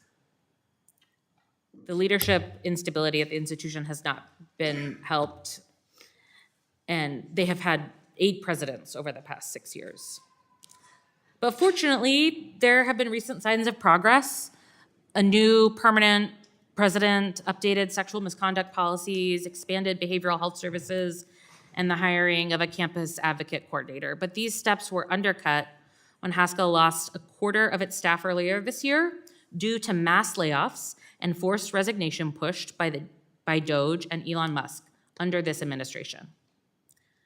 Though some employees were reinstated, the damage to morale and continuity is serious. We owe it to Native students to fix this. The mission of this institution is to advance tribal sovereignty and self-determination, but that is an impossible vision to realize without real safety, accountability, and trust. This amendment directs GAO to provide Congress with the information and recommendations we need to support lasting reform. This has been and should continue to be a bipartisan priority, and I urge my colleagues to support this amendment. I yield back, Mr. Chair.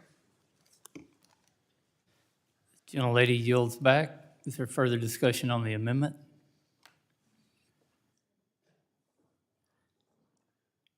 I would say that I appreciate what the Congresswoman is trying to do here, and I want to work with her. The situation at Haskell is unacceptable, which is why we have held hearings and led an investigation on it. While I can't accept this amendment, I would like to ask the Congresswoman if she'd be willing to withdraw the amendment and work with us on a bipartisan request letter to GAO on the matter. Thank you, Mr. Chair. Would you yield?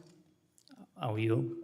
I thank you for that commitment, and I would be happy to work together on a bipartisan letter to the GAO. And with that understanding, I'll withdraw this amendment and yield back. You asking unanimous consent to withdraw your amendment? I am asking unanimous consent to withdraw this amendment. Without objection, so ordered. I recognize the gentlewoman from Arizona, Ms. Ansari, for the purpose of offering an amendment designated Ansari number 19. Without objection, the amendment is considered read. Thank you, Mr. Chair. I would like to offer an amendment to make sure that no fossil fuel company that is found civilly or criminally liable for collusion by the Federal Trade Commission or in civil or criminal litigation may participate in or be granted a lease under the lease sales under this title. This seems like it would be common sense. If you're a company that has been found liable for anti-competitive collusive behavior, you probably shouldn't get access to American public lands and water. Yet, unfortunately, that is not the case. In the past year, the Federal Trade Commission has brought 2 complaints against CEOs of domestic shale companies, Scott Sheffield of Pioneer Natural Resources and John Hess of the Hess Corporation. The FTC alleges these men colluded with OPEC, an international oil and gas cartel that includes our foreign adversaries, to reduce their production of U.S. oil and gas and keep prices high. And this isn't guesswork. The FTC has provided smoking gun evidence. This collusion and price gouging have had major impacts on our constituents. The collusion between U.S. shale producers and OPEC is estimated to have cost the average American household as much as $500 per car in increased annual fuel costs. In response, 29 states, red and blue alike, have filed a class action lawsuit against these companies because they see that this behavior is illegal, unacceptable, and harms American consumers. And yet, my Republican colleagues here in Washington, D.C. have not only refused to investigate these companies, but they are also insisting that the only way to solve the cost of living crisis is to sell off even more of your public lands to these companies. I think these FTC cases make it abundantly clear that if we did increase lease sales, oil and gas companies would just continue to hoard these lands and keep supply low.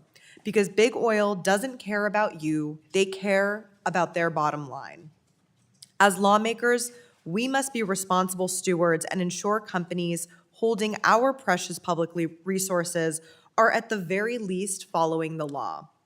Given that this bill will dramatically increase oil and gas leasing, I think it's more than fair to request these leases won't be going to companies engaged in illegal, anti-competitive behavior, even collusion with our adversaries that directly harms American consumers. Our economy is being held hostage by big oil. This is the least we can do to make sure our constituents are paying fair prices. I urge my colleagues to support my amendment, and I yield back. The gentlelady yields back. Is there further discussion on the amendment? There's no further discussion. The question is on the amendment offered by Ms. Ansari, designated Ansari number 19. All those in favor signify by saying aye. Aye. All those opposed, no. The opinion of the chair, the noes have it. Thank you. I request a recorded vote, has Chairman. been requested. Further proceedings on this amendment will be postponed. I recognize the gentlewoman from Arizona, Ms. Ansari, for the purpose of offering an amendment designated Ansari 54. Without objection, the amendment is considered read. Thank you, Mr. Chair. My Republican colleagues constantly claim that the United States is in an energy emergency.